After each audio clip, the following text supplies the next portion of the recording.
Chapter 78.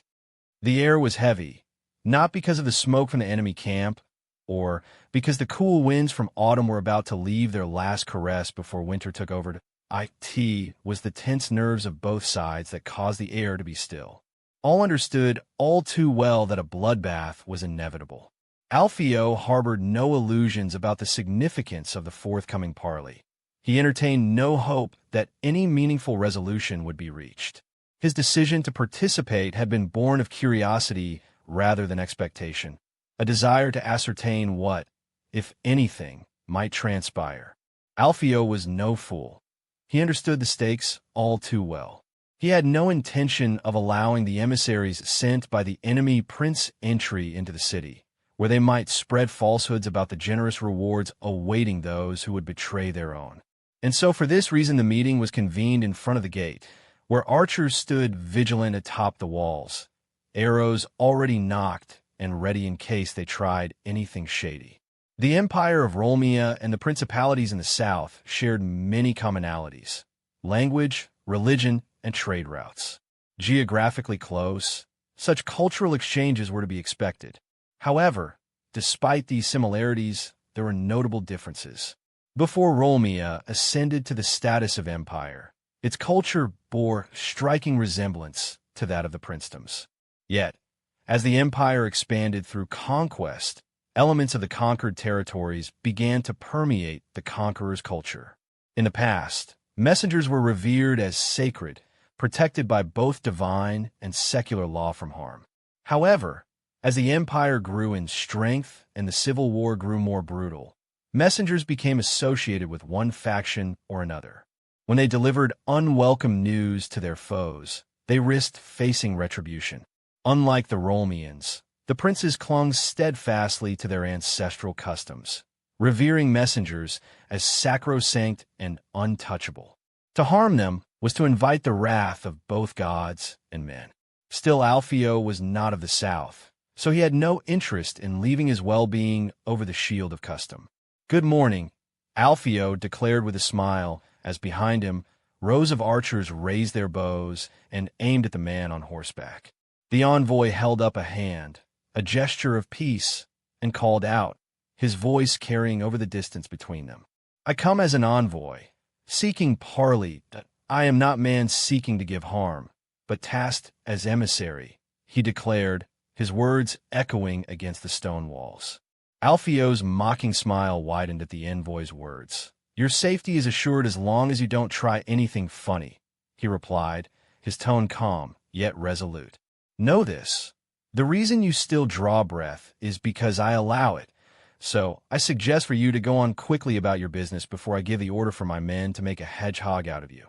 The messenger's posture stiffened at Alpheo's words, his grip on the reins tightening as he took a deep breath to steady himself as he muttered some low-breath insult about Alpheo's barbarity. Clearing his throat, he began speaking. "My liege seeks no bloodshed," he stated firmly. "He is interested in the city, not the lives of the men within." Alpheo's gaze narrowed at the messenger's words, his skepticism evident in his expression. "If he is not seeking bloodshed, then he is marching in the wrong direction. My friend, is he perhaps lost?" he retorted, a wry smile playing at the corners of his lips. Undeterred by Alpheo's sarcasm, the messenger continued, this time in a higher voice. "He will allow free passage to the garrison out of the city and will spare the people from a sack, provided the gate is opened before an assault is made." "And what if we were to refuse?"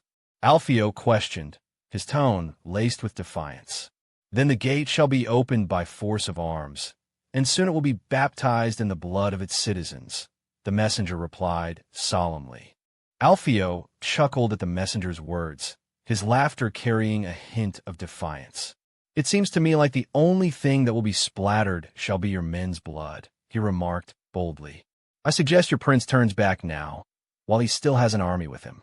This will not be the tale of his glory, but his graveyard, if he is so stubborn to keep the siege." The messenger's gaze remained fixed on Alpheo's face, his expression unreadable.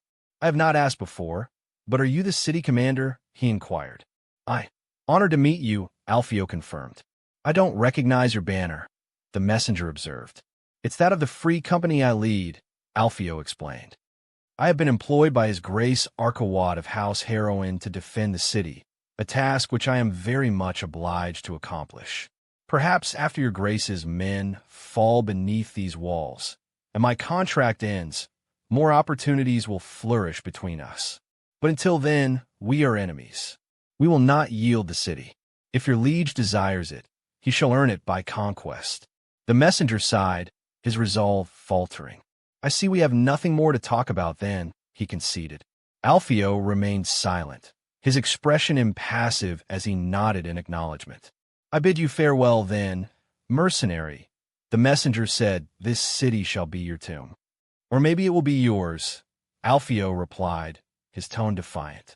I look forward to seeing your men fall. Farewell, emissary, he concluded, turning his horse and trotting back into the city with a smile on his lips.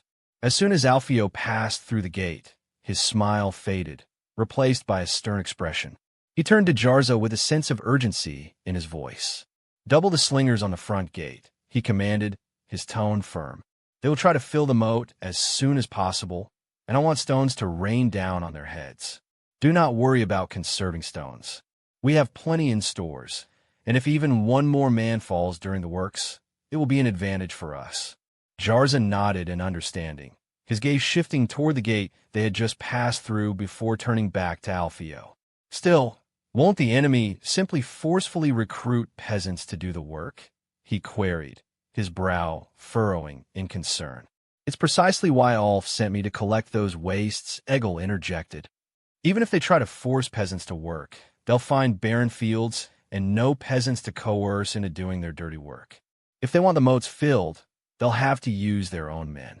Jarza's hand met his palm with a resounding slap of realization. Ah, that explains why you've allowed so much dead weight to waste our food stores, he exclaimed. You thought I did it out of pity? Alpheo retorted with a sardonic smile. They are not my people, and I couldn't care less if they were to starve or be hanged. As long as the enemy dies, I would gladly impale the lot of them, he declared in a neutral tone. Come on now. Everyone has a task, Alpheo continued, rallying his companions. We shall reconvene this evening for supper in my room. It has been too long since we shared a meal together, he added with a hint of nostalgia in his voice, as he wondered when would be the next time they would feel such peace. Comments. Chapter 79. It had been 4 days since the enemy army arrived, and the cunning gift Alpheo had left for them, which deprived them of any cannon fodder, had surely raised the ire of their leadership. The progress on filling the moat to breach the city's defenses had been slow, hindered by the relentless barrage of stones hurled by the defenders. Every attempt by the enemy workers to approach the moat with sacks of dirt on their backs was met with a rain of projectiles, causing casualties to mount and forcing the enemy prince to reconsider his tactics. In the end, he decided to build wooden fence to protect the workers from stones. Alpheo, ever vigilant, seized every opportunity to disrupt the enemy's plans. Regular sorties were launched from the safety of the city gates, with small bands of 200 men venturing out to engage the workers. Armed with little more than shovels and hammers, the enemy laborers stood little chance against the trained fighters of the city. Out they went, and in the return. And each time the enemy's efforts to fill the moat were continually thwarted. As a result, despite the looming threat of siege, the defenders found themselves enjoying a relative peace within the city walls. With the enemy's progress stymied and their own defenses holding strong, even the officers and higher-ranking men had found themselves with idle hands. "How are my men?" Alpheo asked in a loud voice as he walked inside the medical tent, causing the wounded men inside to cheer at their captain. He was not one to idly stand by when there was work to be done, and so he made it a point to visit the injured soldiers, seeking to bolster their spirits and raise morale among the troops, since there was nothing else to do.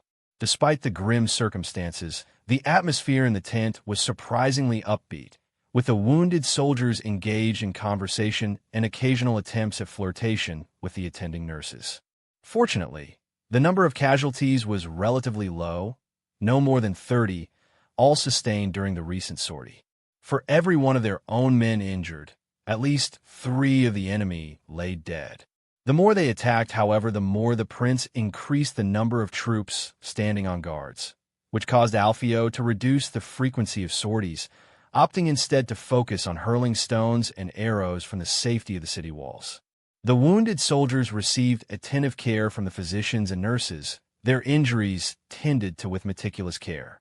Bandages were washed and boiled, wounds disinfected with a mixture of boiled wine and vinegar.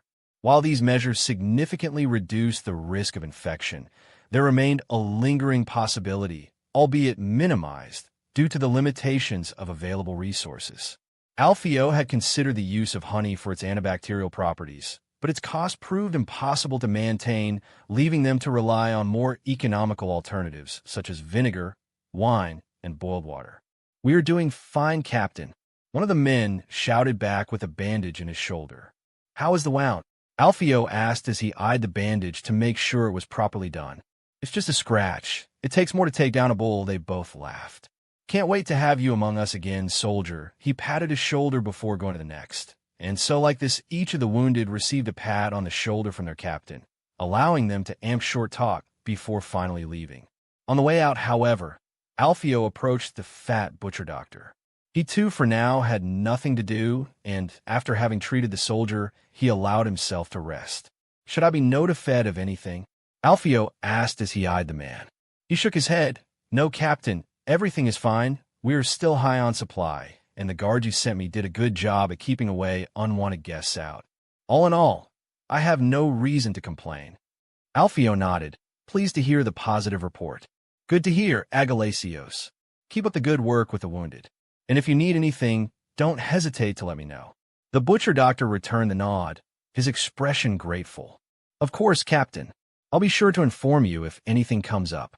With that, Alpheo turned to leave the tent, his mind already shifting to the tasks that lay ahead, the flap rustling softly behind him as he stepped out into the cool night air.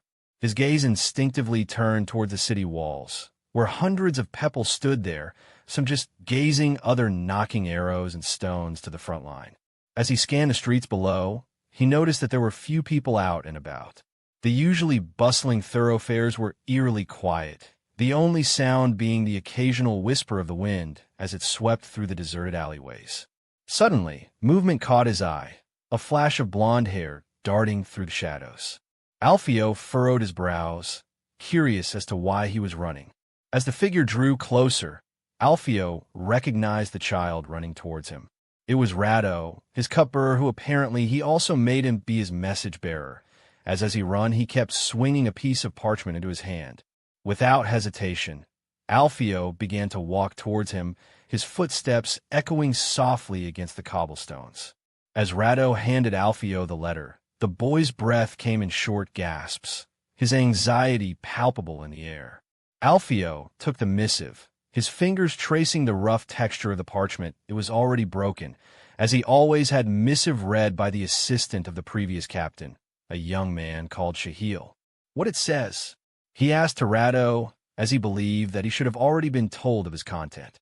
After all, Alpheo still did not know how to read. A smile slowly spread across the boy's face. "News from the capital.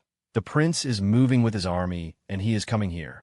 With a gentle pat on Rado's head, the smile on Alpheo's face widened, the weight of the siege lifting from his shoulders ever so slightly. It was time he got on the move. Still, it is a good news. The end of the siege is in sight. We just need to hold out for a few more days, and then we'll be able to march out of this city. Perhaps I should be sharing the news with the troops. They will certainly be happy." As he said, so he turned to the boy. "Since you are here, follow me. There are a few things I want to show you." As he said, so he started moving towards the gate. The air seemed to become lighter as the end of the siege was finally on sight. Comments. Chapter 80. Amidst this scene of activity, Alpheo ascended the stairs of the main gate, emerging onto the wall with purpose in his stride. His gaze swept over the enemy forces below before turning to search for Jarza, his second in command. Spotting him leaning against the wall, Alpheo made his way over, a faint smile playing at the corners of his lips. "Mind your step," Alpheo advised with a hint of humor as he approached. "We don't want one of our commanders to fall down." Jarza's eyes widened momentarily at the sight of Alpheo, a flicker of surprise crossing his features before he composed himself. "I'll keep that in mind," he replied casually, though there was a subtle note of respect in his tone. "Decided to grace us with your presence, Captain," he quipped. Alpheo chuckled softly. "You could say that," he replied cryptically, his expression thoughtful as he surveyed the scene before them. Jarza's gaze shifted to Ratto, who stood nearby, his presence drawing attention. "What's he doing here?" he inquired, his tone indicating both surprise and curiosity. "He brought me good news," Alpheo explained, a faint smile touching his lips. "And I was getting bored, so I decided to keep him with me." He glanced at Ratto, who shifted uncomfortably under Jarza's scrutiny. Alpheo reached for the letter in his pocket and handed it to Jarza. "Take a look at this," he said, gesturing toward the parchment. "It's from a pigeon." Jarza took the letter, his eyes scanning the contents briefly before he looked back at Alpheo with a quizzical expression. "Wow, these words really do look nice," he remarked with a joke. Alpheo snorted a laugh. "It says that the prince is moving toward us with his army," he reported, his voice tinged with a hint of excitement. "And in a few days, he should be arriving here. It seems the siege will be short-lived." Jarza's eyes widened slightly, a spark of excitement flashing in them as a smile spread across his face. "That's great news, Captain," he exclaimed, his voice filled with optimism. Alpheo returned the smile, pleased to see Jarza's reaction. "Indeed it is," he agreed, a sense of relief washing over him. "We should share this news with the troops. It will do wonders for morale." Jarza nodded in agreement, his enthusiasm evident as he turned to walk along the wall, heading toward the various groups of men stationed there. With purposeful strides, he began to share the news, his voice carrying across the bustling activity of the camp. As Jarza moved from group to group, spreading the word of the impending relief from the siege, Alpheo watched with satisfaction. He knew that news of the prince's approach would lift the spirits of the men and instill renewed determination in their hearts. The guards atop the walls erupted into cheers, their voices ringing out in a mighty cry that echoed across the camp and into the surrounding countryside. The unexpected outburst caught the workers below off guard, causing them to pause in their labor and glance up in confusion. Confusion rippled through the ranks of the workers as they exchanged puzzled glances, searching for an explanation among their fellow laborers. Finding none, they shrugged off the interruption and returned to their tasks, albeit with a lingering sense of curiosity. With heads bowed and backs bent, the workers continued their laborious efforts, moving alongside the wooden walls erected between the various steps leading to the moat. Some reached their designated covers without incident, their progress unhindered by the commotion above. Others, however, were not so fortunate. Amidst the rhythmic thud of pickaxes striking earth and the scrape of shovels against soil, the air was punctuated by the sickening sound of stones striking flesh. Lone projectiles found their mark, striking workers in the head or smashing through their chests with brutal force. Bones shattered, ribs splintered, and internal organs were punctured, inflicting agonizing pain and ensuring a slow, torturous demise. Meanwhile, the archers of the enemy army attempted to retaliate, their arrows slicing through the air in volleys aimed at the defenders atop the walls. Yet their efforts were often in vain, as the slingers swiftly sought cover behind the sturdy stone walls before re-emerging to launch their own projectiles in return. Alpheo rose the young boy up to look over the walls, where they could see the enemy army filling the moat in preparation for an attack on the city. "Can you tell me what they are doing?" Ratto's voice held a sure tone as he answered. "Yes, they're filling the moat," he stated before turning his gaze towards Alpheo, who was holding him tightly. "But do you notice something off about their tactics?" Alpheo asked, gesturing towards the men below. Ratto's brow furrowed as he looked down at the enemy army and then back at Alpheo. "They may be doing something wrong," he admitted with a shake of his head, "but I don't know what did I—" "The advantage of being on the defensive is great," Alpheo explained. "You have time to fortify your position, lay traps for the enemy, and prepare the terrain for battle. The attacker, on the other hand, is at a disadvantage. They must march towards the enemy in a position that has been chosen for them. They could try to avoid battle, but that only wastes more supplies, so there will be a time when they cannot retreat and they can only go forward. Eventually, they will be forced to make their way forward, regardless of their fighting condition. The only advantage they hold is maneuverability. They get to choose how to fight, and as such, they can plan and anticipate the enemy's response to their tactics. Ratto remained silent, his eyes fixed on the scene below as Alpheo continued to enlighten him.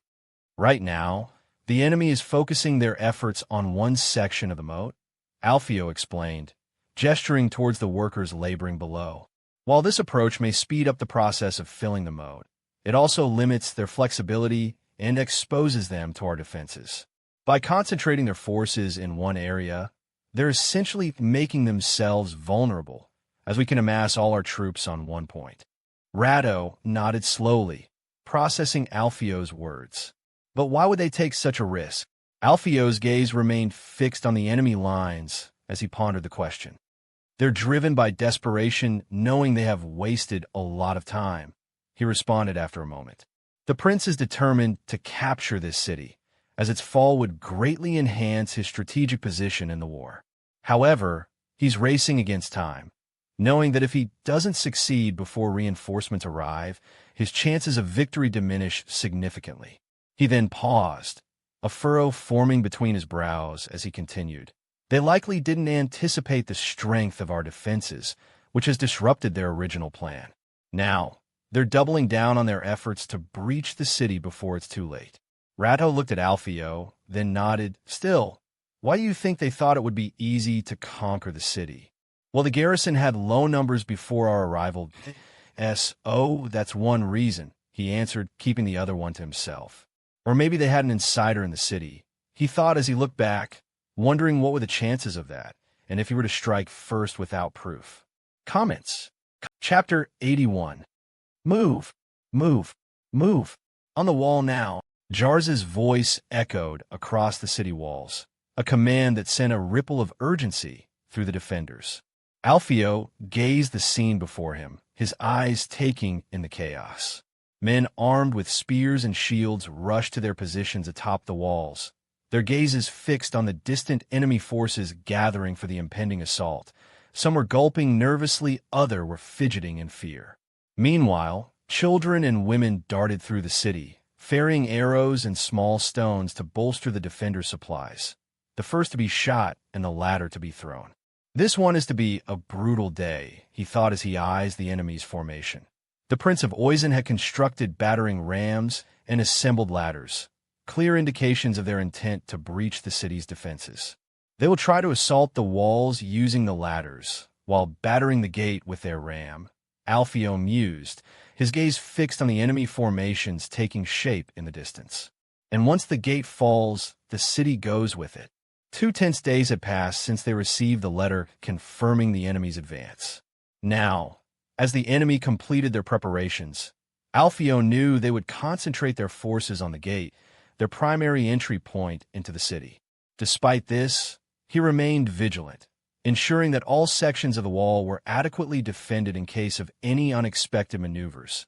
The last thing he wanted was for averting to be aroused, and before they realized the attack was one of the other gate.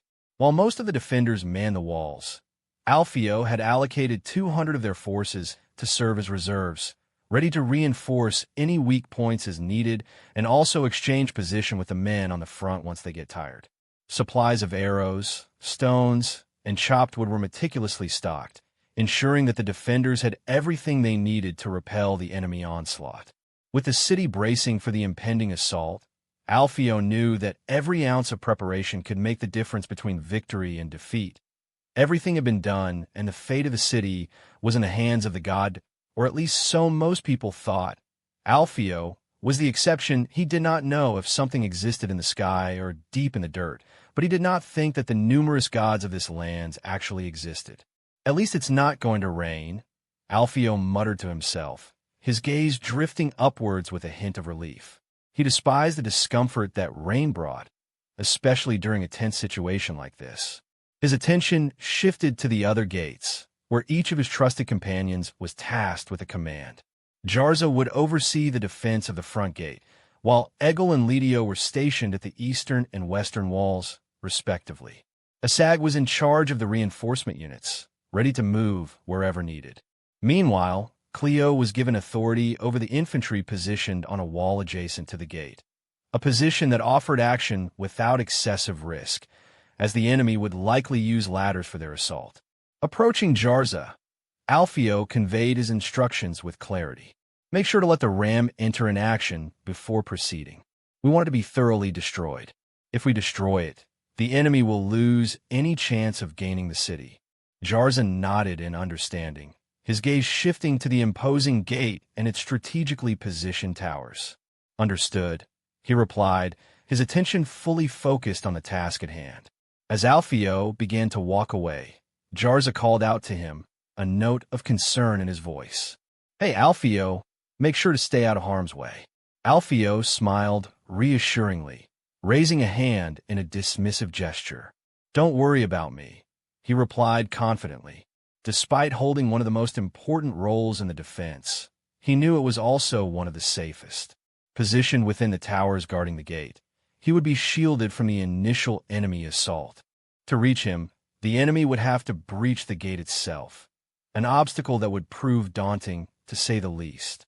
For the moment, however, Alpheo chose not to stay inside any of the two towers. He preferred to stay on top of the wall and gaze onward, and there it finally arrived. Dozens of men holding horns gave the signal. 1. The men started moving. Alpheo could not see their face, but he knew that if his men were getting nervous, then the enemy peasants must have been shitting themselves. That was what they were, peasants. The prince had no time to drill his men, which meant that apart from the hundreds of elite of the nobles and the prince, the entire army was made of undisciplined levies. If there was one thing that Alpheo desired was to meet the prince, he wanted to know the face of the crazy son of a bitch, but unfortunately, he would never have such opportunity. His gaze fell on the enemy's banner, as many as the clouds in the sky. Fluttering in the wind, they danced in the breeze, like leaves in the winds.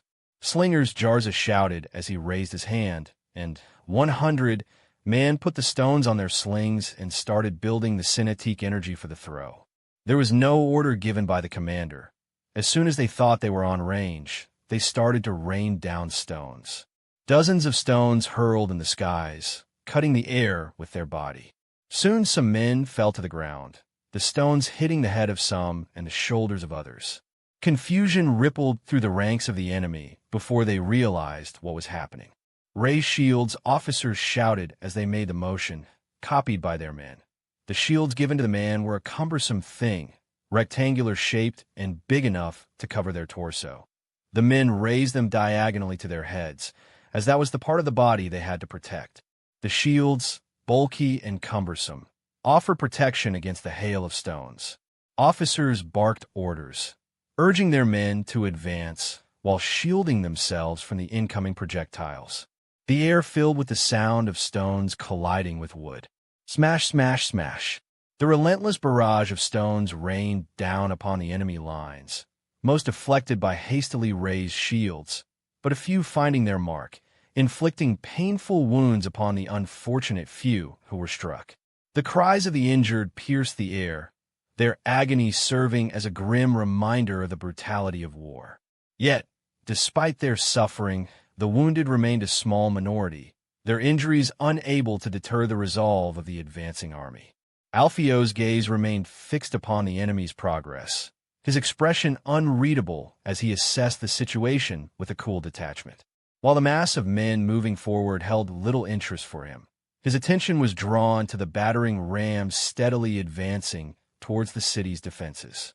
It was this looming threat that occupied his thoughts, the potential breach of their walls a far greater concern than the mere foot soldiers approaching. As the enemy forces closed in on the second moat, Alpheo knew it was time for the archers to shine. With the enemy now within range, both sides unleashed a storm of arrows upon each other.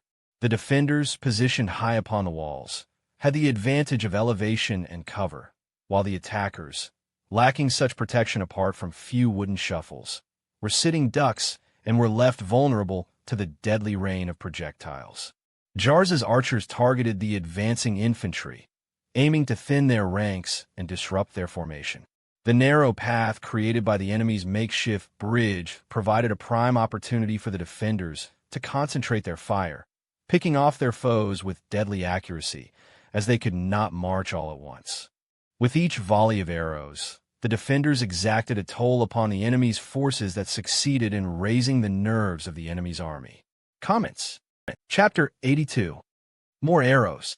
Another archer's urgent plea resonated through the chaos as their dwindling supply threatened to leave them vulnerable. A young boy hurriedly scurried to replenish their stock, but for now, they made do with what they had. Each arrow loosed from their bows found a target, adding to the mounting toll of the enemy's casualties. Below the walls, the enemy drew ever closer, their advance marked by a vanishing presence of ladders held aloft by determined soldiers. Arrows whistled through the air, finding their marks amidst the chaos, while stones crashed against shields and skulls alike. A sudden thud silenced the air as a stone struck an enemy soldier squarely on the temple, felling him without a sound. His vacant eyes stared skyward, an eerie stillness settling over his lifeless form. Yet, in the face of death, his comrades pressed on, another quickly taking his place as they held the laddery, as they surged forward with unwavering resolve. He came, and went as he never existed, as he never lived, his remains standing on a foreign flee away from love's tears. After dozens of such stories, the enemy's ladders finally reached the walls, dozens ascending in a desperate bid to breach the defenses. But they were met with fierce resistance, as defenders armed with maces and lances awaited their ascent. With each step closer to the ramparts, the enemy became ensnared in a deadly trap, where lethal projectiles replaced the rain of arrows, raining down upon them with unrelenting force even before they could see the face of their enemy. And that was even before they reached the top. "Cease your throwing," bellowed an officer of the Yarlet Mercenary Company, his voice slicing through the chaos like a blade. With a pointed gesture, he directed his men's attention to the ladders ascending the walls. "Aim for those on the ladders, forget those on the grounds." With a coordinated effort, the defenders adjusted their aim, targeting the precarious footholds of the enemy scaling the walls. Debris, boulders, and chunks of wood hurtled through the air, finding their marks as they came down. The impact sent shock waves through the ranks of the invaders, toppling those on the front lines and those below, their bodies crashing to the earth below with sickening thuds. Bones shattered, and lives were snuffed out in an instant, as an insect toppled by an heel. For the besieging soldiers, there was no respite, no sanctuary from the relentless onslaught. Forced forward by the menacing blades of their own officers, they teetered on the precipice of death with every step. These were not seasoned warriors hardened by years of combat, but ordinary men thrust into the crucible of war, their hands calloused from tending fields now gripping wooden staffs as they tried to make their steps on the wall in a desperate bid for survival. Yet, survival was a fleeting hope as they faced a barrage of lethal projectiles from above, raining down upon them with unrelenting fury.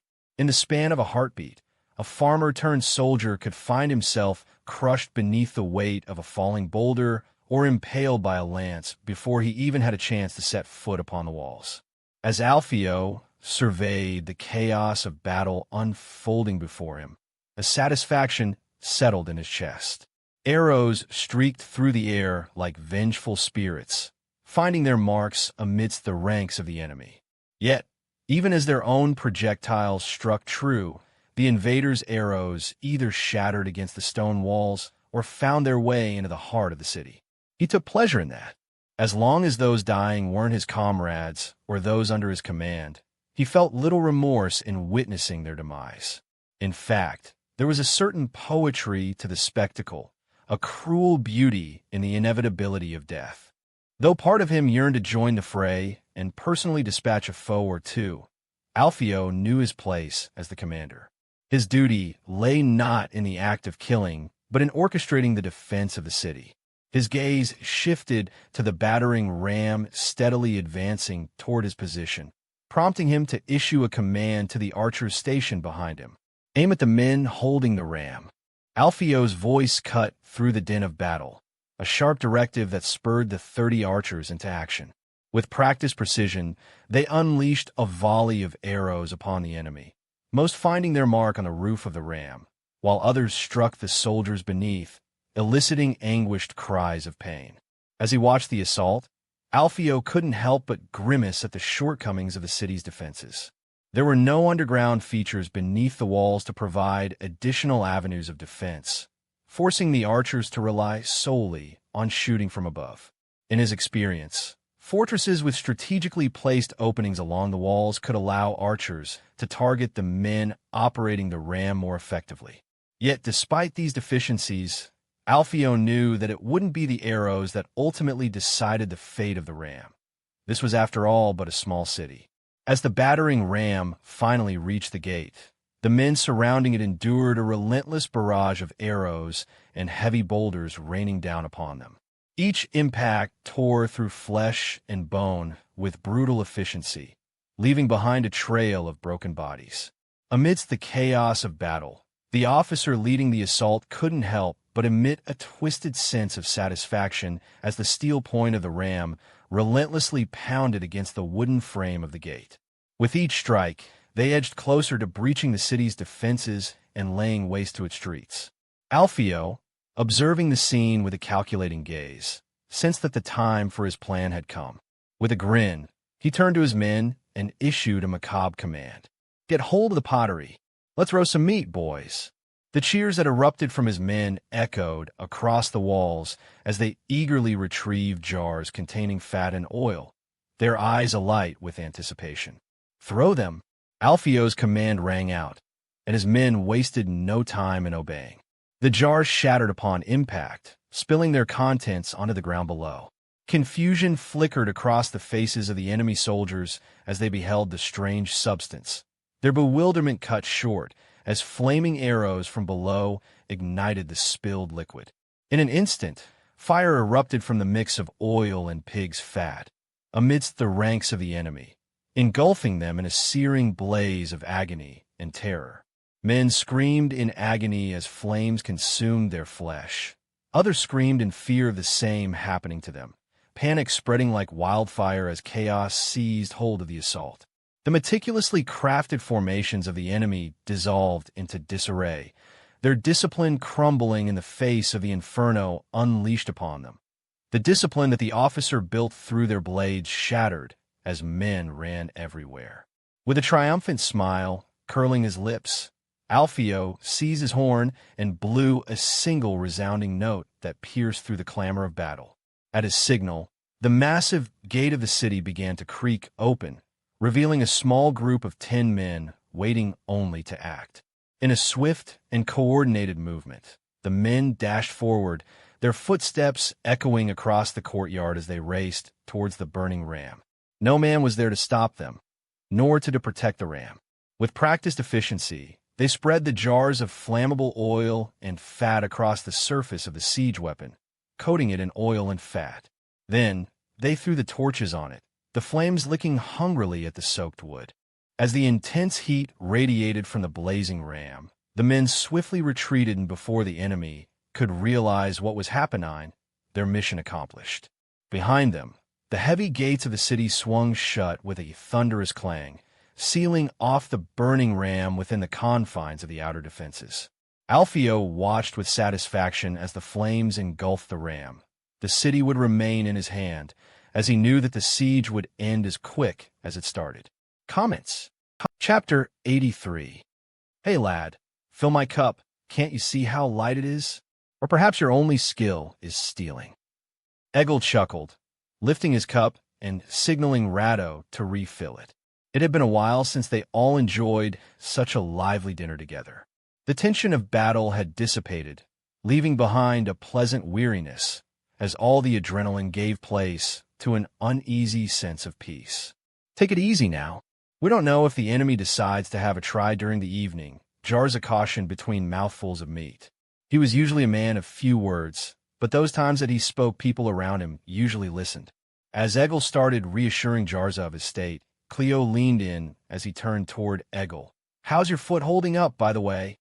With a mischievous glint, he lifted his bandaged foot onto the table. "Good as new," he quipped, earning a collective groan of disgust and a demand from Alpheo to keep it down and avoid disturbing their meal. "You were lucky," Cleo remarked, a note of seriousness in his voice. "If those arrows had been a bit off target, it might not have been your foot, but your neck or shoulder." "Thank the gods for small favors. Thank yourself for the big ones," Egil replied with a grin, taking a sip from his cup. "What a day, yeah," he declared, raising his cup in a toast. The others echoed his sentiment, though Alpheo's was evidently less jumpy. Seeing this, Jarza prodded him, and after some reluctance, Alpheo admitted his concerns. "Their side has been too quiet," he explained. "It's troubling. Maybe they've realized further assaults would be futile," Egil suggested optimistically, though it was clear he couldn't shake off his friend's worries. "They know reinforcements are on the way," Alpheo reasoned. "They wouldn't risk losing more troops with another failed attempt. From what I know, our enemy has been throwing rings around our employer for long enough." "Then why are you so worried? You'll get wrinkles if you keep this up." Alpheo paused, his expression tense as he considered his response. "Something changed," he finally replied, his voice laced with apprehension. "They're planning something. I can feel it, but I don't know what it is." He punctuated his words with a loud crunch as he took a bite of bread, his jaw working furiously as he chewed, though it sounded more mechanical than anything. "You're overthinking it," Cleo interjected, attempting to assuage his friend's concerns. "Maybe I am, maybe I'm not. It's just a feeling, after all," Alpheo conceded, though the worry still lingered in his eyes. Ratto approached quietly, refilling Alpheo's cup before unexpectedly addressing him. "What about you?" he asked. "Do you have anything to add or ask?" Sometimes the mind of a boy discovers something that old men can't see. He shook his head in denial. The question drew a chuckle from Egil, though. "You've not even seen 20 winters yet. What old man are you supposed to be?" he quipped. "I feel like I'm past 50 already." "Being wise does that, apparently," Alpheo replied with a wry smile, shrugging off the jest. Egil snorted, then turned his attention elsewhere. "Where is a sag?" he inquired. "He should be arriving soon. I've already sent for him." "What about Captain Shahil?" Egil asked. "Fahil," Jarza interjected, correcting the slip of the tongue. "He hasn't been invited, and I doubt he'd entertain sharing food and drinks with some lowly mercenaries," Alpheo remarked, taking a sip of his drink. He remembered assigning Fahil command over 20 archers during the siege, a decision that likely didn't sit well with the captain. He wanted more, but that was what he was going to get. "Well, who cares?" Alpheo mused as the door finally swung open, signaling the arrival of their missing companion.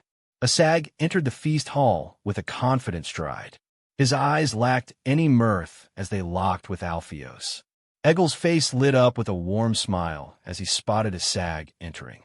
"Ah, there he is. Come and join us," he beckoned, gesturing to an empty seat at the table.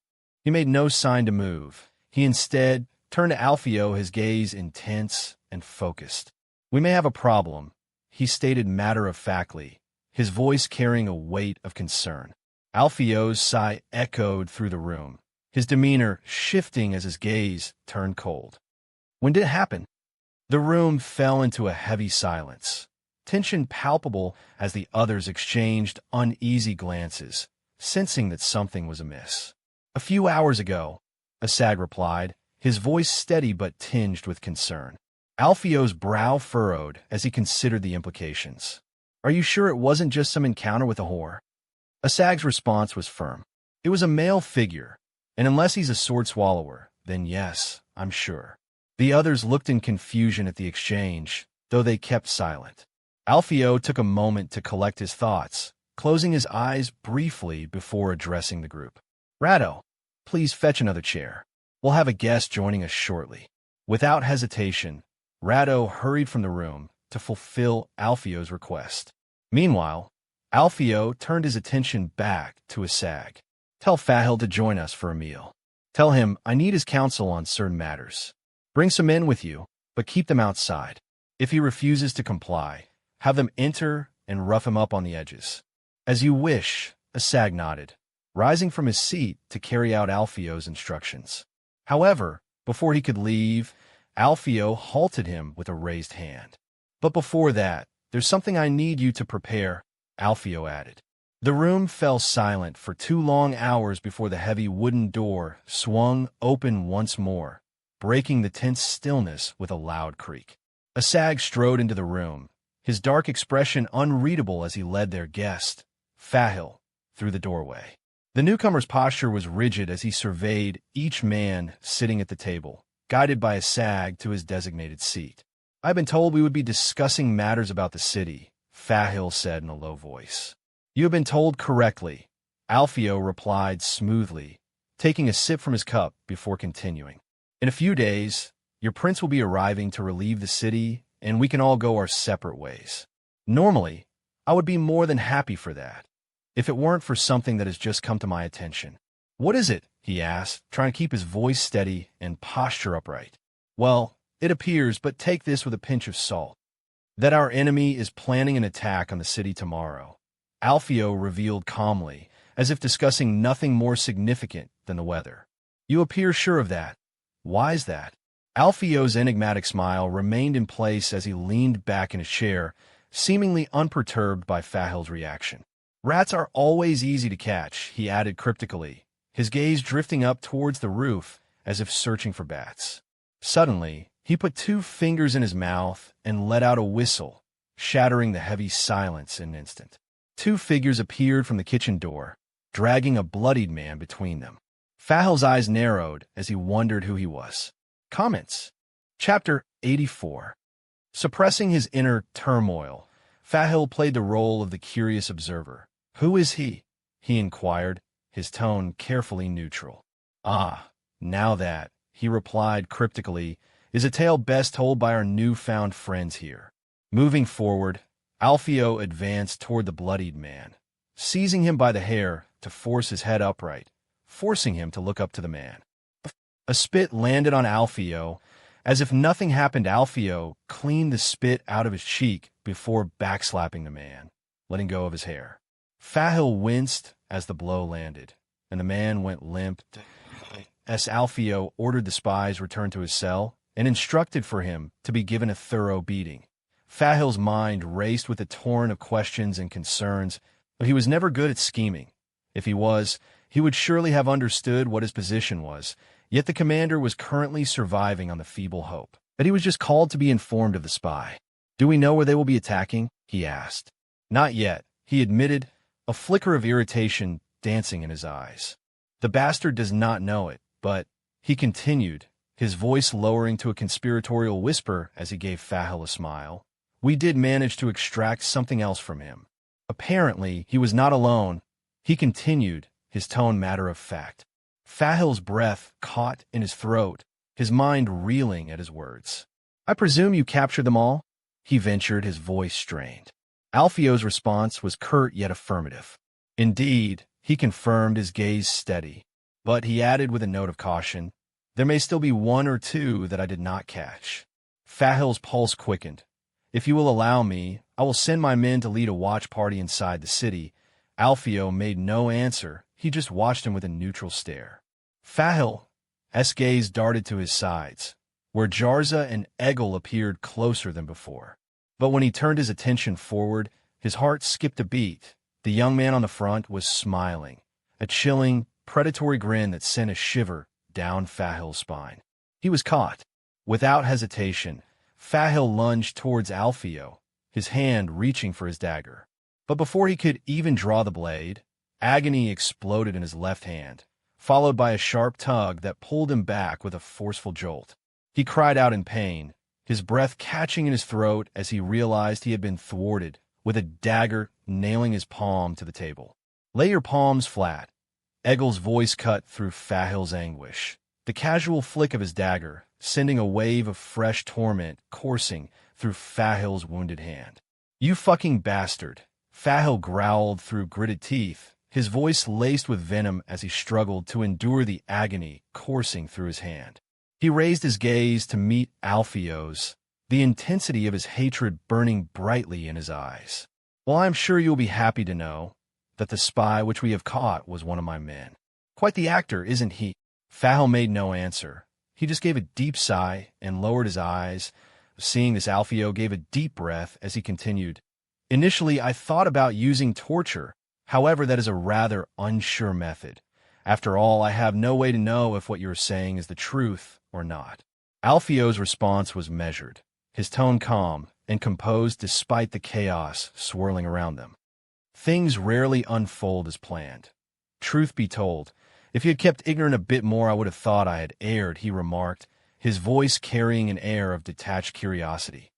"I am curious, Fahel. What did he promise you?" "To be made Baron of Erisina." Fahel spat out the words with bitter resentment, his voice thick with defiance.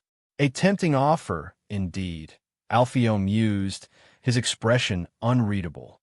"In exchange, I think you had to open one of the gate to him. During the night, perhaps." Fahel's desperation was palpable as he ranted on ignoring the question, his voice tinged with madness as he clung to the remnants of his shattered ambitions. "Arkawat will lose. He's barely clinging to power with your man by his side. Desert him, and Prince Sulaith will reward you handsomely. Why die for a losing cause when you can bask in opulence?" Alpheo regarded Fahel with a mixture of pity and contempt, his gaze unwavering as he contemplated their next move. "I have more important issues to check now. There is also still the thing about your fate," he mentioned, his voice tinged with a hint of irony. Fahel's response was immediate, his tone desperate as he pleaded for clemency. "Haven't you heard me? Join his grace, and you'll be granted wealth beyond your wildest dreams. You're a terrible liar, you know." Alpheo's words cut through the tension, accompanied by a smile that bordered on mockery as he tapped Fahel's forehead lightly. Fahel's response was resigned, his sigh heavy with the weight of impending doom. "Very well, go on with it," he acquiesced, his gaze dropping to the floor in defeat. "Your head will soon lie with mine. The prince will surely breach the city, be it before or after the prince arrive."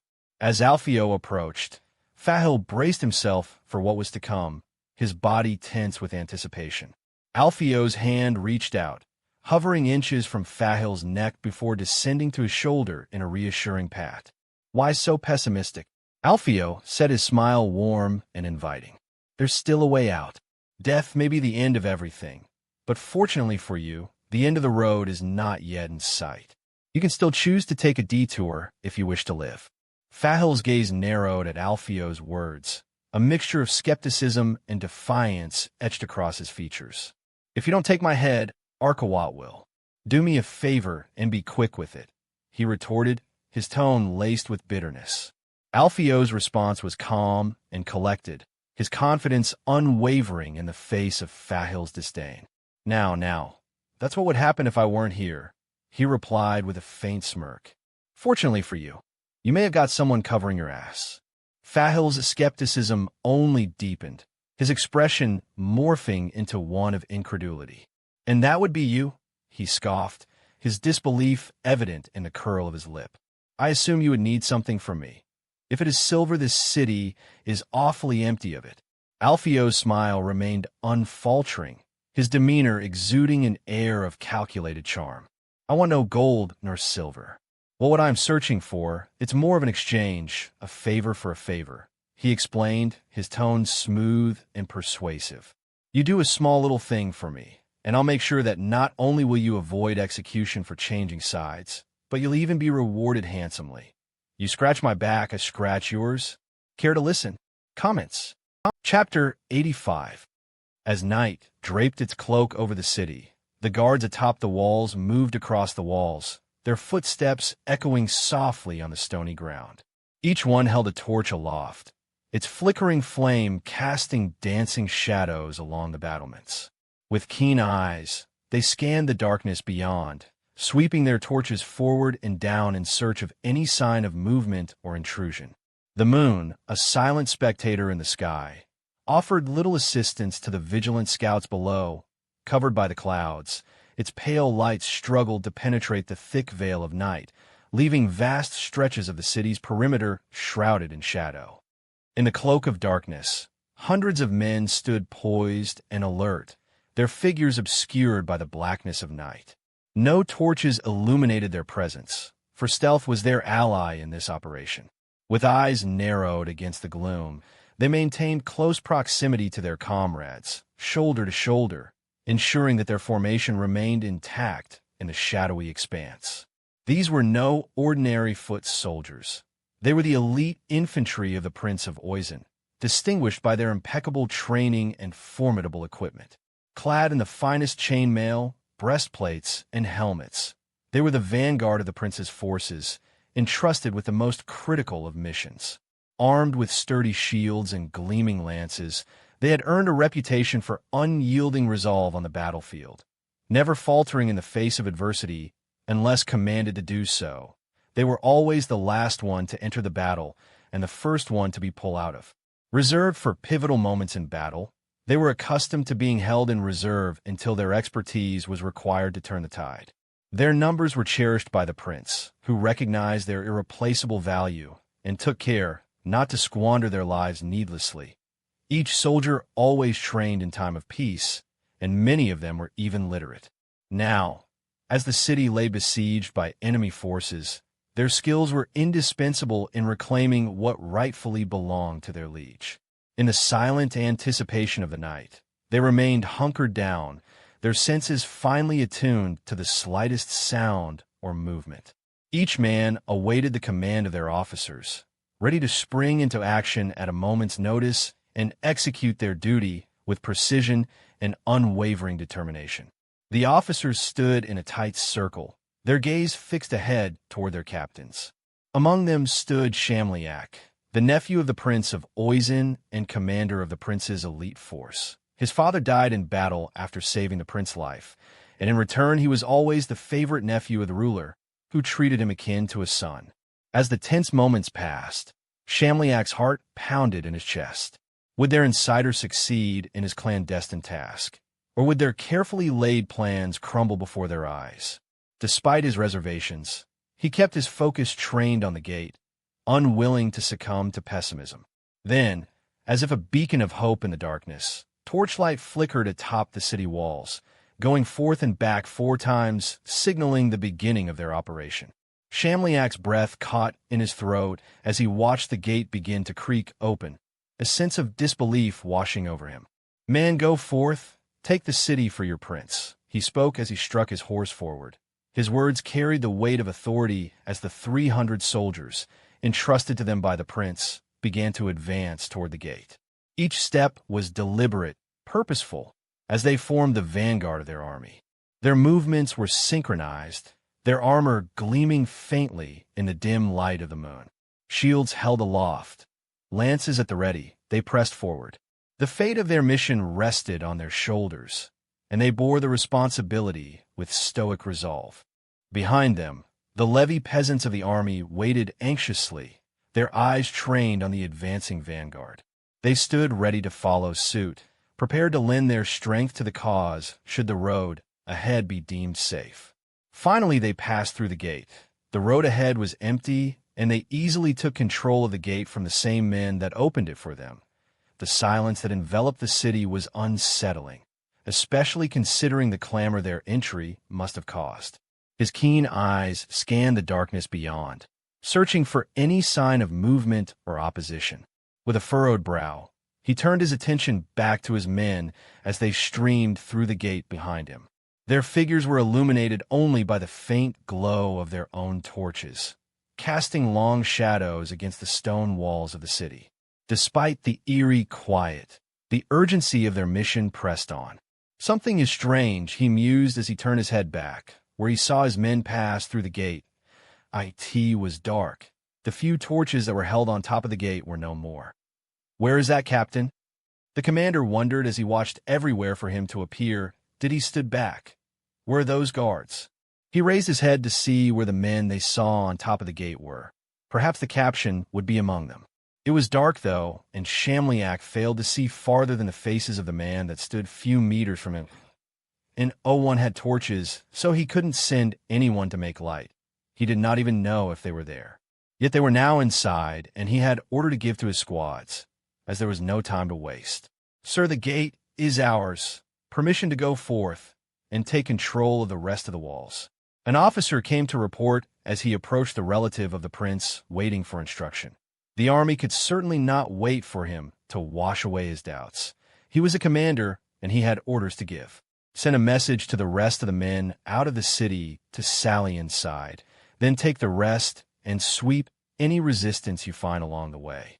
I want this city to be ours by the end of the night. I want no looting. Have I been clear? Yes, my lord. Men, come with me. The officer shouted as he took command of the men and marched forward. With 100 men, he started moving on the base of the wall, and whenever they reached a watchtower, they charged, killed the few men insides, and took control of it and went forward unopposed. As the soldiers charged inside the city walls, their footsteps echoing through the empty streets, their spirits were high with the thought of victory on the horizon. The lack of opposition only fueled their confidence as they discussed the spoils awaiting them. "I can't believe how easy this is," one soldier remarked, a smirk playing on his face. "We're practically strolling in and claiming this city as our own." His companion nodded in agreement, scanning the surrounding buildings for potential loot. "I can already see the riches we'll be taking back with us. This city won't know what hit them." One of these soldiers, perhaps out of curiosity, as he charged out of a watchtower, turned his head to watch on one of the many dark streets they passed. Perhaps by the gods' cruel sense of mirth or by chance, the soldier high with victory and greed was the first to see that this city would not be their triumph but their tomb. As in front of them, a lone ray from the moon, where hundreds failed to reach, had illuminated enough to see dozens of blade shining in the night, and the face of the man holding them poised to pay steel for steel and blood by blood. Comments. Chapter 86. The warning cry rang out like a clarion call, jolting the Oizen soldiers from their momentary stupor. A shallow cry cutting through the silence and the dark. "It's an ambush!"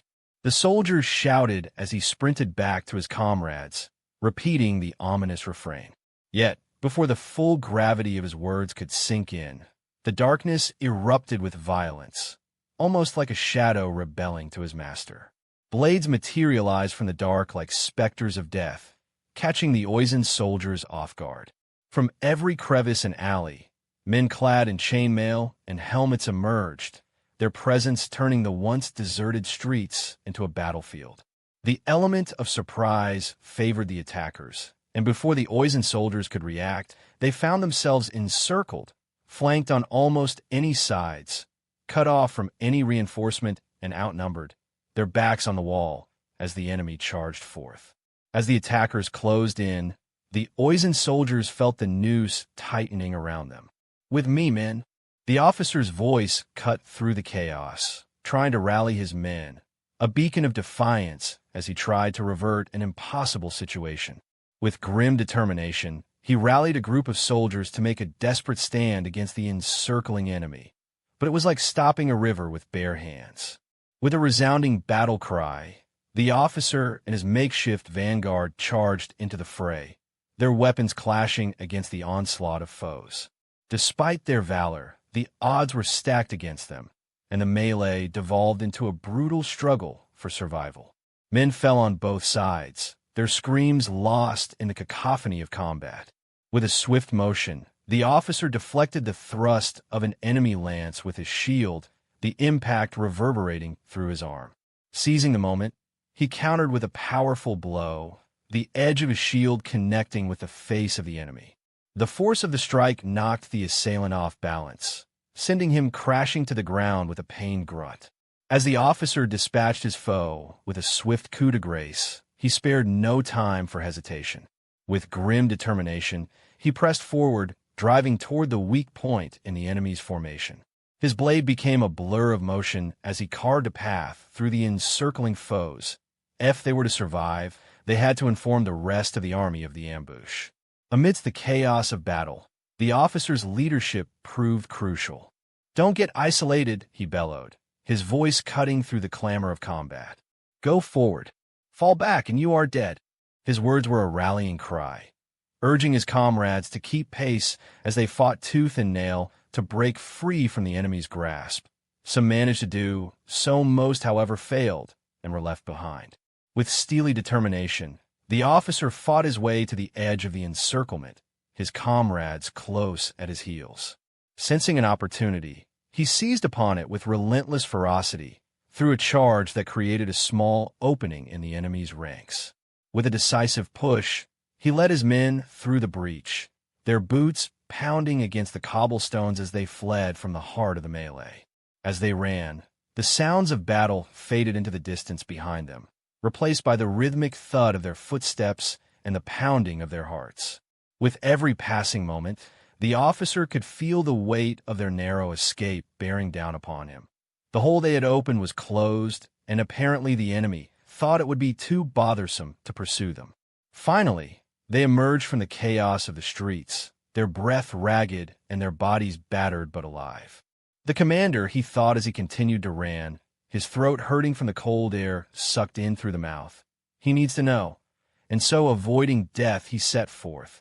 As from the 80 men he led inside the city, less than 15 were following him. The rest were instead being gradually cut down behind them. "Where are we going, sir?" a man asked as he held his bloodied shoulder. "We link up with the rest of the army," he answered briefly before increasing the pace, leaving those that could not keep up behind. As the officer and his surviving comrades finally reached the safety of the main army at the gate, their relief was short-lived. A grim realization washed over him as he surveyed the scene before him. The rest of his comrades, pressed on all sides, were being overwhelmed by a relentless onslaught. What had happened to them was happening to the rest of the army right now. From the walls and the buildings, arrows and stones rained down upon the defenders, turning their moment of triumph into a desperate fight for survival. It was dark as no torches were present except from the attacking army, meaning that while their position was easy to spot, those of the archers was not. "Why are they not reinforcing us?" the officer murmured as he could not comprehend why they were not overwhelming the defenders with their numbers. After all, the army was not outside the city. Some of the defenders caught sight of the officer and his group, and as they gestured to their comrades, death came knocking at their door. Before they could fully comprehend the gravity of the situation, arrows began to rain down upon them. The air was filled with the deadly whistle of projectiles. The officer and his comrades, too late to raise their shield as the night covered the arrows, got pierced by dozens of them. Despite their best efforts, they were just a fraction of the defenders destined to fall in the face of overwhelming odds, as the man who planned such slaughter was leisurely stretching his back as dozens of men fell at his feet. Trapped within the tightening circle of enemy forces, the encircled men fought desperately to break free, but their efforts were met with fierce resistance at every turn. With each charge forward, they faced a barrage of arrows, stones, and weapons wielded by their adversaries. As they surged toward the enemy lines, shields held high and swords flashing in the dim light, they were met with a rain of projectiles. Arrows streaked through the air like deadly darts, finding their marks with lethal precision. Stones hurled from slings or thrown over from the walls into the ranks, breaking bones and shattering armor. Despite their bravery and determination, most of the encircled men were quickly cut down by the relentless assault. Those who managed to close the distance with the enemy found themselves outnumbered and outmatched, surrounded on all sides by foes with shields locked together in a solid wall of defense. With each failed attempt to break free, their ranks dwindled further and desperation began to set in. It all happened at once. They were easily marching through the city. The gate was theirs, yet the lack of torches was deliberately made from the enemy to not let them see what was over their head. The men entering the tower of the gate never left, as they were cut down from men hiding in closet and in other spot covered by darkness. And then it happened. All of a sudden their escape route was swiftly cut off as a net filled with heavy boulders was dropped behind them, sealing their fate. Normally that could have been easy to fix, just simply using the men to cut the rope and take the boulders away. However, panic set on as some of the men frantically attempted to climb over the obstruction, only to be met with a barrage of enemy attacks. The moment the boulders fell, they were shot down by arrows, and the clanking of armor could be heard coming from the darkness, as numerous teams of men charged the main army that entered the city, straight towards the commander, the nephew of the prince. With their retreat blocked and no path forward, the men found themselves trapped in a deadly trap. The enemy closed in from all sides, their movements swift and coordinated as they unleashed a relentless onslaught upon the helpless defenders. Any hope of mobility or escape was swiftly extinguished as the enemy's projectiles found their marks, rendering the men immobile and vulnerable. Surrounded and outnumbered, the encircled soldiers fought valiantly against overwhelming odds, but it was a battle they could not win. Cut off from any avenue of escape and facing a relentless onslaught, their fate seemed all but sealed. It was nothing short of a tactical decapitation. Comments. Chapter 87. Among the beleaguered defenders stood Shamliak, the nephew of the prince, his muscles aching and his arms burning with the effort of holding his shield aloft for hours on end. Thirst gnawed at his throat, but there was no respite or time to satisfy that need. This is it, he thought grimly, his gaze drifting upward to the sky. His original hope had been that maintaining their position would signal to his uncle that something had gone awry, prompting an assault on the walls to provide relief. Yet, as the moments stretched into agonizing hours and no commotion arose from the enemy lines, Shamliak's heart sank. It became increasingly apparent that their plight had been overlooked or misunderstood, and that their fate was already decided the moment they entered. No aid would come. Arrows, stones, and javelin ran down on them, and every 5 minutes the barrage would end as the defenders would shout at the invader the usual words. The main army won't come. You are alone. Drop your weapons. Lay down your arms, for there is no hope for you. Then they would wait for a few seconds before resuming the barrage, once no answer was given.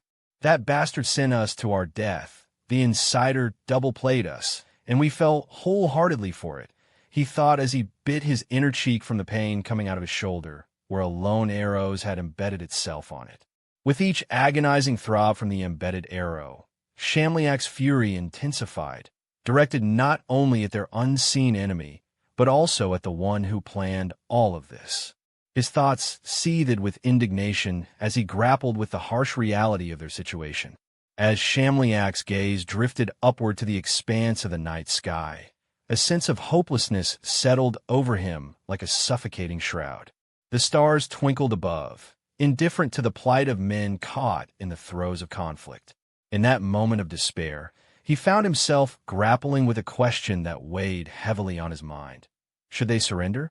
The thought lingered, its implications stark and sobering.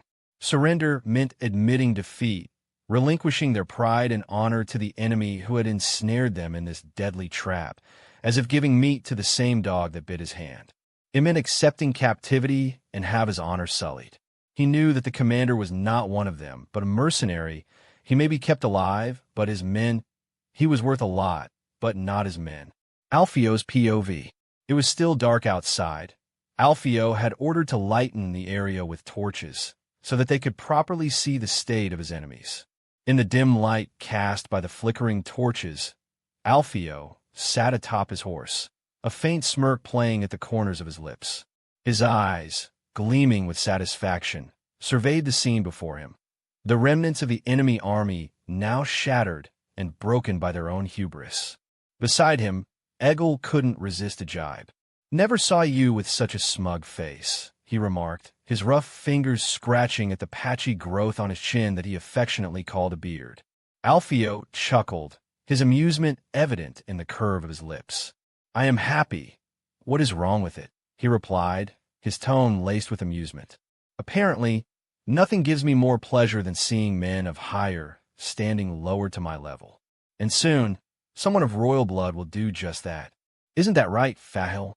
The mention of his name drew Fahil's attention, and he looked up from the ground, his expression a mix of apprehension and resignation. "I mean, if the tables were turned, my head would likely be displayed on a pike for all to see." I am being kind by allowing him an honorable surrender. Am I wrong? And no, you are right. Just in kind, Fahil conceded, his voice barely above a whisper. Gathering his courage, he extended a trembling hand, pointing ahead of him. I have helped you, right? I have completed my part of the deal. Will you do the same? They are eating him inside, Alpheo thought as he took the cup extended by Rado, who since the fight started could not take his eyes out of the battle. Like what you see, boy? Alpheo asked, ignoring the captain. The question broke the boy from the reverie, who just nodded meekly, causing the mercenary captain to chuckle before turning to the turncloak. Listen, as far as I care, our lives will go on different directions. I will go looking for other employments, and you will keep serving that prince of yours that I have no care if you are a rotten apple who will betray anyone for some empty promises. The captain started to sweat. You do not serve me, so I have no care for what happens to you. As such, you don't have a thing to worry about. I don't like going against my word after all. Moreover, the enemy commander is coming to surrender, so let's just not spoil the moment, all right? Alpheo asked as he nudged the man's shoulder with his feet. As the tension hung thick in the air, a figure clad in armor emerged from the ranks of the defeated army. The soldiers parted before him, creating a path as he strode forward with deliberate steps. His armor, once gleaming, now bore the scars of battle, dented and tarnished by the hardships of war. With an arrow protruding from his shoulder, the man pressed on, his movements steady despite the pain. He held a sword, its blade sheathed but held horizontally before him in a gesture of surrender. As he approached Alpheo and his companions, the man's gaze remained fixed ahead, his expression resolute despite the circumstances. The weight of defeat hung heavy upon him, yet he carried himself with a sense of dignity and honor befitting a warrior facing his final moments on the battlefield. When a few meters from Alpheo, he dropped on both his knee and laid the sword down. My name is Shakmail of House Oizen, nephew of the current Prince Shamsa Oizen. I hereby surrender unconditionally to you, if you swear on keeping my men alive for ransom and treat me as rank demand you do. Alpheo's eyes moved down to the man.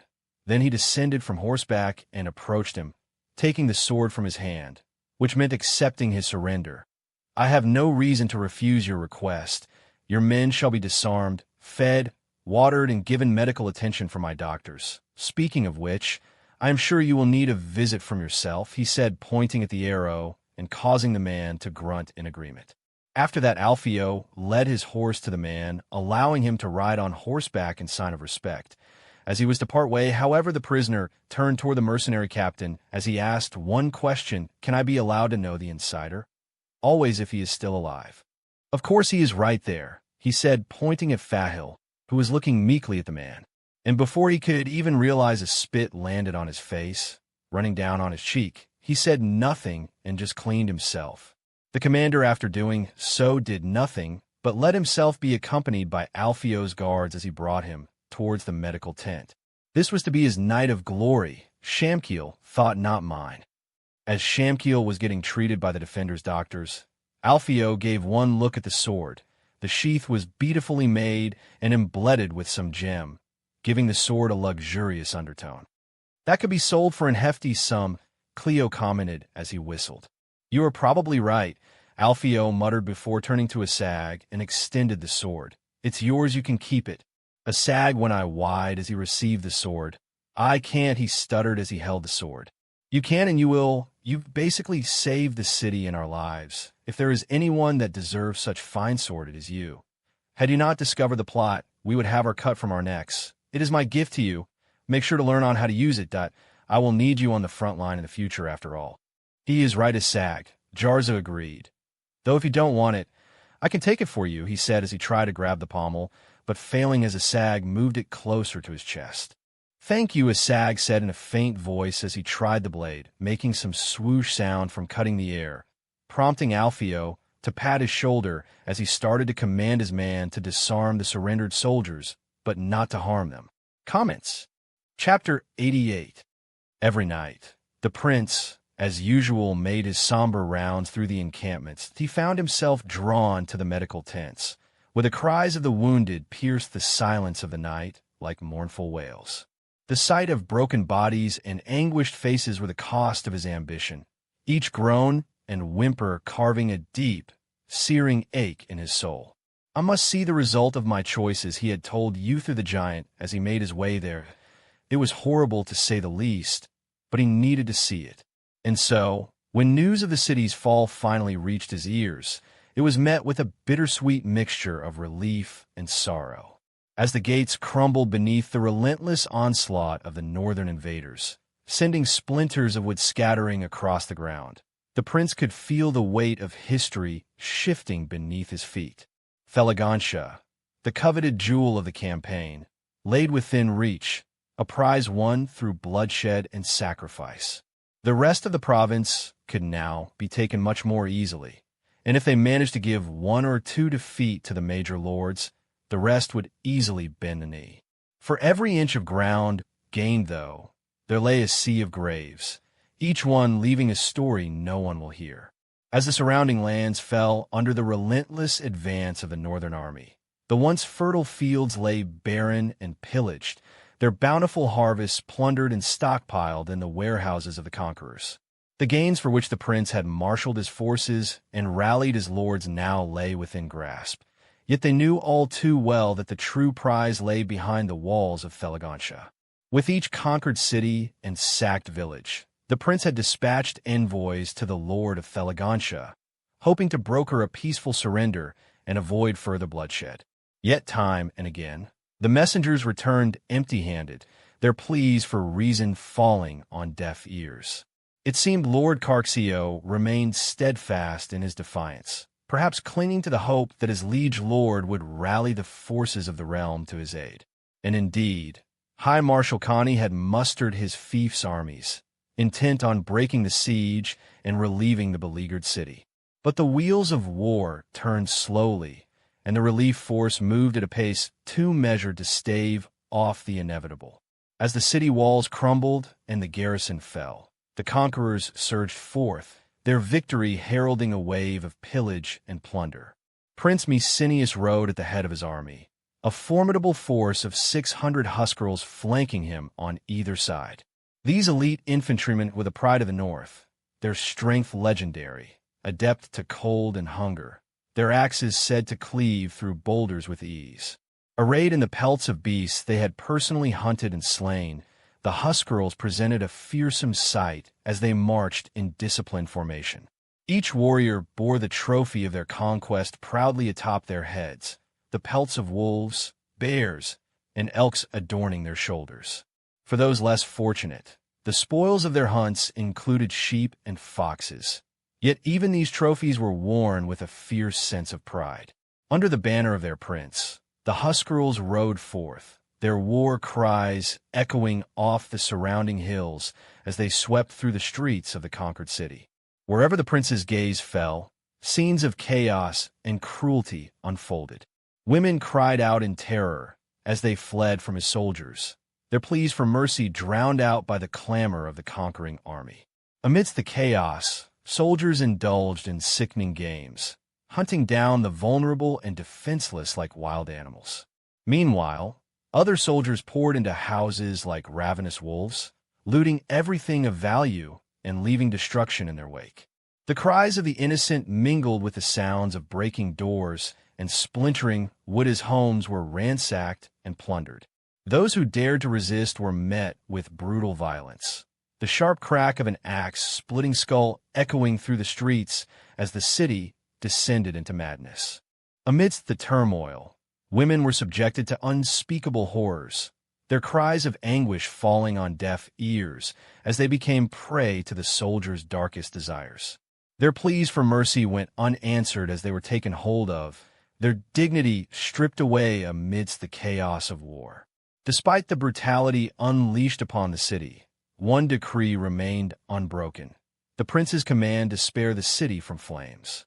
While his soldiers had free rein to indulge their basest instincts, the city itself was to remain intact. The prince wanted to keep the city, so no fires were allowed. "Look ahead, prince," Sven told him as he rode forth with the prince.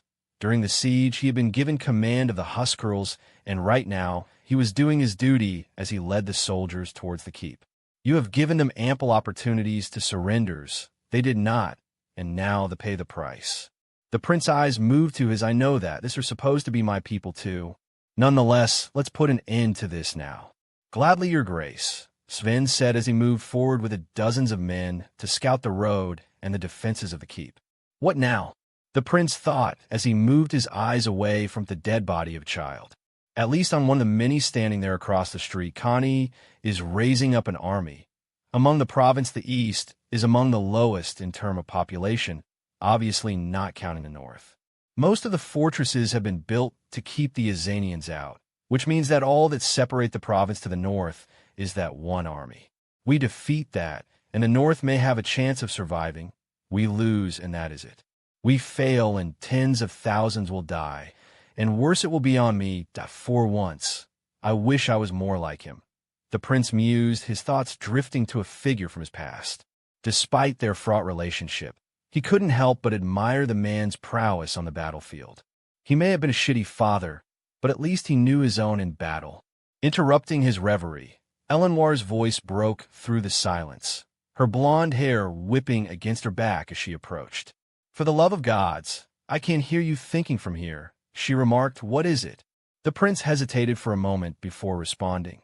Nothing much, just thinking, he replied, though the weight of his words belied his attempt to brush off the gravity of the situation. Eleanor moved closer. You're still dwelling on them? She queried, her gaze searching his face for signs of distress. They'll soon be our people too. Of course, it bothers me, the prince admitted, his voice heavy with remorse for the suffering inflicted upon the city. You knew what you were getting into when we planned this, she said with a snort. And there are bigger things for you to worry about. Surely you can't be crying every time you see a dead bird. Like what? The prince inquired, turning his attention to her as she gestured expansively. What happens after all of this? She replied, her arms extended to encompass the uncertainty of their future. The weight of her question hung heavy in the air, casting a shadow over the prince's thoughts. We will face Conti and his army, he declared, his voice firm with resolve, though uncertainty lingered in his heart. Eleanor's words hung in the air, laden with implications that the prince struggled to fully comprehend. He listened intently, his brow furrowing in confusion as he grappled with the weight of her proposal. I mean, after all of that, I'm not the one who studied history like you, she began, her tone measured yet urgent. But I think that one of the reasons the North fell was because we were many and at the same time no one. We were divided, making it easier for the South to subdue us. And unless we want the same thing to happen again, I think you should think about that. The prince regarded her with a mixture of curiosity and skepticism. Are you suggesting something? He inquired, his voice tinged with uncertainty. Maybe I am, Eleanor replied, cryptically, her eyes alight with determination. The lords are riled up. They love what you brought them, and apparently they are enjoying the weather of the south, much warmer than the snow in the north. The prince remained silent, his thoughts churning as he attempted to decipher her intentions. By the gods, Eleanor whispered fervently, her frustration palpable. When will you make your move? You gotta ride the wave when it comes, not after it passes. The prince made no haste to respond. I'm talking about becoming king of the north, Eleanor declared boldly, her words ringing with conviction. We need someone to lead us, and apparently, you are the best choice around here. If your plan regarding the Arlanians works, then you will have enough to show to claim the crown. Plus you have the legitimacy to manage to calm the vanquished nobles after we conquer them. Don't you want that? To rule over a kingdom of your own. If I did, we would be marching south of here toward the capital, the prince countered, his tone firm yet tinged with uncertainty. I have no reason to aim for that, especially given our situation. And what's with it for you anyway? Why are you so interested? Eleanor's jaw tightened imperceptibly as she tilted her head back, offering the prince a small, enigmatic smile. It seems to me you lack both ambition and interest in it. So let me clue you in and give you a reason to care, she explained, her voice soft yet resolute. If I am to be married, gods know how much I don't want that. I can at least aim as high as I can. And I think that marrying a king and becoming queen would sweeten the deal enough for me. So tell me, do you have a reason to care about it now? The prince's expression softened, and by the gods, if he now had a reason to care. Comments. Chapter 89. As the prince made his way deeper into the heart of the keep, his thoughts turned to the lord who had stubbornly refused peace, even as his grip on the city slipped away. Now that the keep had fallen, what fate awaited its ruler? Unlike the rest of the city, the keep had remained relatively untouched until now. The disciplined Huskarls had followed the prince's orders to spare the servants as they just kept them locked in a room. At least for the time being, they were unharmed. However, they needed someone to gather information if the search went badly. With caution guiding his every step, the prince ensured that his troops remained closely knit, their unity a shield against any potential threats lurking in the shadows. Despite the temptation to indulge in the spoils of victory, the prince knew that their conquest was not yet complete. There would be time for celebration later, once the lord of the keep had been dealt with and their hold on the city secured. Mercenary cast a glance over his shoulder at Uther, the giant whose ferocity in battle was unmatched. Throughout the fight for the keep, Uther had carved a path of destruction with his axe, his relentless assault leaving a trail of blood splattered across his face and armor, which he had not even bothered to clean himself. He appeared more akin to a fearsome demon from folklore than a mortal warrior. "It seems we've reached the end," Uther remarked, his powerful frame straining against the locked door before him. "Locked from the inside. Well, there's nothing an axe can't solve," Jorn quipped, tightening his grip on his weapon before delivering a resounding blow to the door, with the same strength that he gained his nickname from the shield breaker. Uther joined in, each strike resonating with the force of their combined strength. The Huskarls followed suit, their axes descending upon the door with relentless fury, sending wood splintering in all directions. With each strike, the door groaned under the onslaught until finally, a section of the plank gave way. One of the soldiers seized the opportunity, reaching through the gap to manipulate the mechanism holding the door shut, which meant to throw the piece of wood holding the door away. With a collective effort, they pushed against the weakened barrier until it yielded, granting them entry into the hall. The men advanced cautiously, their axes at the ready, prepared to face any defenders who might still be lurking within the empty halls of the keep. However, as they entered, their aggressive stance softened as they dispatched some armored guards inside the room, when suddenly the target they were searching for appeared before them. In the center of the hall stood a lone figure, cradling the sleeping forms of 2 children in his arms, while a woman laying motionless in his lap. The man's gaze was fixed upon his family, his eyes betraying a mix of sorrow and resignation. Mercenary observed the scene with a stoic expression. His heart did not move in the slightest as the sight of the man and his family stirred no pity within him. After all, he had seen the bodies of countless children strewn across the streets, their innocent lives snuffed out by the brutality of war. What was he to care if the family responsible for it suffered the same fate? Taking a few measured steps forward, Mercenary approached the man, who showed no sign of acknowledging the conquerors in his midst. Instead, he remained lost in his own world, his attention focused solely on his loved ones. Mercenarius's voice carried a mixture of disappointment and condemnation as he addressed Caxio, the lord of the city, who had resorted to a desperate act of kinslaying rather than face surrender. With a grim expression, the prince knelt beside an empty vial. He brought it close to his nose and gave it a sniff, allowing its acrid scent to assault his nostril. "It seems you preferred poison over mercy," Mercenary remarked, his tone heavy with disapproval. He eyed the vial with a mixture of revulsion and curiosity before letting it fall down. Finally, Caxio raised his head, revealing hollow eyes devoid of life and spirit. The prince's words seemed to pierce the silence of the hall as he addressed the fallen lord. "I offered you ample opportunities to surrender," Mercenary continued, "yet you chose to cling to your pride, even when your fate was sealed and all that remained was this keep. Did you truly believe that ending the lives of your own blood, your own family, was a preferable alternative to submitting to me? I can think of no greater crime than kinslaying, especially a useless one such as this." The man's voice, hoarse with despair and defiance, broke the heavy silence that hung in the air. "I see it more as a mercy that I gave them," he uttered, his words dripping with bitter resignation. "Better to die on your feet than to grovel at your knees." Mesenius's gaze hardened at the man's retort, his brow furrowing with a mixture of frustration and disbelief. "Grovel at my knees?" he responded, his voice laced with incredulity. "You think I would have made them slaves? They were of noble blood. You would have been allowed to retain your position, albeit with certain concessions. The children, I would have treated them as my guests." The fallen lord's lips curled into a scornful sneer. "Hostages, not guests," he interjected, his tone dripping with disdain. Mesenius's eyes narrowed as he countered, his voice tinged with reproach. "They would have been treated well and fairly," he insisted. "Yet you chose to spill their blood. Look at them, barely 10 winters old, innocent and unaware of that their fathers extinguished their lives." His eyes moved to the lord's face, where sign of scrapping could be seen. "And it seems that their mother fought for their lives. Their blood is on your hands, not mine, you traitor," he spat, his voice quivering a bit.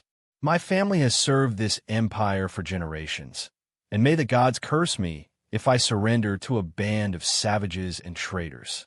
Pro imperio vita et sanguis, id est officium nobile," he declared, clinging to the ideals of duty and loyalty that had defined his lineage for centuries. The prince's voice, cold and resolute, cut through the tense air of the chamber. "You have already cursed yourself," he pronounced, his words heavy with condemnation. "I will grant you the mercy to meet your family in the afterlife, even though I think you will be going in different places. Uther, would you do the honors?" Uther's response was swift and unequivocal. "It would be my pleasure," he declared, as he advanced toward the fallen lord, his massive form casting a looming shadow over the scene. "Not even bothering to unsheath your sword?" Caxio asked as he spared a look to the young prince, who however gave no answer as he simply turned around and walked away, leaving his order unchanged. The lord, for his part, met Uther's approach with a steely gaze, his expression a mix of defiance and resignation. He cast one last sorrowful glance toward his family, cradling their lifeless forms in his arms, before turning his attention back to the giant. As Uther raised his axe high, the weight of impending doom hung heavy in the air. The lord closed his eyes, steeling himself for the inevitable, as the blade bore down toward his exposed neck. The prince whispered something heard only by himself, as in that final, fateful moment. The legacy of a family that had ruled over Thegalantia for over a century came to a brutal and decisive end with the swift stroke of an axe, proclaiming the start instead of a new owner in its place. Comments. Chapter 9. The midday sun blazed down on the sprawling camp that had sprung up a few kilometers outside the city of Ericina. The Prince of Oisin, Alpheo's employer, had finally arrived, bringing with him the full force of his army. Soldiers moved in every direction, tending to the prince's few horses, sharpening weapons, and preparing meals over open fires. The air was thick with a mingled sense of sweat and roasting meat. Alpheo and his group navigated through the bustling camp, weaving between clusters of soldiers and supply wagons. "I don't see much left for us," Cleo muttered. "Do you think they've forgotten about us? I don't see a piece of free space for us." Alpheo's eyes scanned the camp, taking in the scene before turning to his group. "From what I can see, the prince has no more than 2,000 men, maybe fewer if we're counting our own. They'd be fools to anger a quarter of their forces." "You think they're going to start trouble?" Cleo asked, kicking a pebble as he walked. Alpheo just shrugged and kept moving forward.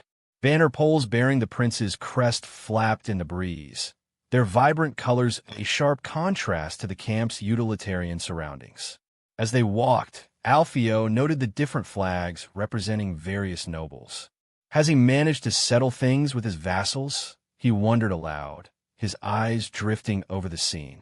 Most of the troops were infantry, armed with lances and barely any armor, if they had any at all. The cavalry, though better equipped, was few in number.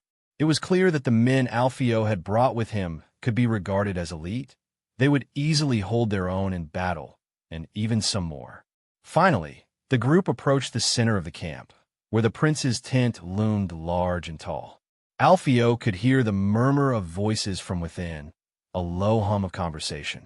He glanced at his companions and went forth. Jarza walked beside him, his face set with determination, while Egil, buoyed and happy by the recent formation of the light cavalry, brought up the rear. The guards at the entrance snapped to attention as they neared.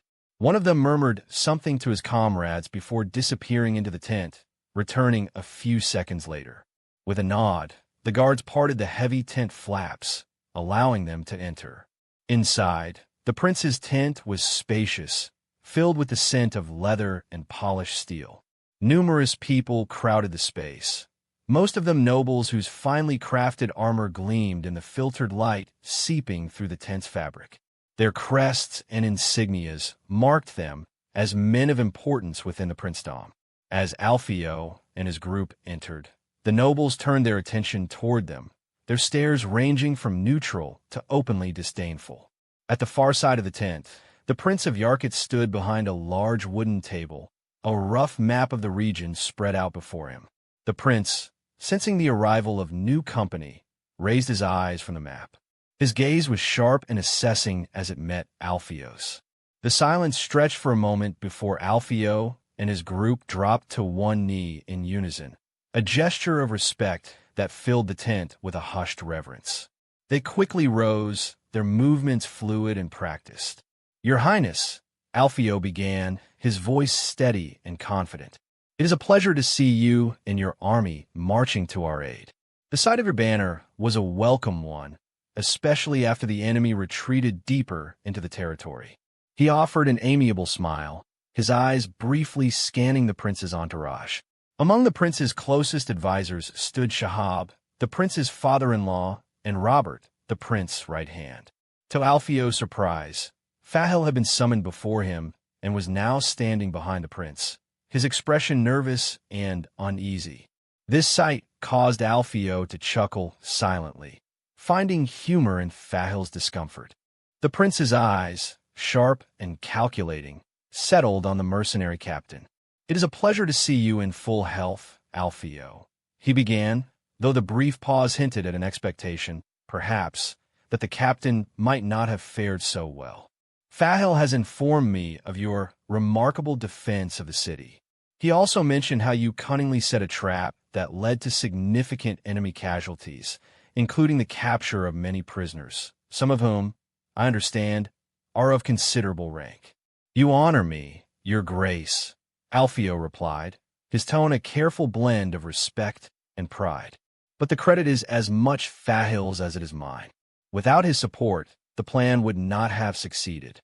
I'm sure he also mentioned how we managed to neutralize the enemy's elite infantry in a single night." Alpheo's smile broadened slightly, his pride evident as he recalled the operation. The prince's gaze flickered with interest as he absorbed Alpheo's words. "Indeed, he did," the prince acknowledged, his voice betraying a trace of admiration. "Your ingenuity has proven invaluable. Such actions have not only strengthened our position, but have also dealt a significant blow to our enemy's morale." Alpheo inclined his head in acknowledgement. "Thank you, your highness. It was a collective effort, and I am fortunate to have such capable men by my side who enabled us to inflict such heavy casualties." The prince's expression shifted subtly, his eyes narrowing as he continued. "Many of whom you took as prisoners," he said, his tone even but laden with hidden meaning. "Indeed, your grace," Alpheo responded, his voice steady and measured, sensing where the conversation was heading. The prince's demeanor hardened, his voice acquiring a sharpness that had not been there before. "I'm sure they have been a considerable burden on you, so I have come to relieve you of them," he declared, his tone laced with subtle condescension. "Feeding so many prisoners must have been an arduous task." Alpheo inwardly smirked at the prince's thinly veiled attempt to seize control of the situation. "Too late, you scheming bastard," he thought, a flicker of amusement dancing in his eyes. Aloud, he maintained a respectful tone. Your Grace is generous to be concerned about our welfare, he said smoothly. However, I am pleased to inform you that the matter has already been resolved. There is no need for you to trouble yourself with the prisoners. A ripple of surprise coursed through the assembled nobles, their attention now fully captured. The prince's expression tightened, a barely perceptible shift that revealed his displeasure. May I know how you have resolved this issue?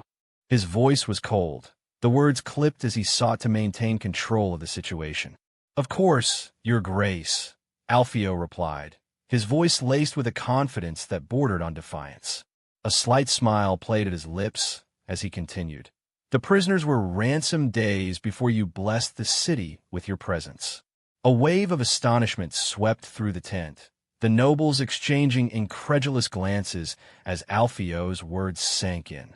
Whispers erupted among them, their hushed voices filled with disbelief and outrage, some murmuring, "Mercenary, dare, and arrogance." It was clear that many of them viewed Alpheo's actions as not only bold, but as a direct challenge to their authority. The prince's eyes bore into Alpheo's, the irritation in his gaze barely concealed. "You have already ransomed them?" he repeated, his voice chillingly measured as he struggled to maintain his composure. "Yes, Your Grace," Alpheo affirmed, meeting the prince's piercing gaze without flinching. The terms were negotiated swiftly, and the prisoners were exchanged for a substantial sum. Those funds have been reinvested into our forces, ensuring our continued strength and readiness, something that will undoubtedly benefit your campaign in the battles to come. The prince's jaw clenched visibly, a muscle in his cheek twitching as he fought to suppress his growing anger. Around him, the nobles' whispers grew louder, a persistent murmur that filled the tent like the rising tide of a storm. Alpheo could catch snippets of their conversation, words like impudent overstepped and dangerous floating to his ears. "Next time I would prefer if you would not be so hasty in your treatment of our prisoners," the prince finally said after spending a few seconds trying to find the right words. Alpheo maintained his composed demeanor and bowed a bit, his face a mask of respectful neutrality. He was acutely aware of the fine line he walked, balancing between what their deal required and asserting his own agency. After all, he had to make money in some way, but luckily for him, he was too great a value to be dismissed or punished, so he knew the prince in the end would suck it up. What good was being in a good position if one did not exploit it? Comments. Chapter 91. Well, oh boy, here we go, Alpheo thought, as the prince's gaze darkened, a murderous gleam in his eyes. The air in the tent felt heavier, as if charged with the storm of unspoken fury building behind the prince's calm facade. Alpheo could feel the heat of that fury, but beneath the tension, he understood something crucial. Despite the prince's rage, there was little he could do to reprimand or punish him without risking severe consequences. Alpheo's mind worked quickly and managed a response in his mind. The prince's forces relied heavily on his seasoned fighters, men whose loyalty was secured not by oaths or honor, but by the clink of gold in their pockets. Undermining their captain, or worse, seeking retribution, could have disastrous effects. At worst, Alpheo mused, "I'll get a slap on the wrist for this." When you ransomed the men, were you aware that what you had done was nothing short of sabotaging us? The prince's eyes narrowed, the muscles in his jaw tightening, but he said nothing, waiting for Alpheo to continue. "I would not be so foolish as to ransom them and allow them to return fully armed and prepare to face us again," Alpheo explained. "Before they were sent back, all of their equipment was confiscated, their weapons, their armor, their horses. Everything of value was taken and redistributed among my men." A ripple of whispers ran through the tent as the nobles absorbed Alpheo's words. Alpheo pressed on, his voice steady, projecting confidence. "During the siege, I observed the enemy's forces closely. Most of their troops were ill-equipped, lacking proper armor and weapons. Their resources are stretched thin, Your Grace. Most of the prisoners we captured were poorly supplied. This tells me one thing. The Prince of Oizen does not have the means to rearm those men anytime soon." The prince's face remained impassive, but his eyes betrayed a flicker of interest. Alpheo could tell he was listening, weighing the information. By ransoming those soldiers, Alpheo continued, I deprive the enemy of their best men for weeks.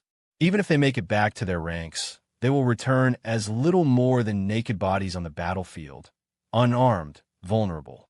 Meanwhile, the coin I gained from their ransom has been put to good use. My men are better equipped, better prepared, and stronger than before. Every sword, every piece of armor taken from them has strengthened our own forces. The prince's eyes narrowed as he processed Alpheo's words. The logic in Alpheo's explanation was hard to refute. Thinking it over, the prince realized that continuing to push the matter would be counterproductive. The deed was already done, and contesting it further would only undermine his own position and potentially sow discord among his troops. Reluctantly, he had to acknowledge that he was powerless. What has happened cannot be undone, the prince began, his voice heavy with restrained anger. He paused, searching for the right words, seeking a way to frame his next statement as a punishment. The nobles in the tent watched intently, their whispers momentarily stilled by the prince's commanding presence.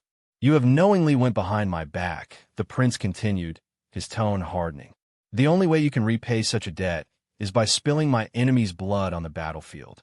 Your troops shall be put on the front line, where we will see if your words about their capabilities were mere boasting or if they contain truth. The prince's gaze bore into Alpheo, the weight of his decree hanging in the air. Alpheo, ever composed, bowed deeply in acknowledgement. As you command, your grace, he said, his voice steady and respectful. My men and I will prove our worth on the battlefield. We shall obey and honor your directive. With that, Alpheo straightened, his eyes meeting the prince's for a brief moment of silent understanding. He then turned and walked out of the tent, his steps measured and purposeful. The noble's whispers resumed, a mix of speculation and judgment following in his wake. As Alpheo left the tent, Robert observed him leaving, barely holding himself from lunging forwards and throttling the hell out of the boy. Instead, he just leaned to the prince and whispered, was it wise, your grace? He is becoming too arrogant. Arkawat could do nothing but put his hand on his face. We will soon be battling the bastard of Oisin. We are in need of him. Also, it is undeniable now that they have skill, and honestly I prefer not giving them any reason to change sides right now. With time, everything will be paid with due. And yet even the prince in the back of his mind started wondering if what he was doing was truly wise. His men, clustered nearby, watched him closely, their eyes betraying the curiosity and concern they had kept in check while waiting outside. Jarza, ever the stoic, offered Alpheo a questioning glance, while Egil's sharp eyes scanned the tent behind them, as if half expecting trouble to come charging after. Everything went just as we expected, Alpheo muttered under his breath, his tone carrying an edge of amusement. His words brought a noticeable relaxation among his companions. Shoulders eased, hands loosened on sword hilts, and the subtle tension that had gripped them dissipated. Egil, with his ever-present smirk, was the first to break the silence. As long as my purse is full, I'm happy. His voice carried a playful drawl as he leaned casually against a nearby post. The prince can fume all he wants, but he knows damn well he can't pay us what we're worth. And he has no right to protest when he can't afford to. Alpheo chuckled, his amusement reflecting in the corners of his eyes.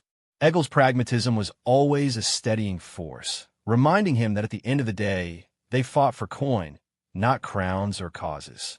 True enough, Alpheo agreed, his voice quiet but firm. The prince commands his nobles and his regular troops, but he knows we're the ones that can tip the scales in his favor. He needs us badly. Jarza, the more measured of the group, crossed his arms over his chest. Maybe so, he said, his voice low, but the nobles aren't happy. I saw their faces in that tent. They think we're overstepping. They can think what they like, Alpheo replied, his tone dismissive. We've earned our place here. Without us, the prince's campaign would be hanging by a thread. It's not arrogance if it's true. Jarza gave a reluctant nod. Just keep your eyes open, he cautioned. The nobles might not say anything now, but they don't forget slights. They'll be looking for a chance to bring us down a notch. Alpheo didn't need the reminder. He knew full well the delicate balance they were walking. The prince might tolerate their independence and skill for now, but there would come a time when he would no longer need them. And when that day came, the prince wouldn't hesitate to cut them loose, or worse. Still, today wasn't that day. Today, they still held the upper hand. Let them watch and wait, Alpheo said with a faint smile. By the time they find an opening, the war will be over, and we'll be long gone with our purses full. Eggle grinned, pushing off from his casual lean. Then I say we drink to that, eh? Alpheo's smile widened. You read my mind. As the group began to move away from the prince's tent, the weight of their conversation fading, Alpheo cast one last glance over his shoulder. Enjoy tonight, Alpheo continued, his tone light, but carrying a note of seriousness. Tomorrow, we'll probably be leaving for battle, and who knows when we'll get another chance to unwind. Asag looked at Alpheo and asked, And what about you, Captain? What will you be doing? Alpheo sighed, a hint of weariness creeping into his voice. I'm going to catch up on some sleep, he said, rubbing the back of his neck. Haven't had much of that lately, and we're going to need all our strength for what's coming. Jarza and the others nodded in understanding, appreciating their leader's honesty. The group began to disperse, each man heading off to enjoy the brief respite in their own way. Some sought out the nearest tavern. Others made their way to the market to spend their hard-earned coin, and a few simply found a quiet spot to rest. Whatever they chose, however, soon they would all find themselves fighting for their lives, as the commander they have decided to rely on would soon overturn their lives. Comments. Chapter 92. It was a bright and radiant day, the golden sunlight pouring over the green pastures of the plain like molten gold. The air was crisp and refreshing, filled with the soft whisper of a breeze that stirred the tall grass and carried the delicate fragrance of blooming wildflowers. Above, the sky stretched wide and cloudless, a serene ocean of blue with only a few puffs of white drifting lazily across the horizon. Yet, amidst this tranquil beauty, two military camps marred the landscape like scars on untouched skin. To the north, perched on a strategic rise, stood the camp of the Prince of Yarkut. Neatly arranged tents and fortified positions spread across the hill, the prince's banner snapping defiantly in the breeze. A few kilometers to the south, on the opposite end of the vast plain, the camp of the Prince of Oizen loomed in contrast. Though more rugged, it exuded a similar air of readiness, soldiers sharpening blades and donning armor, their own banner fluttering against the clear sky. Between the two camps, the open plain lay silent and untouched, a stretch of no man's land where the tall grass swayed gently, unaware of the blood that would soon soak its roots. The serene beauty of the landscape seemed almost dreamlike, as though nature itself stood in quiet opposition to the violence that was about to unfold. The sun, indifferent to human conflict, continued to rise higher, casting its warm light over the earth as if unaware of the impending clash that would soon break the peaceful spell of the day. Inside the camp of the Prince of Yarkut, a tense gathering of nobles, those who had been convinced to join the campaign, were amassed in a large, ornately decorated tent as the nobles argued over the strategy for the impending battle. One noble, a burly man with a booming voice, stood up, his face flushed with excitement. "We should engage the enemy immediately," he shouted, trying to rally his fellows. "Repel the invaders and drive them from our lands." His fervor was infectious, and many of the nobles echoed his cries, their thirst for battle evident. The recent humbling of the enemy elite had filled them with confidence, and they saw this as a prime opportunity to deliver a powerful blow to their adversaries. However, not all shared this eagerness for a direct confrontation. A significant number of nobles preached caution, their voices rising above the clamor. Were they cowards? No, they just knew the difference in strength between the two sides. They were acutely aware that the enemy's cavalry outnumbered their own, and that abandoning the high ground to fight on the plain below could be disastrous. "We should maintain our position and force them to come to us," one of the cautious nobles argued, his voice steady but firm. "The high ground gives us the advantage." Let them exhaust themselves trying to dislodge us. The tent erupted into a cacophony of voices, with nobles on both sides of the argument trying to make themselves heard. The tension was palpable, each faction deeply entrenched in their views. Are you empty only in the head or between the legs too?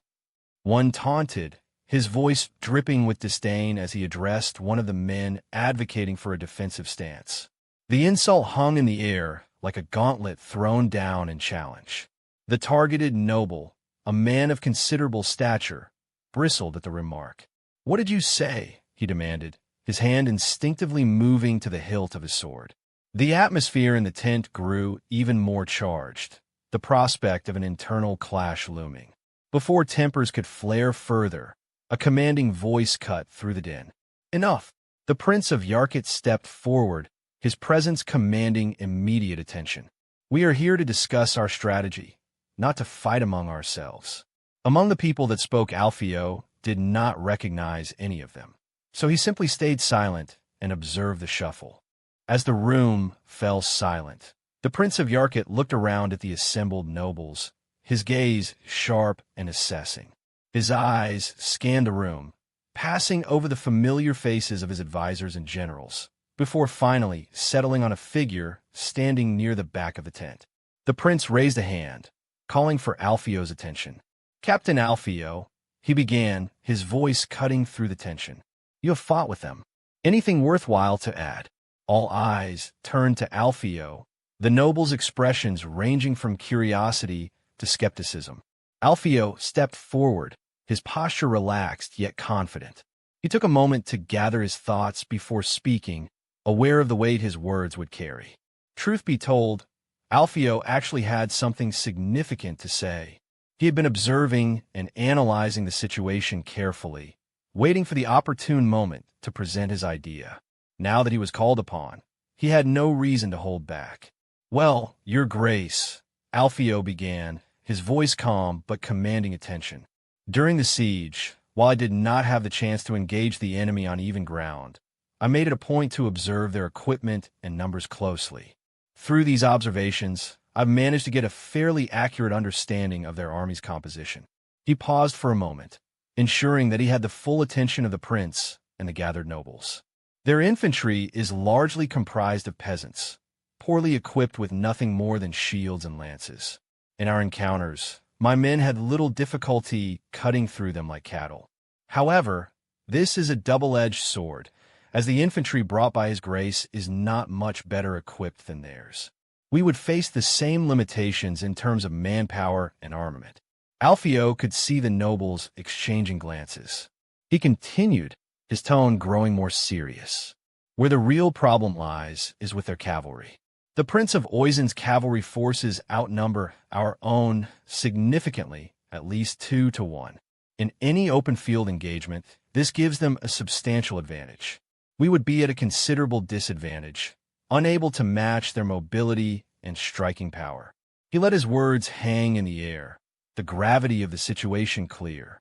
The Prince of Yarkit's jaw tightened. One of the nobles from the faction advocating for an immediate attack stepped forward, his face red with indignation. "You insult our strength, mercenary," he growled, his voice loud and defiant. "We are not cowards to hide behind walls. We will smash through the enemy lines like an axe through wood." Alpheo couldn't help but smirk.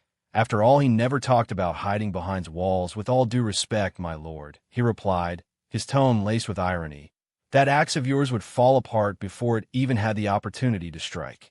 The enemy would see to that." The nobleman's face turned an even deeper shade of red, his fury barely contained. "How dare you?" he shouted, taking a step towards Alpheo, his hand instinctively moving to the hilt of his sword. "You dare question our courage and strength?" Before the situation could escalate further, the Prince of Yarkit raised his hand, his voice commanding and authoritative.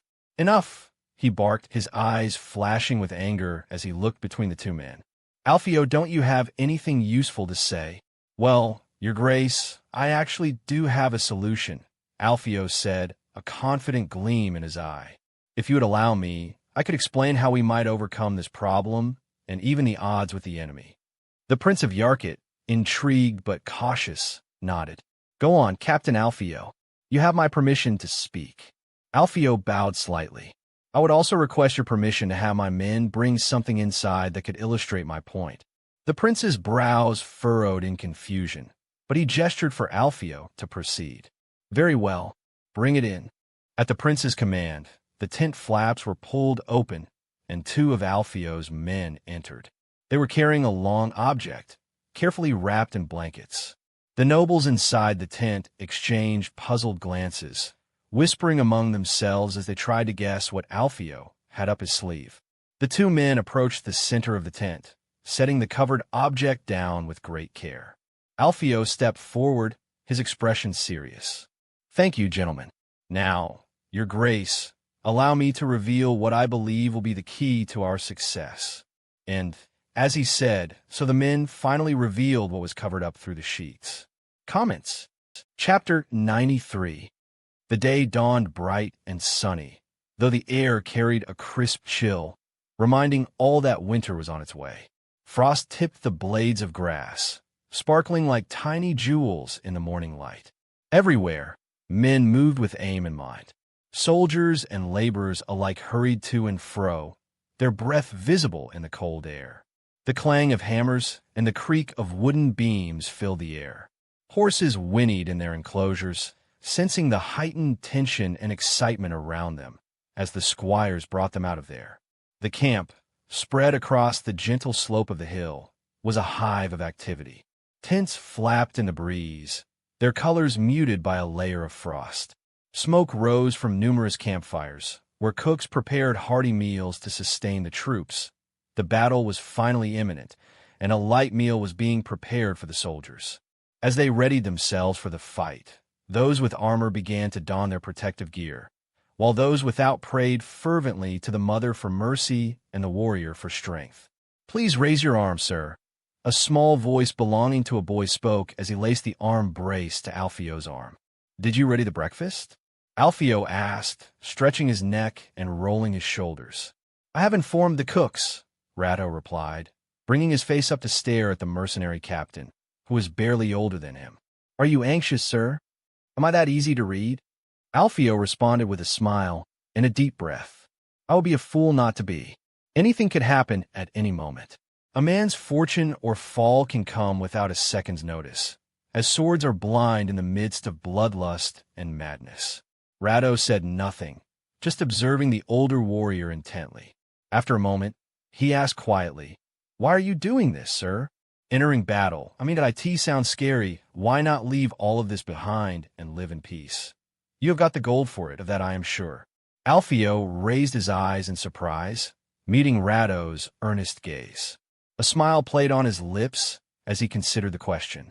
I am owed more than this, he began, his voice steady and thoughtful. It's not my lot to simply walk away. Peace is a noble goal, but it's not in my interest. There are things I need to see through, debts that must be repaid, and a boat of gold that I desire. Ratto looked puzzled, prompting Alpheo to elaborate. You see, life has given me more than just the ability to fight. It has given me a purpose. I lead these men because I believe in what we are doing. It's not just about the battle. It's about what comes after. We fight for more than just survival.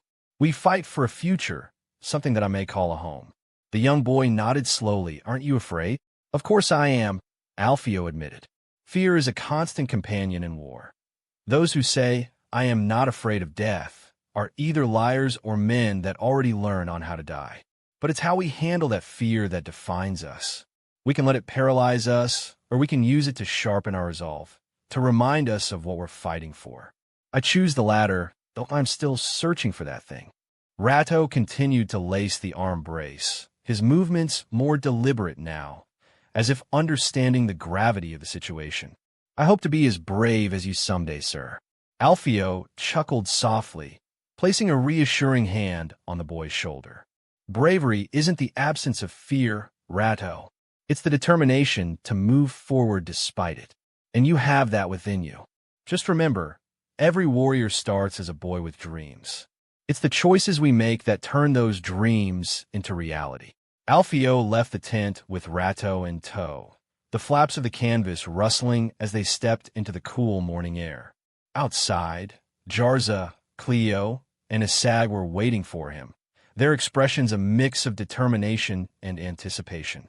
The sun cast long shadows on the ground, hinting at the approaching winter but still providing a clear, bright start to the day. Seeing his trusted lieutenants, Alpheo nodded silently, acknowledging their presence.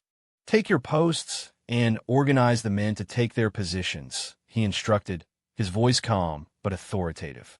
Jarza gave a sharp nod, his face set with resolve as he turned on his heel and headed towards his assigned area. Cleo, his long hair, which he let grow after gaining back his freedom, tied back and his armor gleaming in the sunlight, shot Alpheo a quick smile before striding off to rally the troops. Asag gave a groan of acknowledgement before marching off to his own command. As they separated, each going to fulfill their duties, Alpheo watched them for a moment, feeling a surge of pride for the people he had come to rely on so heavily. "Good luck," he called after them, his voice carrying a note of genuine sincerity. The banners fluttered in the breeze, displaying the colors of their faction with pride.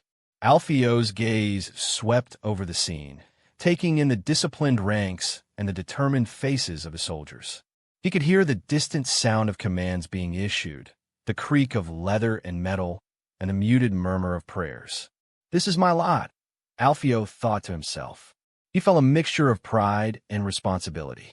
The path he had chosen was fraught with danger and uncertainty, but it was also filled with the chance to land higher in that ladder, striving for a future beyond the battlefield.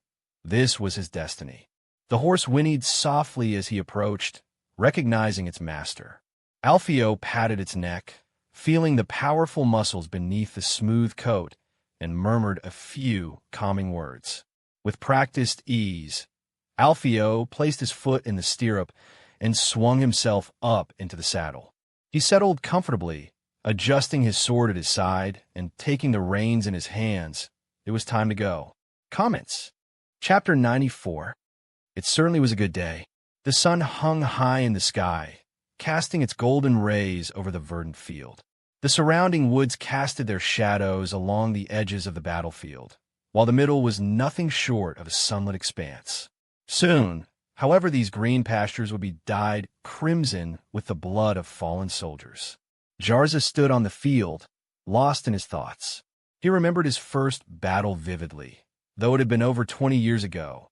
A simple skirmish when he served in a Sellsword company for an imperial lord, tasked with cleansing his domains of bandits. That company, he vaguely remembered, had disbanded a few years later, but Jarza, as always, found another band to join. 20 winters and 20 summers had passed in the blink of an eye, each season blending into the next. The 4 years he had spent as a slave were the longest of his life, dragging on with relentless cruelty. Starved and beaten in a foreign land, Jarza had often believed he would die in those chains. Yet, against all odds, he had survived. The gods, it seemed, or yet he believed, had other intentions for him. Each scar and each battle had brought him to this moment, standing on this field, ready to face whatever came next. He could never fully understand that boy. He was like a book open to everyone to be read, and yet written in a language never seen. Easy to read and impossible to understand. His ideas were usually either nothing short of genial or outright dumb. He still remembered the first batch of a plan he had made to escape. If they had followed on those, they would have certainly been caught. He surveyed the field, his eyes scanning the nearly 600 warriors surrounding him. Among them, 200 were under his direct command. He had always dreamt of leading men in a battle, a vision that seemed distant during his early days in the various Sellsword companies. Most leadership positions in those bands were occupied by exiled minor lords or members of distant branches of noble families, individuals less powerful and less wealthy than their mainline kin. Yet now, against all odds, Jarza had men under his command, ready to follow him into the fray. His gaze shifted, catching the vague shadow of the man he called a friend, Alpheo. Jarza smirked, recalling the incredulous faces of the nobles when they realized the plan, fighting cavalry with infantry. Who would have thought of doing something so stupid like that? And yet when they made a few tests, it proved them wrong. This campaign had turned out to be remarkably fruitful. Not only had they managed to assemble a cavalry corps, but they had also replenished their nearly empty coffers.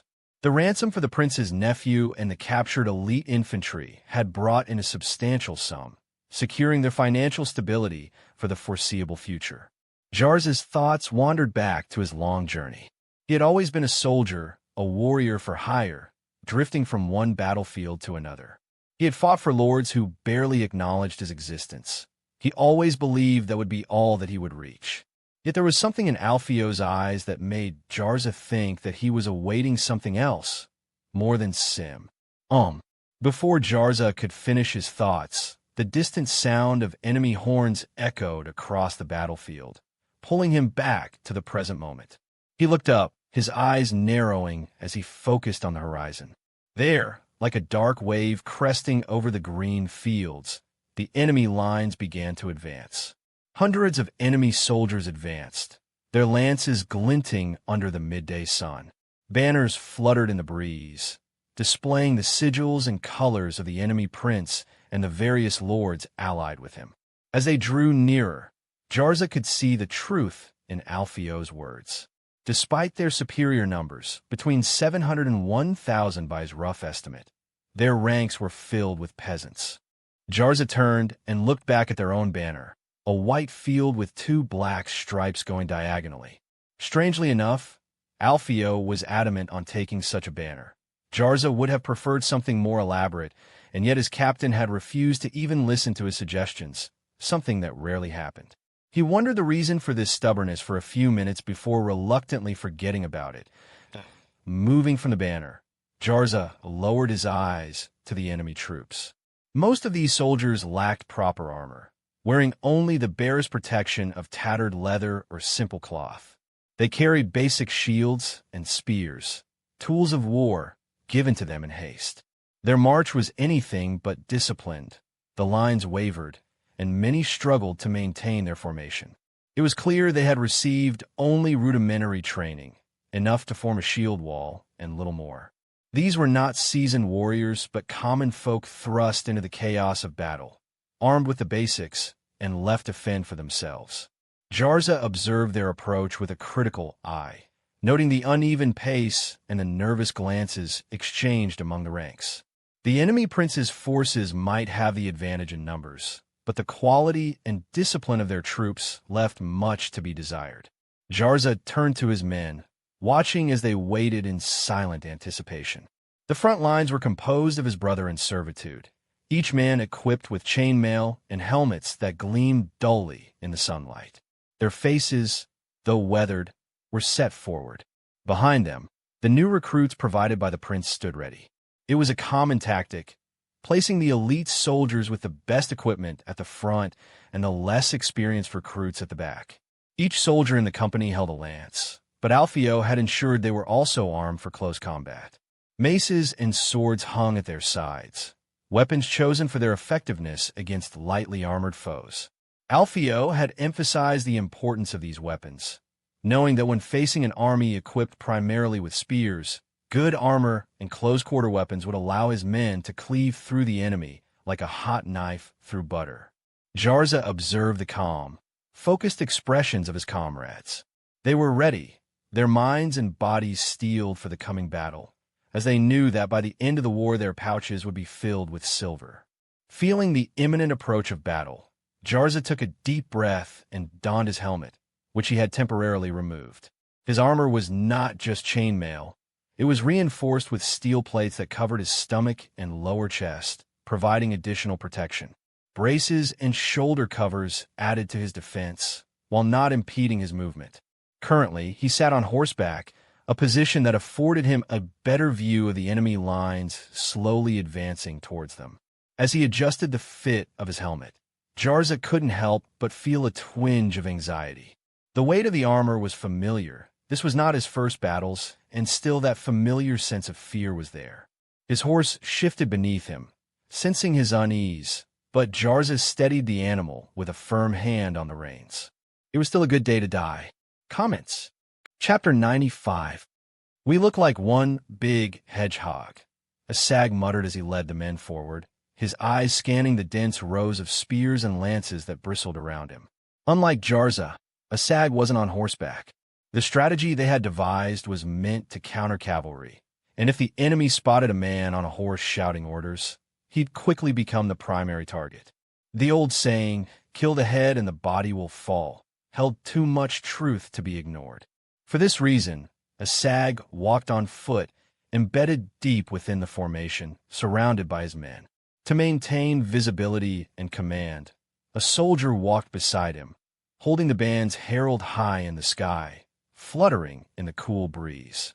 The formation around him was tight, a living, breathing entity made up of hardened warriors and fresh recruits. The front lines were a wall of steel and muscle, each man gripping his 4 meters long lance with practiced ease, ready to thrust it forward at the first sign of an enemy charge. Behind them, the newer recruits held their positions, their eyes darting nervously, but their resolve firm. They looked to the veteran Mercenary for cues, mimicking their calm and steady demeanor as best as they could. A sag couldn't help but feel a grim satisfaction at how the formation looked from within, a veritable forest of pointed weapons, each one poised to impale the first horse or soldier that dared to approach. He did not know how Alpheo hadn't thought of such style of fighting, but the training showed how the captain's boasts were actually truthful, that this was the ultimate weapon against cavalry. Alpheo knew the value of discipline in battle, especially among troops who had never tasted real combat. A good portion of his men were green, fresh recruits who had only recently taken up arms. These men, untested and anxious, as such, Alpheo gave them a job that did not involve close combat. For this reason, Alpheo had placed them inside the formation, protected on all sides by the more seasoned warriors. Their job was simple yet crucial, and it would shine during the fight. As a sag looked out across the battlefield, his gaze was drawn to the far left, where enemy banners flapped in the cold breeze. But what truly caught a sag's attention was not the banners, but the rising cloud of dust directly in front of them. It billowed into the sky, a vast, churning mass that obscured the horizon. A sag didn't need to see the soldiers within that dust to know what was coming. His experience told him everything he needed to know. The enemy cavalry had finally arrived. The sight of the dust cloud sent a ripple of tension through the ranks. The tension hung thick in the air as a sag sensed the rising anxiety among the recruits. He knew that fear could be as deadly as any enemy on the battlefield. He needed to rally them, to remind them of their training and the strength they held as a united front. "Soldiers!" A sag's voice cut through the murmurs, drawing the attention of every man within earshot. "We have trained long and hard for this fight. You've seen firsthand the power of these weapons and the effectiveness of this formation." His words seemed to steady them, and many soldiers exhaled deeply, their nervous expressions slowly transforming into something more resolute. "I'm not one for long speeches," a sag continued, his tone blunt and to the point. "But let me remind you of one thing. Your greatest chance of survival is to hold the square and trust the men beside you. If any of you think you'll survive by running, then you've got shit for brains. Fear won't make you outrun a horse." His words were harsh but necessary, meant to cut through the panic and focus their minds on the reality of their situation. "So, brace your asses and stand your ground." "Ussa!" The roar of agreement came from the veterans first, their voices strong and unwavering. It was quickly followed by the recruits, their initial hesitation giving way to a growing resolve. The collective shout echoed across the formation, a powerful affirmation that a sag had managed to steady the morale just in time. A sag took a moment to survey the faces around him. The fear was still there, but it was tempered now by determination. They were ready, or as ready as they could be. The banner holder waved the flag high, its vibrant colors snapping in the brisk wind, while the trumpeter's horn echoed across the battlefield, signaling the advance of the cavalry.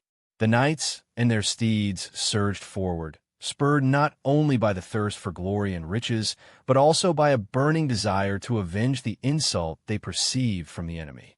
From their vantage point, they could see that what awaited them was not an opposing cavalry, but a formation of mere foot soldiers. "This insult shall be answered with blood. Theirs," shouted a young man of barely 20 winters, his voice cutting through the din as he stood tall in the stirrups, making himself appear even more imposing. This young man was none other than Sorza, the heir to the throne of Oisin, leading the charge with a fervor fueled by his ambition and the weight of expectations placed upon him. Sorza had been given command of the cavalry by his father, the reigning prince, who saw this battle as an opportunity to elevate his sons, standing among the lords and knights of the realm. In a world where leadership was earned through bloodshed and valor, no man would willingly follow a leader who had never tasted the dust of the battlefield or wielded a sword in earnest combat. The prince knew that his son's future depended on this moment, on proving himself worthy of command. The task had been deemed safe enough by the prince, based on the reports from spies who had noted the enemy's lone numbers of mounted troops. Sorza, despite his youth and inexperience, was flanked by a cadre of seasoned guards, their sole purpose to ensure that the young heir emerged from the battle unscathed. These were not just any guards, but hand-picked veterans, hardened by countless battles, each sworn to protect the prince's bloodline with their lives. As the cavalry closed the distance, the pounding of hooves drowned out all other sounds, a thunderous drumbeat that resonated in the hearts of the men. The lords and knights riding alongside Sorza shared in his determination, their eyes fixed on the enemy ahead. To them, the sight of footmen daring to stand against their mounted might was nothing short of a grievous affront. They were determined to teach these lowly soldiers the true power of cavalry, to trample them underfoot and send a clear message to any who would dare oppose them. Sorza's heart raced with excitement and fear. This was his moment to prove himself, to show his father and the realm that he was more than just a prince by birth, but a leader by right. As they neared the enemy lines, he tightened his grip on his sword, ready to carve his name into the annals of history, not knowing that the formation they were going to fight was that of a modified Reislaufer created exactly to counter cavalry charges. Comments. Chapter 96. The cavalry thundered across the field, a tidal wave of men and horses, their sheer force raising cloud of dust. The pounding of hooves on the earth reverberated through the air, each beat echoing the pulse of the riders' hearts. The horses, sensing the impending clash, were in a frenzy, their eyes wide with the thrill of the charge. Nostrils flared as they snorted and breathed in the dust-filled air, their powerful muscles rippling beneath gleaming coats. They had been at war many times, and the smell of blood was not something they were not familiar with. Above this surging mass of cavalry, the banners of the noble houses fluttered wildly in the wind, each one a vivid splash of color against the dull brown of the dust and the deep green of the distant woods. These banners bore the crests of powerful families, their sigils, a lion rampant, a soaring eagle, crossed swords, making the air above the dust seems like the work of an artist. The banners whipped and snapped in the air, symbols of the Lord's honor and the ferocity of the charge. "Uzzah!" they shouted, albeit the roar was more to be heard by their companions, as the pitiful infantry would certainly not hear such shout covered by the thundering of hoofs. Sorza, the young prince, shouted above the din, his voice cracking with the fervor of youth and the desire for glory. "Cut through them, smash them, and claim victory, men," he bellowed, his words directed more at himself than the soldiers, who were already committed to the headlong rush. Positioned safely in the middle of the line, Sorza was spared the danger of the first clash, his presence more symbolic than strategic. His father had insisted he be kept from the most dangerous positions. After all, the heir to the princedom could not be risked so easily. Just few dozen of steps away now, the soldiers could see something strange about the infantry awaiting them. Hundreds of spears, long and wickedly sharp, jutted out from the formation. These were no ordinary spears. They were longer, heftier, held firmly with both hands by the men in the front line. Sorza squinted in confusion. The sight was unlike anything he had ever seen.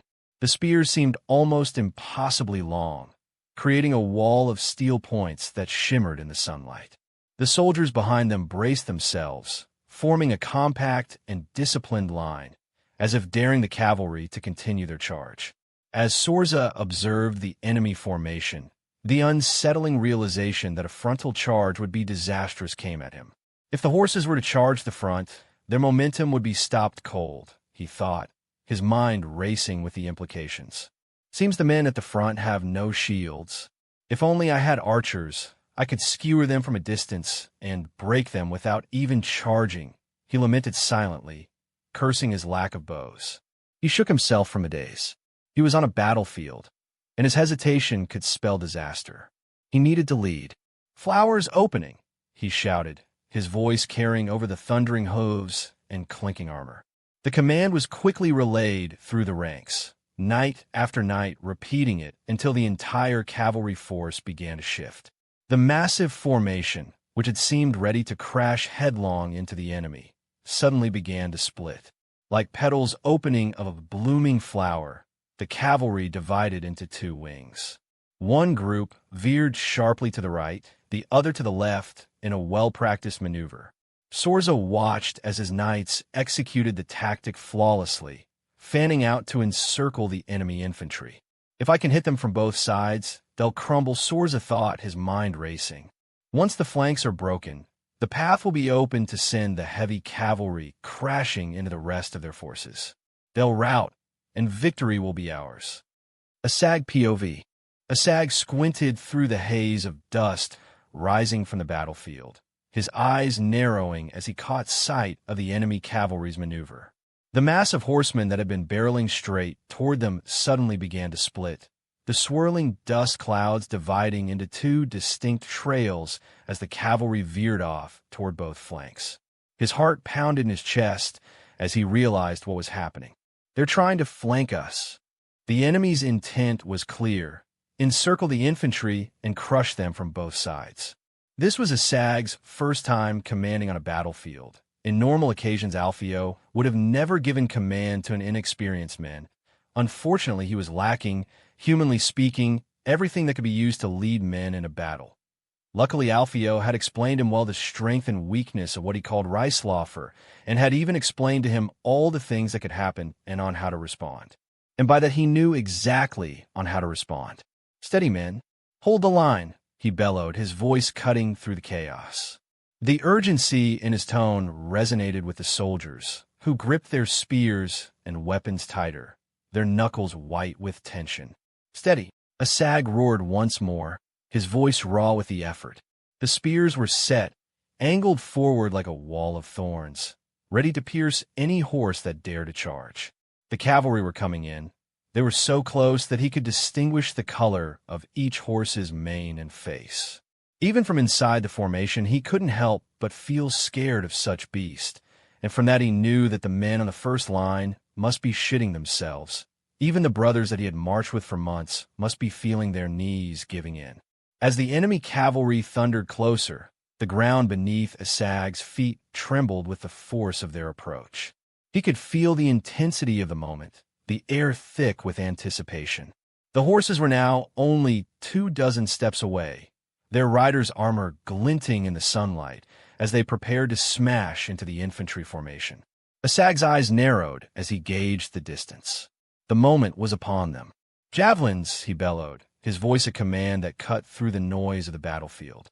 In an instant, the recruits, green but eager, snapped into action.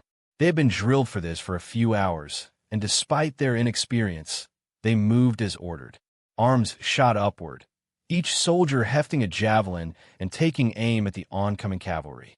The tension in the air was palpable as the recruits focused, their breaths held for the briefest of moments. Then, as if by a single breath, the javelins were released. A swarm of projectiles arced through the sky, their deadly tips glinting as they descended upon the enemy. The air was filled with the sound of the javelins whistling through the air before finding their marks. The first line of knights took the brunt of the volley.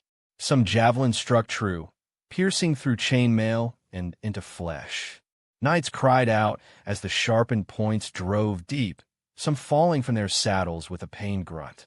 Horses screamed as they were struck, their powerful bodies faltering under the sudden pain, collapsing to the ground and throwing their riders violently. For those armored in heavier steel plate beneath their mail, the javelins might not have penetrated as deeply, but the sheer force of the impact was enough to unseat several of them. The knights found themselves tossed from their saddles, landing heavily on the ground, the wind knocked out of them. Some struggled to rise, only to be trampled by the hooves of their own charging comrades. The effect was immediate and chaotic. The front lines of the cavalry were disrupted, their advance faltering as the wounded and the dead littered the field.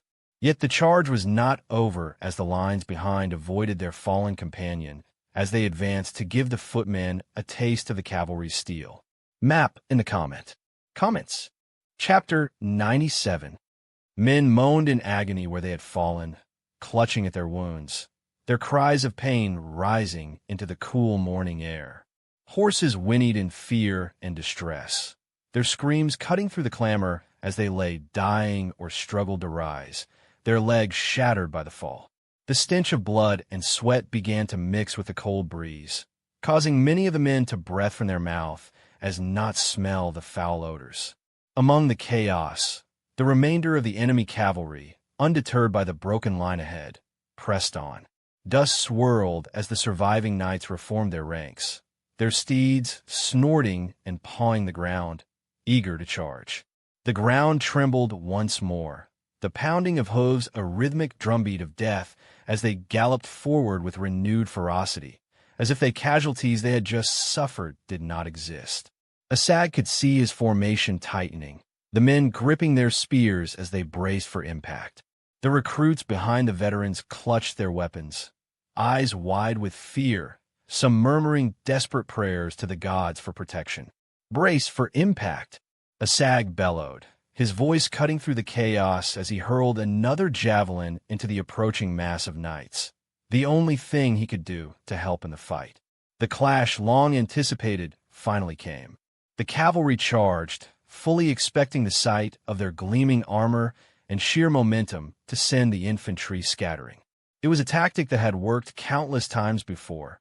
Peasant levies would break at the first sight of a cavalry charge, their fear overpowering any courage they could have. But this time, against all odds, the infantry held. The knights surged forward, lances leveled for a devastating blow. But something unexpected happened. The infantry didn't waver. They stood firm, their formation tight, their spears poised as they faced down the enemy.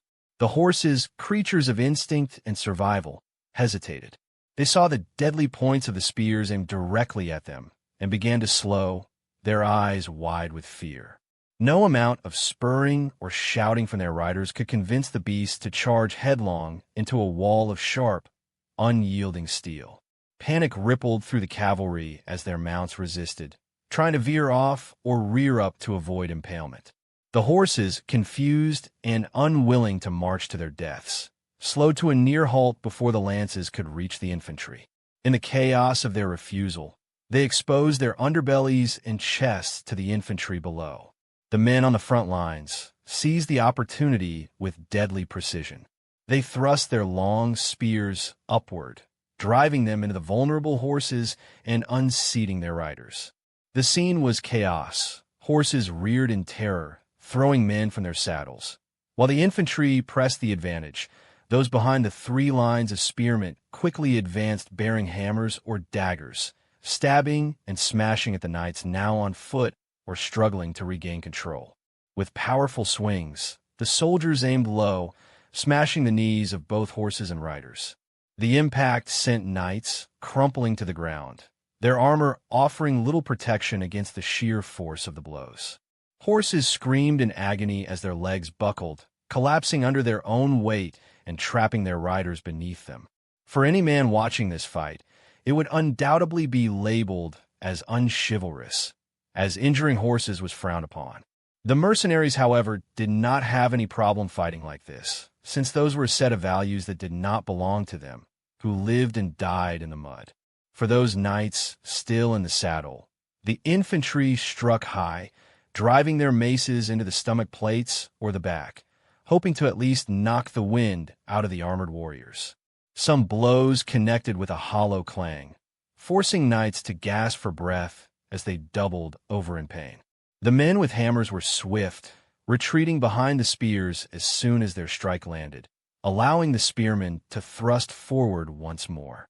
Yet not all the knights were thrown off. Some regained control of their panicking steeds, managing to hold on despite the chaos. These knights lashed out in desperation, hacking down at the infantry with their swords and maces, cleaving through anything on foot. One knight, his horse rearing up, smashed his sword into a soldier's helmet, sending him crumpling to the ground.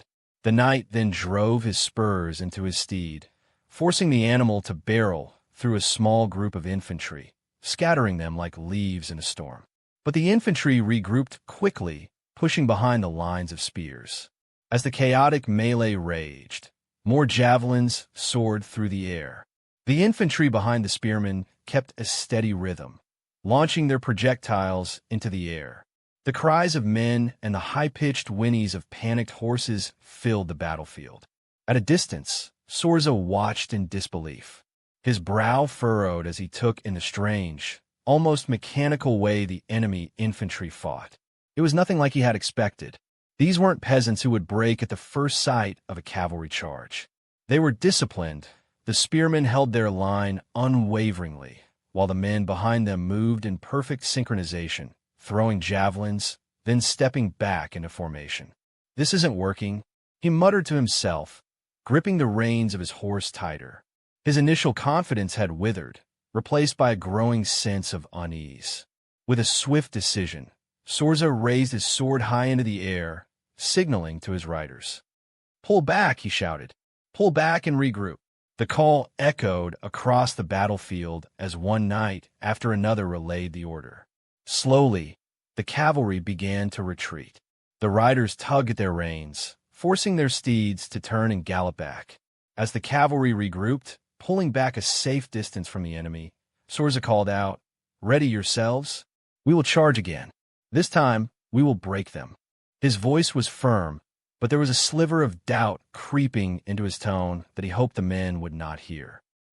The clash between the infantry forces was no less intense than that of the cavalry. On the left flank, while the cavalry struggled to break through, the infantry battle unfolded with brutal ferocity. The two forces could not have been more different. The Oizen infantry, largely composed of peasants, was a ragtag group hastily armed with spears and shields. Their shields were simple, wooden, and not even covered with tattered leather. Most wore little more than cloth and leather tunics, and their spears were of uneven length and craftsmanship. They stood shoulder to shoulder, gripping their spears with shaking hands, their faces pale as they awaited the inevitable charge. These were farmers, vagabonds, and laborers, men who had never seen battle before this day, and it showed. They were here only because their prince had called upon them, and also for the opportunity to plunder during war. On the other side stood the mercenary infantry led by Alpheo, who was standing on the back directing the battle, men who were fighting for coin rather than any sense of duty toward a master or lord. Alpheo's soldiers were better equipped, each man wearing chainmail that glinted under the sun and helmets that covered their heads. Their shields were thicker, stronger, and better maintained than the Oizen peasants. But most importantly, they carried with them not spears, but close combat weapons, swords, hammers, and maces. Alpheo knew that the battle would be won not in long engagements, but in brutal, close-quarters combat, making use of shock and awe. The Oizen peasants were armed with spears, and spears were only effective while keeping distance. His men, wearing chainmail and wielding blunt weapons, would close that distance and render the spears useless. The goal was to get in close, deny the Oizen troops the space they needed to thrust their weapons effectively, and then use their superior armor and heavier weapons to crush them. The two forces clashed, and immediately, the difference in experience and equipment became apparent. The Oizen peasants, trying desperately to maintain a shield wall, jabbed their spears forward, but Alpheo's soldiers moved in too quickly. The chainmail-clad infantry pressed forward relentlessly, shields locked together as they pushed through the thin line of peasants. The blunt weapons came into play, with hammers and maces smashing down onto shields, arms, and legs. The swords cut through flesh when the opportunity arose, but it was the hammers and maces that made the biggest difference.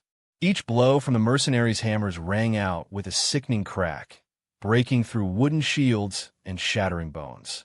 Even the spears that managed to hit home glanced off chainmail or were deflected by shields. The Oizen infantry, already untrained and nervous, quickly found themselves overwhelmed by the sheer brutality of the assault.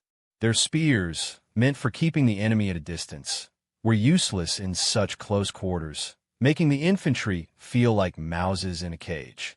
Comments. Chapter 98. The black-winged scavengers' birds flew in lazy arcs, drawn to the feast of flesh that would soon litter the fields below. Their caws echoed over the battle as they spectated it from above. Jarza stood near the center on the back of formation, his face set in a stony expression as he commanded the fighting. His eyes flickered from one side of the battlefield to the other, watching his men with the sharp attention that only a seasoned warrior could have. He had spent decades in the thick of battle, and this was no different, except now he was the one giving orders, not obeying them. "Rotate the lines," he barked over the noise, using his whistle and signaling with his hand to circle. His voice cut through the chaos like a blade, as every 50-man sergeant obeyed the command and relayed the order to the soldiers. Every 10 to 15 minutes, the frontline troops, those in the thick of the brutal, close-quarters fighting, were pulled back, replaced by fresher soldiers from the second and third ranks. Normally, such a maneuver would have been risky. Shifting troops in a heat of battle could leave gaps in the line, openings the enemy might exploit. But the Oizen infantry, green and untrained as they were, did not press the advantage. They were too exhausted, too battered by the continuous pounding they had taken from Alpheo's seasoned soldiers. The Oizen forces were more concerned with catching their breath, their initial aggression having drained them. Their spearmen, already struggling to maintain a coherent line, faltered under the attacks. Jarza took full advantage of their hesitation of the peasants. He watched as the tired Oizen soldiers hesitated, their spear thrusts growing sluggish. Some had dropped their weapons entirely, clutching their shields tightly as if they could ward off the enemy. These men were not warriors. They were simple men hastily called to arms and given the barest of training. They had no sense of timing, no instinct for when to strike or when to press forward. "Hold steady, lads. Don't let up," one of the officers commanded, his eyes scanning the lines. The troops, now fresh, took the front once more. The fresh line advanced, shields locking together as they pressed forward step by methodical step. Behind them, the spent soldiers who had been on the front took a moment to breathe, wiping sweat from their brows and catching their breath, knowing they'd be called forward again soon. The Oizen troops, sensing the renewed assault, wavered. Their spears trembled in their hands as they tried to form some semblance of a defense, but it was futile. Every few minutes, the pressure was renewed, and the mercenaries pressed forward with hammers crashing down on shields, swords slicing through gaps in the shields, and maces smashing limbs. Jarza, his helmet tipped back for a moment, allowed his eyes to wander across the chaotic battlefield. He couldn't help but wonder how Cleo was faring with his detachment of men. His command was smaller than Jarza's, and this was also his first battle. Cleo's troops were a mix of veteran mercenaries and fresh-faced recruits, much like his own, and they had been ordered to hold firm at all costs. Normally, mixing veterans with recruits was never a good idea. Unfortunately, they were running low in men, and Alpheo worried that entire units made up of recruits would rout at the slightest obstacle. Before he could dwell longer on Cleo's situation, movement on the horizon caught his attention. Jarza's eyes narrowed as he saw figures emerging from the distant line. More infantry, moving in formation toward the already beleaguered Oizen troops on the front line. The dust cloud they kicked up gave them away long before their banners were visible. Reinforcements. Jarza spat bitterly, watching as the new enemy forces marched to bolster their crumbling front. The Oisin peasants had been buckling under the pressure of Alpheo's disciplined soldiers, barely holding the line, but these fresh troops stopped the front line from routing. But Jarza wasn't about to let the enemy regroup and rally. He turned to his officers, a cold determination settling over his features. "Prepare the men for another push," he ordered, his voice sharp. "We need to crush them before those reinforcements arrive. If they join the fight, this will drag out longer than it needs to." The officers nodded and quickly moved to relay the command. Jarza knew they had to act fast, strike before the enemy could coordinate their efforts.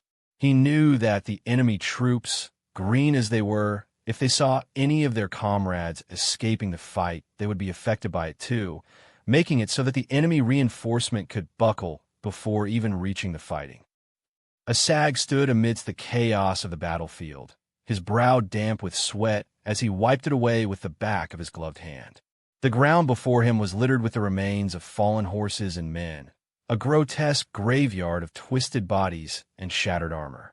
The cavalry had charged 4 times already, each attempt crashing like a wave against the unyielding spears of his infantry.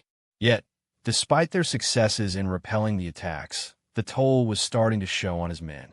The javelins, their most effective defense against the mounted knights, were growing scarce. With each charge, fewer and fewer of the deadly projectiles flew through the air. His soldiers, who had once launched the javelins with vigor and precision, now threw them with heavier arms, their movements slower, their breathing more labored. Asag could see the exhaustion settling into the ranks like an unwelcome fog. Worst of all, his burn started getting hot all of a sudden, probably from all the sweat coming from his forehead. The javelins were nearly gone. Each man had perhaps 2 left, or 3 if they were lucky. Asag knew they could repel another 2 charges at most with such limited ammunition, but he had to keep morale steady. He raised his voice, shouting over the noise of the battlefield. "Hold steady. They're tired, just like us. We break them here, or we die here." The veterans grunted in response, the recruits nodding anxiously, clutching their remaining javelins as if they were their last hope of survival. Asag knew they would need more than just weapons to survive this next wave. They needed iron will, and above all, some help. He glanced over at the bodies that lay strewn across the battlefield. There was no room left for retreat, no option to fall back. The sheer mass of corpses, horses and men alike, laid on the ground. It was an ugly idea that Asag thought, but an idea nonetheless. "Use the dead," Asag shouted to his men, who relayed the order down the lines. "Move the carcass to the front." Confusion flickered in their eyes as they glanced between each other, unsure at first what to make of the command. Yet, they moved, stepping out from behind the protective wall of spears to approach the fallen horses. Each group of 10 hesitated as they reached the corpses. The massive bodies of the animals sprawled across the ground, some still twitching in their death throes. They bent low, grabbing the hooves and legs of the dead horses, their faces twisted in a mix of revulsion and exhaustion. These were animals bred for war, powerful and once full of life, now reduced to flesh and bone in the mud. Luckily, they were close to the lines, as moving hundreds of kilos was a hard job. "Is this supposed to help?" One of the men asked, his voice tight with confusion as they dropped the horse's body in front of the first rank. "How's this going to stop the next charge?" "Better than standing there waiting to die." The veteran snapped back, wiping the sweat from his brow. "Let's go get another one before they decide for another charge." The frontline soldiers, already exhausted from the constant threat of the cavalry, stared at the makeshift barricades with wide eyes. They shifted nervously, gripping their spears tighter as they watched their comrades repeat the process, hauling more horse corpses ahead of the line. From atop his mount, Sorza squinted through the dust and chaos, watching in disbelief as groups of infantry soldiers began breaking formation. At first, he couldn't quite understand what they were doing, but the sight of them dragging dead horses toward the front lines puzzled him. "What in the God's name?" he muttered under his breath, gripping the reins of his horse tightly. Still, Sorza's instincts as a cavalry commander took over. The sight of infantrymen moving out of formation, exposed and vulnerable, was an opportunity. "They're out of position." Sorza shouted, standing tall in his stirrups, his voice ringing out over the thundering hooves. "Prepare for another charge. Let's smash them now while they're scattered." His knights, already battered from 4 failed charges, hesitated only for a moment before obeying. As the cavalry bore down upon the infantry, Sorza's mind raced with thoughts of glory. This time, the footmen would break. He was certain of it. With so many out of formation, victory seemed inevitable. The infantry tried to retreat back into formation, but they would not make it. The distance between them was becoming shorter and shorter. But then, something unexpected happened. The horses, which had charged so fiercely before, began to slow down. It was subtle at first, a slight hesitation, a momentary resistance against their riders' commands. Sorza frowned, spurring his own horse harder. "Faster!" he shouted, but instead of speeding up, his mount slowed even more. Sorza looked around, confusion spreading across his face. All around him, knights were struggling to urge their steeds forward, but the horses were resisting, their eyes wide and wild, their hooves faltering as if some invisible wall had risen up before them. "What are you doing?" Sorza barked at his horse, kicking its flanks harder. "Move, damn you!" But the animal refused. It neighed in distress, its powerful legs stumbling as it shook its head violently, resisting every command to charge further. "They won't go forward," Sorza whispered, realization flooding his mind. "They're spooked by the deads." In that instant, the young prince's dreams of a swift victory crumbled. For a few seconds, he simply stood there, gripped by disbelief, anger, and frustration. The dust swirled around him, and all he could hear was the frantic neighing of his horse and the hollow sound of failure settling into his bones. "Curse this wretched day!" Sorza spat under his breath, before giving one last, desperate order, his voice louder and sharper than ever. "Dismount," he roared. "Dismount and fight on foot, men." His words cut through the chaos like a blade, reaching the ears of his knights who, though battered and confused, obeyed immediately. The sound of armored men hitting the ground rang out as the cavalry abandoned their steeds, clambering to their feet with swords, axes, and maces in hand, using the same warfare they so hated and spat upon. Comments. Chapter 99. The battlefield turned chaotic as the riders now on foot clashed against the enemy. Clad in heavy armor, they rushed forward with swords, axes, and maces in hand, determined to break through the enemy lines. The spearmen held their ground, or at least tried to. Rows of long spears pointed menacingly forward, bracing against the weight of the approaching knights. As the knight crashed into them, the spearmen shoved the points of their weapons into the gaps between plates, aiming for weak spots in the armor, like face and armpit, while men with hammers waited their brave knight to break through the spears to give them a good welcome. "Push!" One of the infantrymen shouted, sweat pouring down his face as he strained against the weight of a knight pressing forward with his shield. The enemy proved too strong. Some managed to grab the spears with their gauntlet hands, yanking them away from the soldiers before smashing them to the ground with their axes or maces. Wood splintered and cracked, sending broken spears tumbling to the dirt. With their spears destroyed, the men were forced to rely on their swords, hammers, and maces. The close-quarters combat became brutal as the knights swung their heavy weapons, aiming for heads and chests. A knight, swinging his mace, crushed the helmet of an unfortunate soldier, the impact sending him crashing to the ground, lifeless.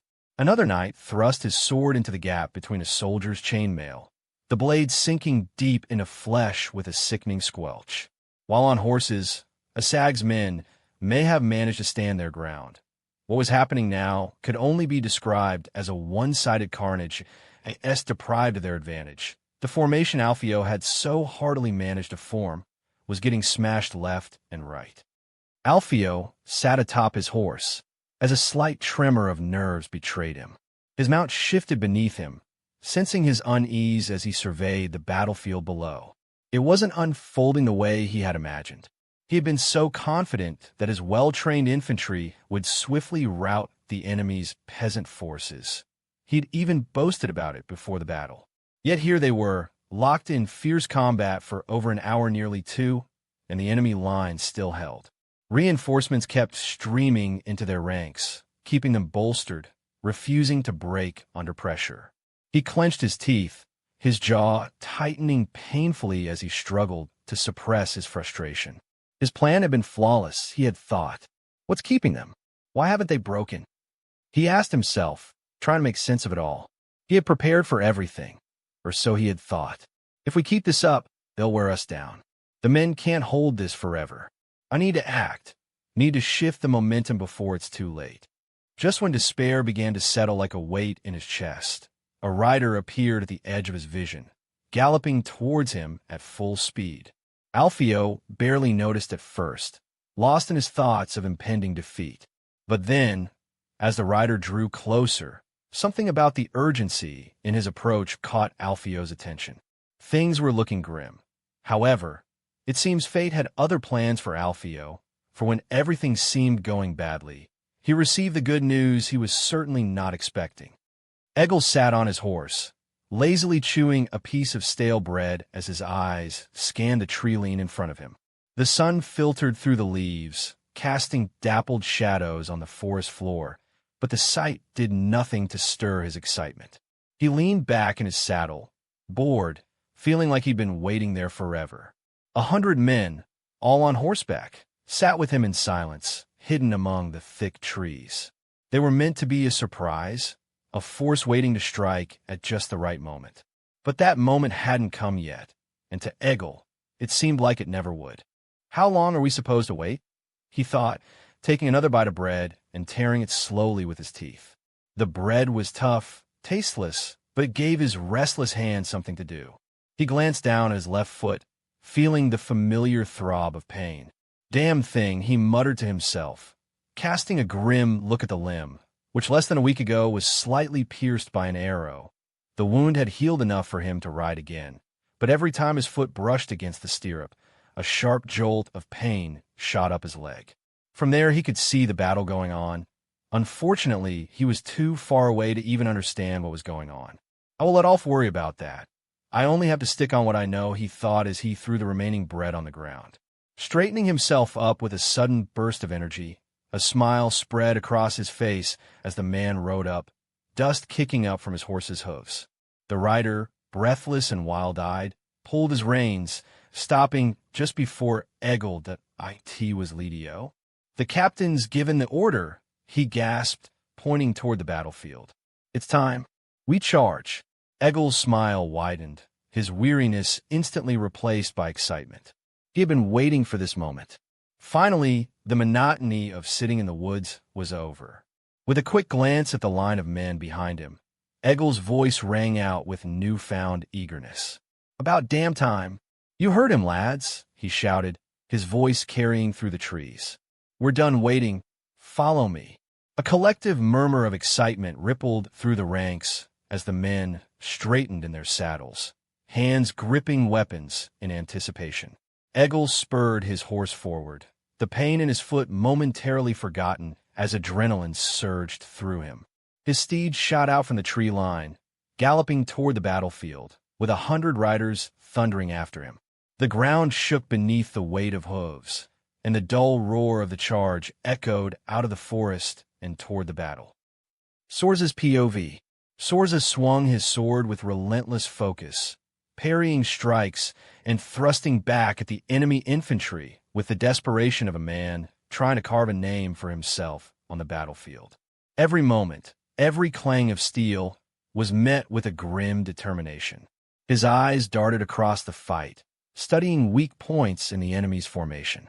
He watched as some of his men tried to overpower the stubborn infantry, while others struggled against the long spears that kept them at bay.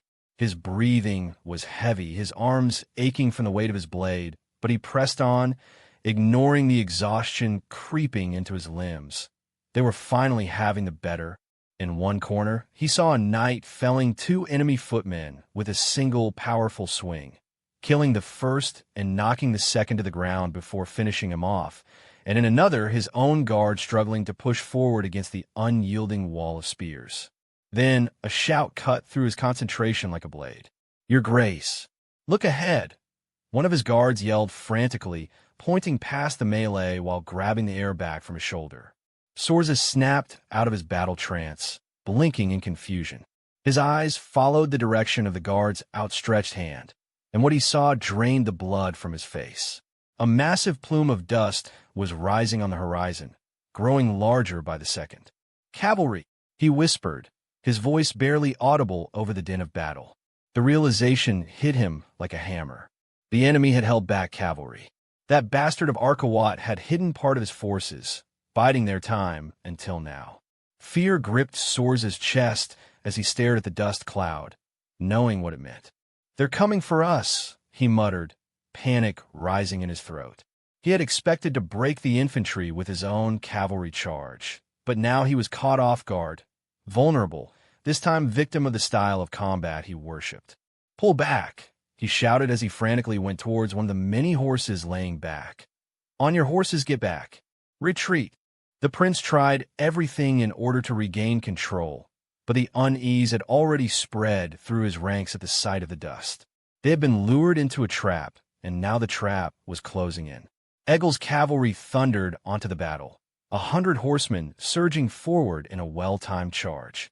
The ground trembled beneath them as hooves pounded the earth. With a fierce shout, Egil lowered his lance, and his men followed suit.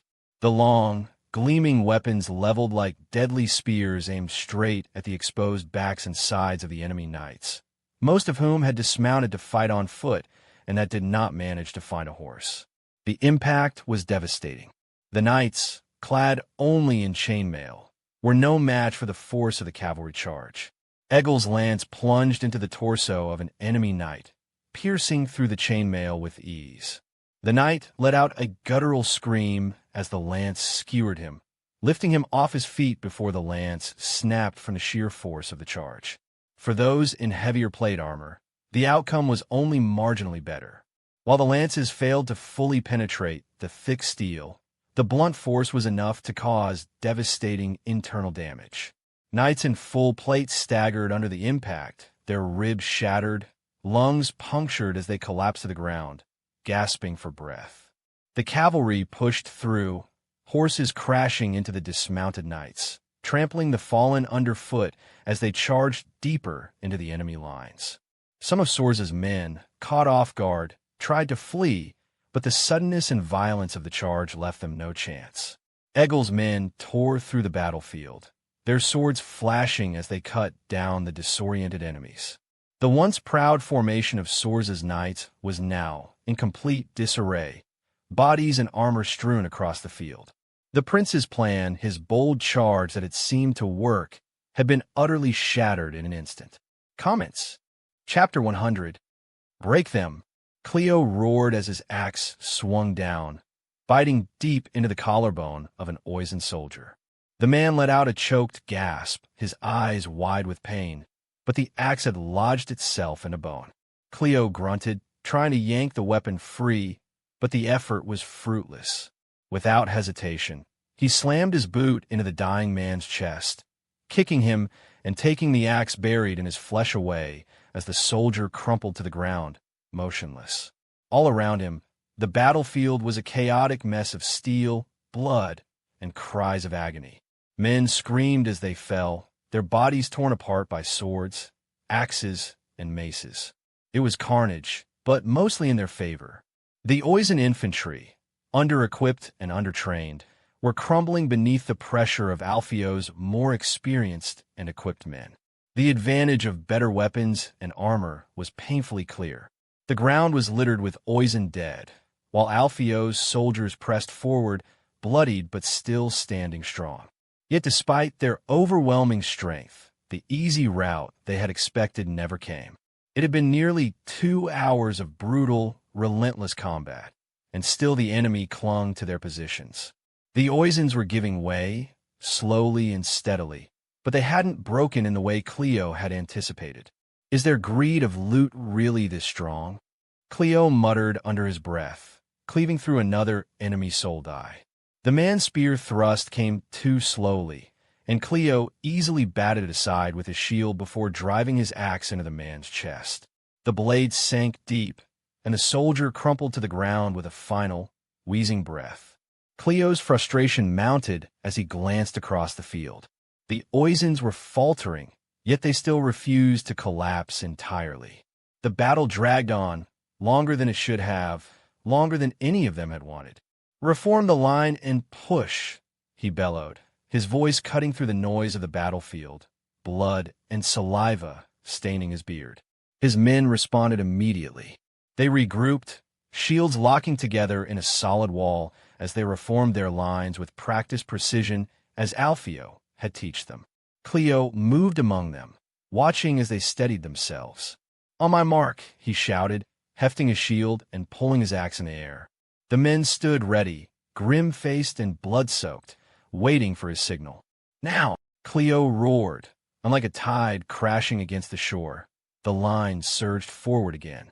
Steel met flesh as they charged in unison, breaking into the wavering ranks of the Oisins with sheer, unrelenting force. Cleo could feel the bloodlust rising in his men as they pushed forward with renewed vigor. Their faces were smeared with blood and dirt, their eyes wild with the adrenaline of battle. They shouted taunts at the enemy, trying to break their spirits as much as their bodies. "You will die here, bastards," one soldier spat, his voice hoarse. "Leave your head to me," another roared, grinning through blood-soaked teeth as he cut down an Oisin soldier, his weapon dripping crimson. The sight of Alpheo's battle-hardened soldiers, covered in the blood of their foes, was a terrifying one. Some of the men were practically unrecognizable beneath their armor, their faces streaked with gore and dirt. They looked like demons, not men, as they advanced. Some of them, in their frenzy, simply let out primal screams, spittle flying as they charged, their weapons raised high. The psychological toll on the Oisin infantry was immediate. Many of the green soldiers took unconscious steps back, their fear palpable as they saw the ferocity before them.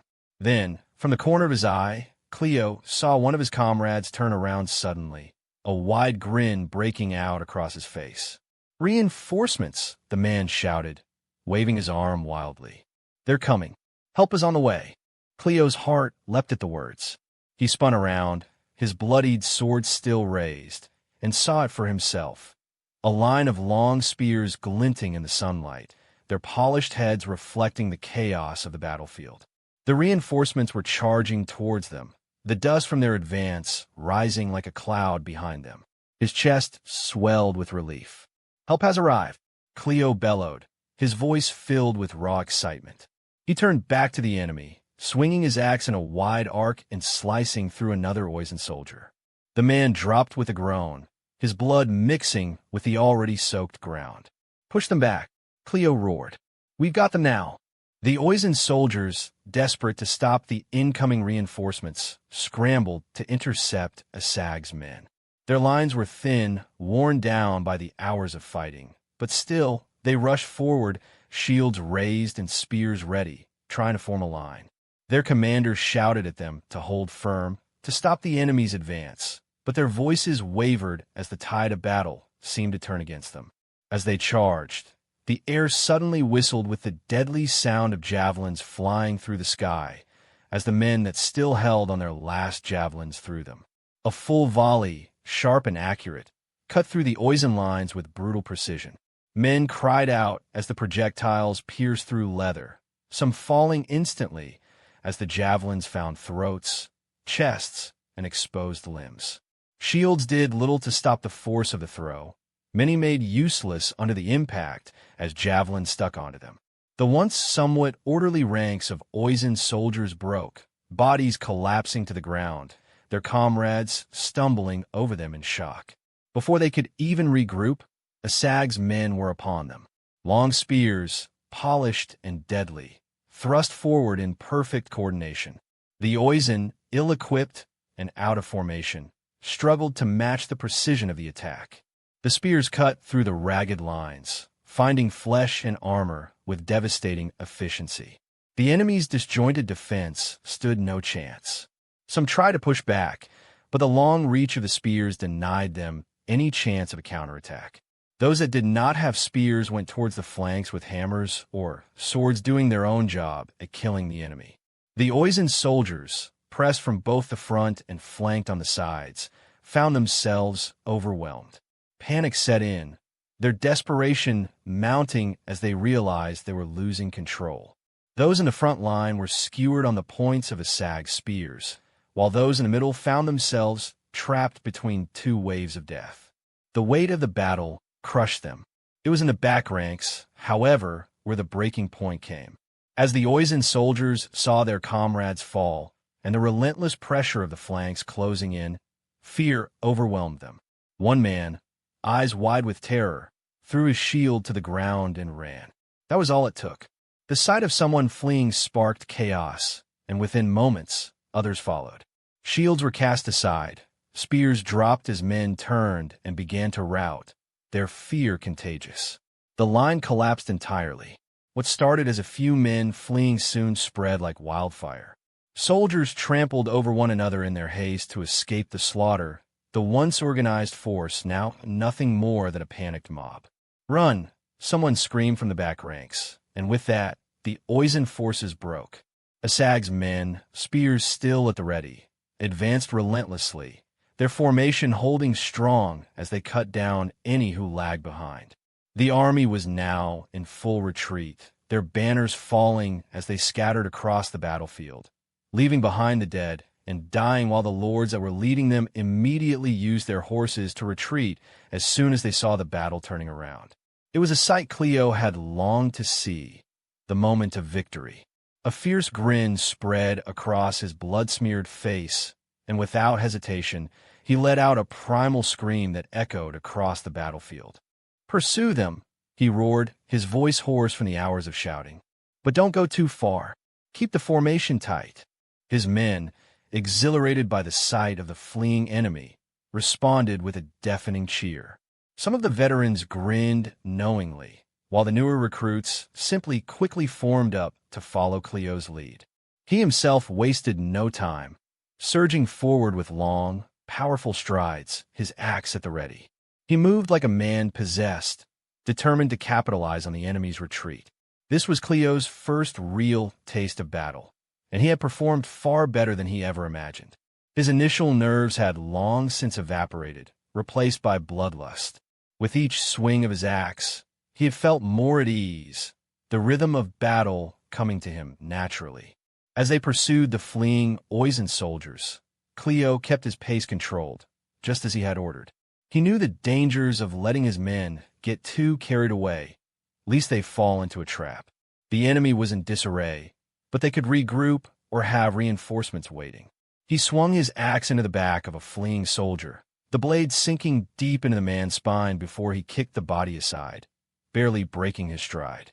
Around him, his men were cutting down the stragglers, their war cries mingling with the desperate screams of the retreating enemy. The battle was won. Comments. Chapter 101. Yarkawat, Prince of Yarzit, stood atop his steed overlooking the battlefield, his eyes gleaming with a mixture of triumph and disbelief. For the first time in years, the bitter taste of defeat was absent from his lips, replaced by the sweet sensation of victory. The enemy was in full retreat, their soldiers scattering like leaves before the wind. And now, the sight of the fleeing Oisin forces was almost too much to contain. He threw his head back and laughed, a deep, booming sound that reverberated through the ranks of his men standing nearby. It was a rare, joyous sound, one that echoed the sheer relief and exhilaration he felt. The long years of near defeats, political setbacks, and skirmishes that had brought nothing but shame were finally washed away by this glorious moment. Many of his lords, after this victory, may even decided to reapproach the prince. "By the gods, look at them run!" Yarkawat cried, a wide grin splitting his face as he turned to Rober, who shared the same smile. His hand gripped the hilt of his sword, as if he could barely restrain himself from joining the chase. "They're nothing but cowards." His eyes sparkled with delight as he looked down at his commanders. There was a fire in his gaze, a youthful energy that hadn't been there in years. The years of waiting, of watching as other lords ignored his authority while he sat idle, had all been wiped clean by this moment. "Tell the men to pursue them," he barked at his commanders, his voice full of glee. "Chase them down and give no quarter." The couriers rushed off to relay the orders, and the army sprang into action. Yarkawat watched them eagerly as his forces surged forward, hunting down the fleeing remnants of the enemy. His hands trembled with excitement, and he could feel the rush of adrenaline coursing through his veins. For too long, he had been the one retreating, licking his wounds while others gained glory. But not today. Today, the enemy fled before him, and the land would sing of his victory. "We'll break them here," he murmured, more to himself than anyone else, his grin widening. "And once we do, the rest of their lands will be ripe for the taking." Yarkawat savored the moment, nearly oblivious to the heavy toll the battle had taken on his own forces. The stench of blood, sweat, and death lingered in the air, but he was far more focused on the sweetness of victory that now coated his thoughts. Yet, his triumph was cut short when a rider galloped toward him, kicking up a cloud of dust, who had came to explain what had happened. "Your Grace, it seems the plan has worked," the rider said, breathless but eager to deliver the good news. The enemy cavalry was routed by the mercenaries' charge. They pushed through the left flank and later reinforced the infantry, which caused the entire left wing of the Oizen forces to collapse. The Prince of Oizen had no choice but to call for a retreat. Yarkawat's grin widened as he listened. He turned to Robert, his trusted advisor, with a gleam of satisfaction in his eyes. "I knew those mercenaries were worth every coin," he said with a smirk. Robert offered a measured bow in response, his face betraying little emotion, but the prince could sense the unspoken approval beneath the man's stoic exterior. Everything had gone according to plan, but the rider wasn't finished. "Your Grace," the man continued, his tone shifting slightly, "I have further news. Captain Alpheo has been spotted returning to camp with some of his men. It seems they're escorting prisoners, potentially important ones." Yarkawat's victorious swagger faltered for the briefest of moments. The mention of prisoners immediately transported him back to the disaster at Ericina, a debacle that still haunted him. It had been a stark lesson in how fragile control could be when taken for granted. He could not afford to let those prisoners remain under the mercenaries' control for too long. Alpheo was a good paid sword, but Yarkawat knew better than to trust anyone with things above them. He needed to seize control of the situation before it slipped through his fingers like before. "Understand," Yarkawat said, his voice tightening with resolve. "You're dismissed." The rider gave a swift bow and retreated. Yarkawat's eyes narrowed as he turned back to his men, his earlier elation now tempered by the need for action. The victory was not complete until the prisoners were securely in his grasp. "There are about 100 men with me," he thought, scanning his small detachment. It wasn't a large force, but it would be enough to assert his authority over whatever captives Alpheo had brought back. He couldn't delay any longer. Every moment was an opportunity for something to go wrong. Without hesitation, he gave the order, "Mount up." We returned to camp at once. His men moved quickly, their horses stirring in the dust as they prepared to ride. Yarkawat spurred his horse forward, his eyes now fixed on the horizon where the camp lay. Victory had been sweet, but the real work was just beginning. He would not allow anyone, mercenary or enemy prince, to steal the fruits of his triumph. "The day is ours," Alpheo mused, a rare smile creeping onto his face as he rode forward with his personal guard flanking him. Victory was sweet, but as much as he wanted to claim it had been expected, he couldn't lie to himself. The truth was far less certain. Despite all his preparations, despite the tricks and strategies he'd employed, they had been outnumbered, both in cavalry and infantry. The odds had been stacked against them. Had his infantry not been as well equipped, or if a sag had failed to steal his men's courage during the crucial cavalry charge, the entire battle would have ended in disaster. But luck, it seemed, had not abandoned him. The disciplined ranks of his infantry had held firm, and Asag's men had weathered the relentless cavalry onslaught. They had turned the tide when all seemed lost, and the man who had spearheaded the ambush that ultimately won the day was riding toward him. He watched as Egil drew closer, both men locking eyes in silent recognition of their shared triumph.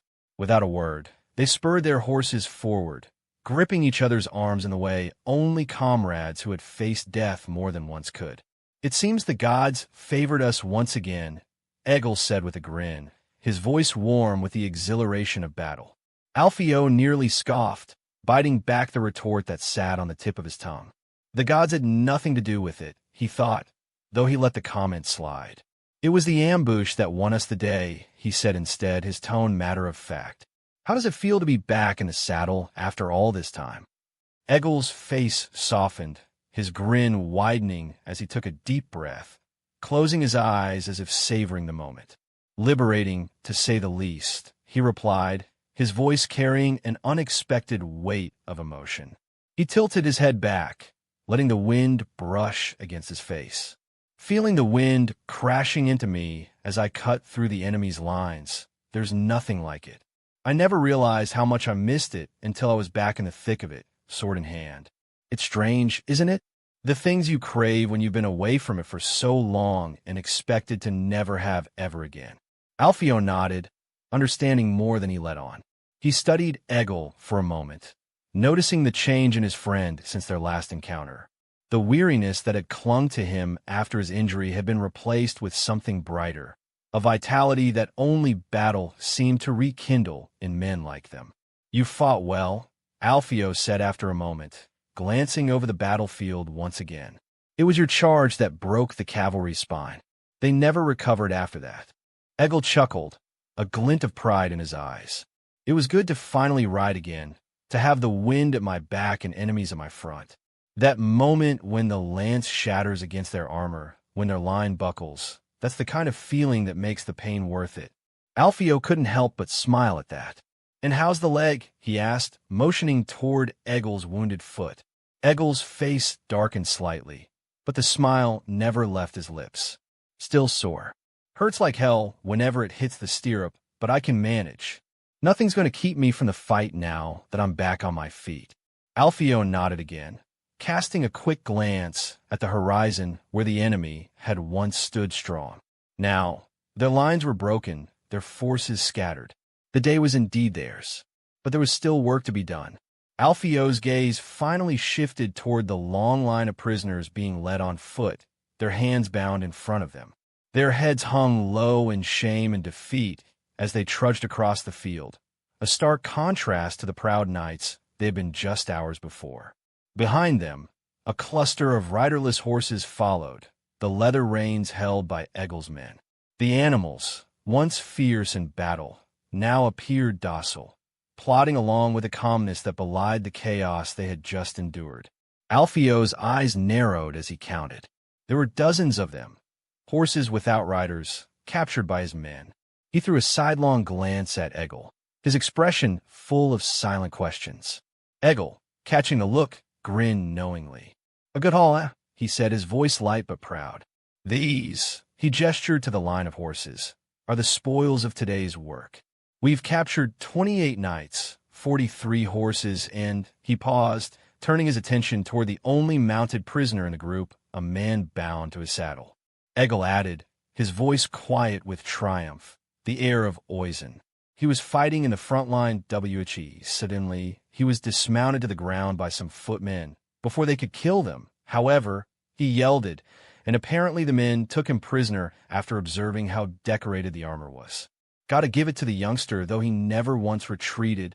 Alpheo said nothing for a long moment, his eyes fixed on Sorza. The weight of what this meant slowly settled in his mind. He had expected a hard-fought battle, and perhaps a minor victory, if luck favored them. But this was beyond even his wildest hopes. Then, without warning, he burst into laughter, a deep, genuine sound. He reached out and slapped Egil's back with a hearty thud. "By the gods, Egil, you've outdone yourself. The day couldn't have gone better if we'd written it ourselves." Egil grinned back, clearly pleased with his friend's reaction. "Luck was with us, Alpheo. That's for sure." Alpheo's laughter faded, but the smile remained on his face. "Luck, yes," he said, his eyes flicking once more to Sorza. But skill too. Alpheo's smile faltered for a moment, darkening as a shadow of concern crossed his face. His tone shifted, becoming more serious, almost as if he remembered something as he asked, "How many men do you have with you, Egil?" Egil frowned slightly at the abrupt question, sensing the tension behind it. 50, he answered, his voice cautious. "The rest are on their way back, as you ordered. They didn't pursue beyond the battlefield." Alpheo nodded thoughtfully, his mind racing. 50, with mine, that makes about 60, he calculated. After a pause, he said, "Send one of your men to hurry them up. Tell them to make haste, and make sure the infantry knows as well. If they are wounded, leave some behind to tend to them. But the bulk of our forces needs to be marching toward the camp." Now, Egil's brows furrowed, his unspoken question clear in his eyes. "Why?" Alpheo met his gaze and sighed softly, though his voice remained steady. "If my suspicions are correct, and I pray they aren't, we might be walking into more trouble. We may need all the strength we can gather." Egil's expression shifted from curiosity to understanding, though it was clear he still didn't have the full picture. But he didn't ask further. Instead, he gave a curt nod and turned to issue the orders. Alpheo watched him go before casting a glance at Sorza, the captured heir of Oisin, bound on horseback, who since came here, said nothing and just observed the ground. "We'll return to camp and secure our guest," Alpheo added, his eyes lingering on the prince, whose defeat now felt heavier even to the victors with each passing moment. "Whatever happens next, we need to be ready." As he said so, he turned towards the prisoner as he bowed. "Your Grace, I hope you will find our accommodations to your liking. I apologize for the simplicity of it through. After all, we are no rich men." Comments. Chapter 102. Keeping a watchful eye on the prisoners, Alpheo led his men toward the camp at a steady pace. The captured walked in sullen silence, their hands bound tightly, heads lowered in defeat. Every now and then, one of them would glance around nervously, as if waiting for a moment to escape. As they marched, Alpheo looked up at the sky and noticed the absence of ravens. They must have already started their feast. He imagined the ghastly sight of them, tearing at the eyes of the dead as their first choice before going towards the nose and whatever part was easy to strip from the bones. As they neared the camp, Alpheo glanced back at Egil, who had fallen in beside him. "Any word from the men we sent ahead?" "Not yet," Egil replied, his brow furrowing. "But they should catch up soon enough." "Good. We'll need every sword we can get if the situation turns sour." Alpheo's voice was grim. "I hope, though I'm still just overthinking it." As Alpheo's party reached the camp, the sight of his banner rippling in the wind signaled their arrival. The guards at the gate, recognizing the familiar colors, hurriedly opened the wooden doors, allowing the small company to enter. The creak of the gate echoed through the quiet encampment, and Alpheo immediately noticed the sparse presence of men. There couldn't have been more than a dozen soldiers left, most likely left behind to guard the camp while the bulk of their forces were still scattered after the battle. Alpheo, without wasting time, dismounted and gave a sharp wave to his men. "Get them inside, lock them away," he ordered, pointing toward the small makeshift holding area at the far end of the camp. The captured knights were ushered forward, their steps slow and heavy with the weight of defeat. "But not him," Alpheo added, pointing to the firstborn son of the king of Oisin, who stood among the bound men. Sorza had been unbound shortly before they entered the camp. Alpheo knew the importance of treating such a high-ranking captive with a measure of dignity. The young prince, despite his capture, carried himself with the quiet defiance that only a prince could muster. "Take him to one of the empty tents," Alpheo continued, signaling to a pair of his men. "Treat him well. He's not to be harmed. Make sure he is not injured." The guards nodded and guided Sorza toward a larger tent on the edge of the camp. The rest of the prisoners were led away, their armors clinking softly as they were taken toward a small wooden structure serving as a holding cell, where they were first deprived of armor and made to sit on the ground. Alpheo watched them disappear, remembering how it felt to pass the night there, before turning to Egil, who had dismounted and was waiting by his side. "Only a dozen men here," Alpheo muttered under his breath, his sharp eyes darting around, scanning the camp. He turned to Egil, his expression serious. "Send 10 men over to the gate," he ordered, his voice low but firm. "I want it secured, and make sure they don't do anything rash. If something's to happen, I want us to control the gate. No chaos, no panic." Egil nodded immediately. He gestured to a group of nearby soldiers, relaying Alpheo's orders with a quick hand signal. 10 men broke away from the main group, marching toward the gate. Dozens of minutes passed in tense silence. Alpheo paced near the camp's entrance, his mind racing with thoughts of what might come next. Suddenly, the heavy wooden gate creaked open with a loud groan. Alpheo turned sharply, his hand instinctively resting on the hilt of his sword. Through the entrance rode a group of 100 soldiers, all bearing the banner of Arkawat. Their armor gleamed in the fading light, and the banner snapped in the wind, its colors vibrant and unmistakable. The riders poured in, filling the space within the camp.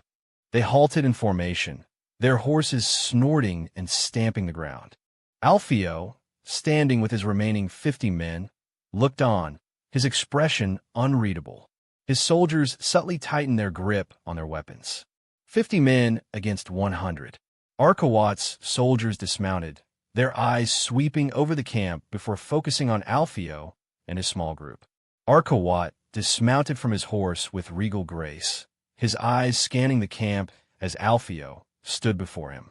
The prince approached with an air of triumph, his rich cloak swirling slightly as he walked. Alpheo bowed once more, offering a respectful nod as they exchanged pleasantries. "The battle went better than expected," Arkawat said, his voice rich with satisfaction. "You've done well, Alpheo. A victory well earned." Alpheo returned the compliment, offering a polite smile. "It's only through your guidance, your grace. Your strategies led us to victory." Arkawat chuckled, waving off the praise. "Still, the execution was yours. Tell me, how fares the spoils of this victory?" At that question, Alpheo's smile faltered ever so slightly. He knew this moment would come, but there was no hiding it now. He drew in a breath, steadying himself. "Your Grace," he began carefully, "we captured 30 knights from the field, all accounted for and bound." Arkawat's brow lifted slightly as he awaited more. "And among them," Alpheo continued, hesitating for a moment, "is Sorza, the firstborn son of the Prince of Oizen." For a split second, there was a pause between them. Alpheo knew there was no point in hiding the truth. Arkawat would discover it soon enough. The prince's eyes gleamed with interest, though his face remained unreadable. Alpheo felt a slight tension in the air, wondering how Arkawat would react to holding such a valuable hostage. Alpheo stood tall as he rose to his feet, his voice steady yet firm. "I would like to remind His Grace of the clauses in our contract," he said, meeting Arkawat's gaze without faltering. "Every spoil taken during the war is the property of the band, be it gold, silver, or prisoners." The words hung heavy in the air. Arkawat's guards immediately reacted, their hands drifting to the hilts of their swords, sensing the tension that had arisen. The prince remained silent for a moment, his face a careful mask. When he finally spoke, his voice was smooth, but there was an edge to it. "That man is no ordinary spoil, Alpheo," Arkawat said, his tone laced with authority. "The son of the Prince of Oizen is too high in position to be left in the care of common mercenaries. His value is far beyond coin or ransom. I cannot allow him to remain in your hands." Alpheo's expression remained flat and unreadable, though his heart beat faster. He had expected this, but he wasn't about to give in. "I appreciate your Grace's concern," he said coolly, "but the terms of our agreement are clear. Sorza is a spoil of this battle, and by that right, he belongs to the band. His fate will be decided by us. Of course, I would be more than happy to hand him over for the right price," he concluded. Arkawat's smile tightened. "We may speak of this later. For now, the prisoner will be under my treatment. I fear that may not be possible until we reach an agreement." "Your Grace," Alpheo answered. Tension rose in the air. "You overstep, Captain," he said sharply. "This is not a mere matter of loot. I request, No, I demand that the Oizen's heir be placed under my authority. Alpheo's refusal was as calm as it was final. I must decline, your grace. That was enough. Arkawat's guards, already on edge, drew their swords in unison, the metallic ring cutting through the air. Alpheo's men responded immediately, their own blades flashing in the sunlight, stepping protectively in front of their captain. Both sides stood ready for violence. The camp suddenly became a standoff between mercenaries and royal guards. Neither the prince nor Alpheo made sign to defuse the situation. Alpheo remained steady, his hand resting on the pommel of his sword, eyes fixed on Arkawat. We fought for this victory, your grace. We bled for it, and we gave it to you. We will not relinquish what is rightfully ours. His voice cut through the silence, daring the prince to act. Arkawat's face darkened, his eyes narrowing as he took in the sight of drawn blades and defiant mercenaries. He stepped forward, his gaze locking onto Alpheo's with a piercing intensity. The moment stretched, filled with an electric tension as if the entire camp held its breath. "Are you truly ready for this, Captain?" Arkawat asked, his voice low and menacing. "Do you understand what you're risking here? A few coins and a contract against the wrath of a prince? Would you die for it?" His words were a challenge, a thinly veiled threat wrapped in princely authority. Arkawat's fingers twitched at his side, his sword still sheathed, but the implication of violence hung heavy between them. His guards stood at attention, their swords gleaming, waiting for a command. Alpheo's men bristled, but the captain himself remained unmoved. He met Arkawat's gaze without flinching, his jaw set with calm resolve. "I understand perfectly, your grace," Alpheo said, his voice steady as stone. "The question is, do you?" The tension snapped like a coiled spring, sending everyone into a frenzy. One of Arkawat's guards, eyes blazing with fury, was the first to act. He lunged forward with a savage swing of his sword, aiming directly for Alpheo. The speed and ferocity of the attack caught many off guard, including the captain himself. Just before the blade could reach him, a heavy shield slammed into place. Vroth, one of Alpheo's trusted guards, had leaped into action. His large round shield intercepted the strike with a deafening clang, saving Alpheo from a swing. The moment the sword struck, all hell broke loose. Alpheo's men, already on edge, drew their swords and axes in an instant, roaring in anger as they hacked the guards ahead of them. Arkawat's guards responded just as quickly, their blades gleaming as they clashed with the mercenaries. Chaos erupted in the camp as steel met steel, the ringing sound of swords clashing reverberating through the air. Men grappled and swung wildly at each other. Dust kicked up from the ground as bodies collided, and the once orderly camp turned into a chaotic battlefield. Shouts of anger and confusion mixed with the sharp cries of pain as blood spilled on both sides. Alpheo ducked beneath a swing from another of Arkawat's men, his reflexes sharp. He turned, catching a glimpse of Arkawat himself, now surrounded by his own guards as the prince barked furious orders, his face twisted in rage. "Protect the prince," someone screamed, as both sides became locked in a desperate struggle, neither willing to back down. Vroth, still shielding Alpheo, bashed the attacker away with a forceful shove, sending the guard stumbling back as he smashed the man's chest with his mace. The battle Alpheo had feared, in the end, had arrived. Comments. Chapter 103. One of Arkawat's guards, a tall man with a battle-worn face, swung his sword at one of Alpheo's mercenaries. The mercenary, a younger soldier with a dented helmet, parried just in time with his shield, but the impact forced him backward. Before the guard could strike again, the mercenary sidestepped and drove his hammer into the man's side, causing the men to bend in pain.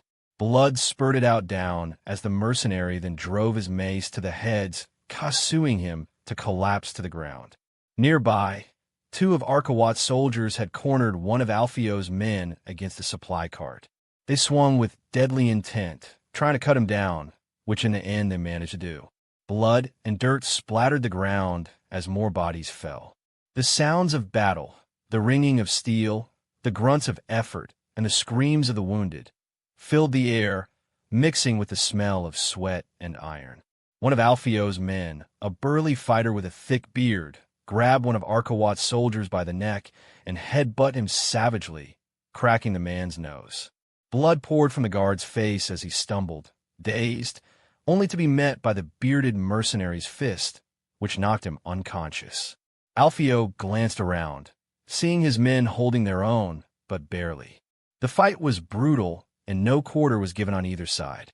"Hold the line," Alpheo shouted, his voice barely cutting through the din.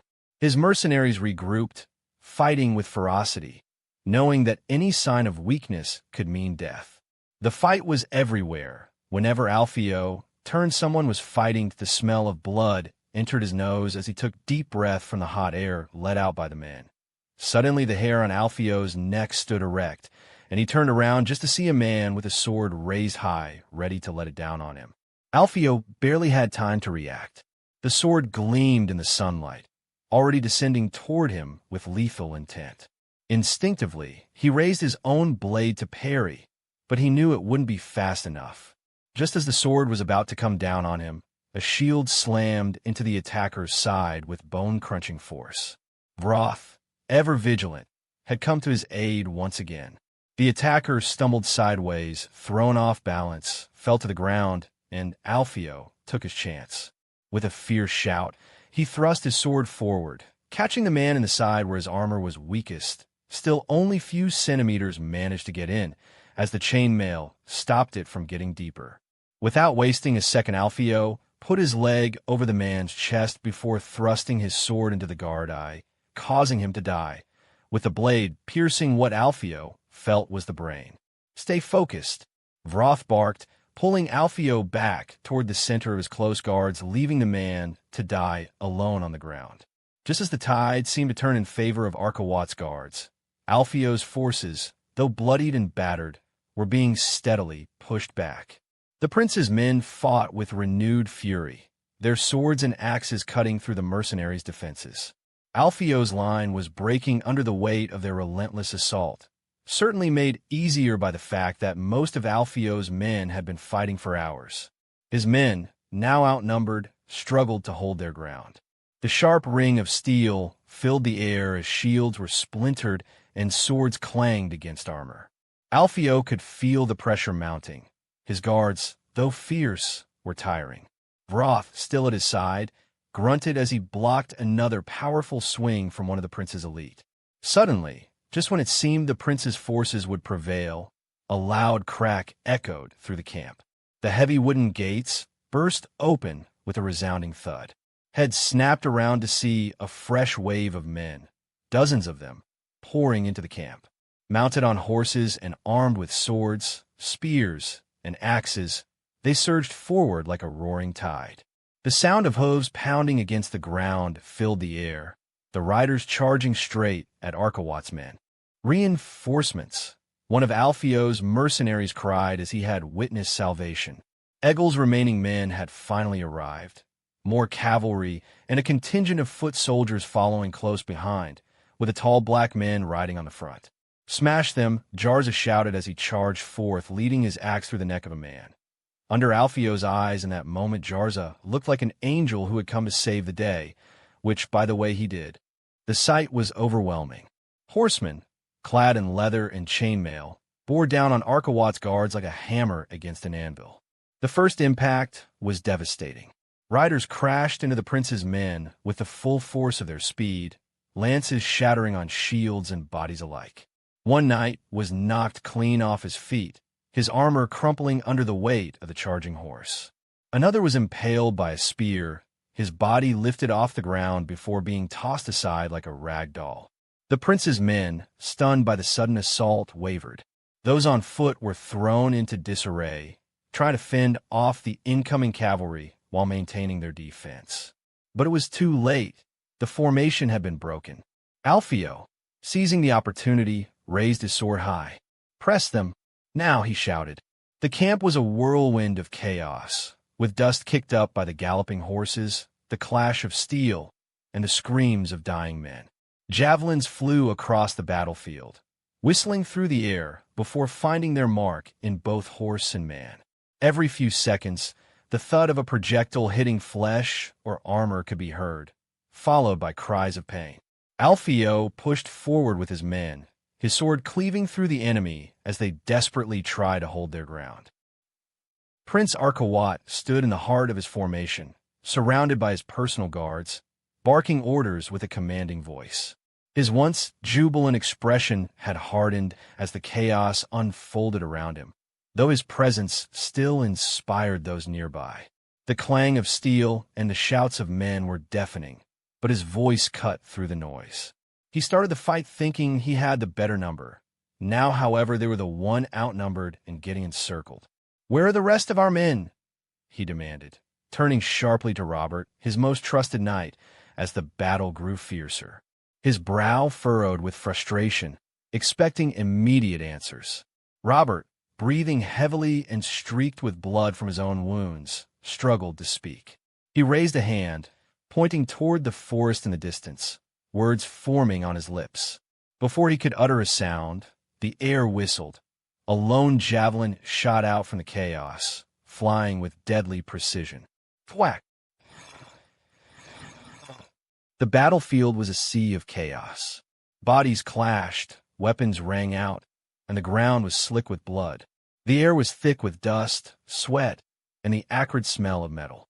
Everywhere Alpheo looked, men were locked in desperate combat, each one fighting for their life, their side, their survival. To his left, a young mercenary with a bloodied sword was engaged in a vicious fight with one of Arkawat's knights. The knight moved his broadsword swinging in controlled arcs. But the mercenary, quicker on his feet, ducked and weaved, jabbing with his lighter sword, probing for weak spots in the knight's armor. Javelins soared overhead, some finding their marks, others clattering uselessly against shields and armor. A mounted man charged through the chaos, lance aimed low. He skewered an enemy soldier through the stomach, lifting him off the ground before the lance splintered, the broken shaft ripping free as the man galloped on. Then came a roar. "The prince is dead," someone shouted. The cry echoed across the battlefield, followed by another voice, then another, spreading panic through Arkawat's men. Alpheo, still hacking away at the enemy, glanced around in confusion. "What?" he thought, his brow furrowed as he thought he heard wrong. Before he could understand what was happening, the formation of Arkawat's guards began to falter, men looking around in panic, unsure of what was happening. The once disciplined line of soldiers began to fall apart as more and more guards repeated the ominous news while turning around almost as if wanting to see for themselves. Some of them hesitated, while others outright began stopping fighting. Alpheo, still in the thick of the fight, felt the shift but didn't understand what the hell is going on. He muttered under his breath, hoping that it was a false alarm. His men were pushing forward, pressing the advantage as the enemy's morale crumbled, but something was wrong. This wasn't how a battle should have ended. Then, amidst the confusion, Alpheo spotted a figure that made him stop dead in his tracks. His heart froze for a moment as he recognized Robert, one of Arkawat's trusted men, standing in the middle of the battle, holding the lifeless body of the prince. Robert's arms were wrapped around Arkawat's chest, his face contorted in grief and shock. The prince's body slumped in Robert's embrace, a javelin protruding grotesquely from his chest, blood pouring down his once proud armor. Alpheo stared in disbelief. What the fuck happened? He thought, his mind racing to comprehend the scene before him. Just moments ago, Arkawat was leading his men, and now he lay dead, killed by a javelin. His confusion quickly turned to action. Alpheo's eyes flashed with determination as he raised his voice, his words cutting through the chaos. "Guards, surrender!" he shouted at Arkawat's men, his voice commanding and fierce. "Your prince is dead. Lay down your arms. I swear you will be well treated." His words, coupled with the sight of their fallen leader, were enough to break the remaining will of Arkawat's guards. Slowly, one by one, swords and shields began to drop to the ground, their owners stepping back in defeat, their faces drained of hope. His gaze fell once again on Robert, still cradling the body of Prince Arkawat. But then, something changed. Robert's eyes snapped up, locking onto Alpheo's. Hatred blazed in his expression, a raw, primal rage that needed no words. With a roar, Robert threw the lifeless body of the prince aside and grabbed a blade from a nearby, fallen soldier. He charged toward Alpheo, his face twisted with fury. Alpheo barely had time to react before Robert closed the distance. The glint of steel flashed as Robert raised his sword, ready to strike. But before the blow could fall, one of Alpheo's soldiers, a tall man with a round shield, stepped forward with a practiced motion. With a brutal shove, the soldier bashed Robert in the chest with the edge of his shield, sending him crashing to the ground. Robert groaned, winded from the blow, struggling to rise, his hands scrambling to find his weapon. The soldier raised his sword, poised to deliver the killing strike. "Stop!" Alpheo barked, his voice cutting through the tension like a blade. The soldier hesitated, glancing over his shoulder at his commander, unsure. "Disarm him," Alpheo commanded, his tone calm but firm. "He may still be to use." The soldier nodded and swiftly kicked the sword out of Robert's reach before yanking him up by the collar and wrenching his arms behind his back. With a few quick movements, the soldier stripped Robert of his remaining weapons, leaving him defenseless. Alpheo spared him a quick sight, before turning around, making sense of what just happened. His shoulders sagged slightly as he took it all in. What had started as a triumph was now spiraling into the worst possible outcome. The prince was dead. Worse, it was one of his men that killed him, and if that was not enough, they were still deep into his territory with the rest of the army soon coming back. If they were to run, they were to be quick with it, as he did not want to be found there with the body of their ruler in tow, as they currently were already deep in shit. Comments. Chapter 104. The battle finally ended. The air was still thick with the stench of blood, sweat, and death. Men moved like through the camp, gathering the defeated that was still alive and binding them in rough ropes. Alpheo watched as 25 of Arkawat's men, some still trembling from the clash, were disarmed and stripped of their weapons. Their swords, shields, and gleaming armor were tossed aside, quickly claimed by Alpheo's own soldiers. Horses, once the pride of Arkawat's cavalry, were taken, their reins handed to mercenaries who now stood taller, outfitted in the spoils of war. The prisoners, their faces etched with defeat and exhaustion, stood in a silent line as their hands were bound tightly behind their backs. Some stared at the ground. Others gazed out in disbelief at the sight of the man they were meant to protect, as if the body of their prince was still in front of them. The rest of the men wounded, at least those belonging to Arkawat, were killed on the spot. Alpheo stood to the side, watching the scene with a cold gaze. His eyes wandered across the field before finally resting on the body of Prince Arkawat. The once mighty figure, so full of life and fire, now lay still. The javelin was still embedded in his chest, his fine armor soaked through with dark, congealed blood. Alpheo seethed with anger as he stood over the lifeless body of Prince Arkawat. This was not how it was supposed to go, he thought, his jaw clenched in frustration. You ruined everything. He placed his boot on the prince's chest. You, in your fucking pride, he yanked. Your greed, he yanked again, and your fucking shit you call brain.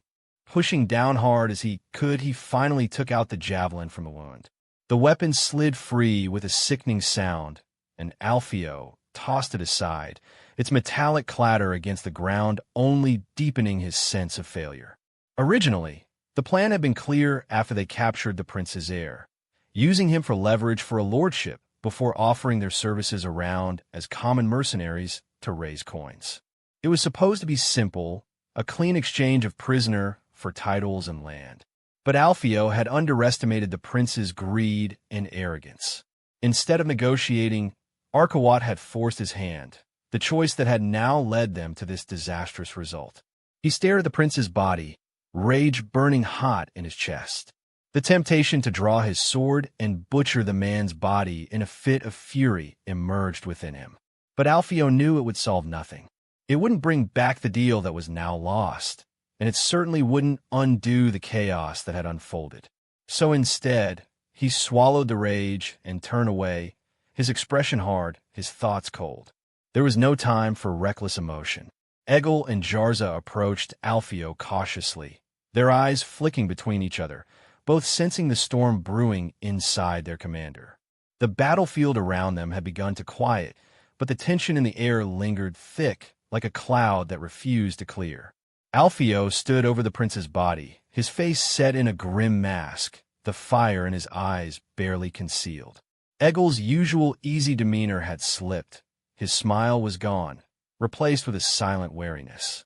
Jarza, more perceptive, exchanged a quick glance with Egil, the two men silently acknowledging that Alpheo needed some time alone. Yet now was not the time for inactivity. Jarza finally stepped forward, his voice low, almost cautious, as if to test the temperature of the moment. "What should we do next?" Alpheo didn't respond right away. His gaze lingered on Arkawats, sprawled in the dirt, the prince's eyes still open in a final, silent question. Finally, Alpheo exhaled, turning his eyes toward Egil and Jarza. His voice was calm, but underneath his mind was in chaos. "Getting the hell out of here is our first step," he said, his tone clipped, each word precise. He paused, then began speaking again, this time with more detail. "You have 10 minutes, no more. Take what food and supplies we need for the march back. Don't overburden yourselves. Just enough for the journey. Send riders to the men who haven't arrived yet. Tell them to bypass this camp and take a detour through the forest. We're heading to the capital, but we're not sticking around here. No one's to burn anything. We can't afford to draw attention. Take only what we need and make sure everything is done quickly. Every second counts." Egil, normally steady in battle, cast a quick glance at the battlefield, his brow furrowing at the sight of their men, giving the mercy stroke to the wounded. The pitiful groans of dying men were hard to ignore, not that he felt sorry for them, just annoyed by the sounds. "What about our wounded?" Egil asked, his voice quieter than usual. He turned his gaze back to Alpheo. "Those who cannot march." Alpheo didn't hesitate. His answer was firm, as he would not desert his comrades. "Have Agalacios look at them. Anyone who can still march will march. Those who can't, throw them the carriages and have horses draw them forward. We're not leaving anyone behind, but we can't waste time anymore." His eyes shifted toward Jarza, then back to Egil. "Move fast and be silent. Every second matters." Both men nodded and turned to leave, their faces serious as the gravity of their predicament settled over them. Alpheo watched them go for a brief moment, then turned back to the dead prince at his feet, bile rising in his throat. Everything had gone to shit, and the worst part was it wasn't over yet. "What about the camp followers?" Egil then asked, turning around, his voice quiet but firm. His eyes darted toward the tents scattered around the edges of the camp. Alpheo paused. For a moment, his thoughts darkened. A small part of him considered simply ordering the men to kill them all. His hand even hovered near the hilt of his sword for a brief moment as the thought crossed his mind. But then, reality hit him like a cold splash of water. They didn't have the time for such a thing. It would take far longer than 10 minutes to hunt down and slaughter everyone hiding in those tents, and in the chaos that followed, they would lose precious moments. Every second they spent here increased the risk of another army bearing down on them or reinforcements loyal to Arkawat discovering the scene. Alpheo exhaled sharply, his decision made. He turned back to Egil. "No," he said, his voice low but decisive. "Leave them. We don't have the time to waste on that. We can't possibly kill all of them quickly, and we're not risking more delays. They'll be too scared to follow us, and even if they talk, we'll be long gone by then." Egil nodded, though a flicker of uncertainty passed across his face. 10 minutes passed in a blur of frantic movement, as the men gathered what they could and prepared to march, with more and more of his men coming back. The once bustling camp was now eerily quiet, save for the clinking of armor, the hurried footsteps of soldiers, and the low murmurs of conversation. Alpheo stood near the camp's edge, watching as his men slowly trickled back from their grim work. The tally in his head wasn't a comforting one. A total of 520 men had returned, a far cry from the force he had marched in with, which included 650 men. Among them were 80 wounded, their bodies bearing the scars of the two brutal battles they had just endured. The dead, however, were far more numerous.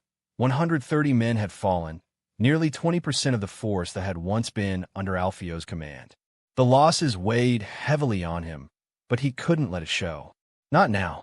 Not with so many eyes looking at him for direction. He watched as his men gathered in loose formation, some with grim expressions, others with exhaustion etched deep into their faces. They had fought hard and bled for this battle, and now they were leaving it behind, not being given even the opportunity to loot, victorious but at a cost. Many of them still clutched the weapons and armor of the fallen, taken from the dead and prisoners captured during the battle at the camp.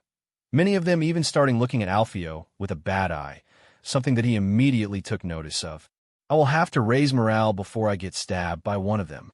Probably giving them their due coins and allowing them to drink and fuck a bit will solve the matter, he muttered, making the choice with light heart, as the ransom from the nephew of the man, that he had now captured the son, was still unspent and ready to be used.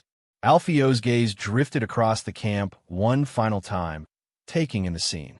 The camp followers remained in their tents, no doubt watching from the shadows, but they were of no concern now. The time for decisions had passed. As the last of the men assembled, a sag rode up beside Alpheo, his face pale and his eyes heavy with exhaustion. The man had fought well, but the toll of the day was clearly wearing on him. He looked out at the army with a grimace before turning his attention back to Alpheo. "Where are we going now?" Asag asked, his voice thick with fatigue. Alpheo's expression didn't change. His eyes remained fixed on the horizon, where the road stretched ahead of them like a long, winding escape route from the chaos they were leaving behind. "Yarzit," Alpheo replied simply, the name of their employer's capital falling from his lips with no room for debate, as after all he still had one trick up his sleeve. Comments. Chapter 105. In a sunlit room overlooking the city of Yarkit, Talek, the young head of the garrison guard, took a rare moment to pause from his diligent work.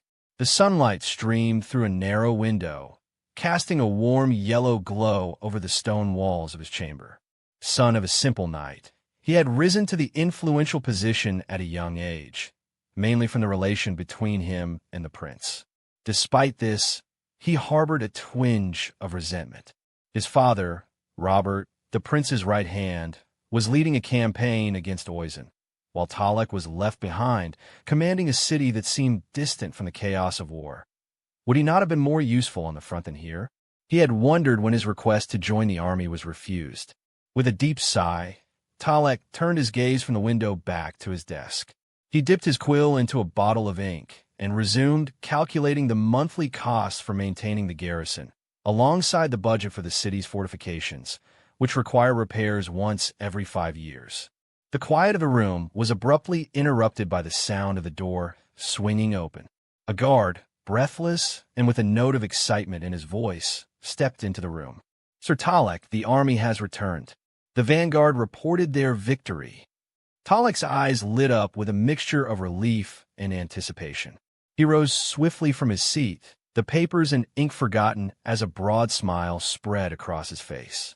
"Victory!" he exclaimed, barely able to contain his enthusiasm. He swiftly gathered his cloak as he followed him out of the room. Talek hurried down the winding stairs from his chamber, his heart pounding with excitement. As he emerged onto the parapets overlooking the city gate, he squinted against the bright sunlight to make out the scene unfolding below. His gaze fell upon a large, jubilant procession of soldiers bearing the banner of Prince Arkawat, the colors fluttering proudly in the breeze. Turning to the guards stationed by the gate, Talek's voice rang out with urgency. "Open the gate." "Quickly," he commanded, his tone firm. The guards, catching the fervor in his voice, sprang into action.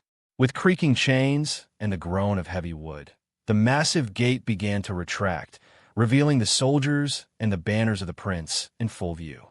Talek descended the stairs 2 at a time, his mind racing with questions. He moved briskly through the bustling streets toward the entrance, eager to greet the returning troops and to learn the details of their victory. As he approached the front of the procession, he spotted the men leading the vanguard, those who had borne the brunt of the campaign and would have the freshest accounts of the battle. Talek stepped through the gate and into the open air, his eyes fixed on the vanguard, entering slowly into the city of Yarkut. The cavalry led the way, followed by the footmen, the soldiers' armor catching the midday sun. At the head of the procession, a rider guided his horse into the city with a deliberate, steady pace. Once inside the gate, the man swung off his mount with practiced ease, landing softly on the cobblestones. As he scanned his surroundings, his gaze quickly locked onto Talek. Talek, too, observed the man. There was something vaguely familiar about him, his build, the set of his shoulders, even the way he carried himself. But try as he might, Talek couldn't place him. The soldier's helmet covered his face, making it harder to discern his features. Before Talek could ask any questions, the man spoke first, his voice clear but with a youthful edge that caught Talek off guard. "Are you the head of the garrison?" the man asked, his tone neither harsh nor polite, but businesslike, as if this was a simple chore. Talek blinked, slightly caught off balance by the directness of the question. He hesitated for a heartbeat, then quickly gathered himself. "I am. May I know who you are?" he replied, his voice firm though curiosity bubbled beneath the surface. "Good," the man said, a thin smile playing on his lips. "That makes things much easier." Chapter 106. The army marched steadily through the city streets, their footsteps echoing off the stone walls as they moved toward the keep. The windows, doors were closed, and the roads empty with no people in sight. As they passed through the final gate leading out of the city proper, the landscape opened up into an expanse of green fields. The land between the city and the keep stretched out like a soft, untouched carpet of grass, the only interruption being the dirt road they followed. For a moment, the soldiers almost forgot where they were, their eyes briefly taking in the tranquil surroundings. But the calm belied the intensity of what was to come. Once they reached the base of the keep, Alpheo signaled for his men to halt. The sound of their march faded into silence, and the soldiers gathered, their eyes fixed on the towering structure ahead. Alpheo surveyed the scene, his eyes sharp, measuring the defenses of the stronghold. "Jarza," Alpheo called. Jarza stepped forward, his expression serious. He didn't need to be told what was expected of him.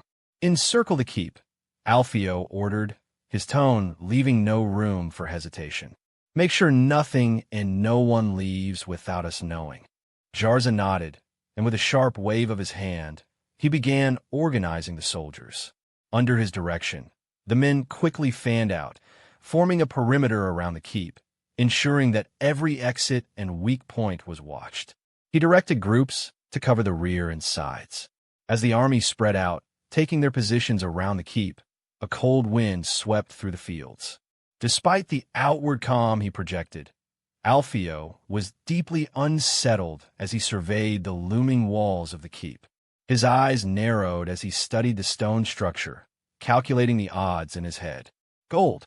Time was as valuable as gold right now, and they didn't have much of either. The idea of besieging the keep made him crawl in nervousness. He couldn't afford to wait. They had no wood to construct battering rams, no proper siege equipment to break down the thick gates, and a direct assault on the walls would likely cost them more men than they could spare. The closest source of wood were a forest hours away from here, and even if they got the wood he believed they would lose too many in the attack. Yet he couldn't just sit idle. Siege or storm, he kept thinking. As he wrestled with his thoughts, he saw familiar figures approaching. Each of them bore the weariness of battle, but remained resolute, their eyes fixed on Alpheo as they stopped a few paces away. "What's the plan, then?" Asag asked, his voice low but firm. He crossed his arms over his chest, a faint frown of concern on his scarred face. Egil glanced toward the keep, his jaw clenched. "If we're going to do something, we need to act quickly." Alpheo stood silent for a moment, his hands tightening on the reins of his horse. His mind raced. He could feel their eyes on him, waiting for a decision. For the first time he did not know what to do. He swallowed hard, betraying his inner turmoil. He stopped himself, taking a slow breath, trying to push aside the uncertainty and to steal his nerve. "Stay put," he finally ordered. "If I am not out in 30 minutes, burn and loot the city," his voice a little quieter and less sure than usual. Without waiting for their reactions, he pulled on the reins and spurred his horse forward, riding alone toward the closed gates of the keep. His heart pounded as he neared the massive wooden door, a growing weight settling on his chest. He needed a way inside. Diplomacy, perhaps? Bluffing? He wasn't sure, but he knew one thing. Time was running out, and he had to act. From atop the gate, two small windows framed the silhouettes of archers, their bows drawn, arrows notched and pointed directly at Alpheo as he approached. For a moment he feared they would shoot. He could feel their gaze locked on him, sharp and wary, and the tension in the air was almost palpable. His heart pounded in his chest, but he forced himself to stay calm. "All right, Alpheo," he thought, swallowing the lump in his throat. "It's all or nothing now." Taking a deep breath, he summoned a smile, a little too forced for his liking, but it would have to do. He got out of his horse and stood ahead of the massive wooden door. He spread his arms wide in a gesture of peace, showing he had no weapons as his voice rang out toward the gate. "Good afternoon," he called, his voice louder than necessary, betraying his unease. The fake cheerfulness echoed off the stone walls, but there was no response from the windows above.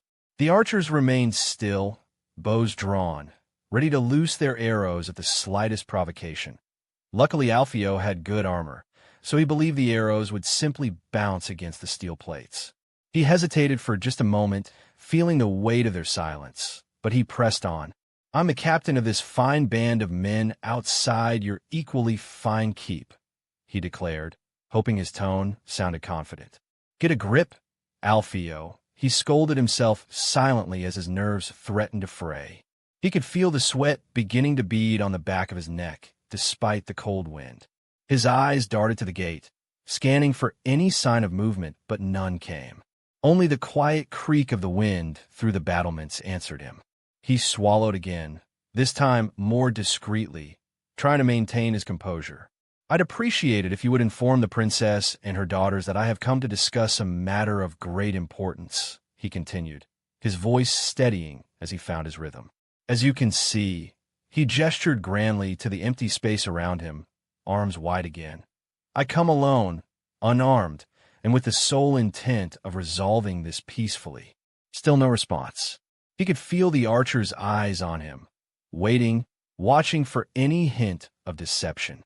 Alpheo resisted the urge to wipe his palms on his cloak. Instead, he took a step forward, careful not to make any sudden movements. "I believe we have much to discuss," he added, his tone softening but still firm. "And I assure you, this is an opportunity to avoid unnecessary bloodshed. I'm sure the princess would prefer that, wouldn't she?" The creaking of the heavy iron gate broke the silence, sending a ripple of tension through the ranks of Alpheo's men stationed outside the keep. The soldiers' eyes were wide as they watched the door finally open. For a moment, nothing happened, as some even thought they had come to surrender, and then three men in rough armor stepped. Without a word, they grabbed Alpheo roughly by the arms, hauling him forward. His forced smile vanished, replaced by a quick flash of surprise as they pulled him toward the gate. The crowd outside erupted in shouts. "Hold it!" Eggle barked, his voice trying to cut through the chaos as the men surged forward, seeing their captain taken by force. Cleo immediately moved in, pushing soldiers back and waving his arms to keep order. "Hold your ground. Stand down. Everything is under control," he yelled, trying to prevent the situation from spiraling into shit. When in reality, there was nothing under their control. The shouting didn't stop, however. Men gripped their weapons, eyes darting to their captains for direction. A SAG, standing at the head of his unit, had to physically hold back two men from rushing toward the gate. "They've taken the captain," one of them shouted, fury in his voice. "We need to go after him." "Stay where you are," a SAG bellowed, his voice like thunder. "It's the captain's orders." Just then, Jarza arrived at the scene, his expression darkening as he quickly sized up the situation.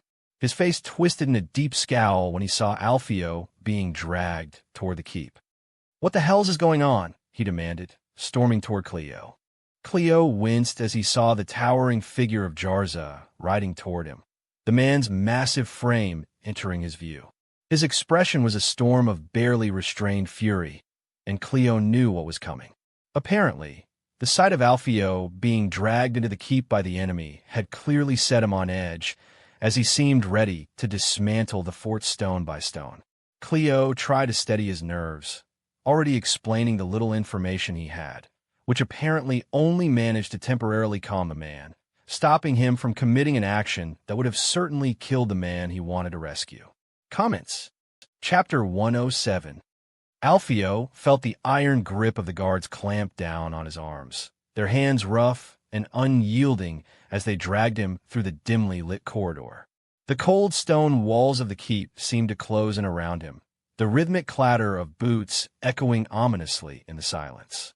Despite the tension building in his chest, his eyes darted around, keen and calculating, taking in every detail, every weakness in the structure. The keep was far too quiet. His mind quickly noted the unsettling absence of soldiers. 30, perhaps 40 guards inside at most. His forces, waiting just beyond the gates, would be more than enough to overwhelm them if things took a turn. A storm, he mused inwardly, could have been so easy fuck.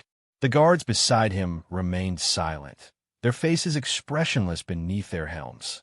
Alpheo matched their stoicism, but unease prickled at the back of his mind. He had stepped into this stronghold willingly, knowing full well the risks, but the stakes felt heavier now, the gamble steeper. They arrived at a large wooden door, worn from years of use but still sturdy. One of the guards rapped twice, the dull thud reverberating down the corridor like a death knell. After a few tense moments, the door creaked open, revealing a small chamber beyond, dimly lit by flickering torches.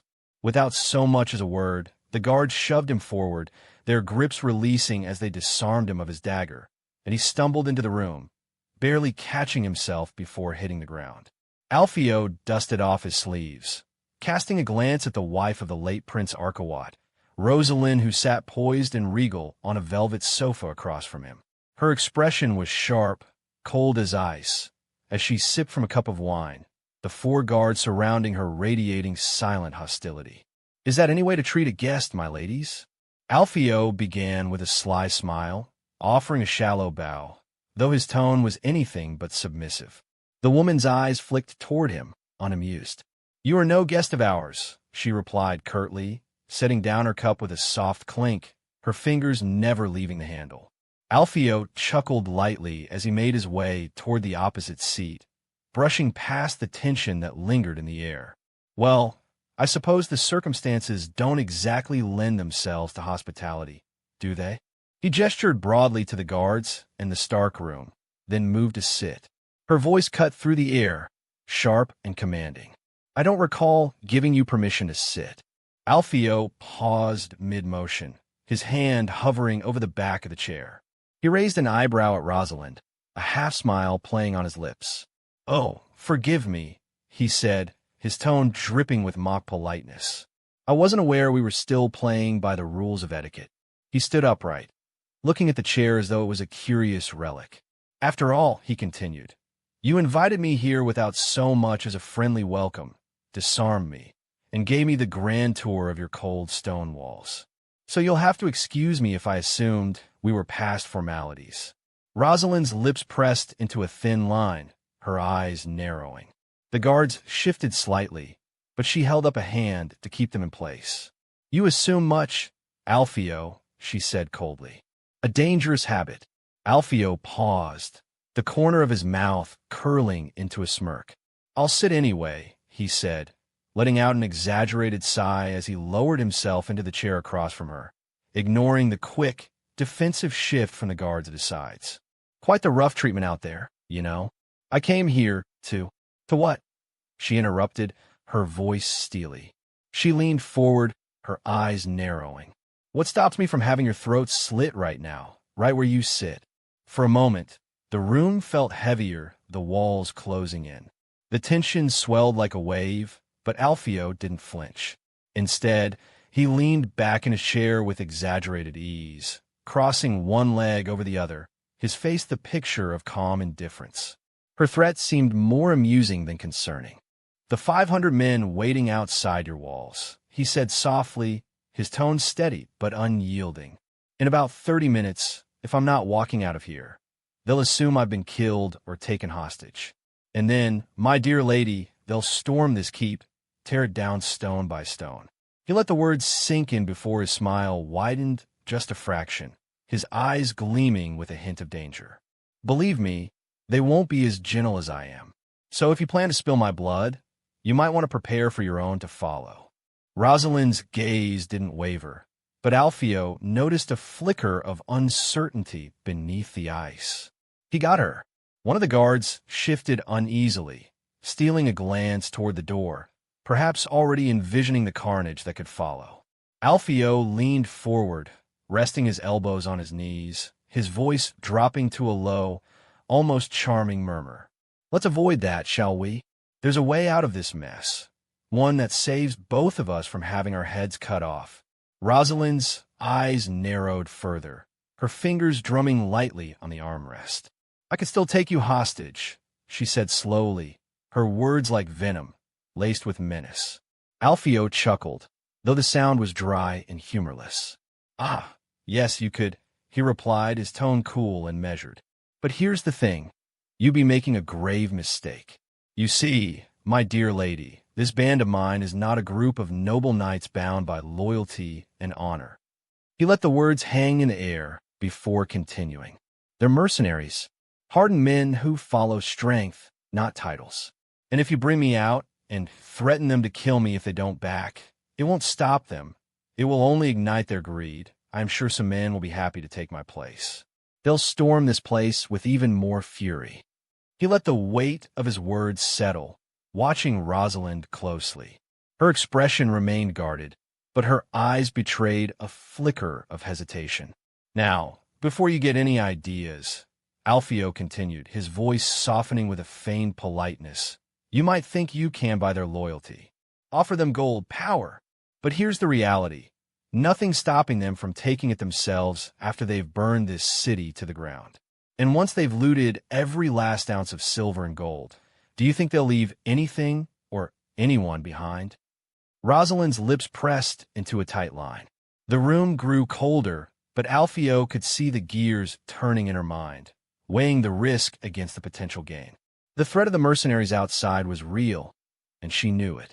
"Very well," Rosalind said finally, her voice still cold, but now carrying the weight of someone who knew brute force alone would not solve her problems.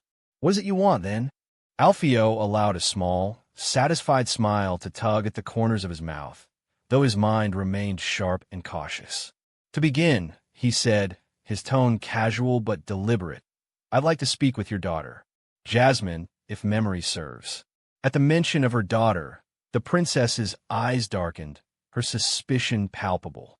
She took a slow sip of wine, as if to mask her unease. "You have nothing to discuss with her," Rosalind said, her voice cold and measured, like a blade freshly sharpened.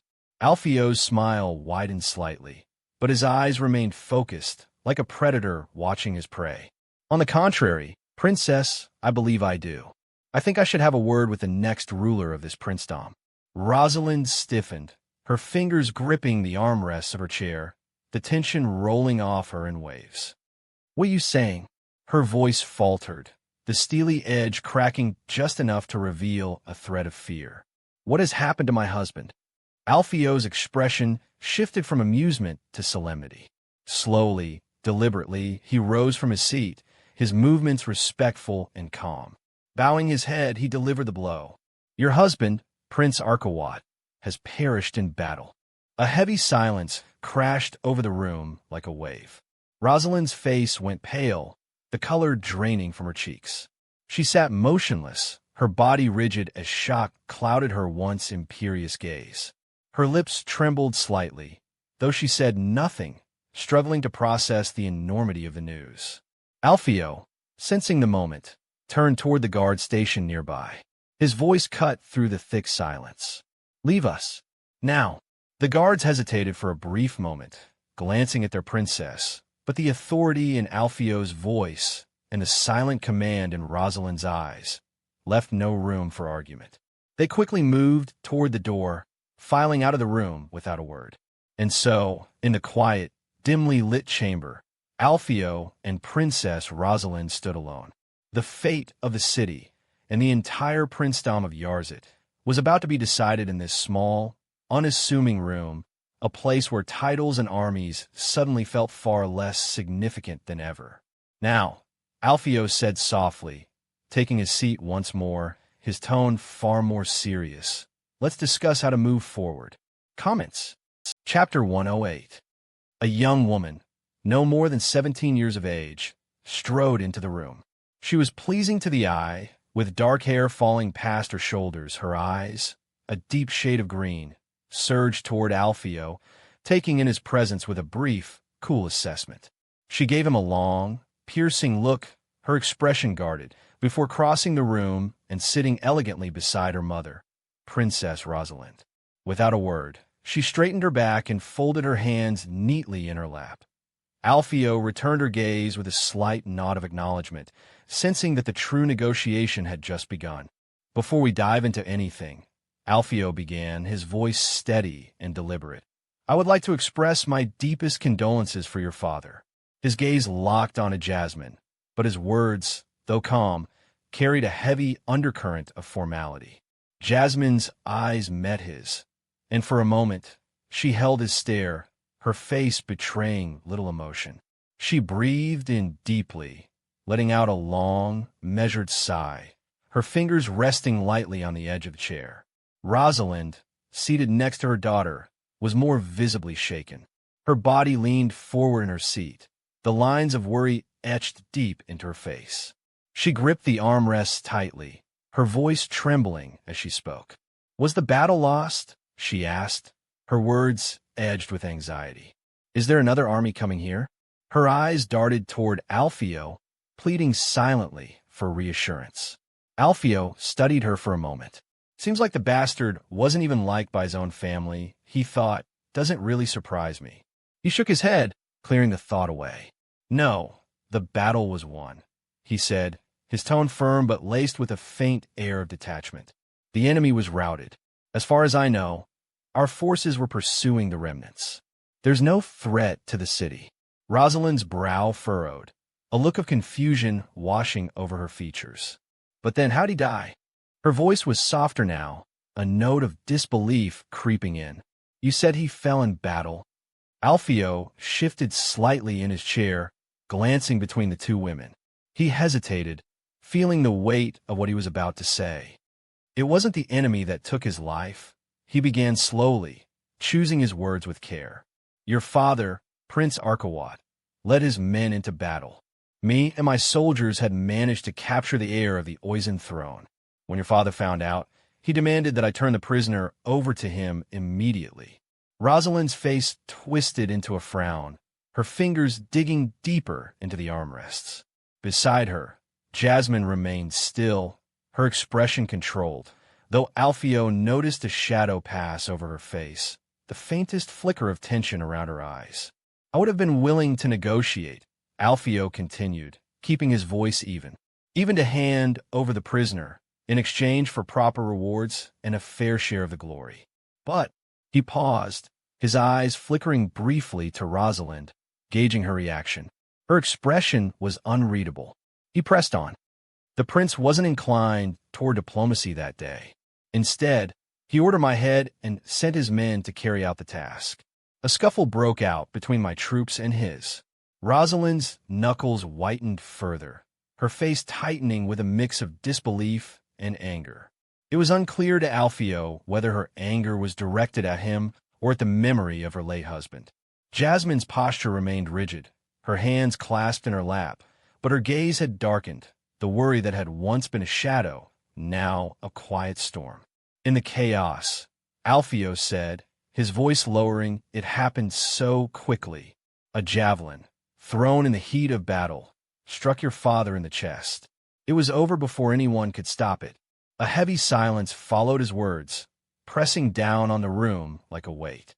Rosalind's lips parted, her face pale as she absorbed the news. Alpheo softened his tone, sensing the depth of their grief. I know this may sound hard to believe, but I assure you, I have witnesses, many prisoners, including Sir Robert, who can attest to what happened. It wasn't intentional, nor was it part of some grand scheme. It was simply chaos and unluck. Rosalind's hand fidgeted restlessly, her eyes distant as she spoke. A useless death. Her voice was almost a whisper, lacking though in sadness. Alpheo nodded solemnly. Yes, he said, his voice echoing the sentiment. A senseless death in the midst of a victory. His pride and greed, they cost him his life. For a moment, the room was swallowed by a thick, suffocating silence. Alpheo cleared his throat softly, breaking the quiet. There's no threat to the city, he repeated, though this time his tone was gentler. Your father's army is scattered, and his enemies lie defeated. But the battle left more than just casualties. It left a vacuum. Silence dominated the room once again. Alpheo allowed the silence to linger for a moment, letting the weight of the conversation settle before he spoke again. His tone was soft yet deliberate, with a slight smile that hinted at the careful balance he sought to maintain. I think now would be a good time to discuss the matter of succession. His words seemed to catch both Rosalind and Jasmine's attention. Alpheo leaned back slightly, choosing his words carefully. From what I understand, though I'm not intimately familiar with your kingdom's history, he began, his voice steady. There have been precedents of female rulers in your line. He paused, his gaze shifting between mother and daughter, measuring their reactions. However, it's also true that there have been far more instances where brothers or male relatives claim precedence over daughters. Succession, he added, is often more prone to regular interpretation than what's not. Jasmine's eyes narrowed slightly as Alpheo's words piqued her interest. Her fingers gripped the armrest, and she leaned forward, a subtle but telling shift in her posture. Alpheo continued, his tone remaining compassionate but firm. It's crucial to understand that while your father's death has indeed created a power vacuum, the path for you to fill that void, if that is your desire, will likely be fraught with challenges, perhaps even impossible. Luckily, I am the one that can make it happen. Jasmine's expression flickered, shifting from contemplation to a small, almost imperceptible smile. She observed Alpheo with sharp eyes, her mind clearly working through the implications of his words. Her father's death seemed to weigh little on her compared to the potential power she could seize. She leaned forward, locking her gaze with Alpheo, much like she had attempted in the garden at the feast. So, Jasmine said, her voice calm but carrying anticipation, does this mean you accept the proposition I made before? Alpheo's lips curved into a knowing smile. He gave her a slight nod, acknowledging her question without fully committing. I'd hope we could revisit that discussion, he said smoothly. Our positions have shifted considerably since then, and the stakes are much higher now. Rosalind glanced between her daughter and Alpheo, her confusion clear as she tried to piece together the unspoken conversation happening before her. It was evident she hadn't been privy to the private negotiations her daughter had been conducting with the mercenary. The realization seemed to unsettle her, though she said nothing. Alpheo leaned back into his chair, his posture casual, though every movement was calculated. Before we move forward, there's still the matter of my previously owed payment for services rendered. His gaze slid between Jasmine and Rosalind, the tension between them almost palpable as they waited for him to continue. He let a small, reassuring smile touch his lips. However, given the circumstances, and as a gesture of goodwill, I'm willing to overlook the remaining balance. Consider it a token of our potential cooperation. Jasmine raised her eyebrows in surprise. For a moment, her nervousness was replaced by curiosity. She glanced at Alpheo, clearly intrigued by his sudden generosity. If you're willing to overlook the payment, she asked, her voice cautious but direct, what is it that you want in return? Alpheo's smile widened ever so slightly, appreciating Jasmine's straightforwardness. He leaned in a little, his eyes gleaming with purpose. Before we dive into the specifics, I think it's important to clarify our current situation. Who exactly are your main competitors for the succession?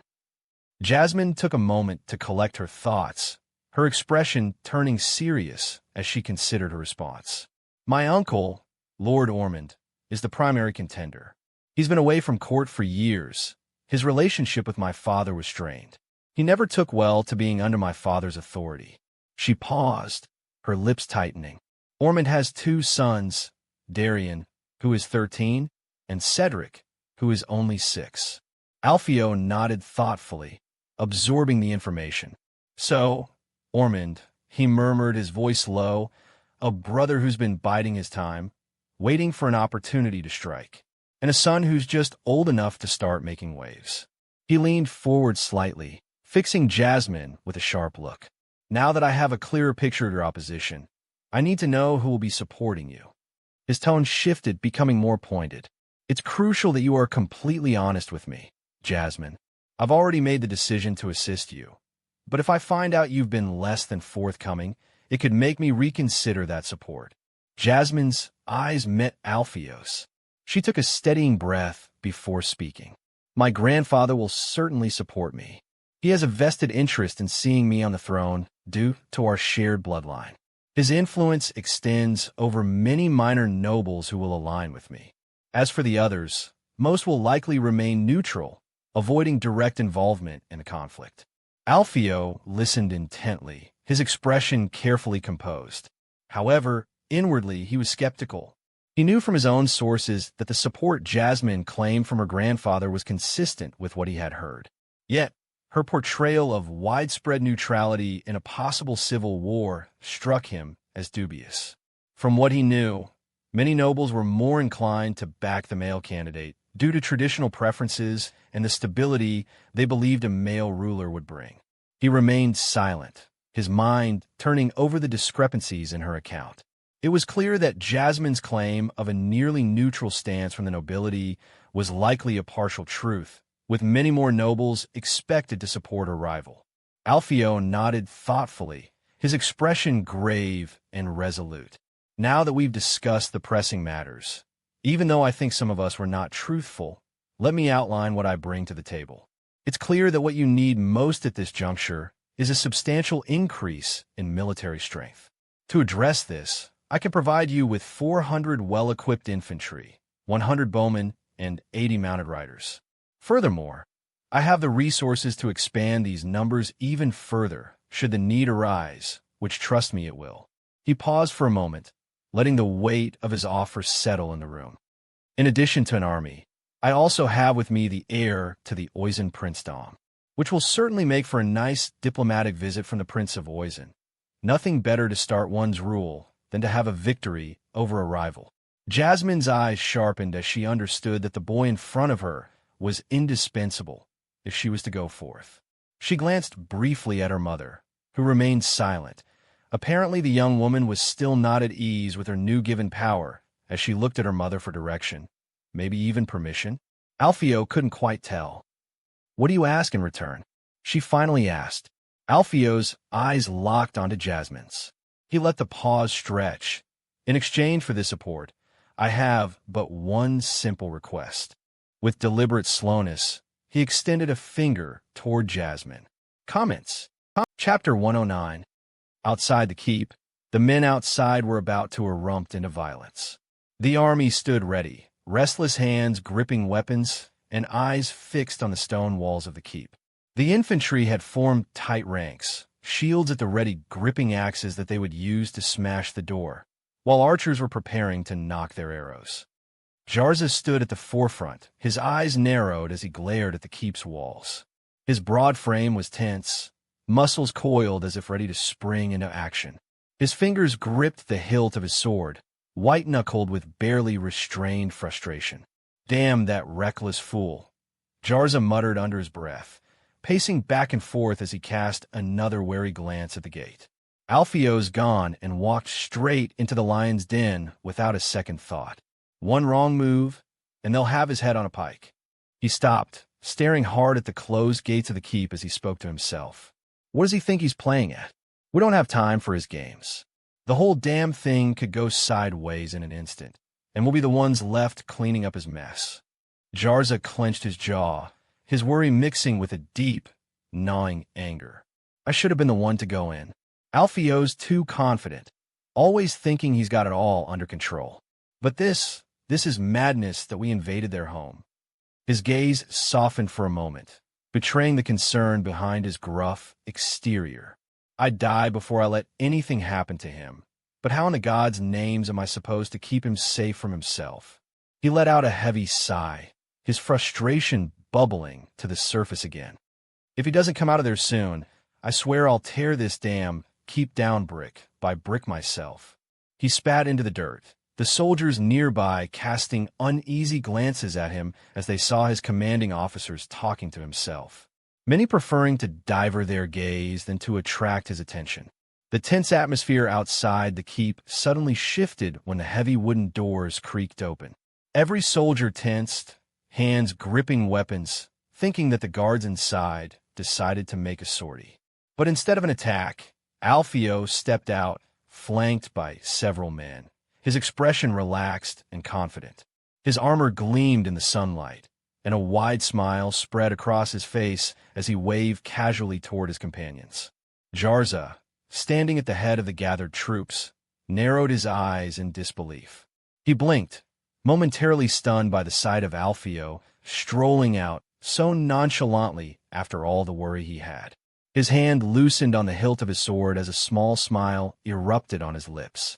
As soon as he saw the wave, Jarza kicked his horse into motion, galloping forward with a few others close behind him.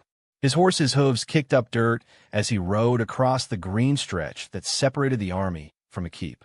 He stopped just a few feet in front of Alpheo, his face a mix of barely contained anger and relief. "Gods, Alpheo," Jarza growled as he dismounted, his heavy boots hitting the ground with a thud. "You had us ready to storm this damn place. What in the hells were you thinking?" "I was thinking on how to solve the pickle we were in, which, no need to thank me, I managed to do," as he said, so he slightly tapped on the black, giant cheeks, before waving to the other to follow him in his tent.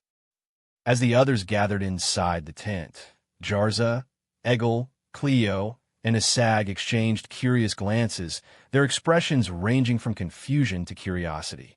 They looked at Alpheo, who sat casually in a chair at the head of the tent, a smug smile playing on his lips. Eggle was the first to break the silence, scratching the back of his neck. "So, what was all that about?" he asked, his brow furrowed. "Are we taking the city or what? What's going on?" The others nodded in agreement, eyes narrowing in confusion as they waited for Alpheo's explanation. Alpheo leaned back in his chair, clasping his hands together as if he were enjoying this moment far more than he should. "Nothing of the sort, my friends," he said, his voice calm, yet full of certainty. "There won't be any need for a siege or looting. The battle is already won, without a single drop of bloodshed here. Although," he paused for dramatic effect, glancing around the room, "our swords are still required." Alpheo's smile widened. "From now on, we are no longer mercenaries. We are subjects of Princess Jasmine, first of her name, of House Avaloniisha. Soon, there will be a formal ceremony where we will all swear fealty to her, the rightful ruler of this land." Cleo raised an eyebrow. "Wait, what? Swear fealty? To her?" He exchanged a look with Eggle, who simply shook his head, baffled. "What the hell have you done now?" Alpheo replied smoothly, his eyes glinting with ambition. "We are no longer mere sellswords. As of today, we are the standing army of Princess Jasmine, and also dutiful servants for her soon-to-be husband." He paused, locking eyes with each man in the room before grinning. "Which would be me." The tent went into chaos. "Her husband?" Eggle scoffed, leaning forward with disbelief. "You married her?" Alpheo leaned back in his chair, arms crossed, a smug grin plastered on his face. "Yep, married into royalty. Who would have thought?" Jarza, still looking dumbfounded, passed his hand over his bald head as if trying to smooth out the confusion. "How in the hell did you manage to convince a highborn to marry a commoner like you? I mean, looks can only carry you so much." Alpheo chuckled, clearly enjoying the moment. He glanced around the tent, letting the suspense hang in the air. "Well, He began slowly. I pointed out some rather obvious facts that she may or may not have missed. Jarza raised an eyebrow. Like what? Like the fact that her succession will almost certainly be contested by her uncle, a fight that she would certainly lose, Alpheo said, his grin growing wider. The fact that she had no army to back her claim, and even fewer supporters among the nobles. And, let's not forget, the angry army of mercenaries, who, by the way, were still owed their due payment, happened to be stationed right outside their walls, with torches in hand, ready to burn the city to ash and to piss on whatever remained. It's mind-blowing how people get impatient with torches in hand, you know. Egil burst out laughing, slapping his knee. Gods above, that's ruthless. Did not think you had that in you. I thought you were an eunuch. Alpheo shrugged, his grin never fading as he ignored the last part of his friend's assertion. It's called leverage, and I used every ounce of it. Still, Jarza muttered, shaking his head in disbelief. A commoner marrying a princess? You'll make an enemy out of every noble. A single lose, and everybody will turn their swords toward you. That's exactly the point. My legitimacy will be based on victories and victories alone, Alpheo said, his tone turning a little more serious as he knew he could not afford to lose. And of course, soon enough, all of you will be raised to nobility as well. We're building something here. We're no longer mercenaries. We'll have lands, be knights, lords, and commanders. Every one of us will have a place at court. Just to be clear, though, the rule belongs to Princess Jasmine. I'm merely a humble consort. Egil, who had been watching Alpheo with a grin spreading across his face, suddenly stood up and crossed the room. Without warning, he threw his arms around Alpheo in a tight embrace, laughing heartily. You mad bastard, he exclaimed, planting a rough kiss on Alpheo's cheek. You're the most beautiful madman I've ever known. You are the most stallion among us. Alpheo laughed, patting Egil on the back. I take that as a compliment, whatever that means. As Egil released him, he shook his head in amazement. To think I almost doubted you. But now, we are set for life. Cleo, who had been watching the exchange, folded his arms and leaned against the tent pole. Well, we're really doing this, aren't we? We are, Alpheo replied, his voice calm but resolute as he put his foot on the table. And this is just the beginning. Jarza, still shaking his head in half disbelief, furrowed his brow as he looked at Alpheo. All right, you've got the marriage, the army, and the title. But what about the civil war? You know this won't be as simple as sitting pretty on a throne. Her uncle's not going to let this go without a fight. How do you plan to deal with that? You said that the princess has few friends among the nobility. Won't this mean more and more lords will assemble under whatever his name is banner? Won't we be outnumbered? Alpheo's smile turned sly, the kind of grin that sent shivers down spines. Without a word, he reached inside his coat and pulled out a small dagger. The men watched, their eyes narrowing, as Alpheo leaned forward and, with a swift motion, stabbed the dagger deep into the wooden wall of the tent. The blade sank in with a satisfying thud, vibrating for a moment as it embedded itself. We will simply stop that with a quick and strong blow to the stem, Alpheo said just like that. Comments. Chapter 110. Tiberius POV. The straw on the floor stank of urine. There was no window, no bed, just a bucket to shit and pee in. He remembered the white floor and wall of his room, the beautiful scenery outside his window.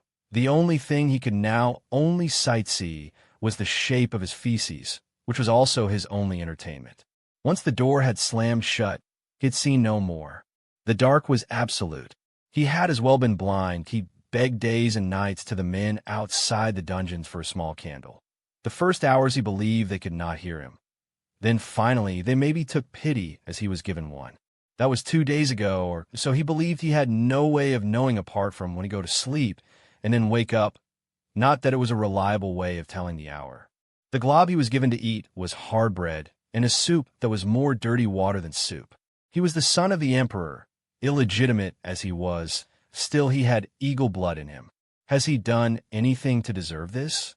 He knew that mattered little. His very own existence was a slight to the Empress, and she lost no time immediately after she got power to sweep that little trouble away from her sight. He could not think of any other reason. The dark silence pressed down like a weight on his chest. He was isolated in every sense of the word, not just from the world, but from hope, from his own sense of worth. The candle had almost burned itself down. He watched the tiny flame eat away at the last of the wax, its flickering light barely illuminating the edges of his small world. He liked to think the candle was his life, a dim spark that would go out when the wax was finally gone. He even hoped for it. When it ended, perhaps his suffering would end too. He made plans to keep himself sane and built castles of hope in the dark, destined to fall. Tiberius was half asleep when the footsteps came down the hall. At first he thought he dreamt them. It had been long since he had heard anything but the sound of his own voice. When the heavy wooden door creaked open, the sudden light was painful to his eyes. The jailer thrust a jug at him. He grasped it with both hands and gulped. Water ran from his mouth and dripped down through his chin. He drank until he thought he would be sick or that he would die. Apart from the dirty soup, this was the first drink he had. "Can I?" he asked weakly when he could drink no more. The man was a scarecrow of a man with a rat's face and frayed beard, clad in a mail shirt and a leather half-cape. "No talking," he said as he wrenched the jug from Tiberius's hands. "And there goes my talking companion," he thought meekly, smiling not a cry. Tiberius barely registered the door swinging shut, the familiar heavy thud reverberating through the cold, stone walls of his prison. But just before the door fully sealed him in again, another sound caught his ear, a softer, unexpected noise. The dull thud of something falling to the ground. He raised his head slowly, eyes adjusting to the dim light still flickering from the dying candle. His breath hitched in his throat as two figures slipped through the doorway, moving quickly and quietly. They weren't jailers, that much was clear, as usually they tended to walk making a lot of sound. Those two instead seemed to be walking on pillows as not a sound was heard. Tiberius froze, heart pounding as the figures entered, closing the door behind them with a muted creak. One of them crouched down beside the fallen jailer. For a moment, Tiberius thought they might be there to finish him off. But instead, the figure gently set a bottle of some kind beside the unconscious man. The jailer was still breathing. His chest rose and fell in a slow, steady rhythm. He was alive, just not awake. The second figure's glance lingered briefly on Tiberius before returning to the task at hand. In the dim light, Tiberius's mind raced, flooded with possibilities. Were they here to kill him? Did the Empress Mother send them to finish the job? But even as the thought crossed his mind, he dismissed it. If the Empress Mother wanted him dead, she wouldn't resort to such secrecy. No, her style would be far more direct. A public execution, swift and final. A single decree, and his head would roll.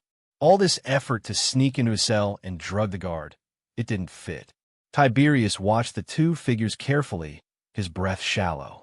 His heart thudded heavily in his chest, but his instincts told him they weren't here to kill him. "Who are you?" he managed to ask, his voice dry and cracked from days of neglect. The words felt useless the moment they left his lips, as neither of the figures so much as glanced his way. His voice was small, swallowed up by the cold stone walls of the cell. Without warning, the first figure turned to the other, his voice low but firm. "Get the bastard out." Tiberius flinched at the harshness of the words, but before he could react, the other man moved quickly, his hand disappearing into the unconscious jailer's pouch. There was the sound of metal jingling, and then the man held up a pair of keys.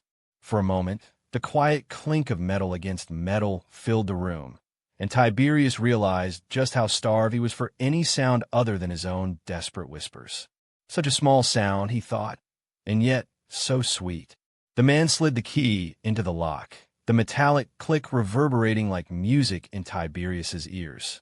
The door creaked open, and for the first time in what felt like an eternity, Tiberius saw the corridor beyond his cell, a narrow, dimly lit hallway that stretched into darkness. Freedom, however distant, was suddenly in reach. "Keep quiet," the man behind him whispered sharply, pressing a finger to his lips as a warning. Tiberius didn't need to be told twice. He nodded eagerly, his fear mingled with a strange relief. They weren't here to kill him. They were rescuing him. But why? What possible reason could anyone have to free him? He was nobody now. No allies. No powerful friends. No titles or lands. Nothing of value to offer anyone. The very act of rescuing him seemed, from his perspective, a fool's errand. As they pulled him to his feet and ushered him quietly into the corridor, Tiberius's mind whirled with questions. What did they stand to gain from this? What could possibly make this worth their while? He cast one last glance at the unconscious jailer, slumped by the cell door. Why me? The two men led Tiberius through the dungeon corridors, their footsteps eerily soft against the cold, damp stone floor. They moved with practiced caution, glancing around every corner before signaling him to follow. Tiberius's bare feet padded silently behind them, his heart racing with a mix of fear and hope. They walked in near silence, save for the occasional drip of water echoing through the dungeon. Tiberius, though weak and disoriented, couldn't help but notice how methodical the two men were. They paused at every intersection, waiting and listening, ensuring the way was clear before proceeding. It was a level of care that heightened his confusion. Who were these men? Finally, after what felt like an eternity winding through the labyrinthine halls, they reached a small wooden door. Tiberius recognized the area immediately, though it made no sense to him. The latrines? It was different from the grand, marble-lined lavatories used by the nobles. This was far simpler, meant for the guards and servants, tucked away in the lower parts of the keep, far from the eyes of anyone important. The wooden door creaked slightly as one of the men pushed it open. The smell hit Tiberius immediately, a mix of stale air, dampness, and the unmistakable stench of human waste. The stone floors were wet, though not from water alone, and the dim light from the corridor barely penetrated the room. He hesitated, unsure why they had brought him here. This wasn't an escape route. This was a lavatory. The man in front turned back to him, a brief glance in his direction as if to signal him to enter. Tiberius followed, though confusion gnawed at him. Why here? He had imagined a break for freedom, perhaps leading to an exit or a hidden passageway. But instead, they had led him to this filthy, lowly place. The answer came to him when the two raised the wooden board where people sat to shit. This was their way out. Freedom would be reached through the shit of dozens of people. Comments. Chapter 111. What do you mean he disappeared? Empress Valeria's voice was laced with irritation as she sat at the head of the council table. Her piercing eyes focused on Lord Vrader, her nephew. Normally, the fate of the little bastard wouldn't have concerned her. He was nothing more than a stain, a reminder of a long-buried indiscretion. But the audacity, the insult, of someone daring to make a mockery of her authority within her own city made her blood boil. Lord Vrader, her nephew, bowed his head slightly, visibly uncomfortable under the Empress's withering gaze. "Your Grace," he began cautiously. The guard was found unconscious near the entrance to the dungeons. It appears the infiltrators placed an open bottle of wine beside him after bringing him out of the cell. Those who passed assumed he had simply drunk himself to sleep. For some time the matter was left unreported, as the discipline within the dungeon keeper is lax at best. Only when the guards woke up on his own, we understood what had happened. Valeria's lips curled into a scowl, her fair face tightening with rage. Are the guards in this palace for show? How is it that no one saw two men and a boy leaving the grounds? Her voice rose sharply, each word biting, her frustration unmasked. Vrader swallowed hard.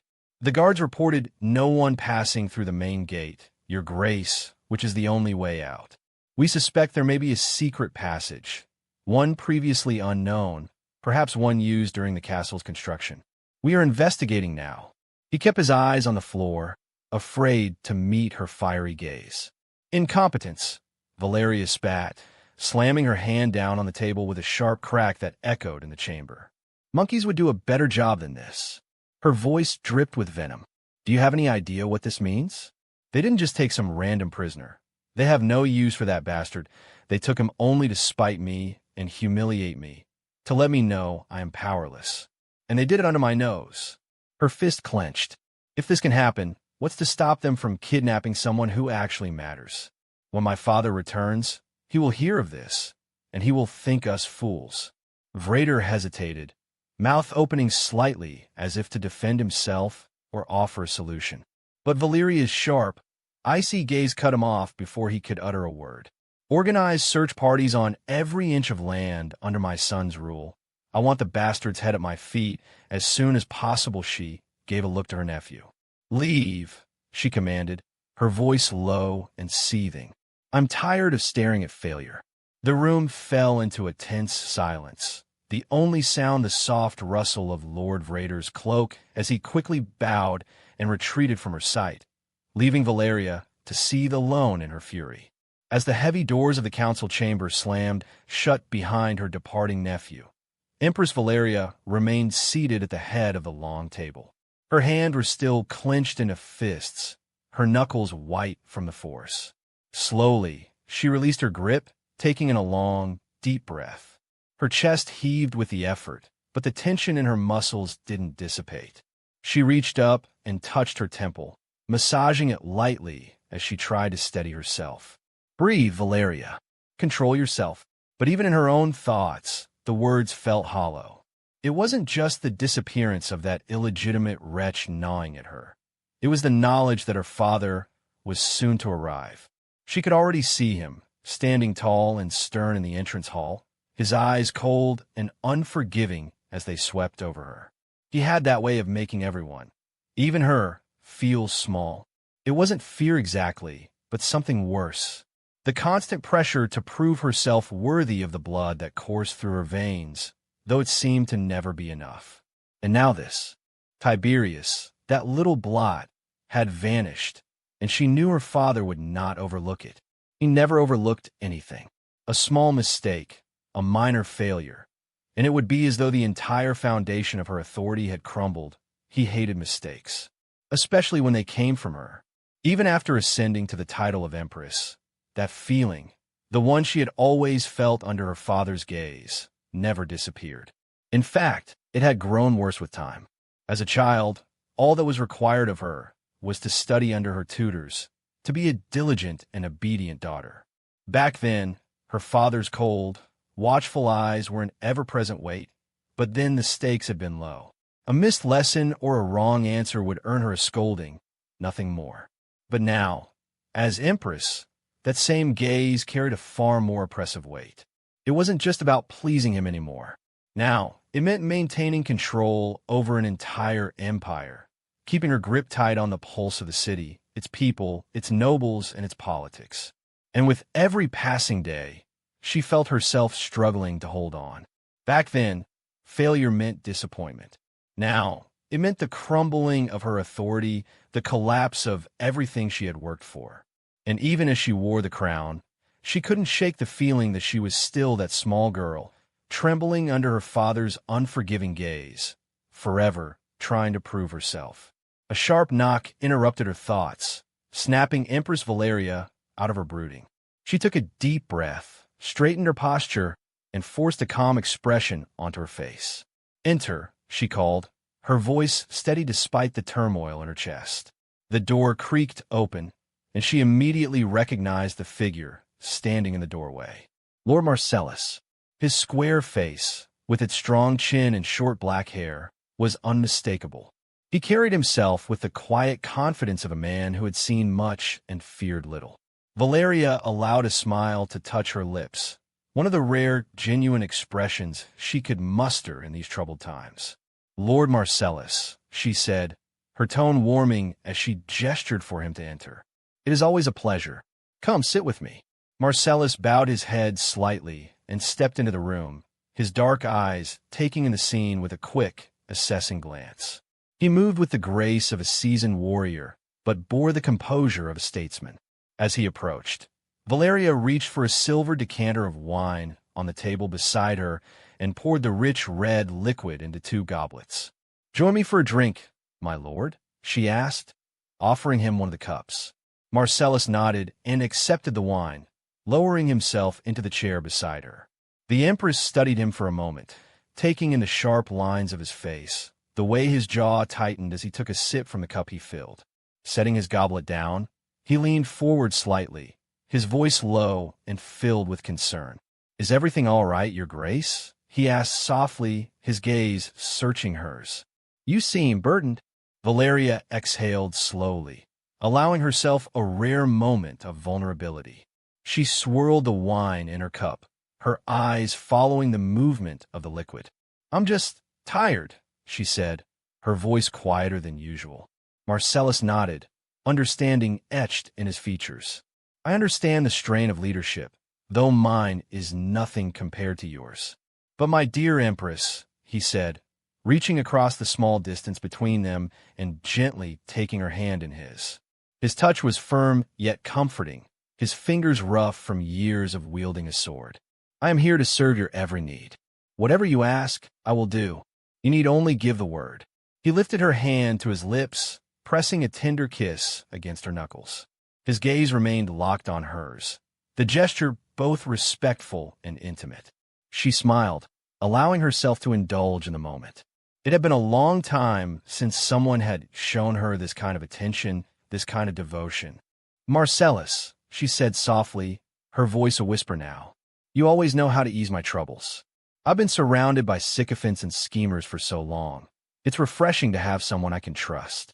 Marcellus's eyes darkened slightly, a hint of something more than mere loyalty in his gaze. "I am yours to command, Empress," he repeated, his voice lower, more intimate. Valeria tilted her head slightly, studying him. There was a moment, a spark of something more, unspoken but present in the air between them. She leaned closer, her lips curving into a knowing smile. "Perhaps there is something more I require from you," she said, her words hanging between them like a whispered promise. Marcellus's breath hitched slightly, but he remained composed. He stood slowly, offering her his hand once more, his gaze never leaving hers. Valeria took it, rising to her feet with grace. Without a word, she led him towards her private chambers. Marcellus followed her, like a puppy mixed with something more primal, something that neither of them could deny. As the door to her chambers closed behind them, Valeria smiled, allowing herself, just for a moment, to forget the weight of her crown as she allowed the man to take the queen. Comments. Chapter 112.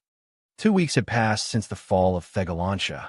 The city, once proud and defiant, now laid in the hands of Prince Mecenius.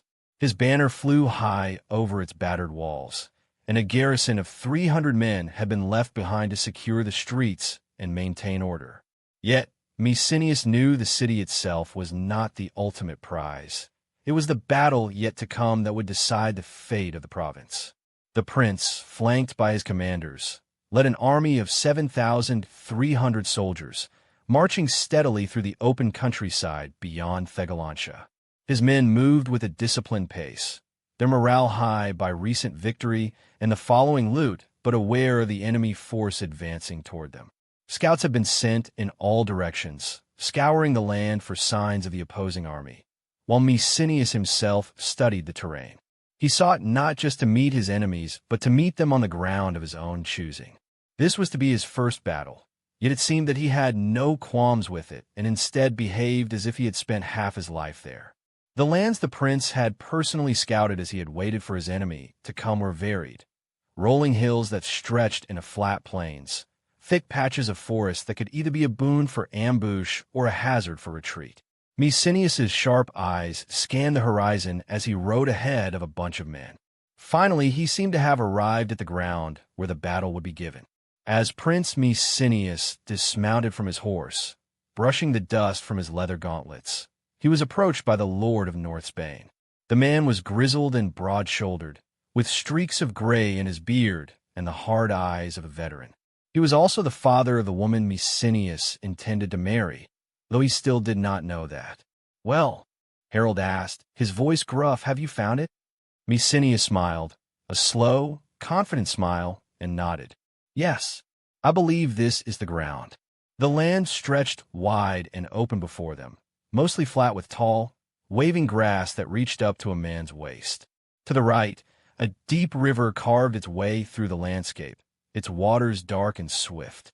Harold's eyes swept over the tall grass, the gently undulating land, and the river, which served as a natural boundary to the right. The plain seemed endless, but Mercenary had chosen it for a reason. It wasn't as open as it seemed.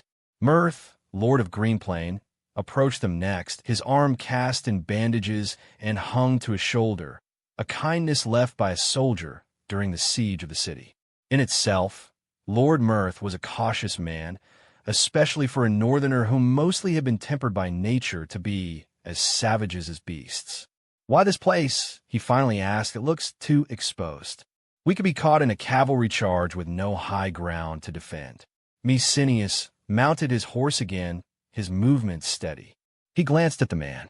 "Tell me, Lord Mirth," Mercenary began, "what do you think we lack most in this battle?"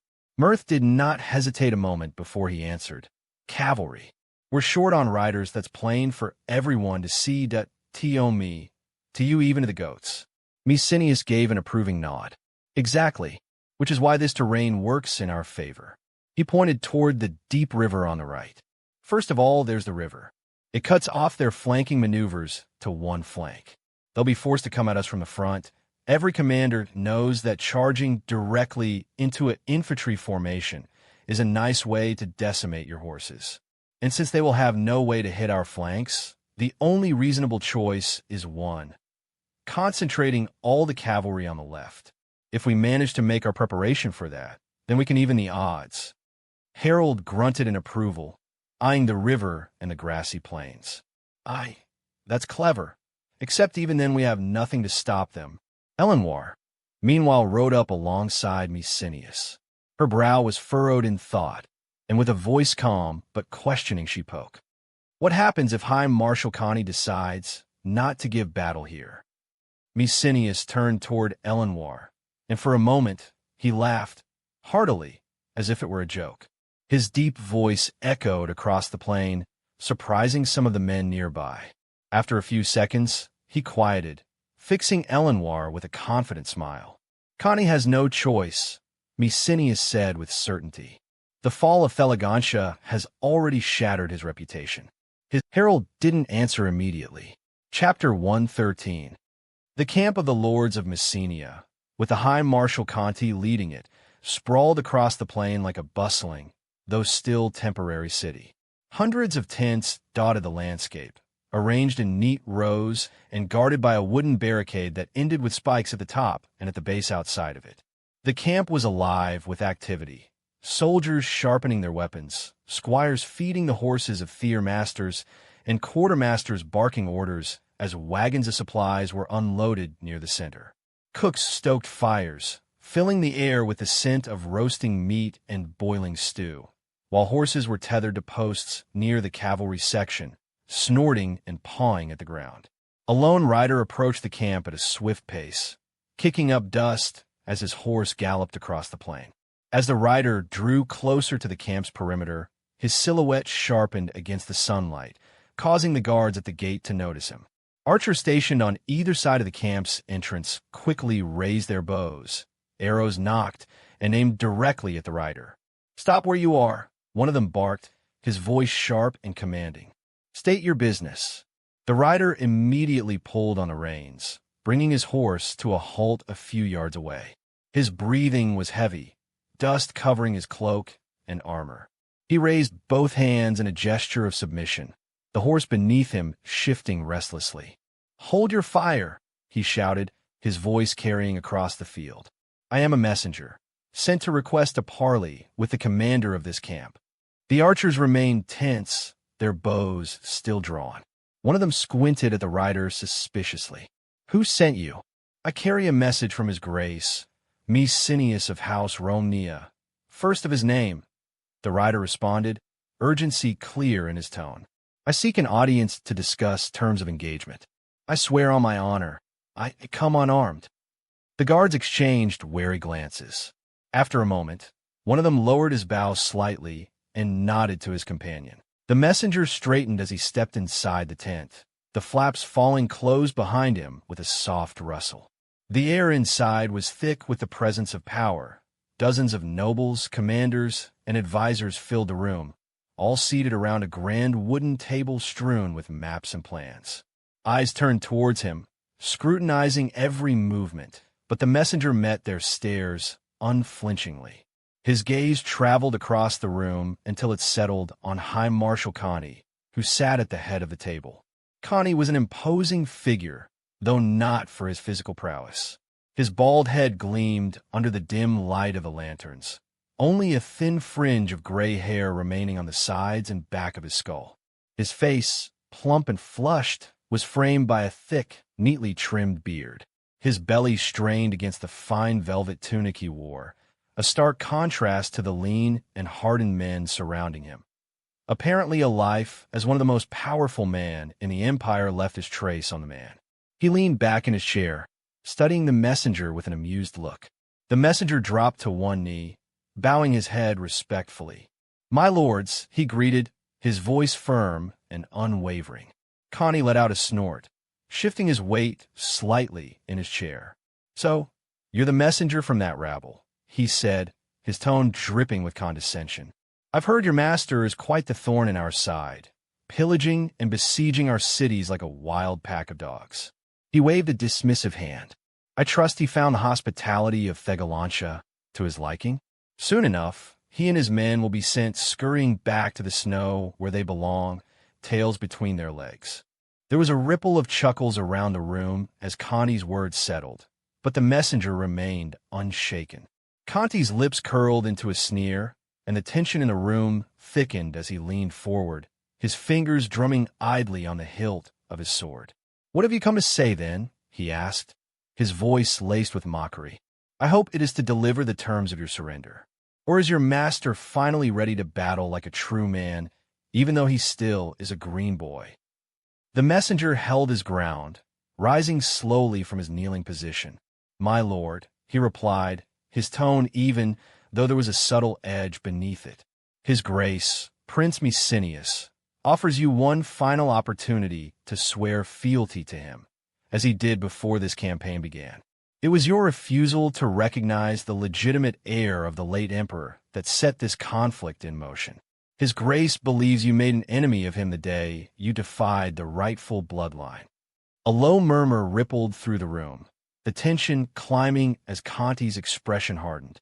His fingers, which had been tapping lazily on the sword hilt, clenched around it, his knuckles whitening. Slowly, he stood up, his bulk looming over the messenger. "Swear fealty?" Connie's laughter rang out, a harsh and bitter sound. "I will sooner kiss a beggar's foot than bend my knee to that pup, or to any of his so-called lords of the snow," he spat, his voice rising with disdain. His eyes narrowed into slits, the insult hanging in the air. "I am no vassal to upstarts with dreams of thrones and crowns, much less to one that has savages as companions. Though you have still not swore to no one," the messenger noticed in his mind, though he refrained from saying it out loud. He held his gaze, undeterred by Conti's fury. He bowed his head slightly, more out of formality than submission, and continued, his voice clear and resolute. "Then, my lord, it seems his Grace shall prove his right on the battlefield. In the spirit of chivalry and to uphold the honor of combat, he extends to you an invitation. Tomorrow, after dawn, 2 hours' march from here, he proposes a battle to settle this dispute." There was a pause as the weight of the challenge settled over the room. The nobles shifted in their seats, their eyes burning with resolve as they moved towards Connie. The messenger stood tall, his gaze unwavering as it locked onto Conti. "Do you accept, my lord?" Connie's nostrils flared as he stared back, his bloated fingers tightening around the armrests of his chair.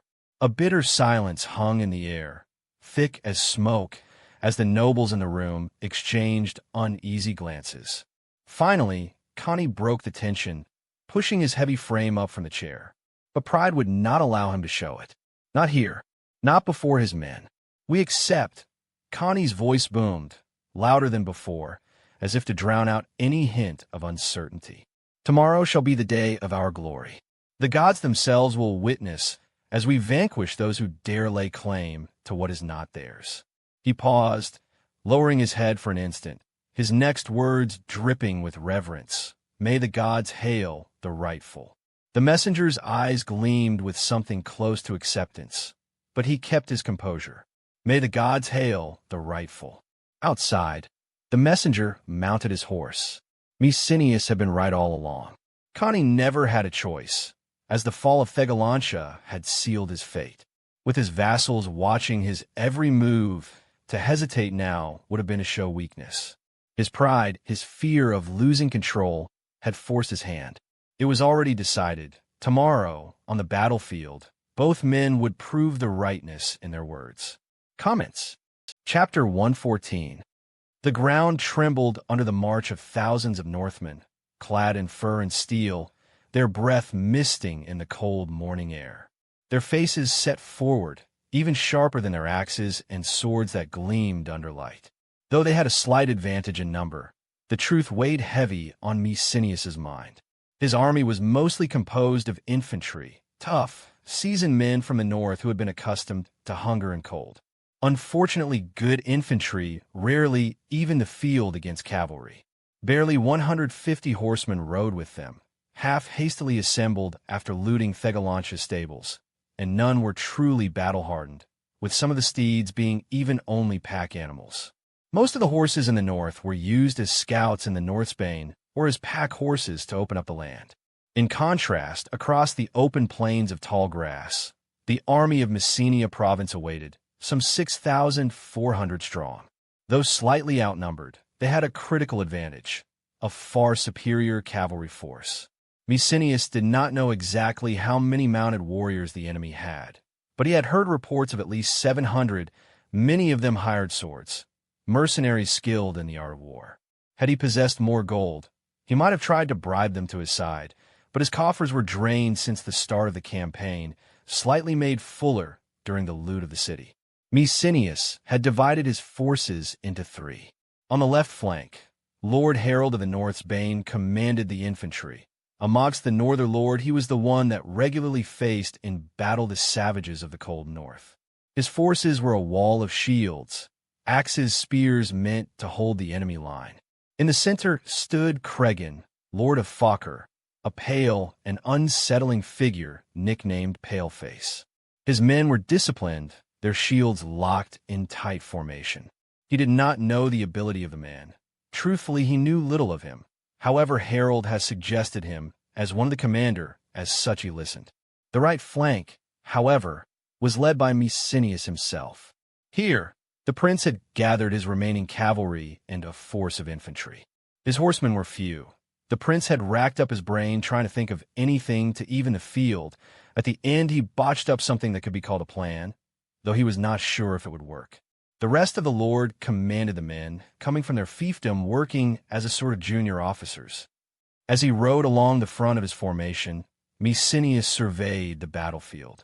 The land was mostly flat, but to the right ran a deep river, cutting off any chance of flanking. The tall grass swayed in the wind. It was an ideal battlefield for the enemy, who would no doubt send their cavalry to sweep through the grasslands like wolves. The sun rose higher in the sky, and the distant dust cloud of the enemy's advance became visible. Soon, the clash of steel and the cries of battle would fill the air, but for now, there was only the cold wind, the distant roar of the river, and the silent preparation for war. The battle was set, and both sides knew that here kingdoms were to be made. Edmund's POV. Edmund sat atop his horse, gripping the reins tightly as he tried to steady his trembling hands. His heart pounded in his chest, and cold sweat dampened the collar of his armor. He had commanded men in scouting mission before, but never anything like this. He was leading the cavalry. He still couldn't believe how easily his father, Lord Harold of the Northsbane, had offered him up for this role. There had been no second thoughts, no hesitation. The lords of the council tent had all fallen silent when the suggestion was made, as though they were witnessing an execution being carried out. Edmund had heard stories of other campaigns, how men fought tooth and nail for the honor of commanding the cavalry. But not this time, not for this battle. This was an attempted suicide, and everyone in that tent knew it. The Messenians had the superior mounted force, most being well-trained, but more importantly, more numerous. Damn those fuckers, he thought as he looked at his own men. Edmund's cavalry, on the other hand, had been cobbled together in haste, many of them looters from Thegalantia, riding horses barely fit for war. He knew he had no chance of victory if the battle did not go according to plan. Did my father really think this through? Edmund thought bitterly. Did he send me here to die? Did he really dislike me this much? He pushed the thought aside as the sound of horns echoed across the plains, signaling the start of the battle. His stomach twisted with fear as he was given the order to forward. Dust rose into the air as both armies began to march. He glanced to his left, where his riders waited. The men looked nervous and perhaps even insulted by being led by a boy of 13 winters. They knew what was coming. Edmund swallowed hard, his mouth dry, and took a deep breath. He had to lead them. There was no other choice. Damn you, Messenius. Forward, he shouted, raising his sword. His voice cracked slightly, but he forced himself to sound confident. The cavalry began to move, the horses trotting at first, then picking up speed as they advanced across the plain. Edmund's heart raced faster with each passing moment. His mind screamed for him to stop, to turn back, to flee from this madness, but he couldn't. He couldn't be the coward that ran. Not here. Not now that he could run later, but not now. As they neared the enemy's mounted force, he gave a silent prayer to the gods, whispering under his breath, "May you guide my hand, and let me die with honor if that is my fate." And so, with the spirit of a man walking to the executioner's block, Edmund rode forth. The dust swirled into a cloud, kicked up by the relentless pounding of hooves against the earth. Each beat felt like the ticking of a death clock. They were an egg thrown at a boulder, fragile and insignificant, and they knew it. The only question was whether the enemy knew it too. Edmund lifted his face toward the sun, squinting as his eyes began to water. He wondered, with a sudden pang of fear, if this would be the last time he would see it. Gods, I hope not. I'm still too young to die. They rode for what felt like a small eternity, the distance passing slowly, each breath weighing heavier in his chest. But then, finally, after what might have been an hour but felt like a lifetime, they saw them, the enemy cavalry. Edmund's stomach tightened into a knot. Seeing the numbers had been bad enough. Facing the reality of 150 men against 700 was like sleeping and finishing inside madness herself. The enemy was a wall of steel and flesh, a mass of mounted knights and mercenaries formed into a single, unyielding fist of iron. They sat waiting for him, their armor gleaming in the sunlight, banners flying high. And yet, in that grim mass of men, he found a small comfort. They were all gathered in one place, hired men and knights alike. One man rides, and the other will certainly follow. Good, he thought this would make things easier, or at least quicker. The ground beneath them rolled unevenly, soft but not treacherous, spotted with a few trees scattered across the hillside. The land was beautiful, and who knows, maybe by the end of the day, it was to be theirs. His heart hammered in his chest, echoing the rhythm of the drums.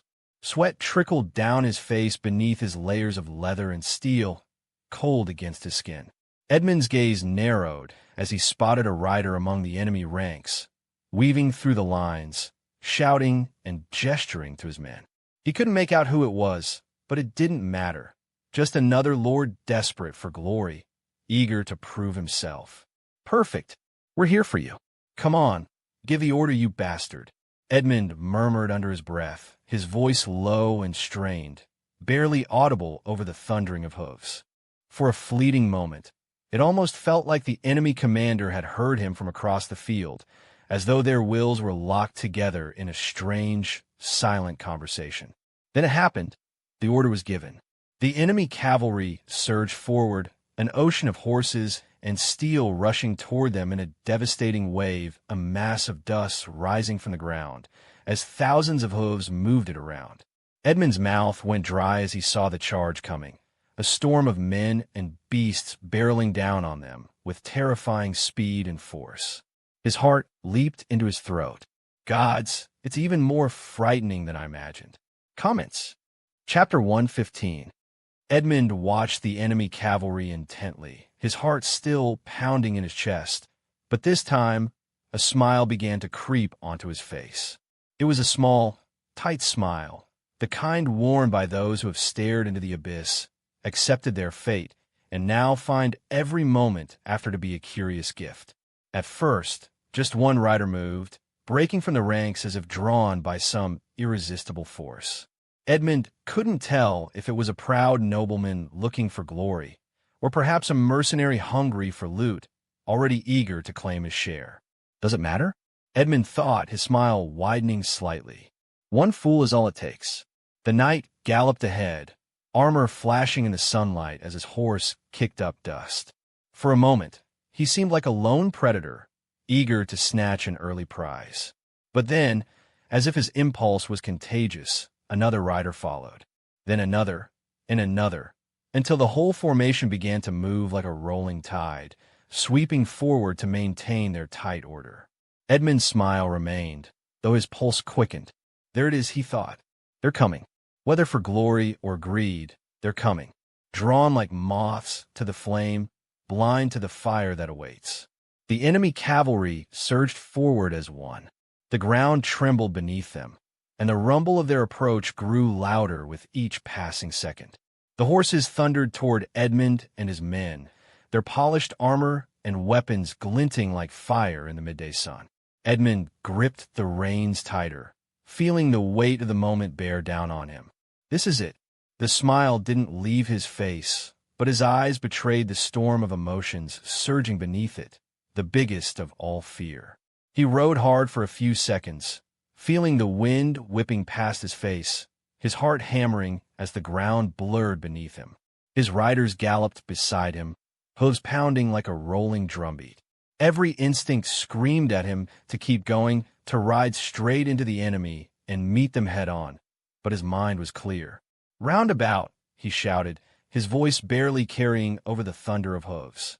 Without a flicker of doubt, his men obeyed.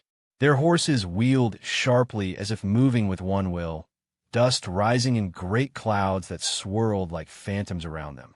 The charge melted into a sudden turn, a retreat. But to the enemy, it would seem as if they were fleeing in desperation, unaware that the real battle had only just begun.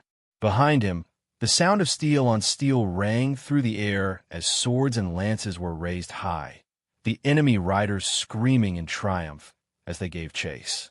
Edmund didn't have to look back to know what they were thinking, that his small, outnumbered force had panicked and fled at the sight of their superior numbers. He could almost hear their thoughts. They're routing. They're breaking. Charge them. Keep following us, he thought, gritting his teeth and urging his horse forward. Come on, keep thinking that. Keep chasing.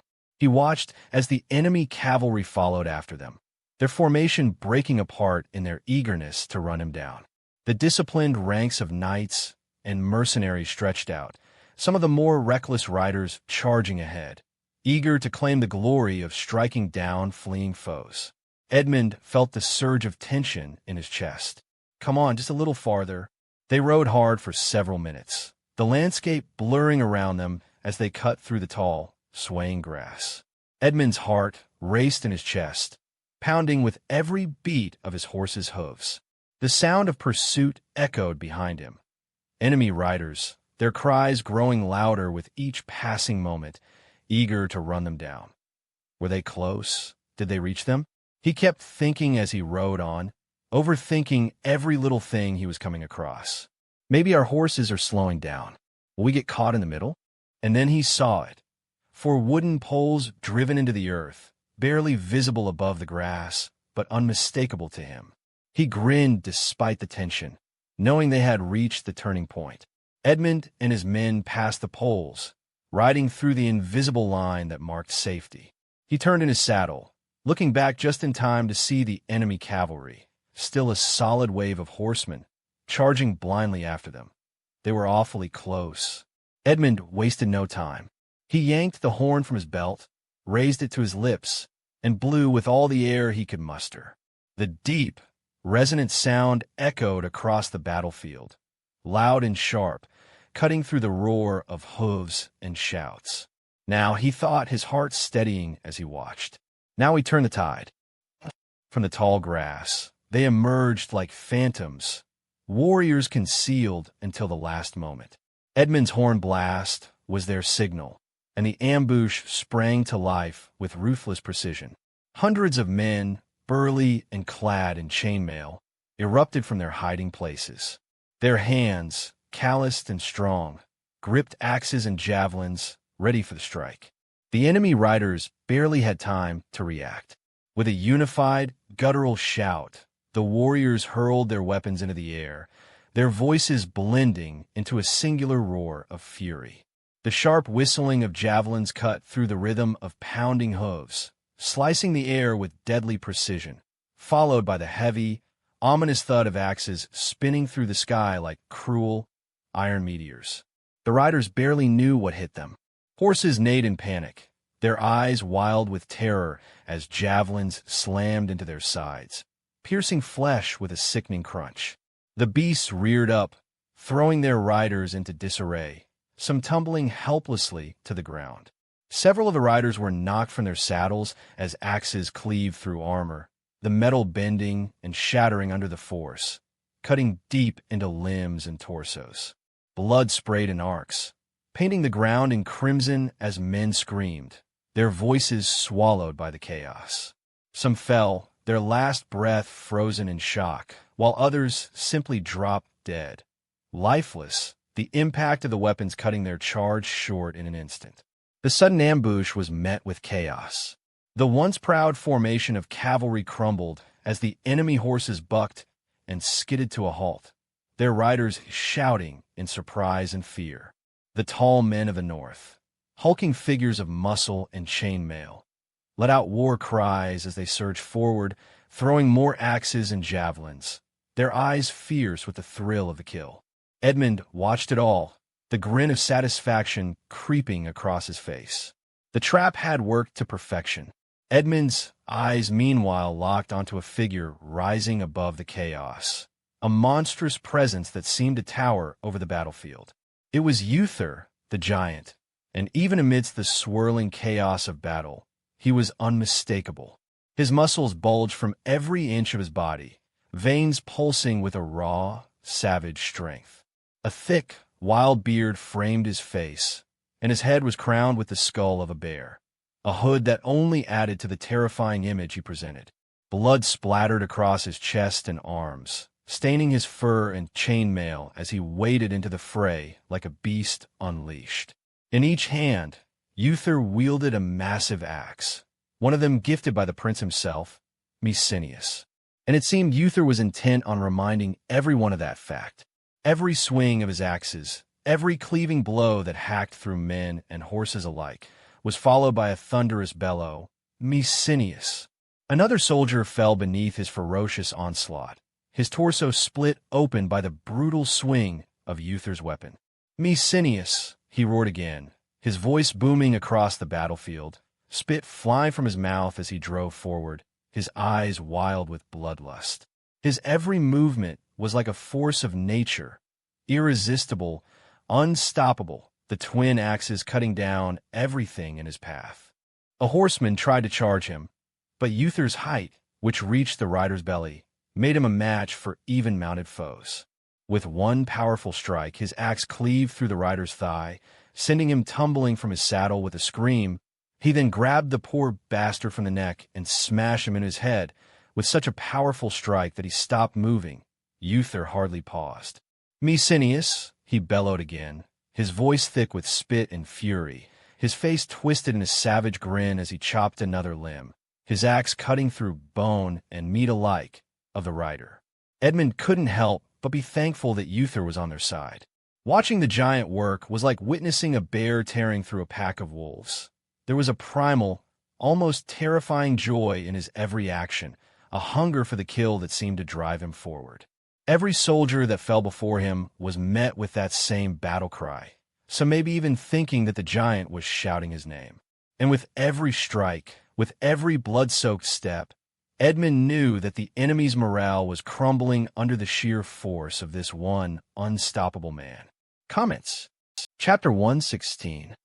Edmund, still atop his horse, watched the chaos unfold as the northern infantry wreaked havoc on the enemy cavalry. That it was true that the enemy riders far surpassed them. Yet right now the infantry was the one outnumbering the riders. They divided themselves to three-man fighting against men on horses. While some enemy riders might have been able to fend off one man, facing two or three was another matter entirely. One soldier would distract, parrying the blows or forcing the rider to retreat, while the others seized the moment to strike, either the rider or the horse. The riders made for harder targets, but the horses were prized for the spoils they would bring, so most time they aimed for the rider. Edmund's heart pounded in his chest as adrenaline surged through him. He raised his sword high into the air, the blade gleaming in the sunlight. "Charge!" he bellowed, his voice cracking with urgency, desperate to capitalize on the confusion spreading through the enemy ranks. "For the prince! For me, Cineas!" At Edmund's command, his men sprang into action, energized by the sight of their comrades gaining the upper hand. The ground beneath them quaked as the cavalry surged forward, their war cries mingling with the clash of steel and the final, anguished screams of their enemies. Horses charged across the battlefield, their riders wielding swords, maces, and spears as they hurled themselves with relentless fury into the thick of the battle. Edmund rode at the forefront, leading his men, his sword raised high and aimed directly at the heart of the enemy's lines. The wind whipped against his face, and the ground beneath his horse blurred into a whirlwind of motion. The long grass flattened in their wake. The impact was ferocious. Edmund's cavalry crashed into the enemy with a savage force, steel biting into flesh, and the air filled with the piercing screams of horses and men alike. Edmund swung his sword with brutal precision, cleaving into a mercenary's shoulder and sending him tumbling from the saddle. Without hesitation, his horse's hooves came down, crushing the fallen soldier beneath them. All around him, his men tore through the enemy ranks with relentless momentum, cutting down their opponents like a scythe cutting through a field of wheat. The footmen were not the normal peasants taken from the field. They were the husk-girls of the various northern lord put together to increase the shock and awe's effect. The enemy, already thrown into confusion by Uther's wild rampage, faltered further as the Northmen's cavalry joined the fray. Edmund, adrenaline surging, slashed again and again, each strike driving the enemy back. "For the North!" he shouted, the words spilling from his lips with raw emotion as he fought, his sword cutting through the chaos, leading his men into battle with everything he had. Edmund scanned the battlefield, his eyes falling on a grizzled Northman locked in combat with an enemy knight clad in full armor. The Northman, on foot, swung his axe low, targeting the legs of the mounted knight's horse. The knight tried to parry the blow, but the axe found its mark, sinking deep into the horse's side. The beast let out a piercing scream and collapsed, throwing its rider to the ground with a heavy thud. Before the knight could recover, the Northman's axe came down with a sickening crunch, smashing through the knight's helmet like a cracked egg. Blood sprayed into the air as the knight's skull split open, and the Northman roared in triumph. Not far ahead, Edmund spotted Uther. He carved through the enemy ranks with terrifying precision, cutting riders down with brutal efficiency. One rider, not a mercenary but a knight, charged at Uther, lance aimed squarely at his chest. With a swift motion, Uther knocked the lance aside with one axe and brought the other crashing down with bone-shattering force. The blade struck the rider across the chest, tearing through his plate armor and flesh as if the metal was made of paper. The man toppled from his saddle, his torso laid open by a gruesome gash at least 20 centimeters wide. "Me Cineas!" Uther bellowed, his voice booming across the battlefield as he barreled toward his next target, a force of nature wrapped in human form. Meanwhile, Edmund found himself locked in a fierce fight. An enemy horseman swung at him, and though Edmund managed to parry the strike, the force nearly knocked him from his saddle.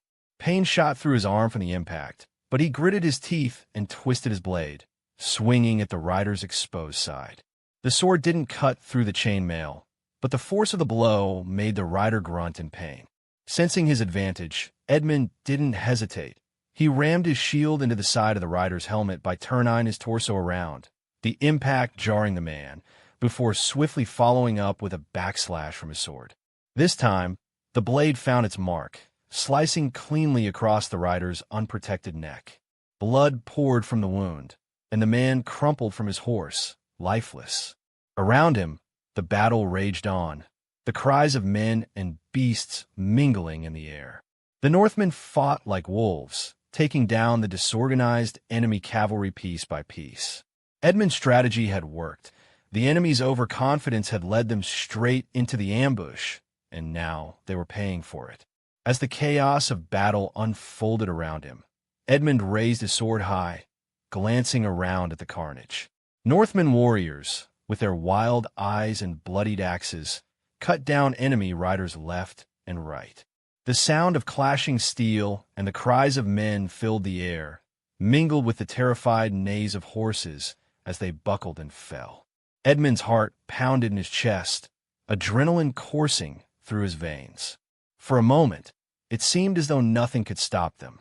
But then, through the haze of combat, Edmund saw something he never thought he would witness. A rider, one of the enemy cavalry, had turned his horse around.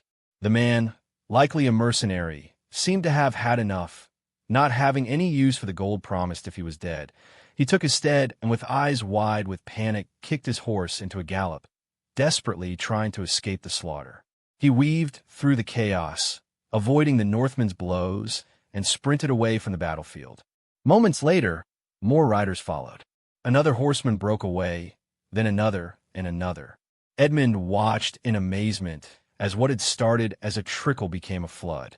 The enemy cavalry, the supposed hammer of Connie's army, was breaking. They were fleeing the battlefield. It was as if a wave of fear had washed over them all at once, causing them to abandon their comrades and their fight. "They are routing," Edmund shouted, almost in disbelief. Within moments, the entire enemy cavalry force was in disarray, turning their horses to flee. The mercenaries and knights who had charged with such confidence now raced to save their own lives, trampling over each other in their desperation. The once organized mounted unit was reduced to a panicked stampede, horses kicking up dust as they fled across the field, retreating back toward the hills from where they had come. After them, Edmund roared to his men, raising his sword once more. "Don't let them escape." As the enemy cavalry routed, chaos spread through the battlefield like wildfire. Those enemy riders caught too deep in the fight, surrounded by Northman warriors, had no chance of escape. The infantry took full advantage. Men closed in from every direction, their movements quick and efficient. One rider, desperately trying to swing his sword to defend himself, was dragged off his horse by a Northman's hooked spear. He hit the ground hard, his armor clattering, only to be finished off by the swift strike of a waiting axe. Another rider, cornered by two infantrymen, tried to raise his lance, but it was too late. A spear pierced his side, and he collapsed from his saddle, blood staining the earth beneath him. The Northmen, sensing the collapse of the cavalry, showed no mercy except for those who threw their weapons down in surrender. The field was a swirl of slashing steel and panicked cries as the enemy riders found themselves trapped, outnumbered, and overwhelmed. Edmund watched as the last few riders still tangled in the melee were cut down one by one. The infantry moved through the battlefield like wolves hunting a wounded deer, taking their kills quickly and ruthlessly. Blood splattered on the tall grass as swords slashed and spears thrust, ending the lives of those who hadn't fled fast enough. Bodies, both of men and horses, littered the ground in gruesome heaps. Above the din of battle, Edmund could hear the thundering hooves of his own cavalry now in pursuit. The remaining enemy riders, those lucky enough to break free of the slaughter, raced across the field in a desperate bid to escape. But Edmund's men followed closely behind, their horses snorting as they chased down the fleeing enemy with relentless speed, while their commanders wrapped things up in the middle. The sound of steel slicing through flesh, the desperate cries of men begging for mercy, and the victorious roars of the Northmen filled the air. This is what victory tastes like, the boy thought as he now charged forth following his men. Comments. Chapter 117. The once lush, rolling plains were now littered with the bodies of fallen men and horses, a landscape seemingly pictured by Lady Death herself. The tall grass, once swaying in the breeze, was trampled and stained red, flattened beneath the weight of the dead and dying. Here and there, shattered weapons and broken shields lay scattered like remnants of a violent storm. The sea, however, were finally calm, and the victorious sailor could finally cheer at the end of the storm. Northmen moved among the corpses, their faces hard and unflinching as they kicked at the bodies, checking for any signs of life. A groan or twitch was quickly silenced with the cold steel of an axe or sword, ending whatever pain remained. This was the only mercy that one side would give the other. Mercenary rode through the aftermath, his steed moving carefully between the fallen. The prince's eyes scanned the battlefield, his expression calm and unreadable. His armor was stained with the dirt of battle, but his posture was as regal as ever. Soldiers around him, battered and bloodied from the fight, turned as he passed. Some knelt in respect, others raised their weapons high in salute, shouting his name. "Your Grace," a grizzled warrior called, bowing his head as the prince approached. "Glory to the prince," another voice shouted from across the field, followed by a chorus of cheers as more men turned to acknowledge their leader. Wherever Mercenary rode, men bowed and cheered, their voices rising above the stillness of death that hung over the battlefield. To them, he was not just a commander, but a symbol of victory, a figure who had led them through the storm and made them feel triumph for the first time in their lives. Even the wounded, those who could barely stand, lifted their hands in salute, their faces filled with pride. Mercenary gave a small nod to each man he passed. The victory was theirs, but the cost was evident in every lifeless body that surrounded him. His eyes flickered over the scene, noting the faces of both subjects and foes alike, lying motionless in the dirt. The battle had been won, though not without struggle. After the Mercenary cavalry broke and routed, the northern forces seized their moment. Edmund and his riders, alongside the infantry used in the ambush, wheeled around to flank the remaining forces of Lord Connie and his vassals. The Mercenary foot soldiers, now without the protection of their cavalry, found themselves caught between two advancing lines. Panic spread like wildfire among their ranks. Swords clashed, and the air filled with the cries of men fighting for their lives. But the outcome was already decided. The northern cavalry, though small in number, struck with precision, cutting down Mercenarians as they fled. Infantrymen followed closely, axes and spears tearing into the backs of those who dared turn and run. The flanking had worked.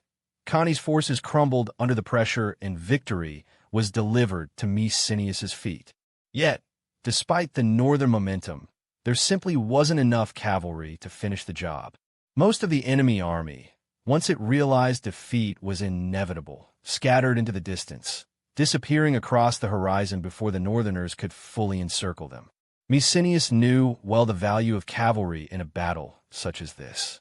The Northern forces had fought hard and outmaneuvered their foe, but with more horsemen, the victory could have been absolute.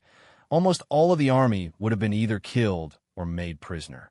As it stood instead, the bulk of Connie's infantry escaped into the wilderness, their numbers diminished but still significant enough to regroup. Though he was satisfied enough that he had crippled the enemy cavalry, denying them their biggest advantage, he still felt a sour taste at the thought that total victory could have been achieved. As Mercenary rode through the battlefield, the ground littered with bodies, he spotted Edmund nearby, his face still dirty from the intensity of the battle. The young man was guiding his horse toward the princes, his expression a mix of disbelief and lingering adrenaline. Mercenary reined in his horse, slowing down beside Edmund, who looked up at him. "Well done, Edmund," Mercenary said, his voice steady but warm. "You handle the cavalry better than I could have hoped for." That ambush saved us, no question about it. Edmund blinked, as if unsure whether the prince was truly speaking to him. His lips twitched into an uncertain smile. "Thank you, Your Grace," he said, shaking his head slightly, his voice edged with disbelief. "I still can't believe we pulled this off. I mean, 150 riders against 700? It's madness. I thought we were done for." Mercenary chuckled, his eyes scanning the battlefield, then meeting Edmund's again. "Madness, maybe, but it worked, and you led them well. That takes courage." Edmund let out a short laugh, though it was tinged with frustration. "Courage or stupidity, I'm not sure which. Still, the plan was yours. I still can't believe my father volunteered me for such a dangerous role. Not a single word of protest from me changed his mind. He shook his head, his thoughts clearly still spinning. It felt like he was sending me to my death." Mercenary raised an eyebrow, sensing the young man's unease. "Your father knows your worth, and he trusted you to come through. He was right. You're also one of the few he believed would have the sane mind to actually fake a retreat instead of headbutting a mountain. If the role was given to Uther, do you think he would have reined back? Your father must have had conflict within himself, I am sure." "Maybe," he said quietly, his gaze dropping back to the battlefield. "Maybe." Mercenary gave Edmund a firm pat on the back, his grin widening. "Still not bad for your first time leading," he said with a hint of admiration. "You've earned your place today." Before Edmund could respond, the prince spurred his horse forward, riding on through the field, leaving the young man confused with his recent events.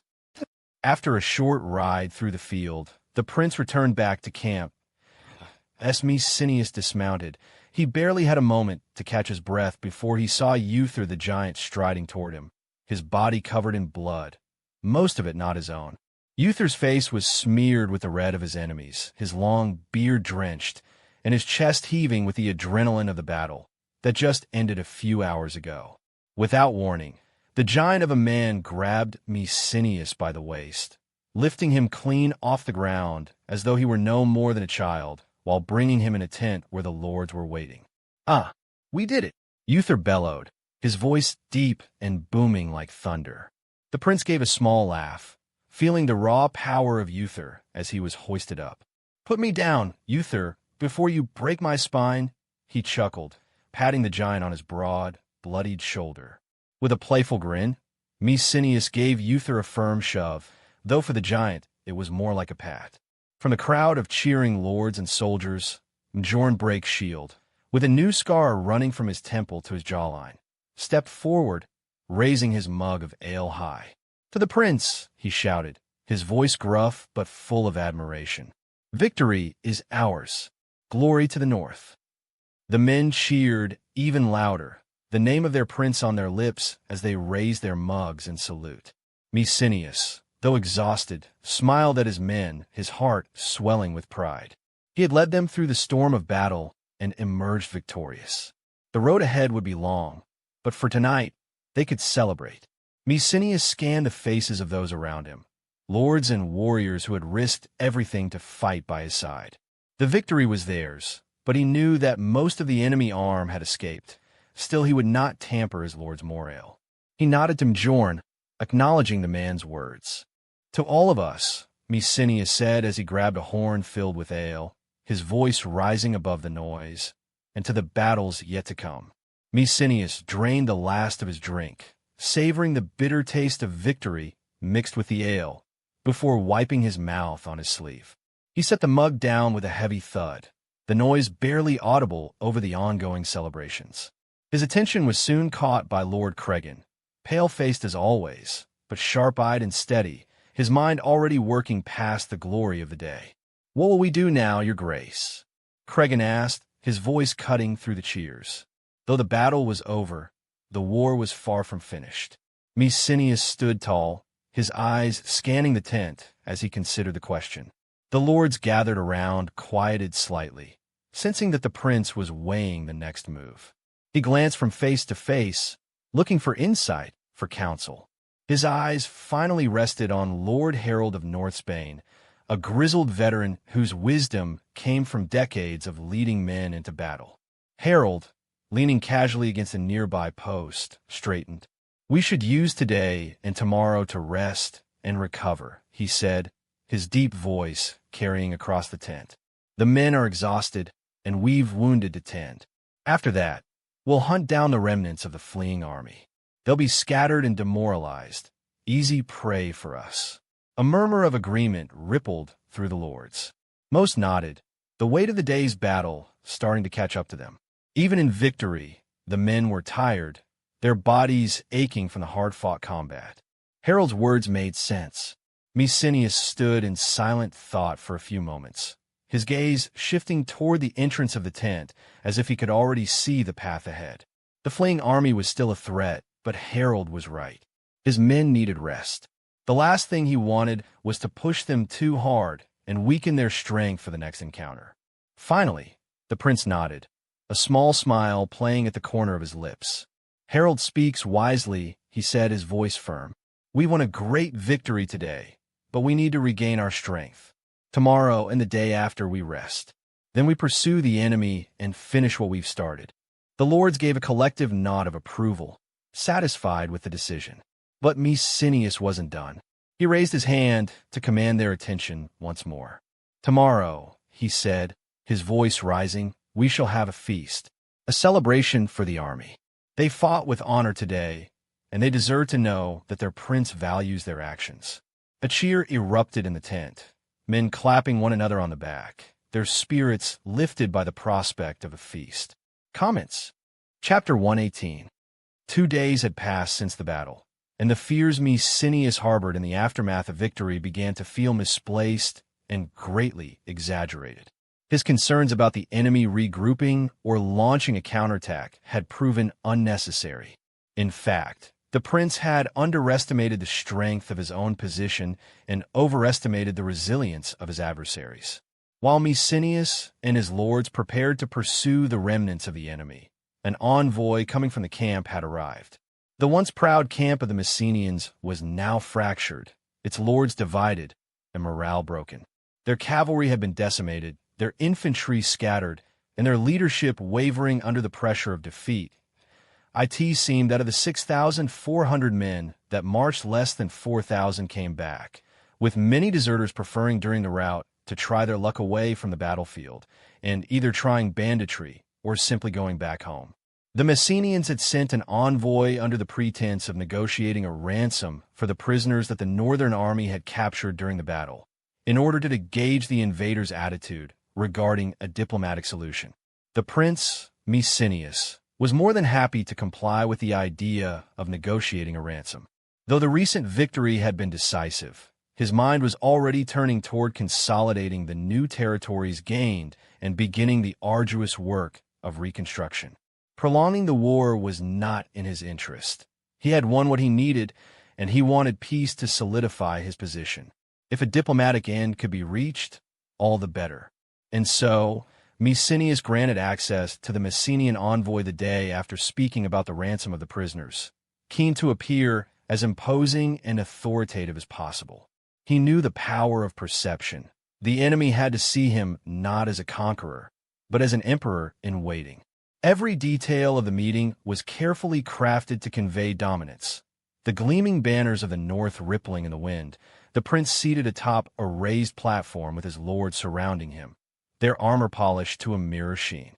Yet, despite his efforts to appear commanding, Mercenary was unaware of the true state of his enemies. He entered the negotiation believing that the Messenians still possessed enough strength to challenge him again, should talks break down. In his mind, they were weakened but not broken.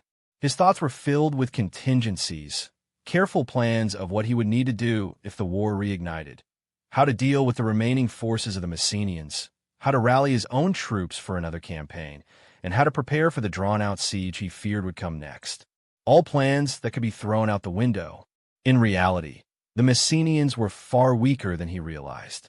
Their morale was shattered, their leadership fragmented, and their forces in tatters. But Mercenary, still cautious from years of dealing with such noble houses, overestimated their resolve and underestimated the extent of his own success.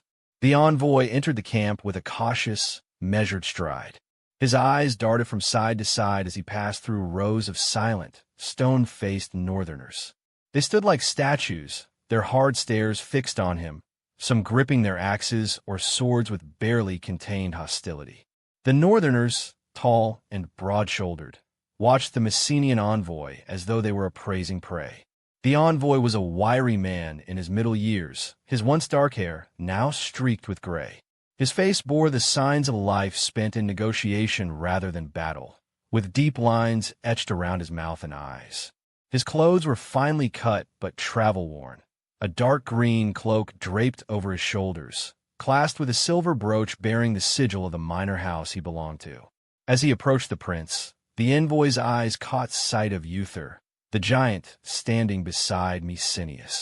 For a moment, the envoy faltered, his gaze lingering on the towering figure. His imposing form, all muscle and menace, was hard to ignore. After those few seconds of hesitation, the envoy finally turned his attention to Mercenary. The prince sat on a wooden throne, his posture confident but not overly regal. His dark hair was pulled back, his eyes sharp with intelligence and ambition. He wore a fur-lined cloak over his armor, from the wolf's fur he had taken from one of his kill's dead body. There was something about Mercenary that radiated authority, even more than his lord surrounding him. The envoy swallowed and lowered his head in respect, his words measured when he finally spoke. "Your Grace," the envoy began, his voice calm and measured despite the tension in the air. "I come as an emissary from the lords of Messenia to seek terms.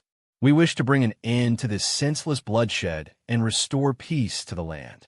Mercenary leaned back in his seat, a slow smile spreading across his face. His dark eyes gleamed with satisfaction as he recalled the defiance, now cut short, of Lord Marshal Conti, the man who had rallied the lords against him. "If I remember correctly," the prince began, his tone light but edged with amusement, "your Lord Marshal Conti said that I should prove my birthright through war. I suppose, by your presence here, I've succeeded, haven't I?" The envoy hesitated, his mouth briefly opening as if to speak, then closing again. Silence hung in the air like a thick fog. The prince's words were a trap, and the envoy knew it. If he agreed that Mercenary had succeeded, it would mean acknowledging the prince's legitimacy as the rightful ruler, an admission the lords had been trying to avoid, as it would mean they were in all fact rebels. But if he disagreed, it could be taken as an insult, and the last thing a man wanting to assert or wanted was to anger his victors. The envoy was caught between a sword and a noose. Finally, he chose his words with extreme care. "Your Grace," he said, bowing his head slightly, "we seek to resolve this conflict through diplomacy. The lords of Messenia recognize the strength you've demonstrated in battle, and many among them offer their congratulations on your victories, especially the geniality of your strategy. The bloodshed has already proven much. There is no need for further suffering. Surely, you have made your point." Mercenary studied the envoy for a long moment, his expression unreadable before letting out a soft sigh. "Very well," he said, his voice taking on a formal tone as he prepared to lay out his terms. "You came seeking terms, and terms you shall have." He rose from his seat, his cloak of fur and dark fabric rustling as he moved. "Here is what I will demand. All the lords now sitting in their camp will ride here, to this very field, and bend the knee before me. They will swear fealty to me, acknowledging me as their legitimate ruler, just as they should have done before this ill-conceived rebellion. They will pay the proper customs and taxes, and they will aid me in war whenever called upon." The envoy shifted uncomfortably, sensing that the terms were only beginning. "As for this little act of rebellion," Mercenary continued, his voice turning harder, "I shall be magnanimous. For the most part, their lands will remain untouched. Their only punishment shall be a fine of 40,000 silverii, which they must pay over 2 years alongside each one of them, sending one son to me, to be treated as guest under my hall. Failure to do so, of course, will be dealt with accordingly." The envoy said nothing until now. The terms were rather generous. "Their titles will not be stripped from them," he said, before a dark gleam returned to his eyes, "with one exception. Lord Connie, the man who so boldly defied me, shall no longer hold the title of High Marshal. He forfeited that honor the moment he rallied the lords in open rebellion against me. His ancestral land will obviously not be touched. The envoy bowed deeply once more, his expression a mask of professionalism despite the tension in the air.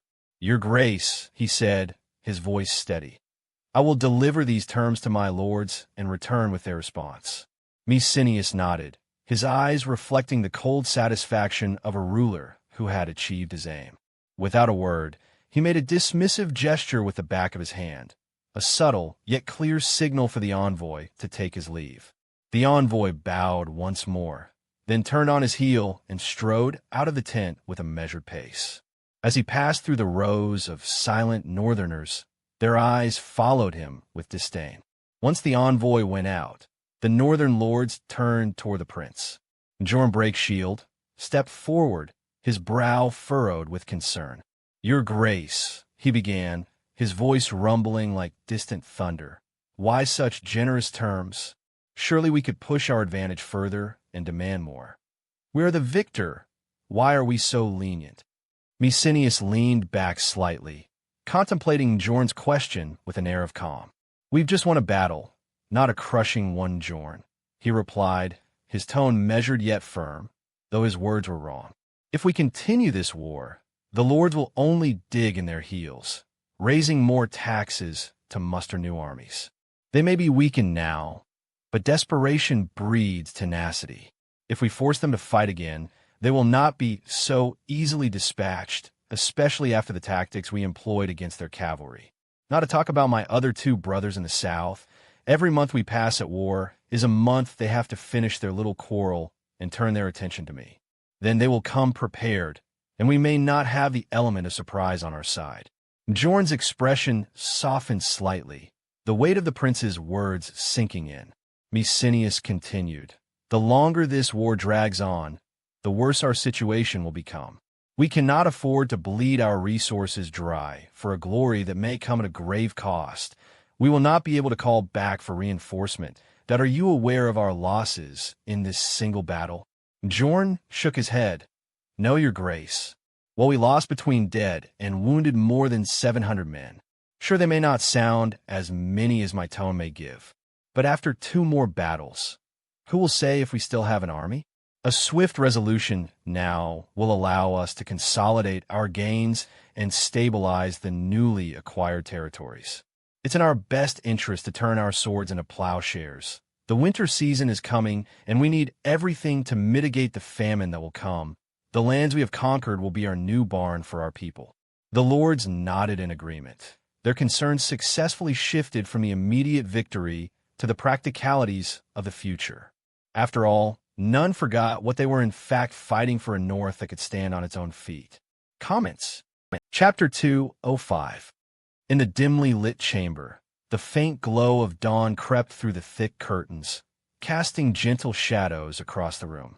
Beneath a silken sheet, Valeria, the Emperor's mother, lay entangled with Lord Marcellus, her bare shoulder peeking from under the light cover. Her long red hair was unbound, spilling over his chest where her head rested.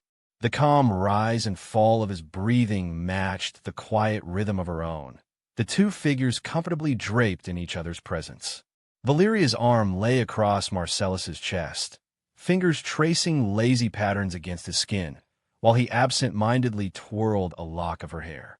The weight of her head seemed at home against him, resting just over his heart, and he closed his eyes for a moment, savoring the rare stillness. Valeria's fingers traced along Marcellus's stomach in idle circles, her touch both gentle and possessive as she let out a sharp sigh, her frustration brimming to the surface. "They don't even see me," she seethed, her voice low and bitter, the cadence of a well-worn grievance.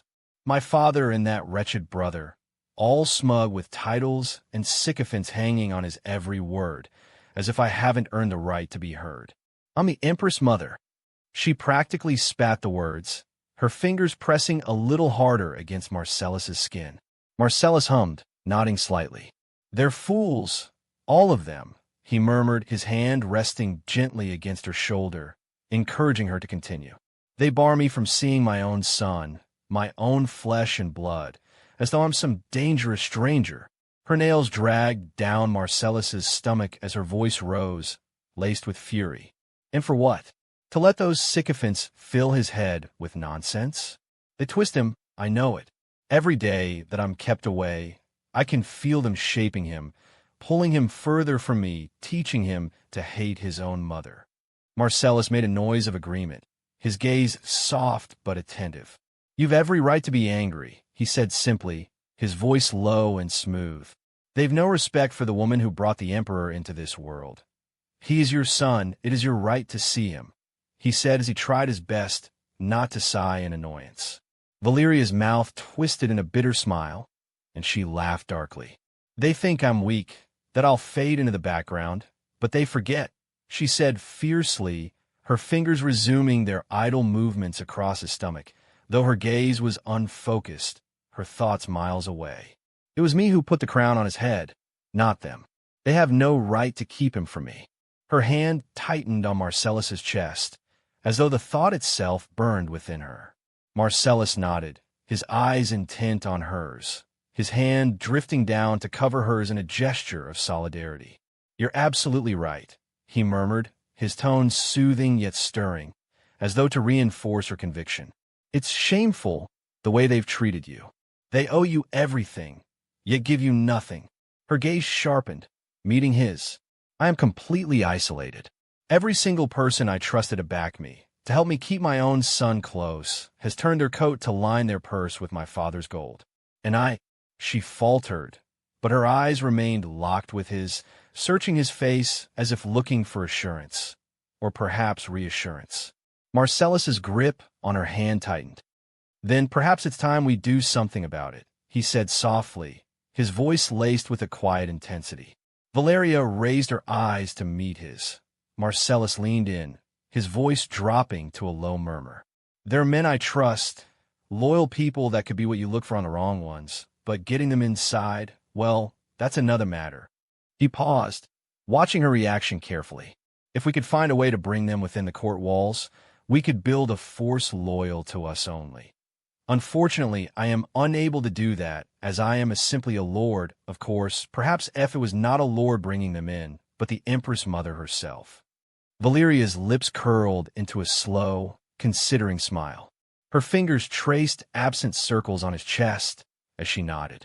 Well, she murmured thoughtfully, it's time I found my current guards to be lacking.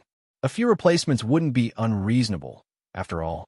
Marcellus's eyes sparked with a quiet, calculating excitement, and he leaned in close, his face just inches from hers. Then we'll see to it, he whispered, the suggestion slipping easily into a promise.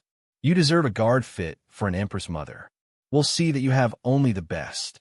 Their breaths mingled, and he closed the distance, pressing his lips to hers in a slow, heated kiss that sealed their unspoken pact. The wise council meeting hall was filled with a tense silence as Keval, the Emperor Regent, stood alone at the center, his imposing figure framed by the flickering torches lining the grand chamber. Around him, tiered seating stretched in all directions, filled with the stern faces of 300 council members, their eyes fixed intently on him. A wave of contempt passed through Keval as he scanned the council chamber, his gaze settling on the wealthiest and most powerful figures seated before him. Greedy bastards, every last one of them, he thought, his expression remaining outwardly controlled. Over the past few months, smaller factions had sprung up like weeds, each scrambling to curry favor and secure influence within the cuckle, while the larger lords exploited the instability, swooping in to consolidate their control, building around them a core number of nobles amassing as many votes as they could. Keval's voice, strong and unyielding, rang out as he began his address, filling the hall with a gravity that weighed on each listener. Honored members of the council, he began, his gaze sweeping over the assembly, trying his best not to let the inner scowl come out. We are faced with the greatest crisis this empire has ever known, a crisis that threatens not only our borders, our cities, our coffers, but the very future of our people.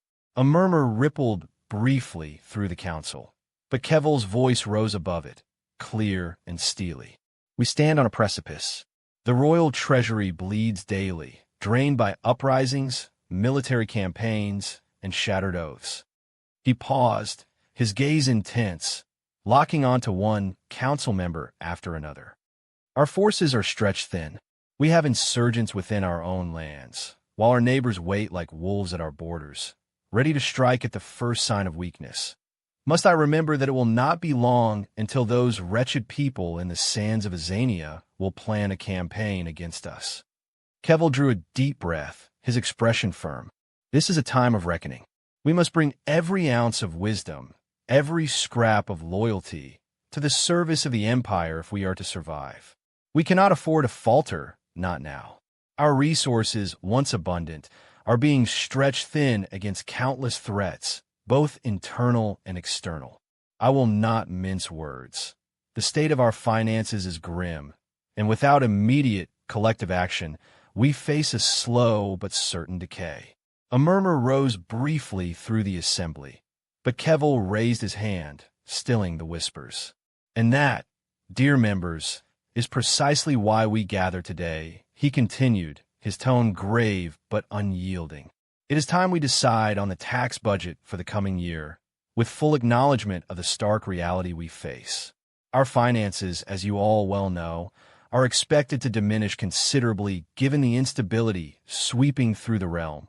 But he emphasized, it is incumbent upon each of you to make your own contributions, however small, to give this empire the strength to stand tall once again, starting to give your support for the previous year's taxation level.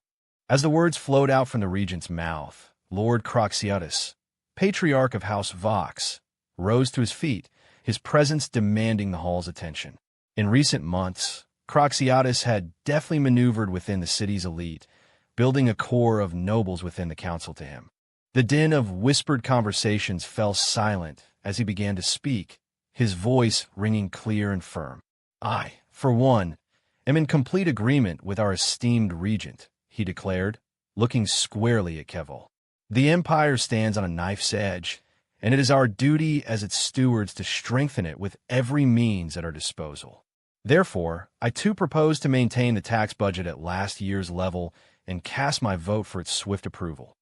A murmur ran through the hall as Croxiatus paused, then added with a flourish. In further commitment to the Empire's security, I am prepared to contribute an additional gift of 400 Aurei to the Imperial coffers, a small token of my devotion to the Empire's cause.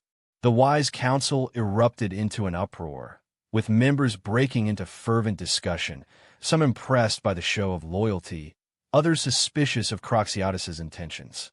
Seeing this, Lord Lysidor of House Varisha and Lord Vertinius Bax could have jumped from their seat and strangled the bald man to death. They knew very well that now they were obliged to follow, as if they did not. Lord Croxiatus' image as a patriotic noble would make him rise among the neutrals, hot-blooded nobles who would certainly throw their lot with him. Exchanging a quick, knowing glance with Lysidor, Vertinius rose from his seat. His movements were deliberate as he lifted his voice, the low timbre easily carrying across the hall. The regent's words ring true, he declared, his gaze steady on Kevil, though his thoughts remained squarely on countering Croxiatus's rising influence. In the spirit of our noble duty, I, too, pledge my full support to the regent's proposal and offer a contribution of 350 Aurei for the imperial coffers. Lysidor followed swiftly, rising with a practiced grace. He placed a hand over his chest, inclining his head toward the council as he spoke. And I, Lysidor of House Varisha, echo the regent's call. In solidarity, House Varisha will contribute 300 Aurei. May our support for the Empire be unwavering. Their declarations sent a wave through the council chamber, as smaller nobles, recognizing the mounting momentum, hastened to align themselves with this patriotic display. One by one, they rose, offering their support, though their contributions were more modest. From the back of the chamber, a younger noble pledged 100 Aurei, his face flushed with the excitement of aligning with the council's elite. Another, a minor lord with a wiry frame, stood and offered 80 aurei, nodding firmly to emphasize his loyalty. The contributions continued, each one reinforcing the image of a council unified in its dedication to the Empire's survival, however reluctant some might have been. As Lord Keval rose from his seat, his eyes instinctively met those of Lord Croxiatus across the chamber. A flicker of satisfaction crossed his features. The deal he had struck with Croxiatus was proving to be well worth it.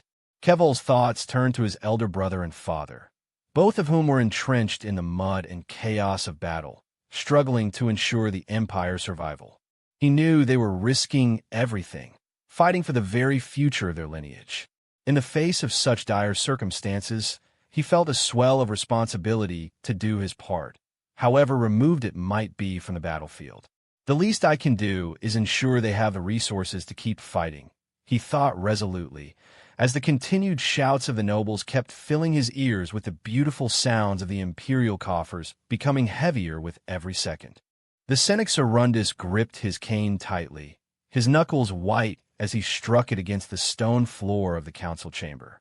The crack of wood on stone echoed through the hall, slicing through the rumbling voices of the gathered nobles like a blade and bringing them to silence. "Order!" he barked, his voice still surprisingly robust for his years, filling the chamber with an old, commanding authority. "You are not merchants at a trade fair, but noblemen of the Empire. Behave accordingly."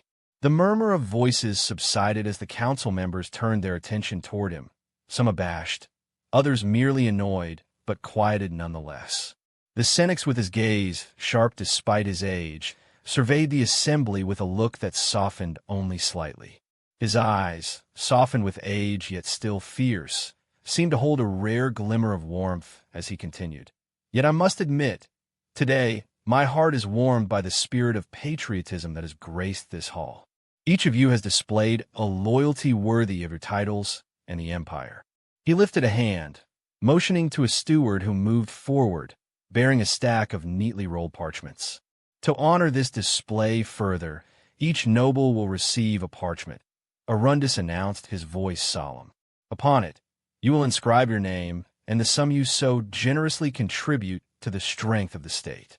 And when all is done, each parchment shall be placed into the urn to be read aloud before men and gods alike, bearing witness to the strength and commitment of our optimates." A sudden, tense silence fell over the chamber, stifling the excited murmurs and exaggerated declarations that had previously filled the room. Nobles who had moments before been shouting inflated numbers with brazen enthusiasm now shifted uncomfortably in their seats. Each one of them realized, with a flash of frustration, that their boasts would now be recorded. A few muttered curses slipped under their breaths, though none dared speak aloud as they watched a line of slaves begin to move through the chamber, carrying parchment, ink bottles, and quills. The nobles' faces ranged from grim to sullen, eyes flickering between one another, each reading the same realization in their rivals' expressions. They've been caught in their own game. Comments. Chapter 206. In a dimly lit corner of the bustling tavern, a burly man named Garvin sat with a tankard of ale in one hand, his other arm wrapped possessively around a young woman perched on his knee. The room buzzed with the chatter of patrons and the occasional clink of glass, but Garvin's laughter cut above it all, a rough, throaty sound, half drowned by the foam spilling over his cup as he drank deeply. It was a time of celebration for him, as his last job went well and provided him with 8 silverii, enough to go forward for at least 3 months if he used it sparingly. Unfortunately, Garvin was many-thing, but parsimonious was not one of them. The woman on his lap, a local night girl with dark curls tumbling over her bare shoulders, giggled as Garvin's hand traced a path along her waist. She leaned into him, her laughter soft and feigned, her fingers dancing along the edge of his collar. Garvin's grip tightened around her, his hand slipping lower with a crude grin as he whispered something that made her laugh again, tilting her head back to meet his gaze. Garvin lifted his tankard, taking a long, unhurried gulp as the ale sloshed over the edges, the foam dripping into his scruffy beard. He chuckled, entirely at ease, but his companion's smile began to wane. Her gaze had drifted over his shoulder, and her laughter faltered, eyes widening as she caught sight of something, or rather someone, behind him. Noticing the change, Garvin looked up, frowning slightly. He followed her gaze before slowly turning, only to find himself face to face with Ravinius. Cloaked in dark, finely tailored attire, Ravinius stood with an unsettling stillness, his presence imposing even in the crowded tavern. His steely gaze lingered on the girl just long enough to make his meaning clear, and without a word, she slipped from Garvin's lap, her face pale as she backed away before disappearing into the crowd. "Oi!" Garvin growled, raising his empty tankard in protest. "I pay for her company, you know." His complaint hung in the air, almost petulant against the heavy silence that now settled between him and Ravinius. Ravinius was known as the man one sought out when in need of a quick job for quick cash, a broker of shadowy deals and risky ventures. He had disappeared for a few months, and many along Garvin believed he was dead, and yet apparently he was not. Normally, it was men like Garvin who had to seek him out, chasing rumors and paying in coins or favors just for a chance at his table, as his jobs were usually the most lucrative. But tonight, here Ravinius was, sitting across from him, his piercing gaze unyielding and silent. Garvin eyed him warily, then let out a low chuckle. "Can't say this happens often," he remarked, swirling the dregs of his ale and lifting it for a long sip. "You coming to me, that is. Usually, it's the other way around. Many thought you dead, you know." He watched Ravinius's face for any flicker of response, but the man's expression remained unreadable, cold as a winter lake. Setting his tankard down, Garvin straightened, scratching his scruffy jaw. "And as far as I know, I don't owe you anything," he added, his tone edged with forced bravado as he leaned back, crossing his arms. Ravinius raised an eyebrow, his voice low and calm as he finally spoke. "Are you interested in a job?" Garvin squinted at Ravinius, suspicion simmering in his gaze. He leaned forward, his fingers tapping a rhythm on the scarred wood of the table. "And who would this job be for?" he asked, his voice laced with curiosity and caution. Despite the allure of Ravinius's reputation, Garvin had learned long ago that nothing with him was ever as straightforward as it seemed. If Ravinius was here offering him a job personally, the stakes must be high. Dozens of young fools would kill their mother to enter Ravinius's payroll. But if he came personally to hire, then there was something wrong with the job. Ravinius met his stare, calm and composed, the flickering candlelight casting shadows across his face. With a slight tilt of his head, he answered, "I can't say unless you agree to take it." His tone was flat. Garvin let out a rough, short laugh, leaning back with a slight shake of his head. He adjusted his weight, shifting uncomfortably under the unrelenting stare of the man across from him. "All right, then," he said, his tone edged with skepticism. "But how long is this job supposed to last?" Ravinius paused, his expression as unreadable as ever. "Long," he replied simply, letting the weight of that single word settle between them. Garvin scratched his chin, thoughtful. "I'm not used to long jobs," he muttered, narrowing his eyes, weighing the new line of work. Most of his work jobs had always been brief, gritty affairs, quick and dirty, in and out before things could get too complicated. A job that stretched on and on was a gamble, and he wasn't a man who enjoyed having his fate tied up in something indefinite. Ravinius didn't flinch, his gaze steady and unwavering. "The pay is good," he said, his words cutting through Garvin's hesitance. "Very good." Despite himself, Garvin felt his interest rekindling. He raised a skeptical eyebrow, though there was a glint of intrigue in his eyes. "How much are we talking?" 30 silverii a month, 200 in lump sum at the end." The words landed with the weight of a sledgehammer, and Garvin blinked, taken aback. The prospect of that much steady coin was enough to make even the most cautious man think twice. For someone like him, who often had to scramble for jobs that barely scraped together half that amount, it was more than tempting, it was life-changing. He felt his pulse quicken, the allure of silver filling his mind. Still, doubt remained. He let the words roll over him, turning them over in his mind. At a month, his voice was quieter now, as he weighed the implications, as if he were voicing a thought rather than a question. Just how long is this job expected to last? He kept his eyes fixed on Ravinius, waiting for the answer that might tell him just how deeply he'd be stepping into Ravinius's shadow. Ravinius's gaze never wavered as he answered in a single, unhurried word. It is unknown, yet will be long. Garvin felt the weight of the words settle over him, heavy as an iron shackle. He sat back, thoughtful, running a hand over his unshaven chin as his mind turned over the risks that usually came with work like this. He'd been in the business long enough to know that when jobs stretched indefinitely, it often meant the kind of trouble that clung to a man and didn't let go. Deep shit, he thought grimly, feeling a familiar prickle of unease. The sort of jobs where silver flowed easily also had a way of leading a man to dark, bloody places he might not come back from. Sure, he could sway a few green-eyed fools, young ones who still saw the glint of silver as worth any risk. He could tell them to shut up, look away, and hold out their hands for pay without asking questions. But Garvin was no fool. He had clawed his way through enough scraps to know that money didn't spend so well when you were dead.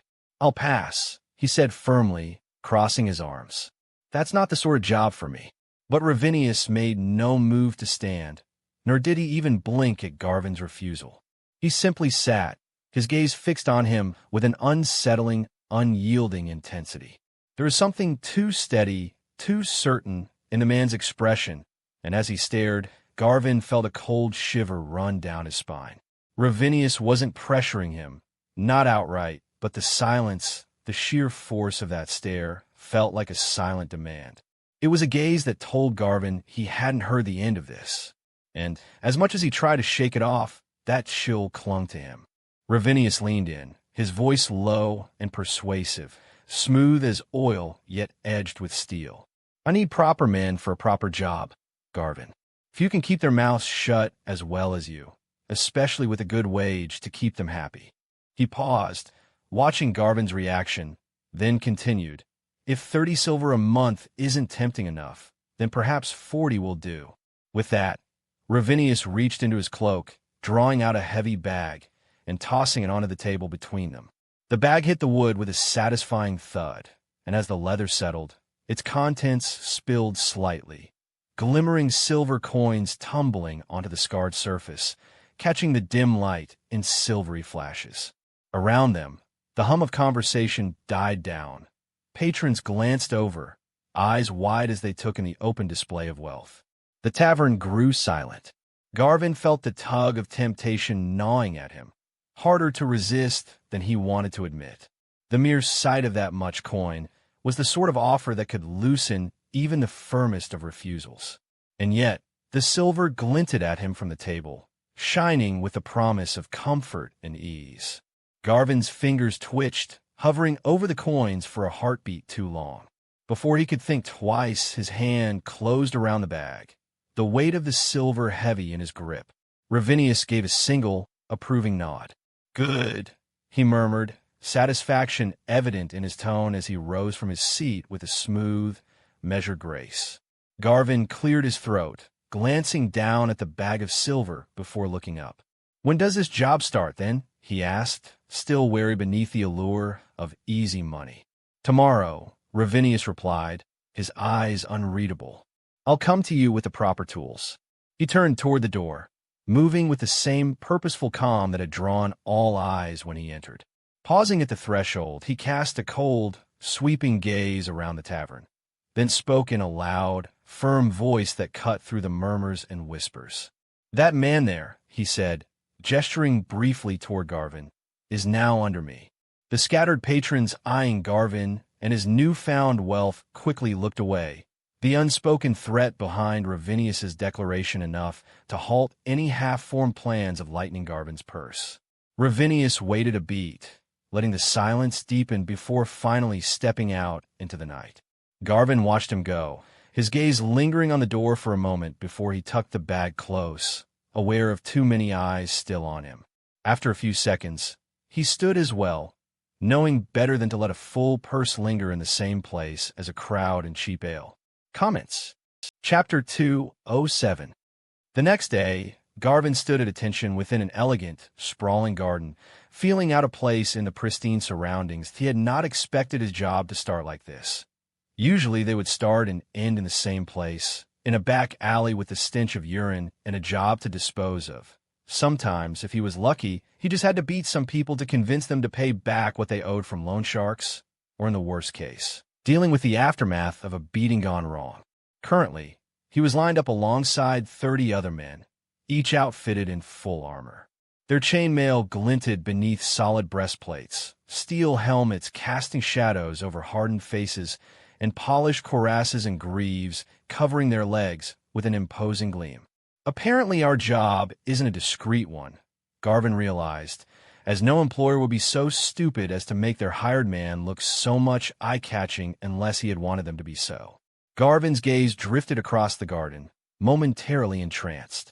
Flowering vines wound up marble pillars, and fountains sent streams of crystal-clear water into the air, casting rainbows in the morning sunlight. Rare blossoms bloomed in bursts of color along manicured paths, their fragrance contrasting sharply with the smell of the places he used to visit. For a small moment, he allowed himself to take the beautiful and pleasant sight in. However, he quickly took hold of himself, as it would have done him no good to play the mesmerized fool, especially in front of his superiors. Ahead of them stood a late middle-aged man, his gaze sweeping over the line of hired crooks with an expression of both scrutiny and quiet disdain. His face was weathered by time, and his sharp eyes assessed each mercenary as if weighing their worth, and it was useless to say he was not pleased by it. At the man's right side stood a figure Garvin immediately recognized, Ravinius. But gone was the shadowy cloak and simple attire he had worn the night before. Now, Ravinius was clad in a suit of gleaming armor, polished to a mirror shine. The breastplate caught the morning sun, casting bright reflections across the rows of armored men, and a finely crafted helmet rested beneath his arm. Ravinius looked every bit the leader, with an intensity in his gaze that now seemed somehow fiercer, unhindered by the cloak of secrecy he'd worn the night before. Ravinius stepped forward, his armored boots pressing into the lush grass, the metallic clink echoing through the garden as he faced the line of hired crooks. His gaze swept over them, sharp and discerning, measuring each man as he spoke. "Each one of you," he began, his voice carrying a firm edge that commanded attention, "was handpicked by me, chosen for your skills and your ability to keep your mouth shut." His eyes lingered on a few, as though to remind them just how serious he was about that expectation. He paused, letting his words settle before continuing. "This job will pay you all dearly. So well, in fact, that by the end of it, you'll never need to work another day in your life." A faint murmur passed through the line as the men shifted, some exchanging glances, their faces betraying a mix of excitement and greed. Garvin felt his pulse quicken at the thought, his earlier doubts momentarily silenced by the prospect of wealth beyond anything he'd ever earned. Ravinius held up a hand, his expression hardening. "But there are a few important rules to keep in mind." His tone sharpened, and the murmur quieted immediately, the men's full attention drawn to him as he continued. "These rules are not optional. Follow them, and you'll walk away with more coin than you ever dreamed of. Disobey them, and you'll wish you hadn't set foot here." Ravinius's gaze hardened, and he looked each man squarely in the eye as he continued. "You'll be working with people of high class, nobility, the kind you'd never normally get within arm's reach of, which means you'll all need to learn the basics of how to act like proper hired guards." He paced slowly, his armor gleaming as he walked down the line of men. "Don't worry," he added, his tone slightly mocking. "I don't expect you to learn to speak eloquently or bow like some court fool. But I do expect you to know how to stand with your back straight and to behave in the presence of people of higher birth. You will be their shadow, seen, never heard, never out of place. If someone looks like you, it has to be a fleeting stare like one would give to an insect." Garvin glanced to his left and right, his brows furrowing as he took in Ravinius's words. "Where are we working, And more importantly, who in the God's hells are we working for? Were they hired to be the bodyguard of some rich prick? No, if that was the case, he would not have scoured the slums to pick the swords that would protect him. Ravinius paused and looked down the line as if he could hear their thoughts, his piercing gaze daring them to ask aloud. During this job, you will keep silent. Not a word, not a whisper, unless you're spoken to.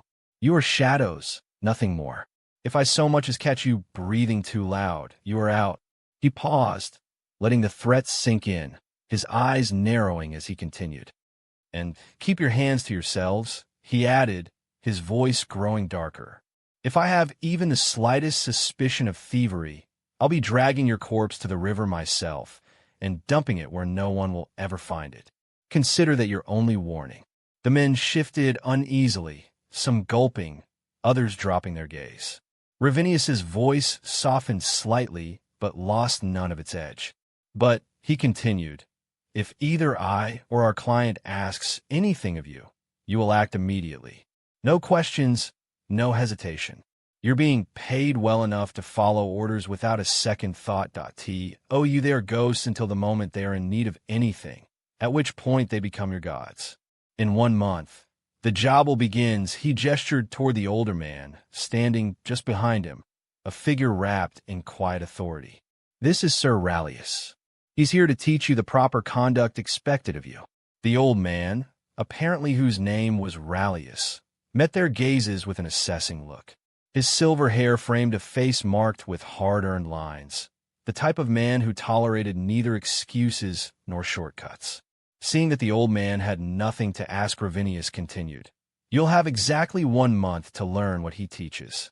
Stand straight, follow orders, and learn how to blend into the background. You'll learn how to carry yourselves around nobility, how to look the part of guard to someone of high standing. He cast a final sharp glance over the line of men, his eyes hard. Understand this. If any of you are deemed unfit by the end of training, you'll be dismissed from the job. After that, the old man finally stepped forward with a slow, deliberate sneer, his gaze sweeping over the assembled men as though they were little more than dirt under his well-polished boot. His lip curled in distaste, and he let out a sigh that hinted at long-suffering patience worn thin. To think, he drawled, his voice dripping with scorn, I have tutored the sons of lords, and now I am forced to instruct a ragged band of cockroaches in manners far above their station. He shook his head, a trace of resignation in his eyes, as if still coming to terms with this unfortunate duty. With a clipped motion, he turned, gesturing curtly for them to follow. Come along, he snapped.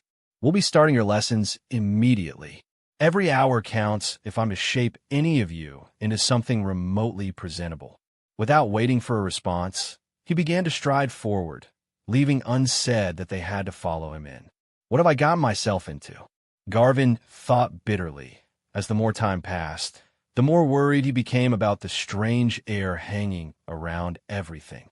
Why the hell would nobles hire low-born men like us when they have soldiers and knights at their beck and call? It didn't make sense, and no matter how much he thought about it, he couldn't find a reasonable answer for any of his doubts. This whole situation smells rotten, he thought, his mind racing with paranoia as he felt like a sheep unknowingly walking straight into a slaughterhouse.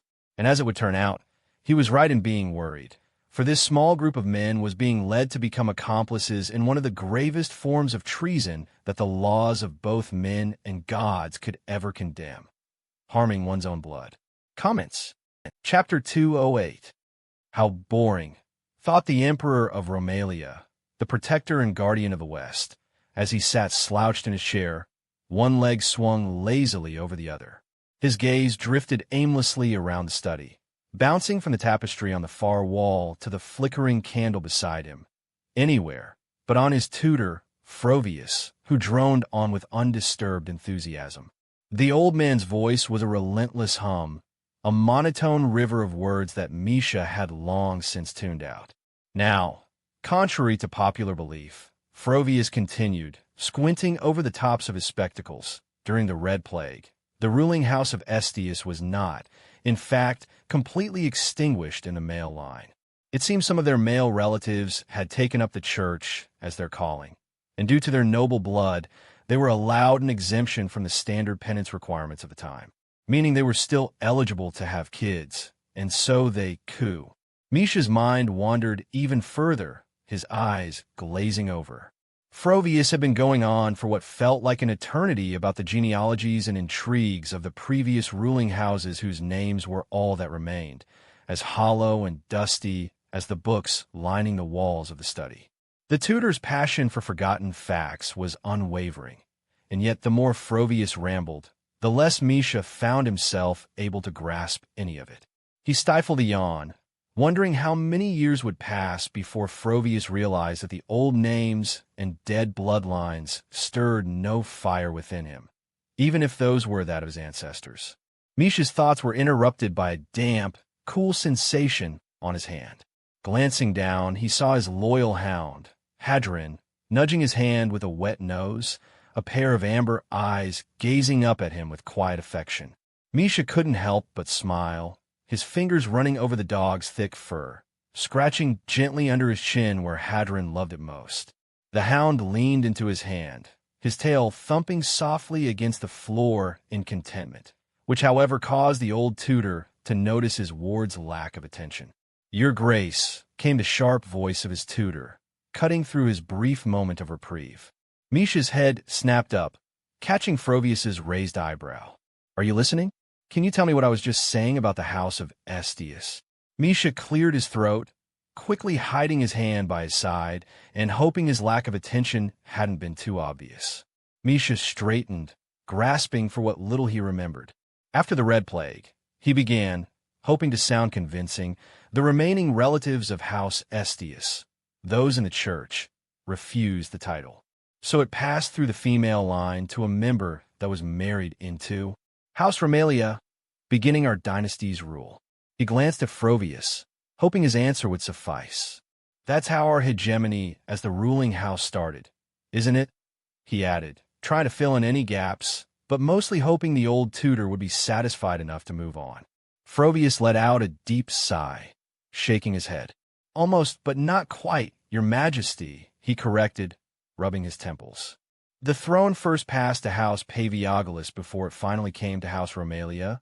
I believe that the—" Misha didn't wait to hear more. The words, "lesson is over," barely left his tutor's lips before he leaped from his chair, landing lightly and striding quickly toward the door. Misha strode out of the dim study, with Hadron padding faithfully by his side, his loyal dog's nails clicking softly on the marble floor. Just outside the door stood his two guards, who snapped to attention the moment they noticed him. The first was a guard on the older side named Alaric, who bore the weathered face and sturdy build of a man well into middle age and who knew for half his life war better than most. Originally, he was a Clibanarii officer in service of Lord Alpheo, who after many long years of service was given a small village to rule over and given the position of royal guard for the young emperor. Mostly the late regent attempted in making sure that Misha was surrounded by men loyal to him. Beside him stood his younger companion, Darius. Unlike Alaric, Darius's face showed the vigor of youth, his features untouched by the weathering of war. Just shy of 30, Darius was the bastard son of a noble, brought into the royal guard under Alaric's recommendation that of course the emperor had many more guards, but of course inside the palace too were deemed enough. Alaric turned to Misha with a slight smile. "Lesson over, Your Majesty?" Misha nodded, relief in his expression. "Yes, at last. I'd like to go to the garden." Pausing, Misha glanced down at Hadron, whose eager eyes followed his every movement. "Alaric," he continued, his voice lowering slightly, "make sure Hadron stays safe, won't you? I don't want him to meet the same fate as Marion." Misha's gaze softened, a shadow of sadness crossing his eyes, still thinking that his black cat was mauled by wild animals in the royal garden. Alaric nodded solemnly, knowing better than the young boy, "Of course, Your Majesty. Hadron will be watched over closely. May the gods burn me if something bad happens to him. Would Your Majesty like us to call for your friends to join you?" Misha shook his head, brushing a hand absently along Hadron's back. "No, I'd rather keep this afternoon to myself." Alaric inclined his head respectfully. "Of course, Your Majesty," he replied, stepping back into position beside Darius. With that assurance, Alaric fell into step beside Misha, while Darius followed a few paces behind, each keeping a silent watch as they escorted him toward the sunlight and greenery of the Imperial Gardens. As Misha and his guards passed through the grand halls, servants and courtiers alike stopped what they were doing to bow respectfully, warm smiles lighting up their faces as they greeted the young emperor. Misha noticed the unusual brightness in their expressions and glanced up at his younger guard, Darius. "Why is everyone so happy today?" Misha asked, curiosity flickering in his gaze. Darius leaned closer, a subtle smile tugging at the corners of his mouth. "Your Majesty, news has just arrived that Lord Alpheo, your grandfather, has defeated the rebels in battle." Misha's eyes widened with excitement. "Is he coming back?" Darius nodded, a touch of pride in his voice. "Yes, Your Majesty. He's already on his way back to the capital as we speak." A grin broke across Misha's face. "Good. I want to hear stories from him again." Darius chuckled, his tone reassuring. "I'm sure Lord Alpheo will be more than happy to share them with you, Your Majesty." After a short walk through the palace halls, Misha and his guards arrived at the expansive palace gardens, where a soft breeze rustled through lush green foliage and vibrant flowers painted the grounds with bursts of color. Alaric and Darius stood back, keeping a watchful distance as Misha unclipped the leash from Hadron's collar, freeing his eager companion. With an excited bark, Hadron sprang forward, his tail wagging as he bounded across the grass. Misha laughed, picking up a small branch and tossing it across the lawn. Hadron darted after it, paws pounding the ground, his nose low as he tracked the path of the stick. The Emperor watched, his earlier restlessness forgotten, as the loyal dog retrieved the stick with boundless energy, trotting back with it clamped proudly in his mouth. Misha knelt, laughing as he scratched Hadron's ears before throwing the stick again. Alaric watched the young emperor run through the garden with Hadron, his face softened with a faint, almost wistful expression. To see Misha laughing so freely, so blissfully unaware of the darker shadows that surrounded his life, stirred a mix of protectiveness and sorrow in the old guard's heart. Perhaps it was because he had some brats of his own, so his fatherly instincts were taking over. He's too young to understand, Alaric thought, his jaw tightening. Too young to realize just how dangerous his position truly is. If Misha only knew how much was the cost of his rule and the bodies left in its wake, would he still laugh like that, not having a care for the deaths of people he did not know? Or would he instead be horrified by it? No, Alaric thought, feeling an ache in his chest. That innocence would vanish in an instant. Darius elbowed Alaric gently, urgency lacing his whisper. "Sir Alaric, we may need to move closer or leave. This isn't good."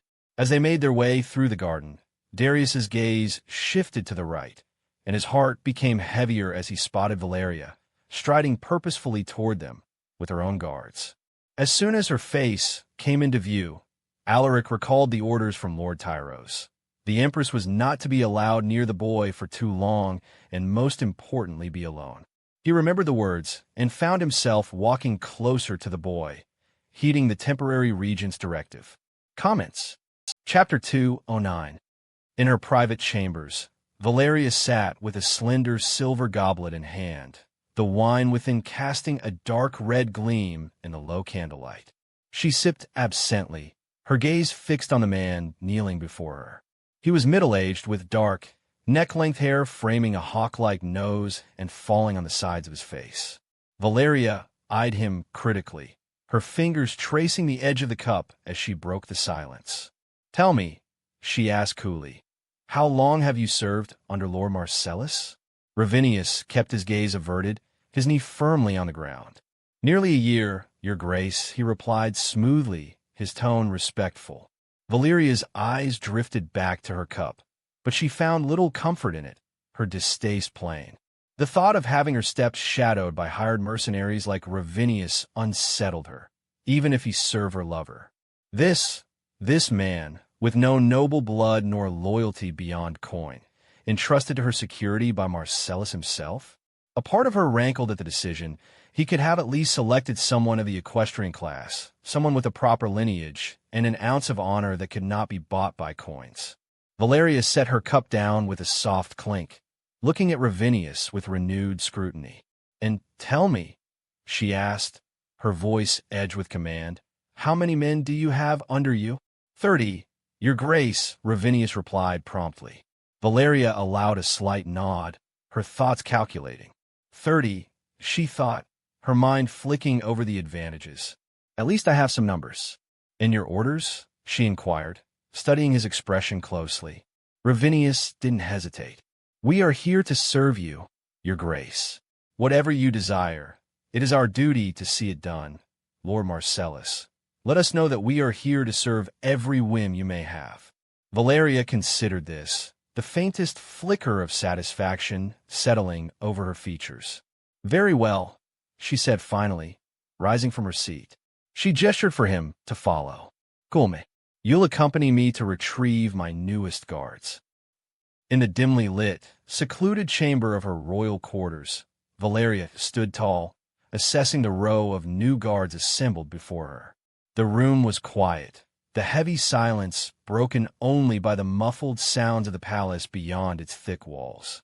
Each guard was outfitted in armor that gleamed under the sparse candlelight, crafted meticulously to the standard of the royal guard. Dark metal with gilded accents adorned their breastplates and shoulder guards, and crimson plumes crowned their polished helmets, signaling loyalty to the imperial family. Valeria's gaze moved from one guard to the next, her mind as sharp as her critical eye. Their origins may be low, she thought, her expression betraying neither approval nor disdain, but at least they're fitted in proper attire. For all their pasts, each man bore the look of an elite protector in his new armor. They would be her shield and her tools. Valeria's gaze settled on Ravinius, the man standing at the head of her new guard. She raised an eyebrow, tilting her head ever so slightly. "Are you their captain, then?" she asked, her voice smooth yet edged with the unspoken expectation of absolute obedience. Ravinius gave a respectful nod. "I am, Your Grace." "Good," she replied, a faint trace of satisfaction crossing her face. "I want 10 of them stationed outside my quarters at all times, day and night." Her tone made it clear that this wasn't merely a preference, but a strict command. "It will be done," Ravinius answered, nodding once more. Valeria cast one last appraising look at her newly acquired guard before turning back to Ravinius. "Now," she said, a touch of impatience woven into her tone, "I'd like to take a walk in the garden." Valeria strolled through the winding paths of her private garden, her steps deliberate and measured. 10 armored guards followed at a respectful distance, their polished armor glinting in the dappled sunlight filtering through the leaves. As she walked, her mind turned to her son. If his lessons had ended as planned, he should be nearby. As she rounded a corner bordered by flowering hedges, she spotted him. Her son Misha, carefree and spirited, laughing as he played with his dog. The animal leaped and bounded around him, its tail wagging with devotion, its joy a mirror of Misha's own untroubled smile. Yes, the dog had been a good idea, a companion more manly and fitting for an emperor, she thought as he stared at her son. For a moment, her gaze softened, watching him chase the dog, his laughter spilling through. Yet with the tail of her eyes, she saw the guards that her father had appointed for him, getting closer as they caught sight of her. Just 2. She thought pleasantry as she outnumbered them 5-1. They could be soldiers while hers be hired crooks, but with this number, even a child would win. Yet, as her gaze lingered on the pair, the relief gave way to a slow anger that began to rise within her. 2 guards? That was all they thought was needed for the heir of the empire? Misha's safety was being balanced on the thinnest thread of security by her father, more a show than a genuine precaution. The palace should have been the heart of her son's protection. Instead, it seemed it was yet another place where he was vulnerable. What if I were an assassin myself? She thought, watching the guards stiffen as they neared her, only their duty holding them firm in her presence. With so little defense, the Achaean-Romelian line could be cut down on this pleasant afternoon. One moment, one knife, and her son's entire future would be severed before he could even grow into his heritage. She looked back at Misha, laughing and playing unaware. The thought made her chest tighten with a renewed sense of honor. If I must ensure his safety myself, she resolved, then so be it. The older guard anointed by her father, Alaric, stepped closer to Misha, his hand gently but firmly guiding the boy behind him. His movements were subtle, but his eyes remained sharp, focused solely on Valeria and her retinue. Is it not customary to greet the Empress Mother? Valeria's voice was smooth, almost a gentle chide. Alaric, though, maintained his stance for a heartbeat longer before giving a shallow bow. Your Grace, he greeted, his tone careful but polite, his eyes never fully leaving hers. He bent closer to Darius, his younger companion, murmuring a single order under his breath. Without hesitation, Darius took off running, his feet barely making a sound on the garden path. Valeria's gaze tracked Darius's retreat, and her expression shifted, her eyes narrowing. She knew at once why he had left. Alaric had sent him for reinforcements. Her instincts flared. She was out of time. With the faintest nod in Ravinius's direction, she set her plan into motion. Alaric's POV. Help had been called, and now all they had to do was hold out long enough for the Regent's forces to arrive. Every moment counted, and Alaric knew it. Valeria stepped forward, her tone deceptively calm, though her eyes hinted at a rising irritation. I would like to speak with my son alone, sir, she said, her voice smooth yet firm. Alaric's face was stone. Apologies, Your Grace, but our orders are clear. We are not to leave him alone, especially with you. For a brief second, a flicker of pure anger flashed across Valeria's face, though it quickly faded. Her guards tensed, catching the unspoken command, and began to move in unison, stepping forward with predatory intent. Your Grace, please get behind me, Alaric said calmly as he threw the boy behind him, positioning himself as a shield between the young emperor and the Empress Mother's approaching men.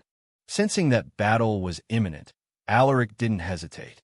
With a swift motion, he drew his sword, the blade glinting under the dappled sunlight, filtering through the trees as he danced against those that wanted to harm his liege. One of Valeria's guards charged forward, his sword raised clumsily above his head in an unbalanced swing. Alaric watched the movement, and in an instant, he knew these men weren't warriors. With practiced precision, Alaric sidestepped the incoming blade, catching the guard's wrist with a deft parry that sent the blow harmlessly to the side. Before his opponent could recover, Alaric slammed his shoulder into the man's chest, sending him sprawling backward onto the ground with a grunt. Alaric sidestepped as another guard lunged toward him, his blade aimed too high. In a swift, almost instinctive movement, Alaric deflected the strike with a flick of his wrist, steel connecting with steel. He then pivoted, slicing his sword low behind the man's thigh. The blade cut deep, severing muscle and sending the guard crumpling to the ground with a scream of pain, his weapon slipping from his grasp. Without hesitation, Alaric delivered a backhand slap with his gauntlet across the man's jaw, silencing him instantly. He didn't bother to watch the man fall. His eyes were already on the next assailant. The other came at him, swinging his blade diagonally. Alaric easily deflected the blow and with an all-in-one motion struck his sword onto the neck of his opponent, passing through one end and going the other. Before he could wrench it free, a sharp, brutal blow slammed into the back of his head, a heavy strike from his sword hilt, as no matter his skill he was still outnumbered 20-1. His vision swam, and the strength drained from his grip as he crumpled to the ground, unconscious. Two of the Empress's guards moved swiftly, seizing young Emperor Misha. He struggled, eyes wide with panic, but a hand clamped firmly over his mouth, muffling his voice. His gaze flickered desperately toward Alaric, lying unmoving on the ground. One of them, Garvin, pressed his boot into the older guard's back, pinning him down with a smirk as he raised his blade, ready to finish the job. Yet before he could strike, Valeria's voice rang out, sharp and imperious. "Stop it," she commanded, her tone cold. "Leave him be. We are not bandits. He is a sworn knight to the Emperor and will be treated accordingly." Garvin glanced up, his eyes meeting hers. He bowed, his hung head hiding the flicker of annoyance that crossed his face. Yet he obeyed, sheathing his sword as he stepped back, leaving Alaric sprawled and defenseless on the ground as the Empress's guards pulled the terrified Emperor away. Comments.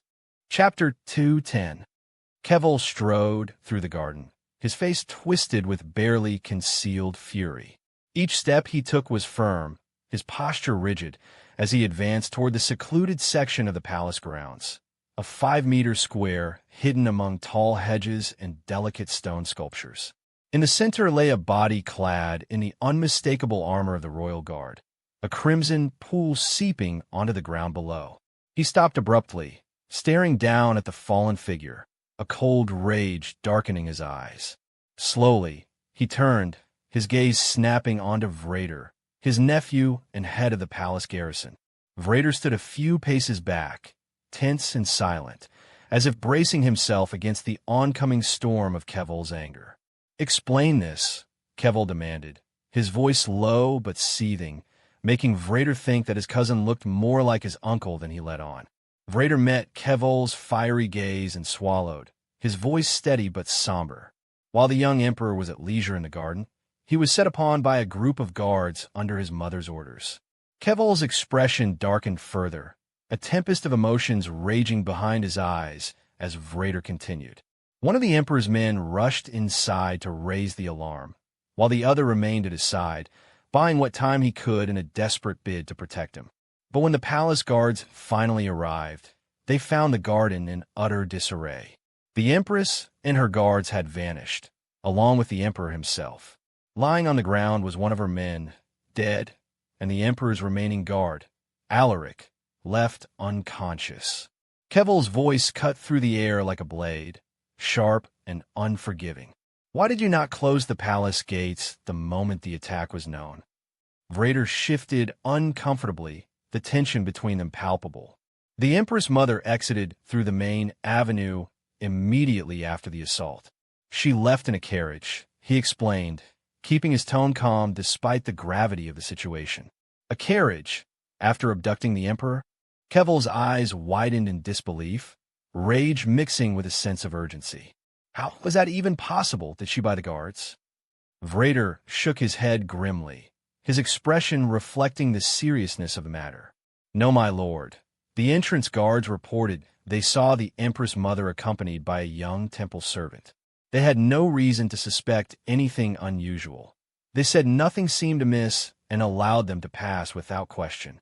It was not uncommon in the realm for children to enter temple service before they even reached 2 digits in age. Many were offered up by families who could no longer bear the burden of another mouth to feed. These temples, devoted usually to one of the gods, were often a sanctuary for newborns left in woven baskets on the temple steps. Such children, without names or family bonds, were taken in and used as temple helpers and raised within temple walls, learning the rituals and rites of their chosen deity. However, many times, especially in the countryside, temples were also organizers of hired child services for rich clients, such as merchants, stewards, and many times nobles. For this reason, for many common-born guards, it was normal for children to get in and out of castles, especially if in temple cloth, something that was an open secret for the high hierarchy of society. At this revelation, Keval's face hardened, the implications of the situation hitting him with the force of a storm. He had lost the Emperor. Vrader, sensing the mounting fury in his cousin, pressed on, eager to assuage the growing tension. "I ordered men after them the moment we learned of this, Your Grace. They'll be in pursuit shortly." But Keval clenched his jaw, his gaze darkening as reality set in. "Too late," he muttered, his tone cold and filled with disdain. "By now, they'll be well beyond the palace walls." Keval's gaze hardened as he made his point known. "Send more men after them immediately," he ordered, his tone low but fierce. "Stop and inspect every carriage on the roads, every single one with a child inside. I want no stone left unturned." Vrader nodded. "It will be done, my lord," he replied, already motioning to one of his lieutenants to start dispatching soldiers to the gates and beyond. Keval didn't waste a second, his expression darkening further as he glanced back at the fallen figure sprawled in the grass. "And one more thing," he said, voice dropping into a dangerous calm as he kicked the dead body. "Run a full identity check on this bastard. I want to know who he really was, and whether he was truly one of our own, or if my sister had outside help for this. What in the name of the gods is she thinking?" He wondered, his mind racing. What could she possibly hope to achieve by snatching her own son right here in the heart of the palace? Did she genuinely believe that their father, a man who'd crushed rebellions and who had currently defeated them in battle, would let this go? Keval clenched his jaw, pushing back against his thinking about his father. This isn't his battle to fight, he chided himself bitterly. It's mine. Alaric's eyes flickered open, and he was immediately greeted by a sharp, pounding ache radiating from the back of his head. He tried to sit up, only to feel the pull of bandages wrapped tightly around his brow. He blinked, taking in the dim room, its stone walls and sparse furnishings, before memory came rushing back. The clash of steel, the Empress's guards, the Emperor. "Easy now, Alaric," came a steady voice nearby. Darius was seated beside him, leaning forward with a hand extended, urging calm. "You need a rest." That blow was no small one. But Alaric's mind raced, ignoring the pain. "The Emperor. Where is he?" he shouted, the urgency in his voice sharp, almost desperate. Darius leaned closer, his face grim, but trying to soften his words as he spoke at his bed-lying companion. "He's still with his mother, Alaric. The regent sent nearly 3/4 of his forces to track them down. They're combing the city and beyond." Alaric slumped back against the bed, a look of defeat in his eyes. "Then I've failed him," he whispered, the words heavy with regret. "No," Darius insisted, gripping his shoulder. "You stayed, you fought, you even killed one of them while you were surrounded. I was the one who ran to call for help. I left you there alone. You did your duty, I didn't." Alaric shook his head, ready to reassure his companion that he'd done what was best under the circumstances. But then, a sudden realization lit up his face, cutting through the despair. "I killed one of them," he muttered, "and wounded another, struck him deep in the leg." Darius's eyes widened as Alaric pushed himself upright, urgency replacing exhaustion. "They'll have taken him to a physicist," Alaric said, the hint of a plan forming in his voice. He swung his legs over the side of the bed, ignoring the throbbing pain in his skull. "Where are you going?" Darius asked, rising as well. Alaric, unsteady but resolute, stood. "I have to tell the regent. If we find that wounded man, we might just find the boy." Darius stepped forward swiftly, pressing a firm hand on Alaric's shoulder, pushing him gently but firmly back down onto the bed. "You're in no state to move, let alone march into the regent's hall with a head wound," he said, his tone insistent. Alaric tried to protest, but Darius held his ground. "Rest. I'll go. You've done more than anyone could have asked." He met Alaric's fierce gaze, nodding. "I'll tell the regent everything." Reluctantly, Alaric sank back onto the bed, breathing hard but nodding. He watched as Darius turned and left the room in a hurry. In the dimly lit back room of a barber's quarters, the smell of herbs and drying linens mingled with the sharper scent of oil. The barber physicist worked carefully, his hands practiced and calm as he wrapped a clean bandage around a man's bleeding leg. The gash ran deep along the thigh, still oozing despite the compress and stitches, but the barber's hands moved methodically, tightening each wrap with the care of a practiced healer. Behind him, another figure stood, watching in silence, a man with a tense expression, his arms crossed and eyes never leaving the barber's hands. The barber assumed he was a friend, waiting patiently for his companion to be treated and sent home, and thought little of his stern gaze. Both of them had already thrown away their armor, making them seem normal and yet armed passerby. As the barber tied off the last knot on the bandage, he gave the patient a reassuring nod. He was still oblivious to the man behind, whose expression had only darkened, his patience drawing to a close. The barber, fully engrossed in his work, didn't realize that his role in this man's life would end with the final knot, and that once his task was done, there would be no reason for his silence to remain intact. The barber reached for a small clay pot filled with crushed herbs, holding it out as he spoke.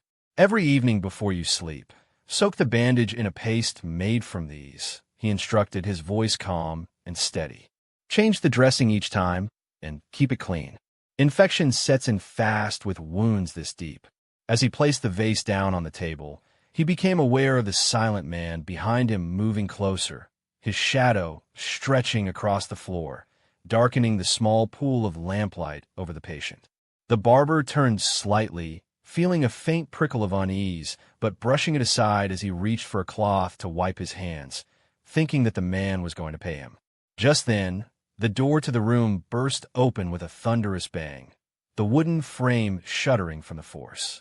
4 palace guards stormed in, their alert eyes scanning the room. They took one look at the bandaged man sitting on the treatment table, his leg bound with fresh linens, and without hesitation shouted, "Freeze! Don't move, any of you!" The barber instinctively raised his hands, palms open in a gesture of surrender, his eyes wide with shock. But the other man didn't wait. He darted his gaze around the room, calculating his escape, and without a second's hesitation, lunged toward the nearest window. With a single, brutal motion, he hurled himself against the wood slats that covered the window, splintering them on impact, shards and dust scattering into the air. He almost cleared the frame, but just as he made his desperate attempt, a guard let out a sharp curse. "Don't let him get away." "Around the other side," he shouted to the others, while one guard lunged forward, catching up to other wounded man. The guard tackled him, swinging the hilt of his heavy mace and slamming it down hard onto the man's shoulder. Swiftly, the guard bound his arms with coarse rope, tying the knots tight. "You're not going anywhere," he growled, tightening the rope as the man lay there, panting and defeated. Seconds after the fugitive bolted for the window, the other 3 guards immediately dashed out the barbershop's door, circling around the building to cut off any potential escape. The fugitive had leaped from the first-story window, but his desperate jump came at a painful cost. He landed awkwardly on his waist, and a sickening crack echoed as his body crumpled to the ground, pain visibly seizing him. The guard who'd rushed outside was on him in seconds. With the injured man barely able to crawl, let alone flee, he bound him swiftly, his grip firm despite the fugitive's weak struggles. The captured man gritted his teeth, the agony shooting up from his waist, adding insult to his failed escape as he was brought back to the place, where only death after torture would be his only mercy. Comments. Chapter 2:11. The farmer stood outside in his field, clutching his cane, surveying the wintry landscape laid bare before him. The crops were dormant, the land quiet beneath a thin wind, leaving him with little else to do but guard his field from any birds or stray animals that might come scavenging. To pass the time, he absently played with a stalk of weed he'd plucked from the ground, snapping it between his calloused fingers into tiny pieces, letting them fall to the soil below. Then he heard it, the patter of hurried footsteps and the urgent voice of his young son, breaking through the stillness. "Father, there are ships!" the boy cried, excitement and confusion in his voice as he ran to his father's side. The farmer's brow furrowed as he looked down at the boy. "Ships?" he asked, his mind searching for a reason any vessel would be nearing their small coastal village at this time of year. Perhaps a merchant looking to resupply with food and water? "Yes," the boy insisted, pointing with one hand toward the sea. "2 ships coming close." His gut stirred with a faint, creeping unease. Ships rarely visited their quiet shores in the dead of winter, and those that did were usually trading boats, yet they used to move alone. He knelt down, pressing the cane into his son's hand. "Watch Teachfield," he said, his voice thick with an odd worry he couldn't quite place. "Don't let anything come near." With one last look at his son, he turned and set off, moving as fast as his sturdy legs would take him. The cold air stung his face as he ran, his feet crunching against the frozen earth. Cresting the small ridge overlooking the sea, he caught sight of the 2 ships, their hulls dark and slender, drawing closer to shore. He squinted, his heart beating faster. These ships weren't like any of the familiar traders that sometimes passed by. Sleek and narrow, they moved with a silent purpose, cutting through the water with an ominous grace that sent a chill through him far deeper than the winter wind. The farmer, though only in his 30s, vividly remembered the tales that had once haunted the coastline, the pestilence of pirates marauding like a curse on the sea. He'd been a young boy when the Empire declared victory over those bands of raiders, promising no more raid at last. It seemed like a story almost forgotten, something the Empire had dealt with and sealed away forever. But now, as he gazed out at those slender, black-hulled ships, memories from his youth clawed back to life as unburied secret. He remembered those terrifying moments as a child, when cries of warning would ring through the village. He remembered the sight of strange, sinister ships slipping up to shore, and the horror they brought in their wake. People seized and taken, slaves ferried off to faraway coasts. In those days, their village had kept a boy stationed on the lookout at all hours, a horn in his hand, ready to sound the alarm at the first glimpse of sails on the horizon. The farmer's stomach twisted. They've returned. His heart thundered with a mixture of dread and urgency as he turned, and his voice erupted into the still morning air. "Pirates!" he shouted, his voice carrying over the fields. "Pirates! They're coming!" He broke into a run, his footsteps pounding as he bolted back toward the village, his shouts gaining fervor. "Pirates! Pirates!" Windows creaked open, and sleepy villagers stepped out of their homes to hear the cries echoing through the streets. The warning sparked terror. Families rushed back indoors, mothers gathering children close, fathers grabbing what few weapons they kept, some already heading toward the woods to hide. The farmer did the same, bursting into his own home, breathless, his face pale with urgency. He gathered his family, his wife clutching their youngest child, her face wide with fear. "Get what you can carry. We're leaving, now," he said, his tone leaving no room for hesitation. He glanced out the window one last time, feeling the weight of old memories pressing against his heart as he watched the black ships closing in on their peaceful shores. And so the pirates were roaming the sea once again, terrorizing anything in their wake. In the grand hall of Yarzit, Jasmine and Alpheo sat side by side on their thrones, gazing out over the line of petitioners that stretched before them. The room was adorned with tall, arched windows that cast a steady light upon the scene, illuminating the rich tapestries and dark stone walls that lent an air of dignity to the court. Jasmine, with her keen eyes and dignified posture, exuded a quiet authority, while Alpheo, with a steady gaze and hands resting firmly on the armrests, simply wished for the whole thing to finish quickly. Petitioner after petitioner came forward, each one humbling themselves before the rulers. The line moved slowly but steadily as hours passed, and the concerns of the citizens were presented in turn. Some asked for help with bands of wolves terrorizing the villages near the eastern forests. Others pleaded for permission to cut trees and hunt within the royal forests. As the hours wore on, the line finally dwindled, leaving the last petitioner to step forward. He was a rough-looking figure, his clothing worn and patched, standing out against the more modestly respectable attire of those who had come before. His tunic was stained and frayed, and his shoes were clearly many years past their prime. With a solemn expression, he made his way to the throne, and when he reached the dais, he dropped to his knees, bowing low before Jasmine and Alpheo, as all citizens were expected to do before their rulers. The man remained on his knees, head bowed respectfully, awaiting permission to speak.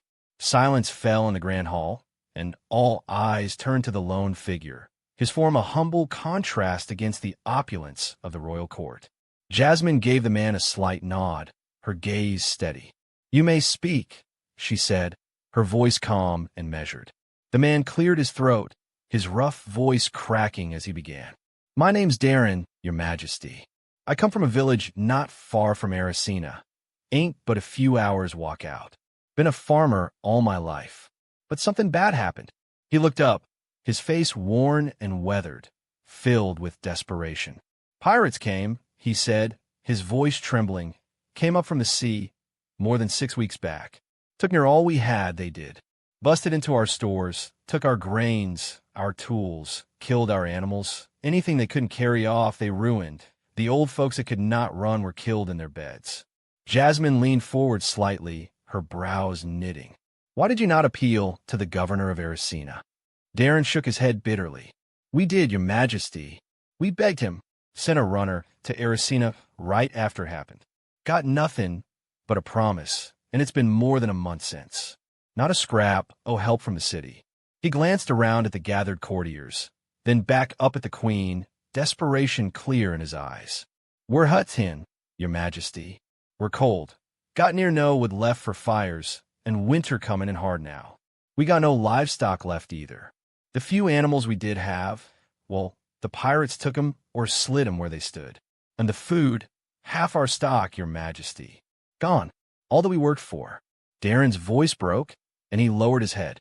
Half our folks'll starve come winter's end. That's what we're thinking. The young, the old folk, ain't much we can do for him. We're just a skin for enough to see us through, is all. Jasmine's expression softened as she took in the man's pleas. Help will be sent to you and your village immediately, she said, her voice firm with resolve. For this winter, I grant you and your people permission to cut trees and hunt freely within the royal forest. Gather as much firewood and game as you need to survive the cold. The farmer's eyes widened with gratitude, and he dropped his head low in respect, clasping his hands. Oh, thank you, your grace. Bless you, he said, his voice trembling. Thank you, bless you 1,000 times over. Jasmine gave a small nod. Furthermore, while you are in Yarzit, I will see to it that you are taken care of. You'll have a place at an inn tonight, all expenses covered. By week's end, you will be guided back to your village, where my men will be delivering food and supplies to see you through the worst of the season. Tears filled the farmer's eyes as he bowed lower, his voice thick with gratitude. You've saved us, your grace. Truly, thank you, thank you.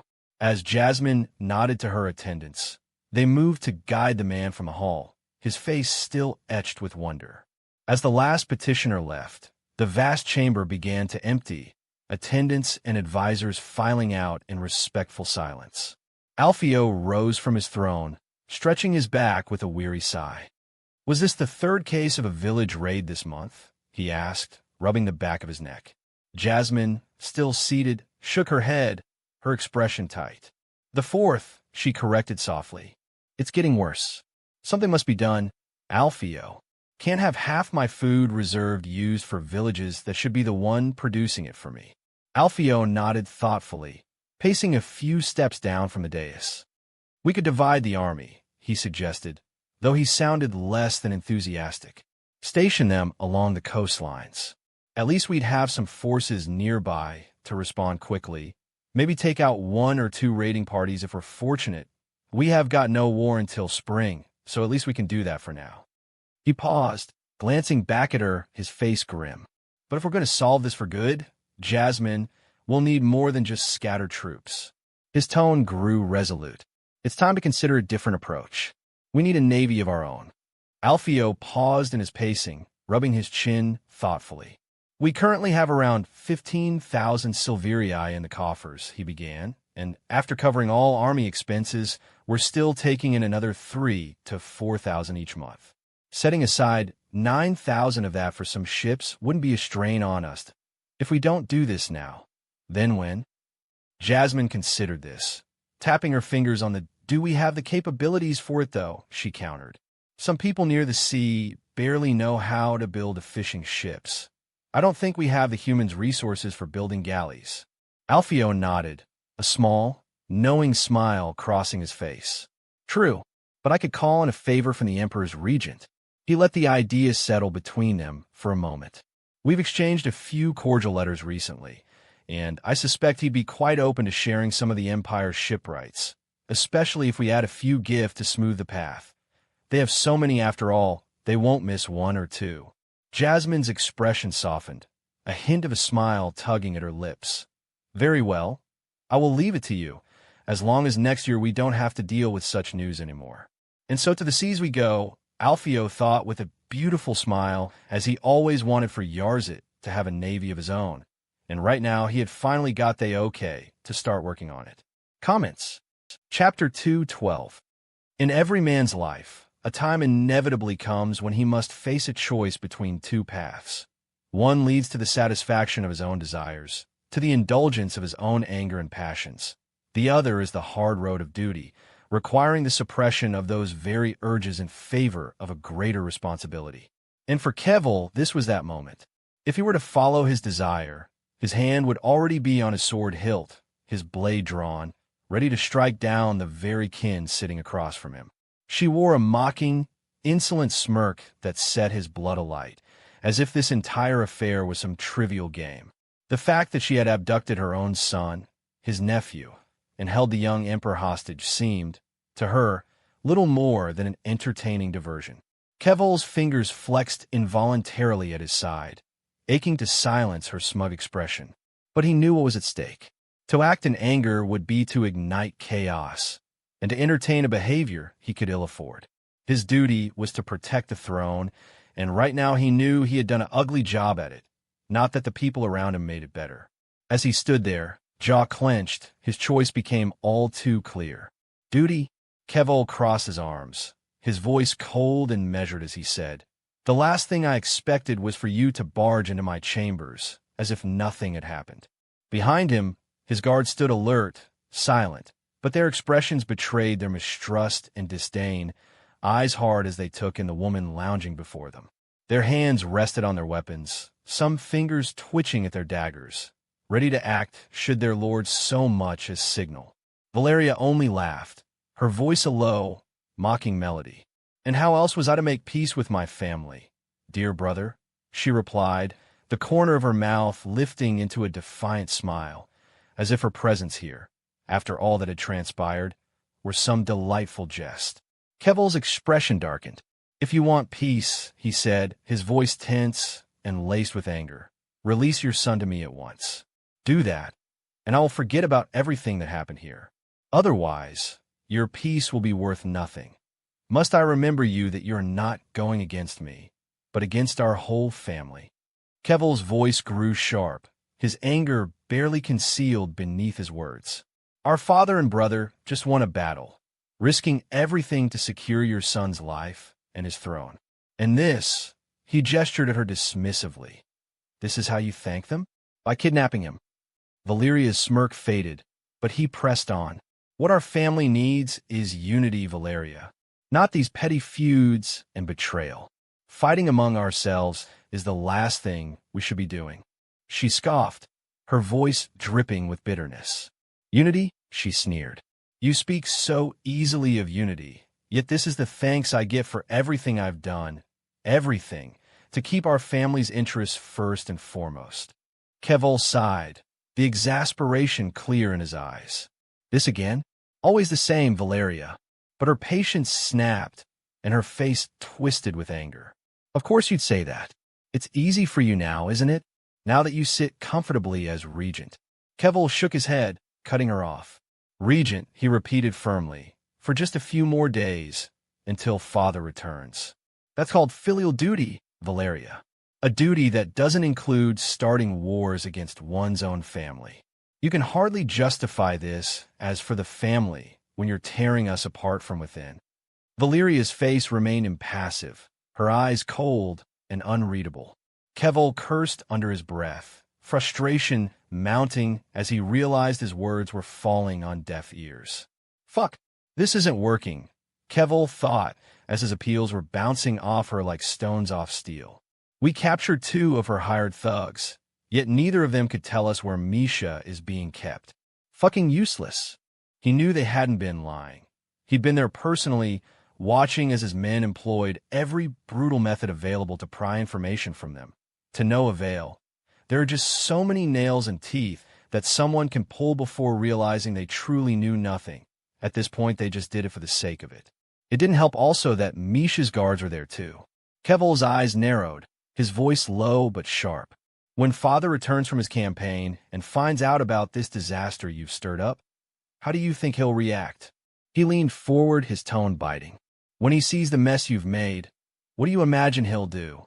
Valeria's lips curled into a smirk. Oh, he'll be thoroughly disappointed. No doubt.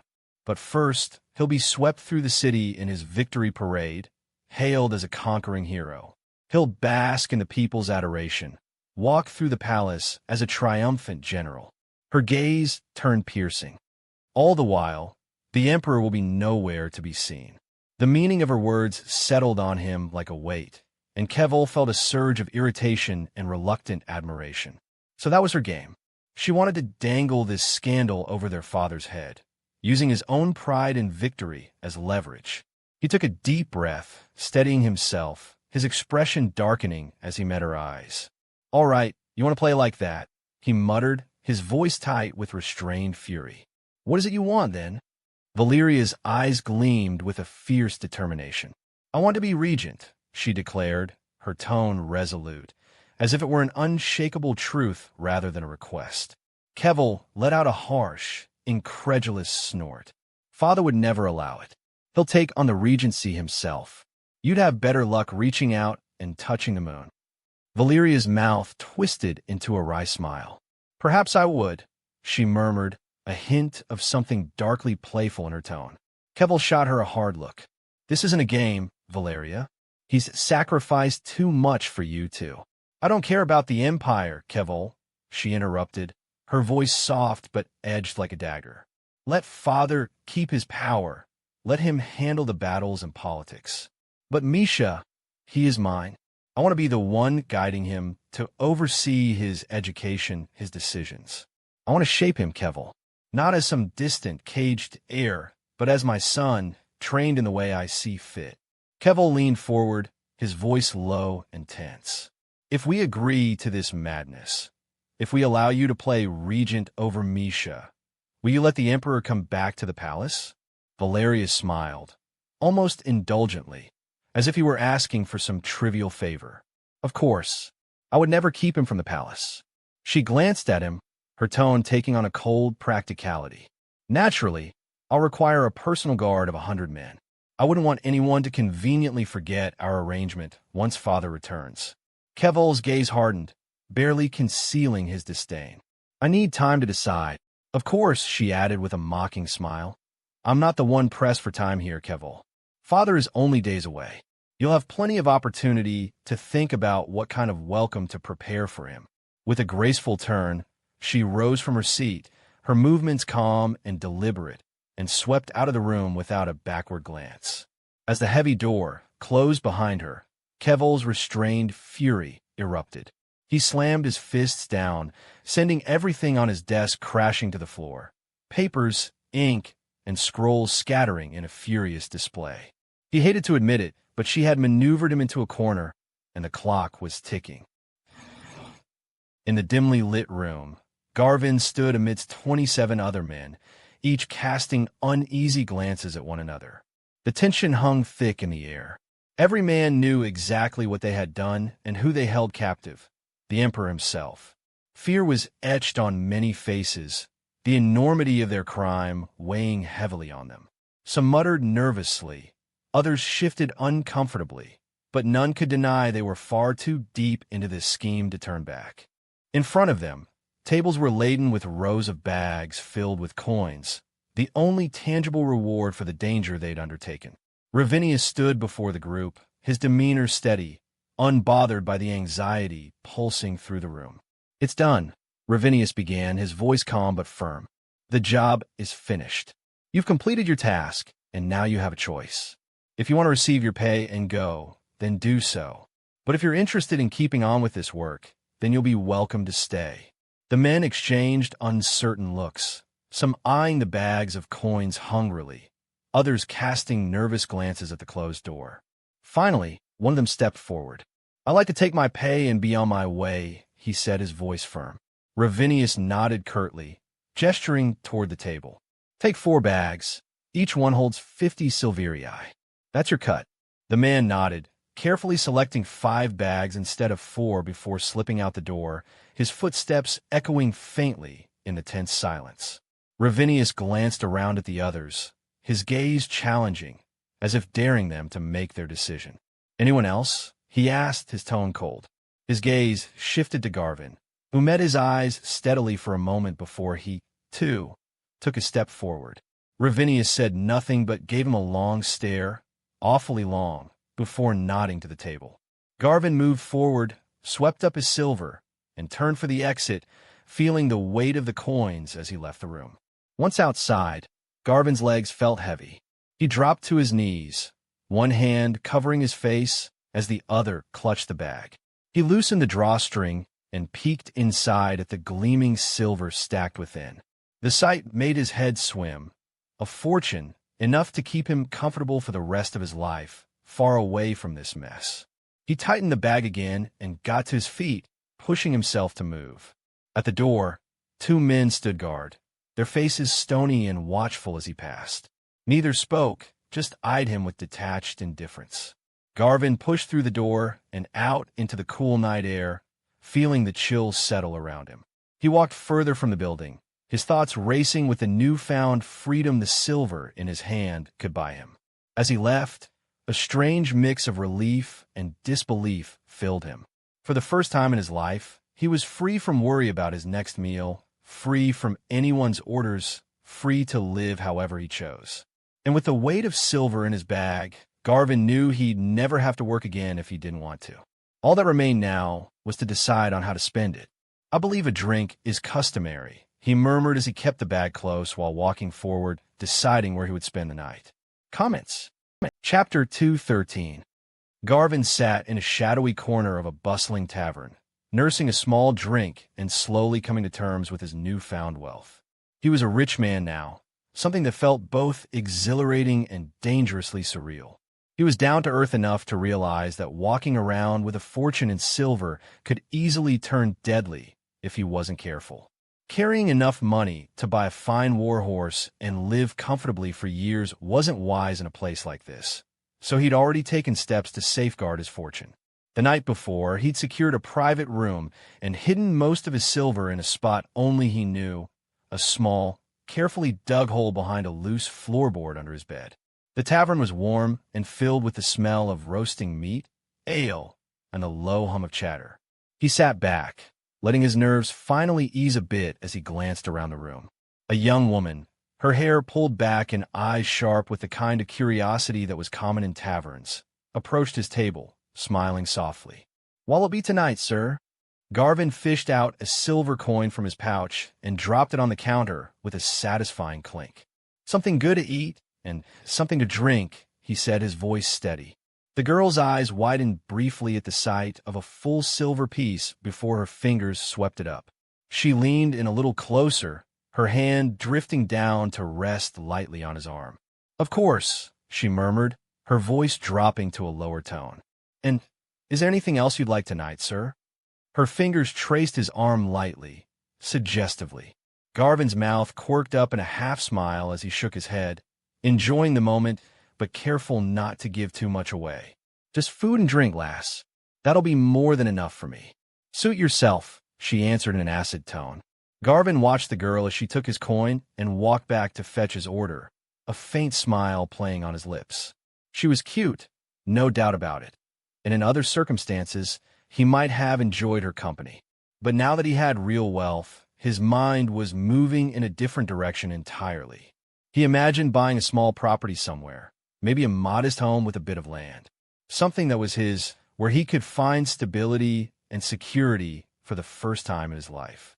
Yet there was also something keeping him on edge. He could feel the paranoia growing within him. He couldn't risk anyone discovering the extent of his wealth. The girl might be charming, but he wasn't about to bring anyone into the room he was renting. As he waited for his food, he kept one hand close to his pouch, his gaze occasionally scanning the room, eyeing everyone with cautious suspicion. He was no stranger to rough company, but with this much silver, he understood that he'd have to keep a sharp lookout at all times. The girl returned soon with a plate of hot stew and a sturdy cup filled to the brim with dark ale. She set them down in front of Garvin with a small smile, and he nodded his thanks, lifting the cup to his lips and taking a long drink. The ale was strong and smooth, warming his throat as it went down. He dug into the stew, savoring the hearty flavor as he let his eyes wander around the inn. Across the room, a group of patrons was hunched over a small table, rolling dice and laughing raucously with each win or loss. The clink of coins was audible over the hum of conversations, and Garvin's fingers instinctively twitched toward his pouch. A game of dice was tempting, but he knew better. One should never flash money openly, especially in places like this where strangers became too interested too quickly. He continued eating, his thoughts turning inward. For the first time, he considered his future in earnest. He could see himself buying land, maybe even starting a small farm if he could find the right place. Garvin gripped his ale tighter. I've got to get out of this city. Sooner the better. Can't risk anyone from the palace recognizing me, he thought, his eyes scanning the inn for anyone watching him too closely. His face was after all watched by servants and guards, and the court must have sent any men they had in search of them. He took another bite of his food, trying to ignore the creeping sense of dread. And it's not just the palace guards I need to worry about. If I were them, he glanced around. If I were Ravinius, I'd be cleaning up loose ends, making sure no one can talk. Taking that silver meant I was making my own choice, to get out before they could make that choice for me.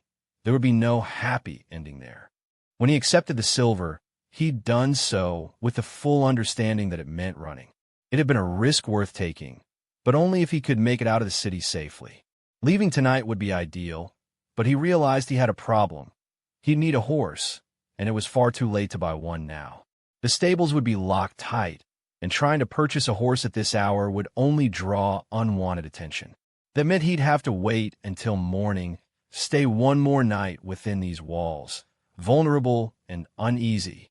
Grimacing, he took another swig of ale, hating the feeling of being trapped, even temporarily. When he accepted the silver, he'd done so with the full understanding that it meant running. It had been a risk worth taking, but only if he could make it out of the city safely. Grimacing, he took another swig of ale, hating the feeling of being trapped, even temporarily. Garvin shifted in his seat, the murmur of the tavern suddenly feeling too quiet. Maybe they've already paid someone to finish me off, he thought, eyes narrowing as he scanned the room. The group of patrons rolling dice seemed to be glancing his way, laughter too forced, too staged. And that young man in the corner. He'd been throwing just a bit too many fleeting looks, just enough for Garvin to notice. So this is it, huh? He looked down at his stew as he realized what he was doing, destined to spend every day wondering who's lurking behind me, watching every shadow for a blade. What kind of life is that? With a sudden resolve, he made his choice and raised his hand, signaling for the girl. When she came over, he set down another silver on the counter, letting it land with a heavy clink. I want the drinks to keep coming, he said, his voice loud enough to reach the ears of any patron interested in his table a little too much. The girl's eyes flicked to the silver, her smile widening. They'll keep coming, she promised, pocketing the coin and giving him an approving nod. Garvin leaned back in his chair, lifting his cup as if in salute to whoever might be watching him. To the rest of this cursed night, then, he muttered to himself, taking a long drink. 5 cups in, Garvin was a mess of swaying limbs and unsteady steps. He rose from his seat, only to immediately lose his footing and crash to the floor, drawing a round of laughter from the patrons. Drunk and indignant, he slurred out, "Shut up," but it only fueled their amusement. Grumbling, he reached for a nearby chair, dragging himself up with a barely steady hand and stumbling toward the door.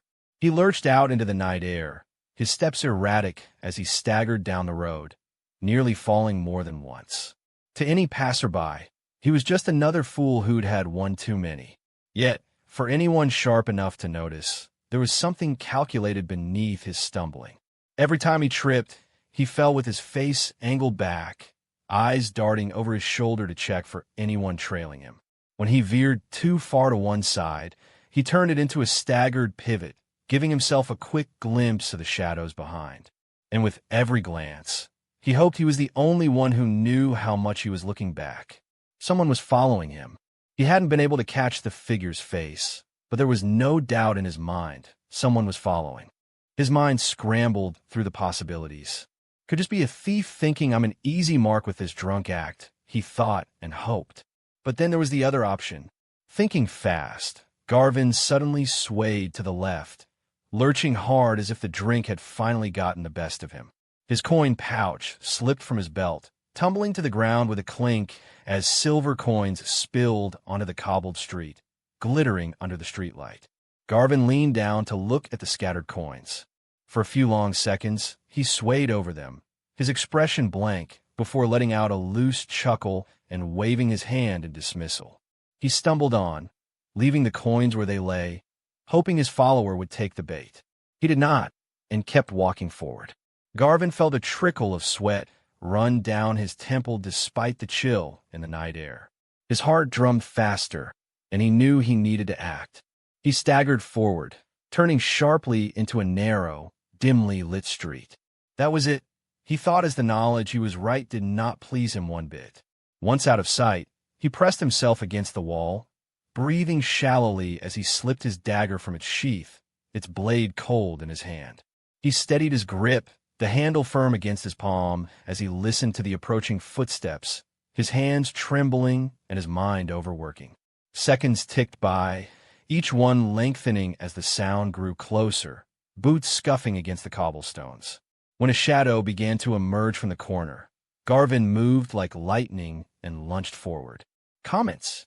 Chapter 214.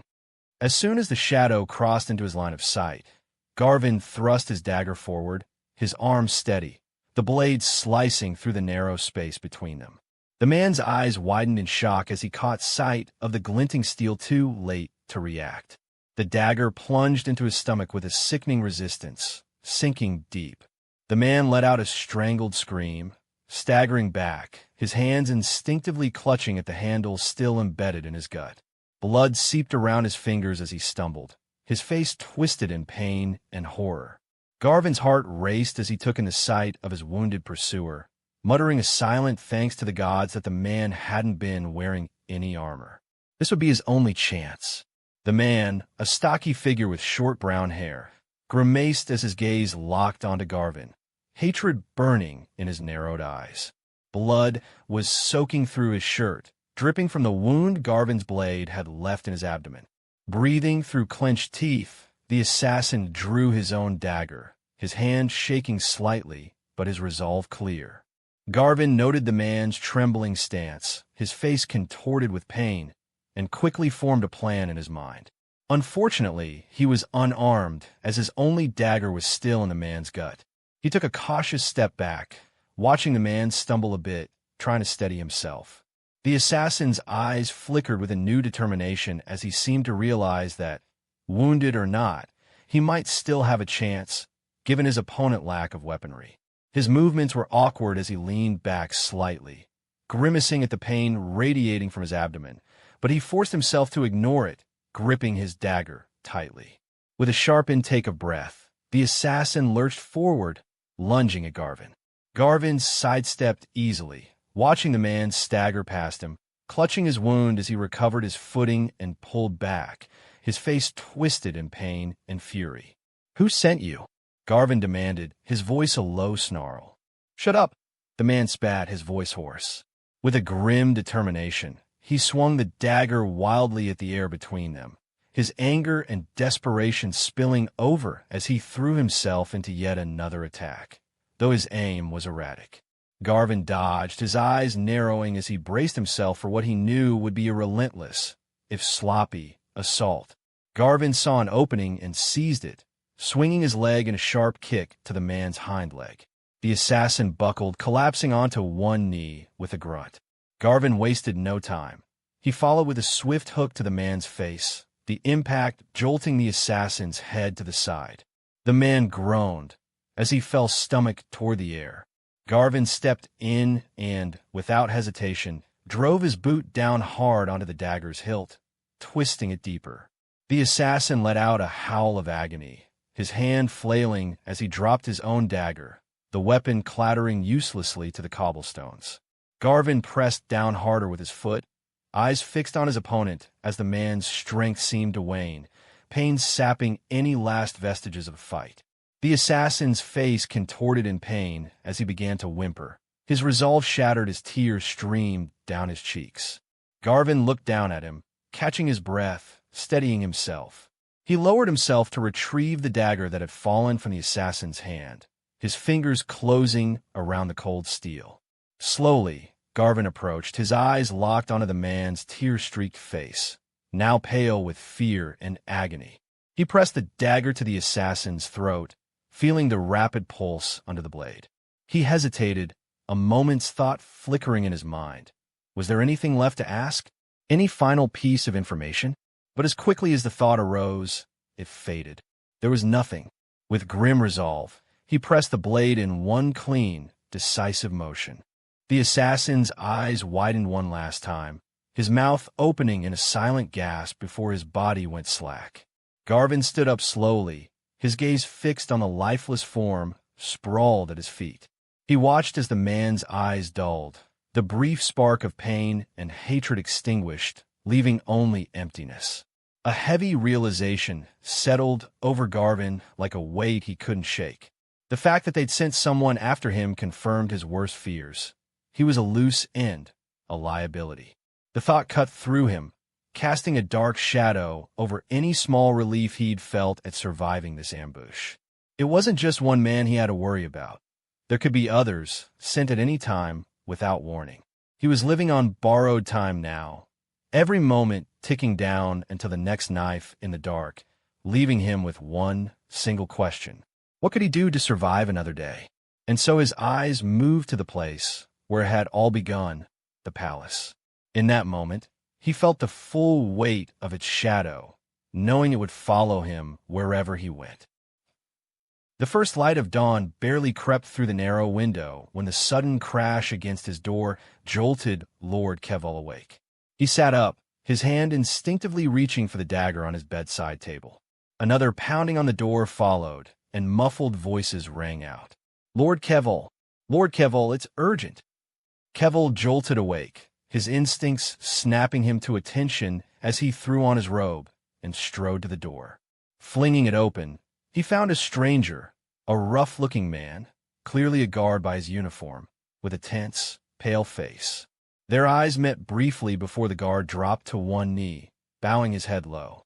Keval's voice, thick with the remnants of sleep, cut through the quiet. "What's this commotion?" The guard kept his gaze trained on the floor, speaking in hurried, breathless tones. "My lord, a man surrendered to the palace guards, just at the main road entrance. He says he was one of the agents in the Emperor's kidnapping, and he knows where the Emperor is being held." Keval's face shifted, his expression sharpening. The news settled over him like a jolt of cold water. In a swift, commanding tone, he barked, "Take me to him. At once."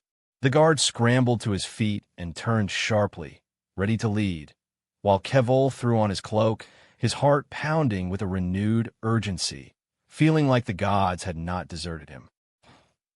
Garvin sat on the cold stone floor, his hands bound tightly in rough rope, surrounded by guards who eyed him with barely veiled hostility. Any one of them would be eager to take their chance at ending him, should he so much as twitch the wrong way. His breathing was shallow, his head bowed, as he waited in the dimly lit dungeon cell, knowing that his life balanced on a blade's edge. At last, the door to the dungeon opened, and footsteps echoed down the narrow corridor. Garvin raised his head as a tall figure with striking red hair entered. Keval, though Garvin didn't know him by sight. Not wanting to chance disrespect, Garvin quickly dropped his head again, bowing low. "Me lord," he murmured, his voice steady but tense. Keval's sharp gaze fell on him, and his expression was unreadable. "Is this story you're telling true?" he demanded, his voice cool and assessing.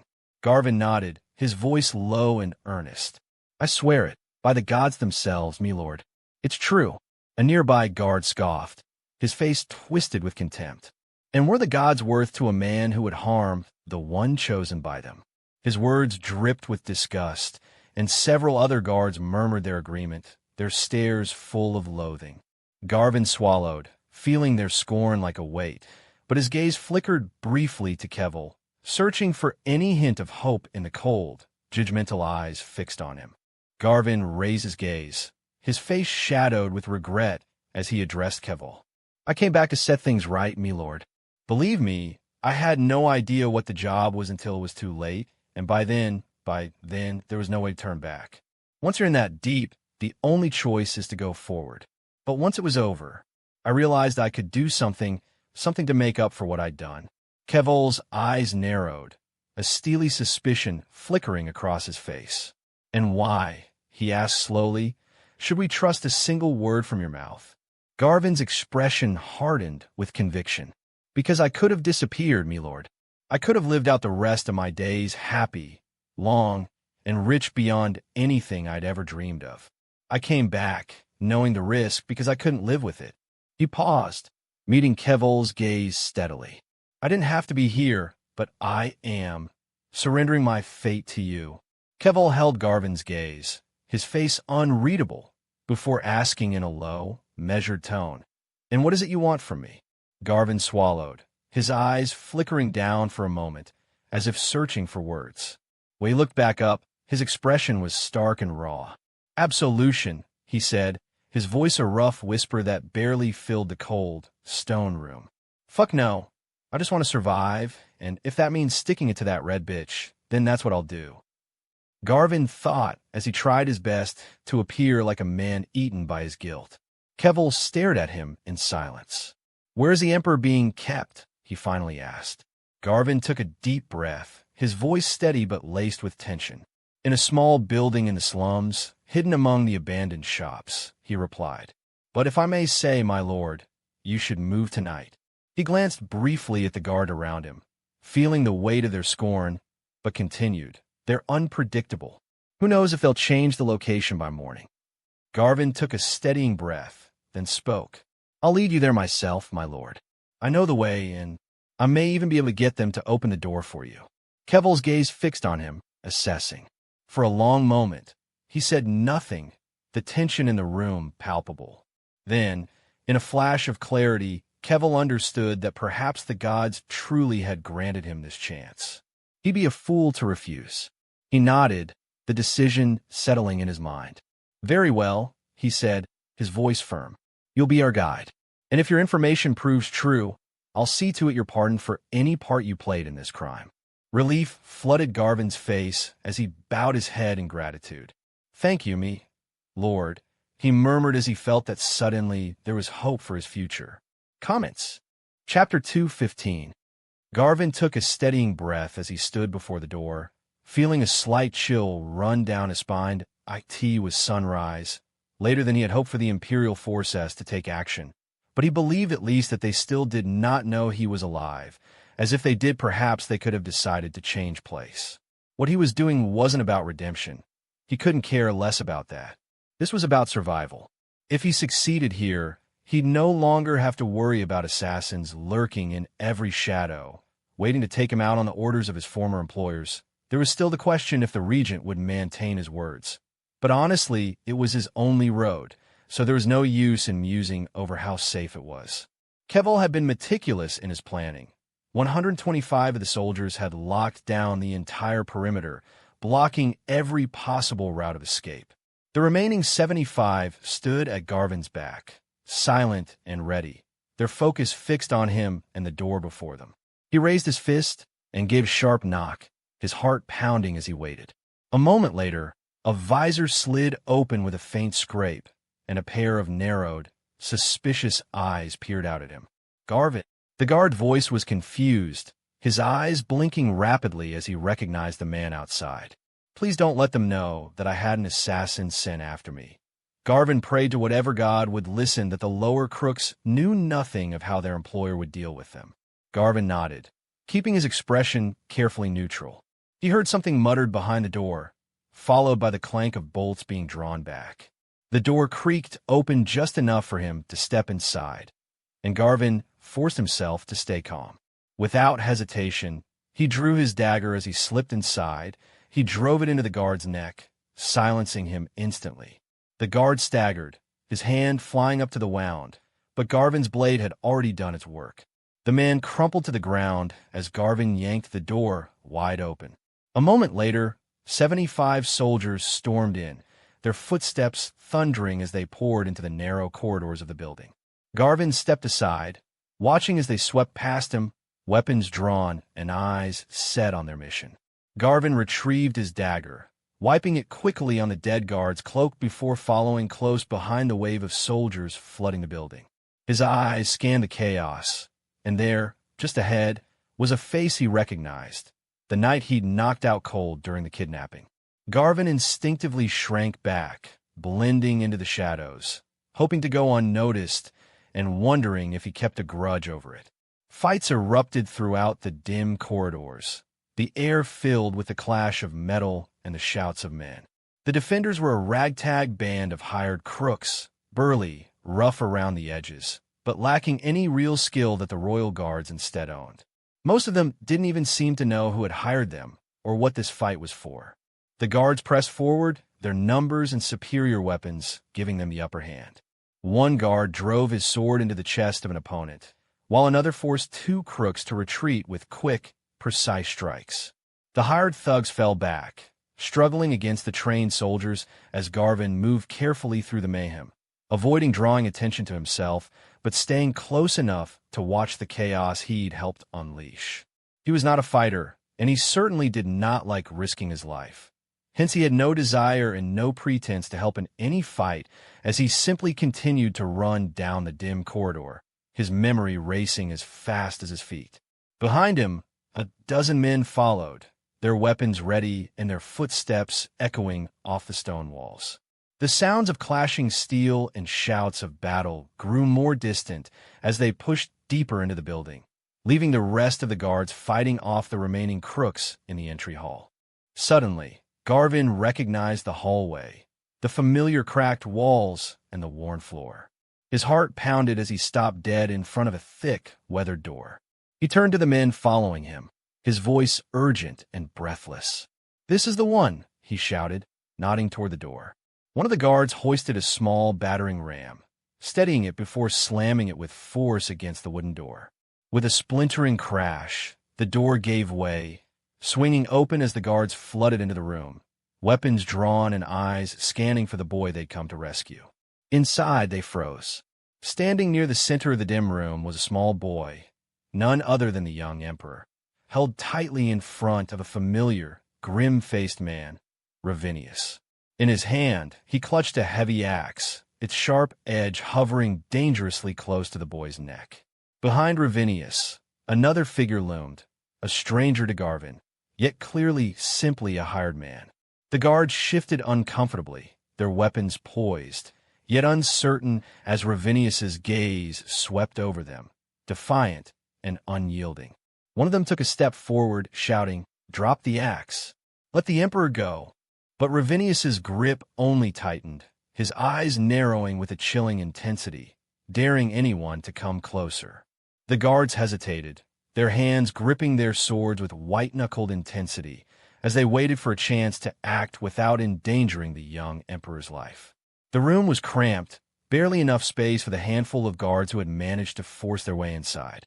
They held their positions, unable to circle Ravinius fully, keeping their distance as his axe hovered menacingly near the emperor's neck. Then Ravinius's gaze drifted over the guards, his eyes coldly skipping over each of them, until they landed on Garvin.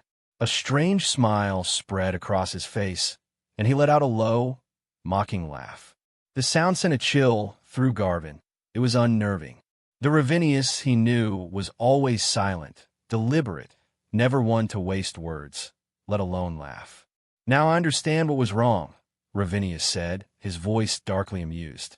"The answer has been here all along." Garvin, his heart racing, took a cautious step forward, narrowing his eyes. "I had hoped to meet each other on a different occasion," he said, attempting to keep his tone steady. Ravinius chuckled. It was a long shot, yet he probably realized it was the only one he could take. Yet Ravinius was faster. He swung his axe with brutal precision, its blade slamming into the man's neck, cutting off the scream as blood splattered across the room. In that split second, Garvin seized his chance.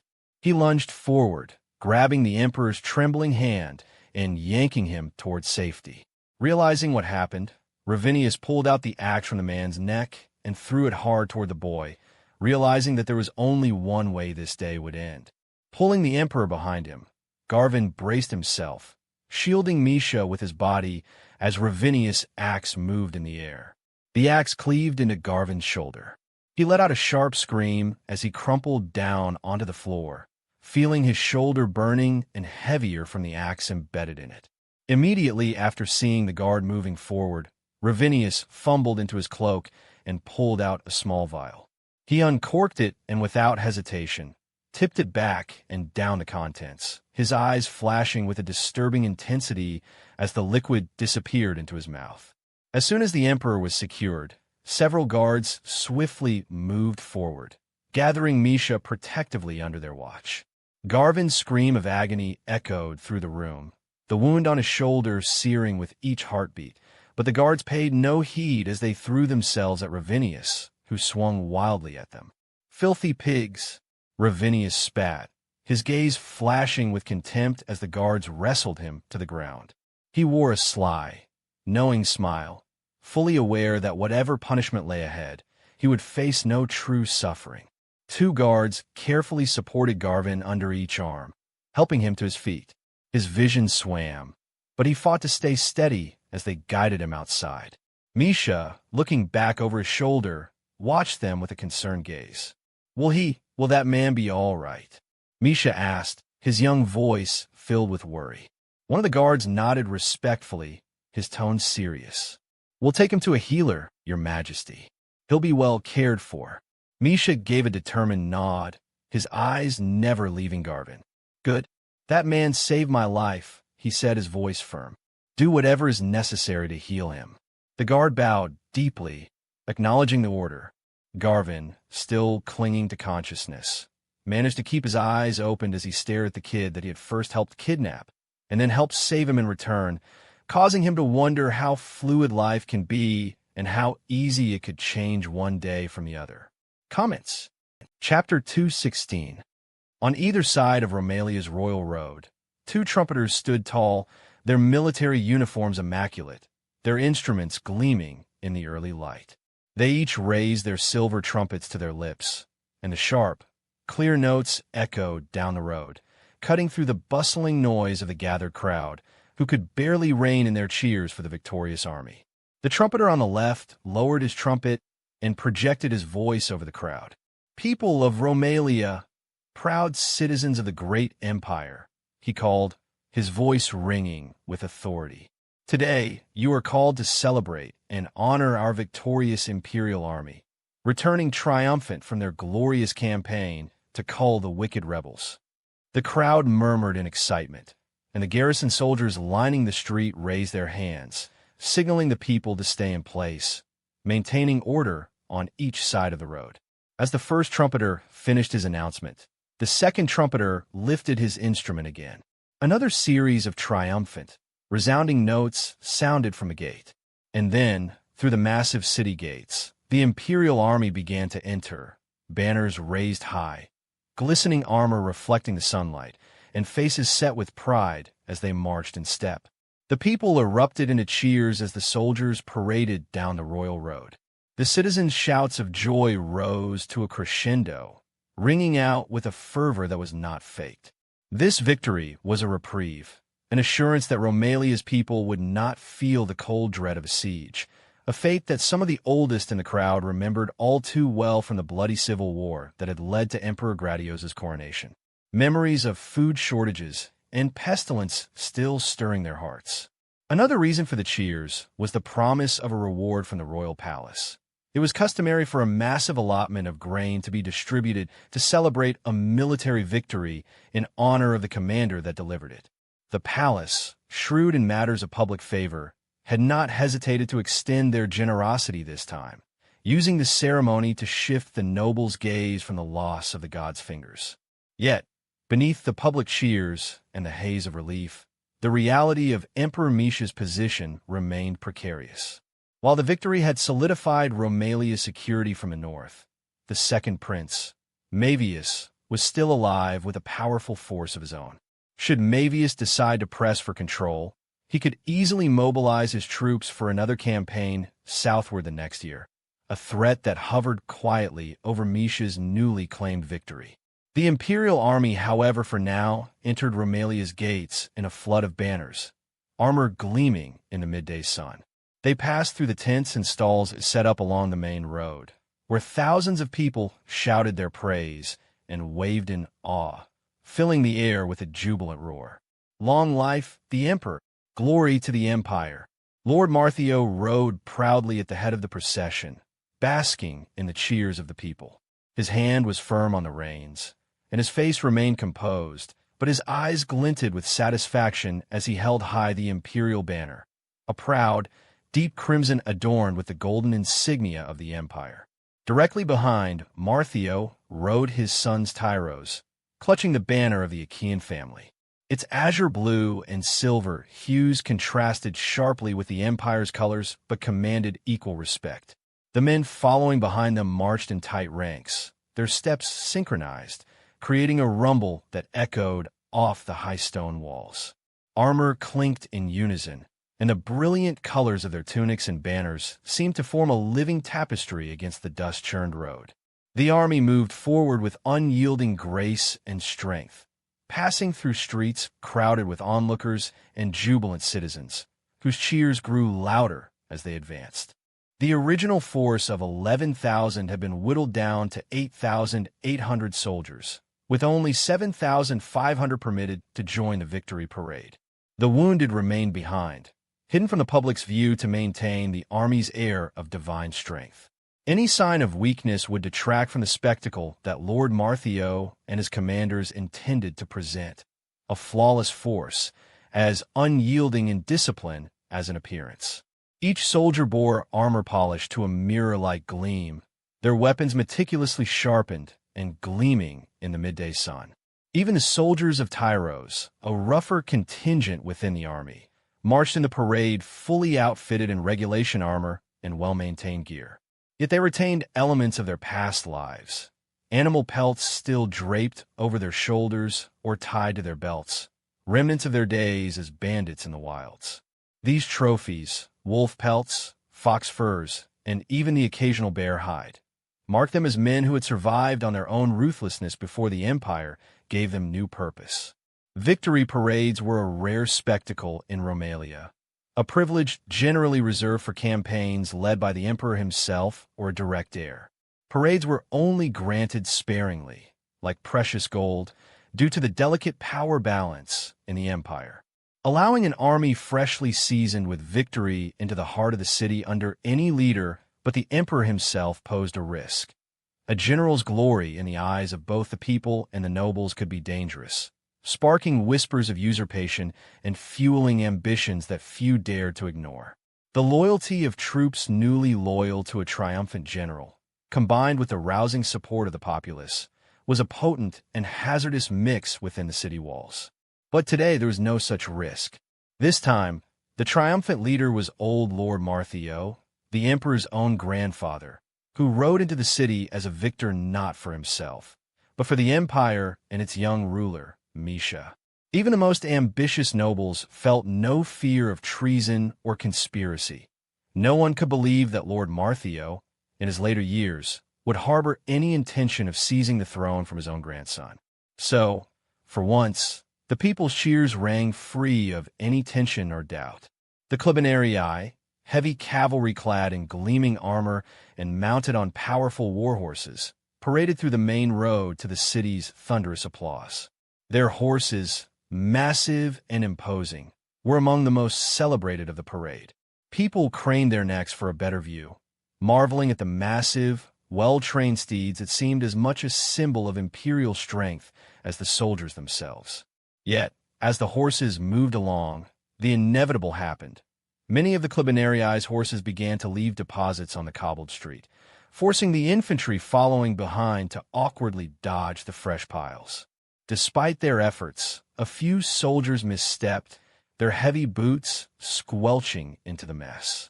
The bulk of the army halted in the bustling city streets, just outside the palace walls, as the nobles and a select group of Clubinarii continued forward.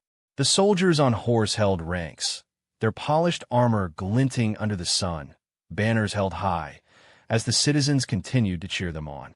Lord Martheo led the way, flanked by his loyal nobles and Clibanarii guards, their horses' hooves echoing against the cobblestones as they moved toward the palace gates. As they reached the grand entrance to the throne hall, each lord and guard dismounted with practiced precision, handing off their reins to the palace attendants.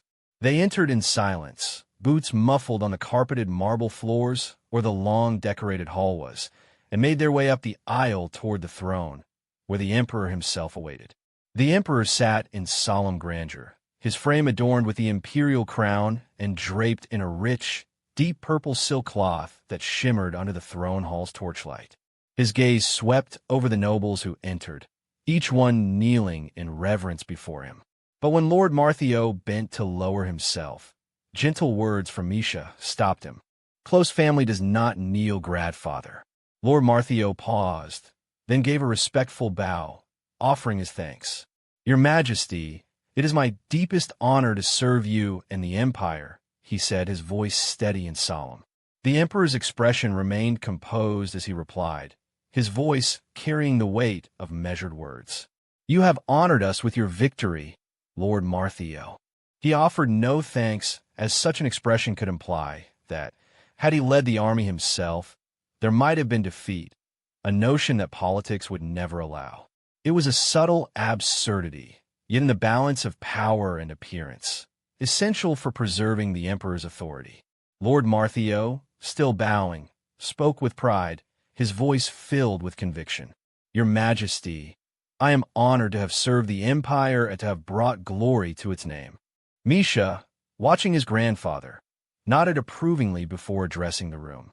Such a victory deserves recognition, he declared, his young voice carrying an air of ceremony.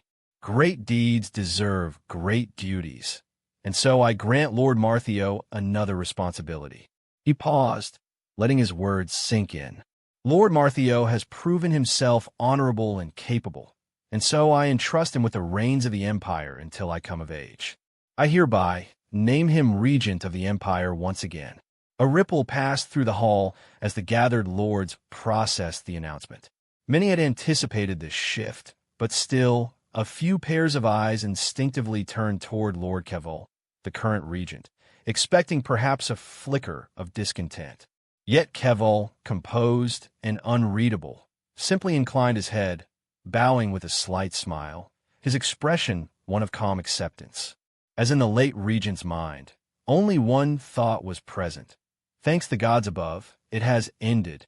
Misha's gaze then swept across the assembled lords, his young but steady eyes capturing their attention, made sharper by the last days that overturn his life and perception of family. To the rest of my loyal lords, your rewards will be seen to in good time, he announced with a slight nod, acknowledging the many sacrifices made.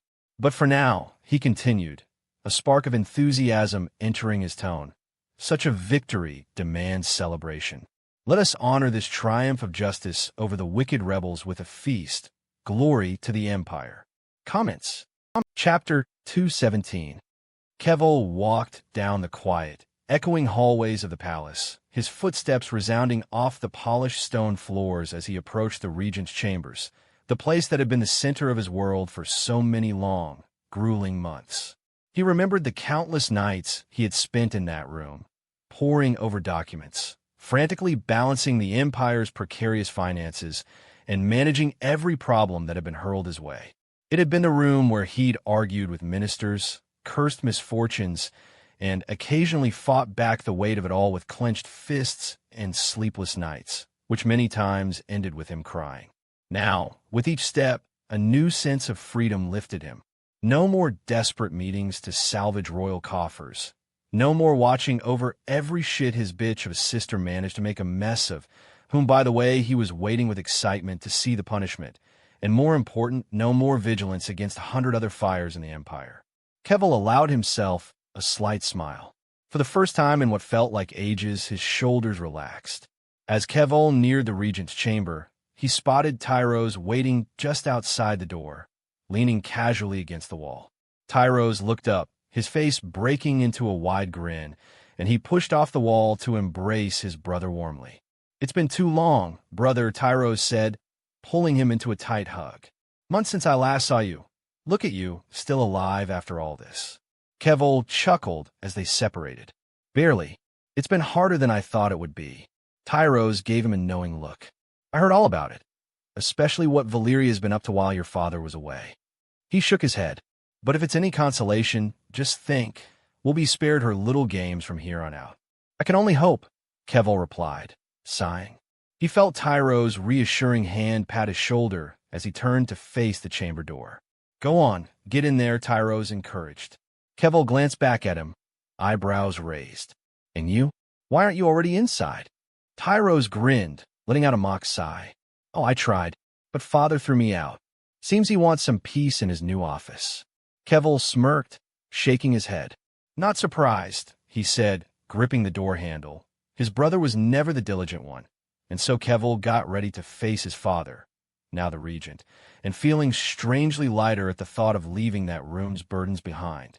Keval stepped quietly into the regent's chamber, and the familiar room seemed heavier now, almost somber in the morning light. Behind a broad desk littered with papers and official seals, Lord Martheo sat, his focus intense as he reviewed a long scroll. His face, sharply lit from the window, was as stoic as ever, but there was a quiet pride in his eyes as he glanced up to see his son enter. Keval bowed his head briefly in greeting and took his seat, clasping his hands in front of him, watching as Martheo set down the scroll with deliberate care. Martheo folded his hands over the desk, looking at Keval with a calm, assessing gaze. Keval, he began in his deep, steady voice. I've been briefed on your work these past months, and I want you to know I am satisfied. He paused, as though letting the weight of his words settle. You've managed a difficult hand, very difficult, hell, even hopeless, and despite that, you've done well. Keval inclined his head slightly. I only did what I could, father. Martheo regarded him thoughtfully, almost severely, yet blessed him with one of his very rare small smile. You've done far more than that, he said. I reviewed our accounts personally before I returned to Rolmia. Given the setbacks, you kept our coffers stable. It's impressive, particularly with the fall of Harmway. His eyes narrowed, his expression still as stone. Harmway's loss could have crippled us, yet you managed to cushion the fall. A flicker of memory crossed Keval's face, his jaw tightening. He nodded. It was a hard blow. I underestimated how much we had relied on the island. Martheo gave a grave nod. You were not alone in that. We all counted on its resources. He was silent for a moment, his gaze weighing Keval's response. But you didn't let it ruin you, he continued, voice lowered. I noted that deal you secured with Yarzit. Those 2 new things of that small princedom truly are amazing, and you managed to negotiate to take over the monopoly over the entire market, that we will increase the amount we will buy at least in half starting for next month. Martheo's gaze turned more intense as he shifted to the next subject. Then there's the matter of the Emperor's kidnapping. A disaster averted, but it could have shattered the stability we fought so hard to preserve. He paused, his eyes narrowing as he looked at his son with a mixture of appraisal and solemnity. And yet, you managed to contain it. Your response was swift, decisive. Keval inclined his head slightly, his voice even but laced with sincerity. I had luck on my side, father. The gods seemed to favor us, as they had given me defector from their ranks, a rat willing to betray his own. He allowed a small, wry smile, a reminder of how close they'd come to losing everything. Luck or no luck, Martheo replied with a dismissive wave. You took control and defused a crisis before it could spread. That is what matters. His voice held a weight that left no room for modesty. Keval absorbed the compliment in silence, knowing that any additional praise from Martheo was rare and deliberate. Seizing the moment, he took a careful breath and ventured, And Valeria? The question lingered in the air, carrying an undercurrent of tension. Martheo's gaze grew colder, and he leaned forward slightly, studying Keval with a penetrating look. Tell me, Keval, how would you handle it?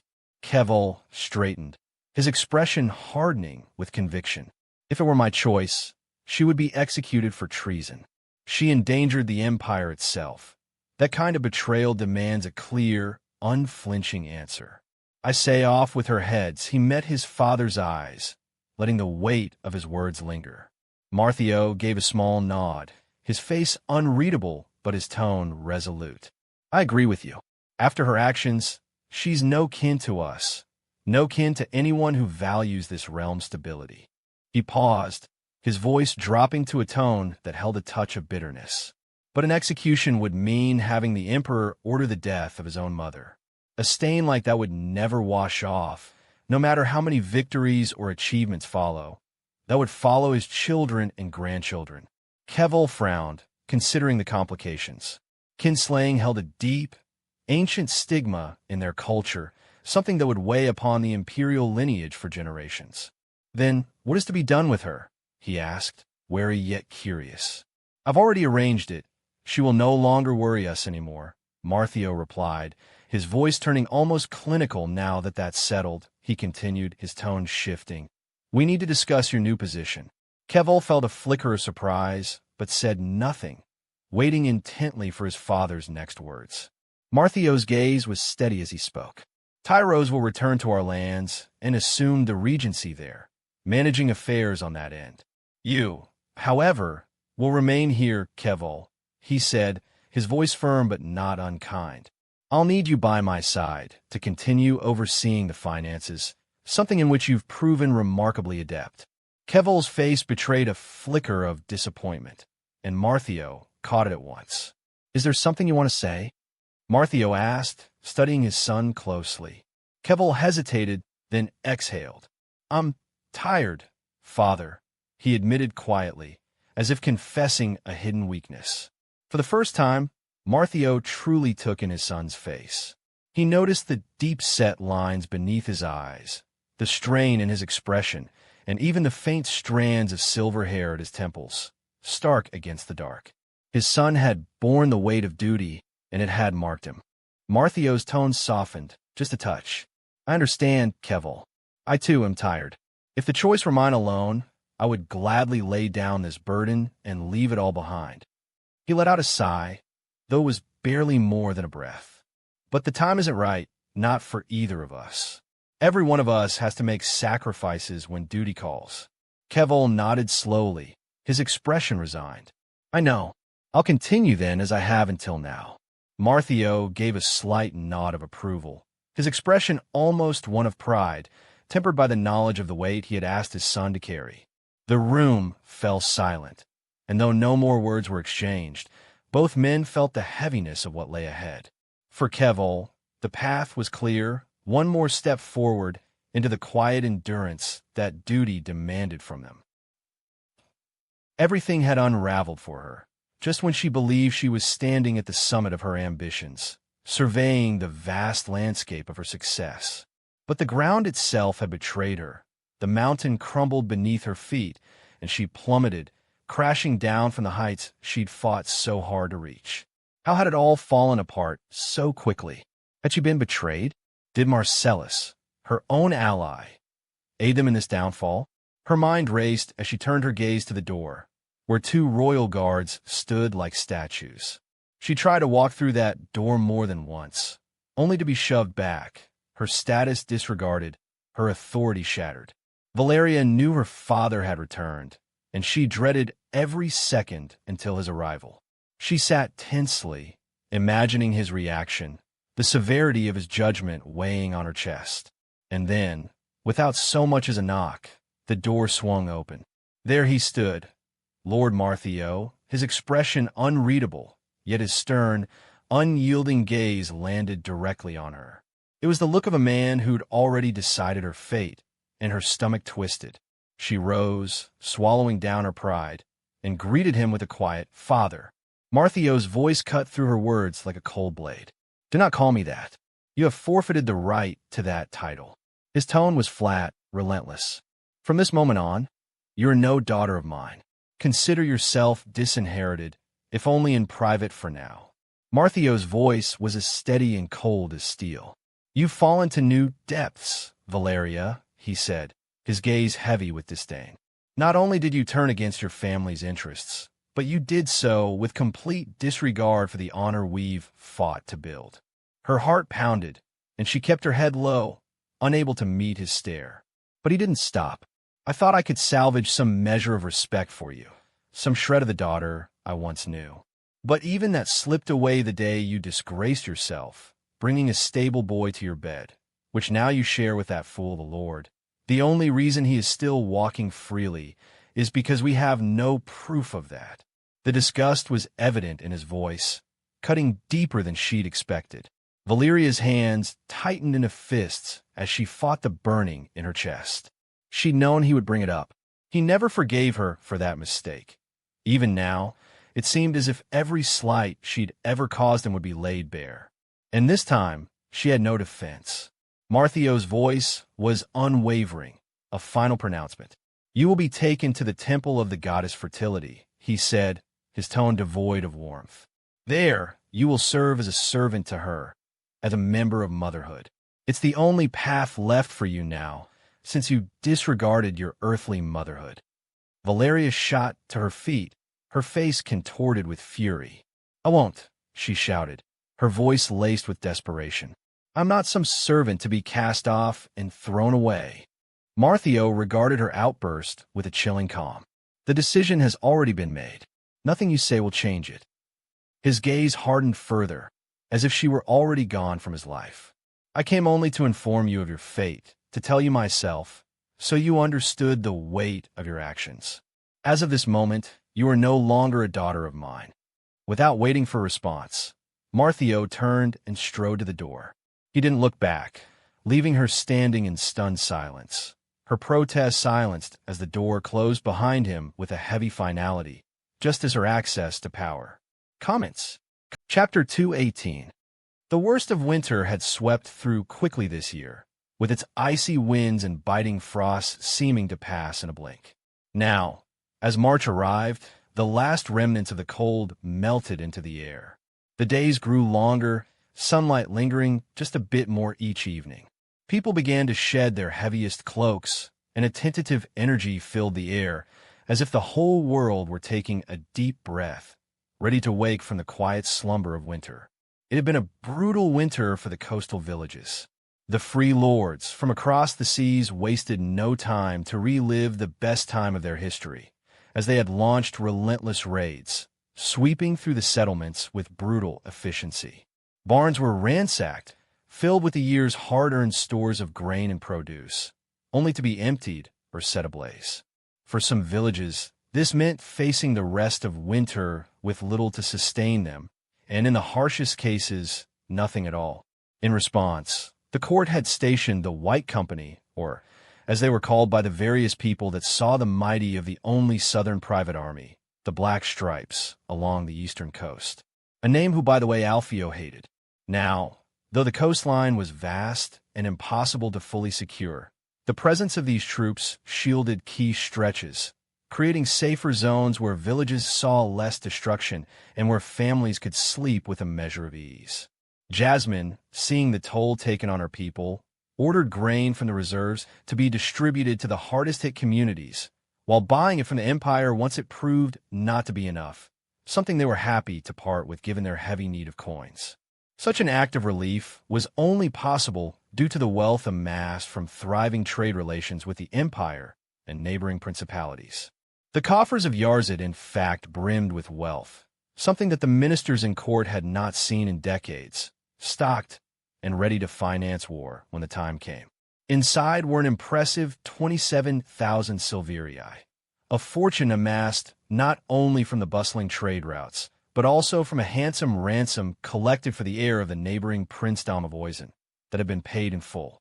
Months earlier, young Sorza, the long-missing heir, had been released from Yarzid's custody, with 1 year of truce still present between the two states. It was a bright, clear day, a day that would once again remind the world that logic and reason were the true forces steering the power that governed everything. Alpheo had always despised physics, a sentiment shared by many devoted to the humanities. If anyone had asked him why, he'd have said it was because understanding the laws that controlled reality seemed useless for the ordinary person.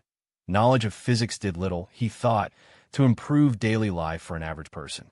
But now, faced with undeniable evidence, Alpheo found himself confronting the flaws in his own thinking. A large pavilion of rich, dark cloth had been set up outside the towering walls of Yarzit, its thick canvas providing shelter from the late winter sun. Inside, Alpheo sat on a sturdy wooden chair, sipping cool water from a clay cup as he observed a team of servants preparing an onager for its next launch. Nearby, the men strained as they loaded the formidable war machine with a 30-kilogram stone, securing it with practiced care to ensure a flawless shot. To Alpheo's right stood Pontius, the head engineer, a man well seasoned in siege craft and strategy. Pontius was a recent gift from Martheo, regent of the empire, a gesture made in honor of Alpheo's birthday. Alpheo had personally thanked Lord Martheo for sending Pontius, recognizing immediately how valuable the veteran engineer would be for Yarzit's forces. Skilled engineers were rare in his territory, and this man's expertise was already proving invaluable. Behind every great man, there is a likewise great woman. And behind every great city-taker army is a likewise ass-kicking engineering corps, was Alpheo's proclamation to his friend as soon as Pontius' arrival. Since his arrival, Pontius had been set to work training young recruits, given the months of peace before the next war. Many of them were sons of Yarzit's wealthiest merchants, seconds and third sons sent with hopes of getting an army job. Alpheo watched the stone being drawn back in the onager's sling, his eyes occasionally drifting to Pontius, who was deep in conversation with one of the apprentices. Pontius, bald and with the sun glinting off his smooth scalp, walked back toward Alpheo with a brisk, almost impatient stride. His eyes, sharp and slightly narrowed, held a hint of resentment, a sentiment he didn't try to hide. Pontius had often voiced his displeasure about his transfer, grumbling to anyone within earshot about being moved from the Grand Imperial Palace to what he considered the provincial backwater of Yarzit, something that Alpheo did not take offense to, as it was probably right. Speaking in European terms, it must have been as if moving from the Alhambra Palace of Granada to the Tower of London. Here he was, he would say, stuck in a place where the wind was harsher, the landscape less refined, and the people, in his opinion, utterly unsophisticated. As he reached Alpheo, he didn't bother to disguise his tone, addressing the prince with the slightly condescending air that his years of experience had bred in him. Alpheo, ever calm, merely gestured for Pontius to sit before leaning forward to ask, "And how are your pupils performing, Pontius? Do you find them satisfactory?" Pontius gave a dry chuckle, crossing his arms. "Well, your grace, they're enthusiastic enough. But enthusiasm does not create engineers," he said, glancing sideways at the youths struggling with another onager in the distance. "Most of them are dull bastards who think they know something about construction because they've seen a ship or a bridge or two. I'd say, if they listen half as much as they boast, we might have 2 or 3 competent minds by year's end. But don't expect miracles." Alpheo's eyes showed a flicker of amusement at Pontius's blunt arrogance. "So you find no promise among them?" he asked. Pontius sighed, grudgingly nodding. "There are a few who can hold their own under pressure," he admitted, albeit reluctantly. "They're untrained, but they could be shaped into something worthwhile, given time and strict instruction." His tone softened just slightly, as apparently there were some pupils that gained his goodwill. Alpheo leaned back, a faint smile crossing his face. "Then I'll expect much from you, Pontius. After all, it is not every day that we have the honor of meeting such smart minds like yours." Pontius said nothing, as he merely gave a nod, his face betraying a flash of irritation as soon as he turned back to watch his pupils. Alpheo was well aware of Pontius's arrogance. The man's grumblings and superior attitude were hardly subtle. Yet Alpheo chose to ignore the engineer's sharp remarks and condescension, letting them slide with quiet tolerance. He knew he had little choice.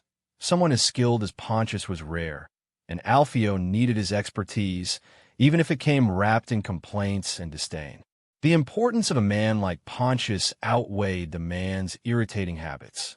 Yarzit's future strength depended on talents like his, given that in all reality the land his wife commanded were truly provincial and lacking in human resources.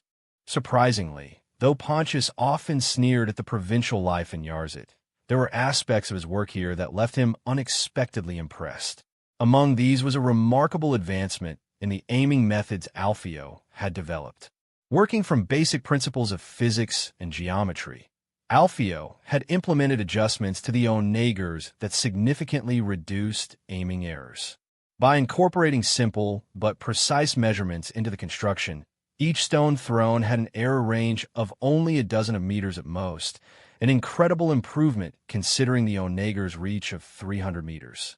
Something that Alpheo had achieved by dedicating extensive time to refining the design and perfecting the specifications, issuing precise measurements to the court engineers so that each weapon matched the exact standards needed for accuracy. While Pontius's pride didn't allow him to openly praise Alpheo, he found himself impressed despite himself, something that changed the view in which Alpheo was regarded by the man.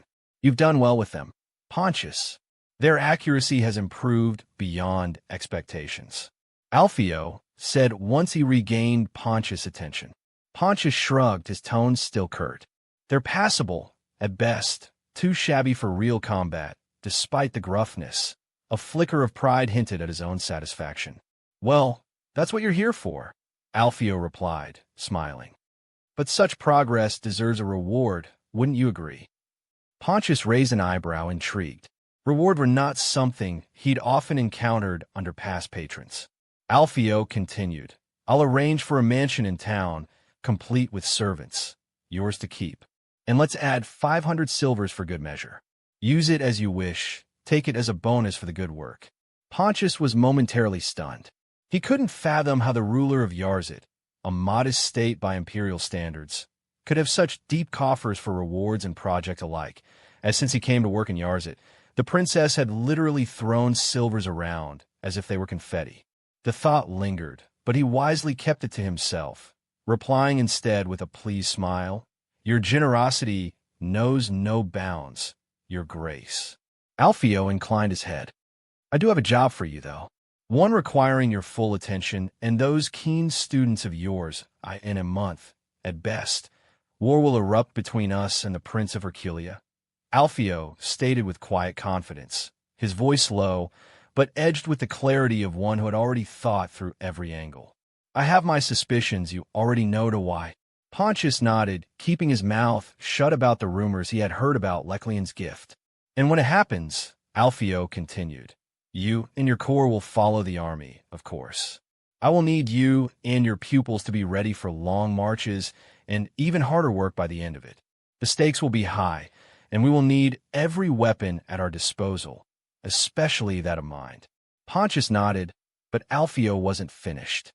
"I want your students ready to not just build the machines of war, but to lead others in constructing them. We'll need many hands, and we can't waste time on inexperience." His gaze was steady, his words calculated. "You will teach them how to direct others, those with no knowledge of construction at all. They will need to know how to manage labor and direct the creation of these siege crafts." Pontius straightened a little at the challenge, the fire of his professional pride flaring within him. "It will be done, your grace," he said. Alpheo gave a small nod of approval, his focus already shifting to the task at hand. "Good. I eagerly await the results," he said, his voice cool but filled with quiet authority. "Make sure your students are prepared. When the time comes, there will be no room for error." As he said, so his mind drifted back to the siege of Confluendi.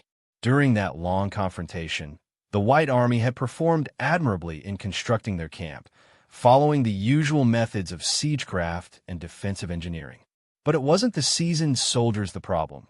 Rather, it was the newly enlisted men from various lords' territories who had, despite their initial inexperience, managed to perform below his expectations. Alpheo could remember how, at first, he had thought the soldiers, mostly farmhands, tradesmen, and young recruits, would falter at the immense tasks required in such a large-scale siege operation. He had expected clumsy efforts, slow work, and the inefficiencies that came with untrained hands. It was even worse than he expected. The camp they built was disorganized, their fortifications weak, and their siege equipment poorly constructed. The soldiers lacked the necessary skills and understanding of basic logistics, making simple tasks far more complicated than they should have been. I realized too late. He thought as he looked back at his previous campaign that I relied too much on the idea that sheer numbers would make up for lack of skill. I was wrong. As a consequence, the small number of engineers he was given were overwhelmed by the amount of work, further extending the required time to finish everything. Alpheo realized that relying solely on numbers and enthusiasm had been a mistake. Without proper training and expertise, these soldiers could not manage the complex demands of a siege.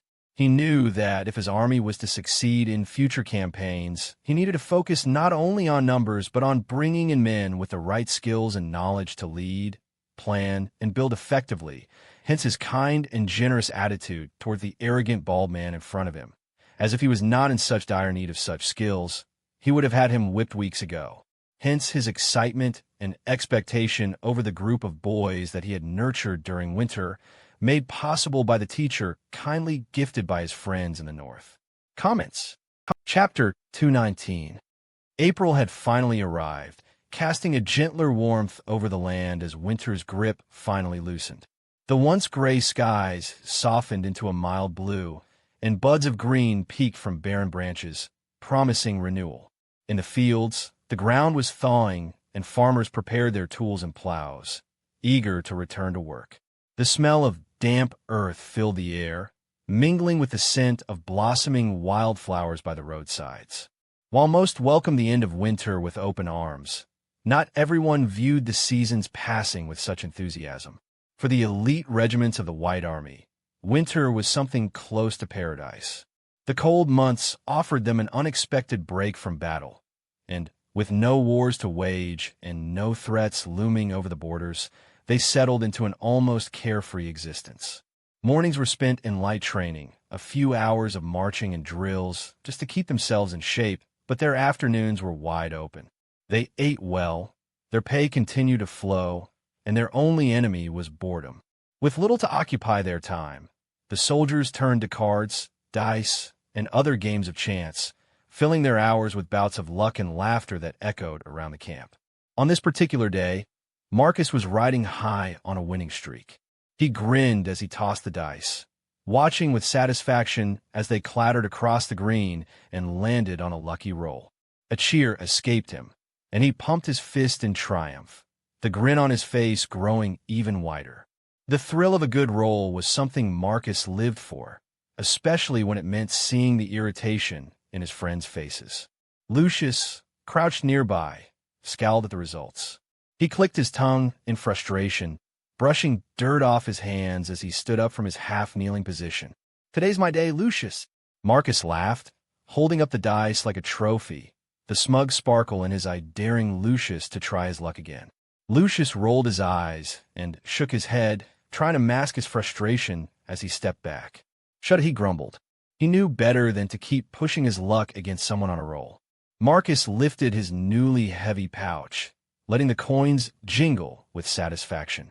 Around him, the recent losers of the game stood up, grumbling as they kicked at the ground before turning away, muttering curses under their breath. Turning to Lucius with a broad grin, Marcus said, "Come on, let's go grab a drink. It's been an eternity since we had a good round together. First one's on me." Lucius glanced at him, his expression hardening. "You know exactly why we don't go there anymore," he replied, his tone flat. Marcus's grin faltered, but only for a moment, the silence between them suddenly as heavy as the weight of his new winnings. Marcus's grin faded as Lucius's words sank in, a knowing look passing over his face. He didn't need Lucius to explain. He remembered well the night things had taken a turn at the inn. The innkeeper had gone too far, pointing his fingers squarely at Marcus and ratting him out when the watch arrived. Apparently the calculations he made regarding his night visit to the inn owner were wrong, and he got into trouble for that. A tense talk with the watch's captain had been enough to clear Marcus's name, but it had come with a hefty fine and a bruised reputation among his comrades, who mostly, however, made fun of it to him. He hadn't set foot in that in since. Marcus nudged Lucius with a sly grin, breaking the silence. "So, how's it going with Sabine?" he asked, waggling his eyebrows. Lucius clicked his tongue, his face tightening slightly. "Since that day, we had to meet in secret," he muttered, his irritation barely hidden. "Her father doesn't want her anywhere near me. Every time we see each other, it's like we're sneaking around in enemy territory." Marcus chuckled, but there was a hint of sympathy in his eyes. "Still haven't tied the knot, then?" he asked, feigning disappointment as he watched Lucius's face. "Not yet," Lucius replied, his tone clipped, though a trace of frustration edged his voice. "Too bad," Marcus said, shaking his head. But before Lucius could respond, his gaze shifted. The usual calm of the camp was disrupted, replaced by a flurry of activity. Soldiers rushed about, shouting to one another, some with wide grins, others with furrowed brows, all caught up in the sudden excitement. Marcus, too, frowned, watching the commotion with a raised brow. "Doesn't look like payday to me," he said, adjusting his own gear. Catching one of the rushing soldiers by the arm, Lucius asked, "What's going on?" The soldier, barely able to contain his enthusiasm, quickly replied, "His Grace. He's called us all together for a speech." The two immediately realized the boy to be a green recruit, probably added during the last round of recruitment, as he called Alpheo by his Grace. The oldest followers of the young man called him simply by his name between themselves, yet they were a drying breed, as less than a third of the White Army actually followed Alpheo since the sandy terrain of Arlania, the rest of them being locals recruited during the year. Lucius released the soldier and glanced over at Marcus. "Guess we'd better get moving too," he said, a flicker of curiosity in his eyes. Marcus nodded, tying his newly filled coin pouch securely at his waist with a satisfied grin. Lucius stood shoulder to shoulder with thousands of his comrades, each man a part of the vast assembly stretching across the open field. The air was thick with anticipation as the rows of soldiers waited, their attention fixed on the front where Alpheo would soon address them. It had been months since Lucius had last seen the young monarch, and in that time, something unmistakable had changed. The Alpheo he remembered from last campaign had been sharp and cunning, a wily leader with the air of a former mercenary captain, a man who had once been an escaped slave, whose fight had always seemed driven by personal grit and hunger for freedom. But as Lucius took in the figure now stepping forward to address them, it was clear that Alpheo had shed those past skins entirely. Lucius couldn't help but notice the stoic expression that marked Alpheo's face, as if the man had become a vessel of authority itself, far away from the happy and carefree expression he remembered in the early days he wore day and night. The silver-colored cuirass hugged his torso, shaped to fit him perfectly. The silver gleamed in the sunlight, adorned with intricate etchings and patterns that resembled flowing rivers, or maybe flowers. Lucius could not distinguish the difference. Beneath the armor, his cloak flowed like a dark shadow, its weight pulling gently at the fabric as if to contrast the brilliance of the silver armor. Behind Alpheo, Lucius spotted two familiar figures, Egil and Isag, both close companions who had fought alongside Alpheo during countless campaigns. The two stood as a silent wall behind Alpheo, their stances mirroring his resolve. He knew that whatever was to be talked here was very important if all three of them were present. Alpheo's mouth finally opened. "Since the start of my wife's rule in this God's blessed land, you have been nothing short than the shield protecting her, the swords that culled her enemies, and the pillars from which her rule stands on. You are the steady river upon which our kingdom sails forward, the fire that warms our people and scorches those who would do them harm. Today, as tomorrow, and evermore, as we face what lies beyond and inside our borders, know that you do not fight alone. You are more than soldiers. You are the breath of Yarzit's spirit, its unwavering heartbeat, and as long as you stand, so shall our people and our kingdom endure." Alpheo's voice carried out over the gathered men, clear and unwavering. "For all this, you are treated well, better than any soldier under the sun," he declared, his tone a blend of pride and command. "Tell me, What man among you can claim to know anyone that every month his stomach is filled, his purse never empty? And should fate take him from this world, what other man can claim that that man's family will be looked after, provided for, in his absence? What army, I ask you, is treated with such honor and justice by their sovereign? A cheer rose from the ranks, a wave of voices merging into a powerful roar as soldiers lifted their fists and smashed them against their armor in thunderous unity. The sound echoed across the field like rolling drums, reverberating with pride and loyalty, swelling as Alpheo's words settled in. Alpheo's gaze sharpened, his expression hardening as he continued, his voice carrying a steely edge.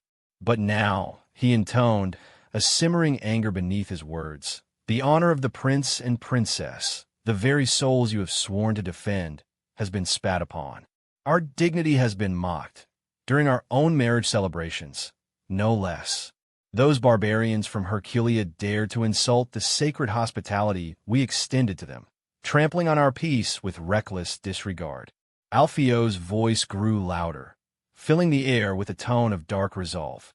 It seems the Prince of Herculia has decided it wise to make an enemy out of us, sowing discord in our lands as he tried to foment revolt against her grace's rule. He declared, his voice steady yet laced with iron. Tell me, men, will we accept this insult?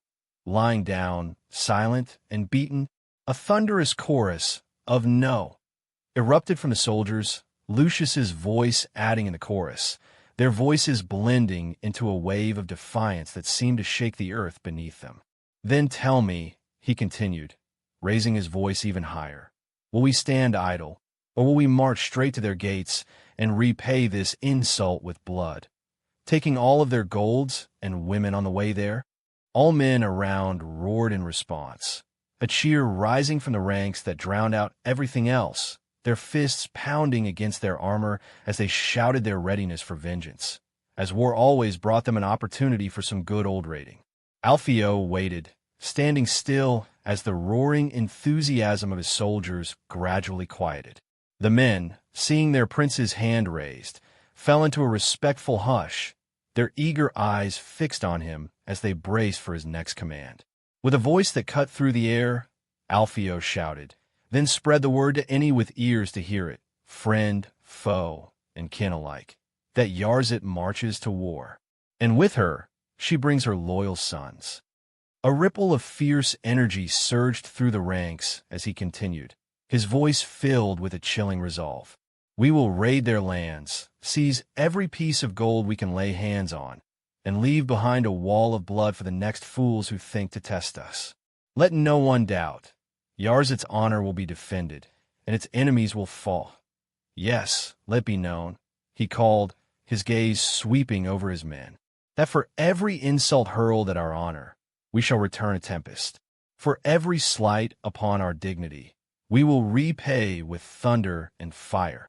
He raised his fist, the glint of silver catching the light as his voice softened yet intensified, each word deliberate and laden with purpose.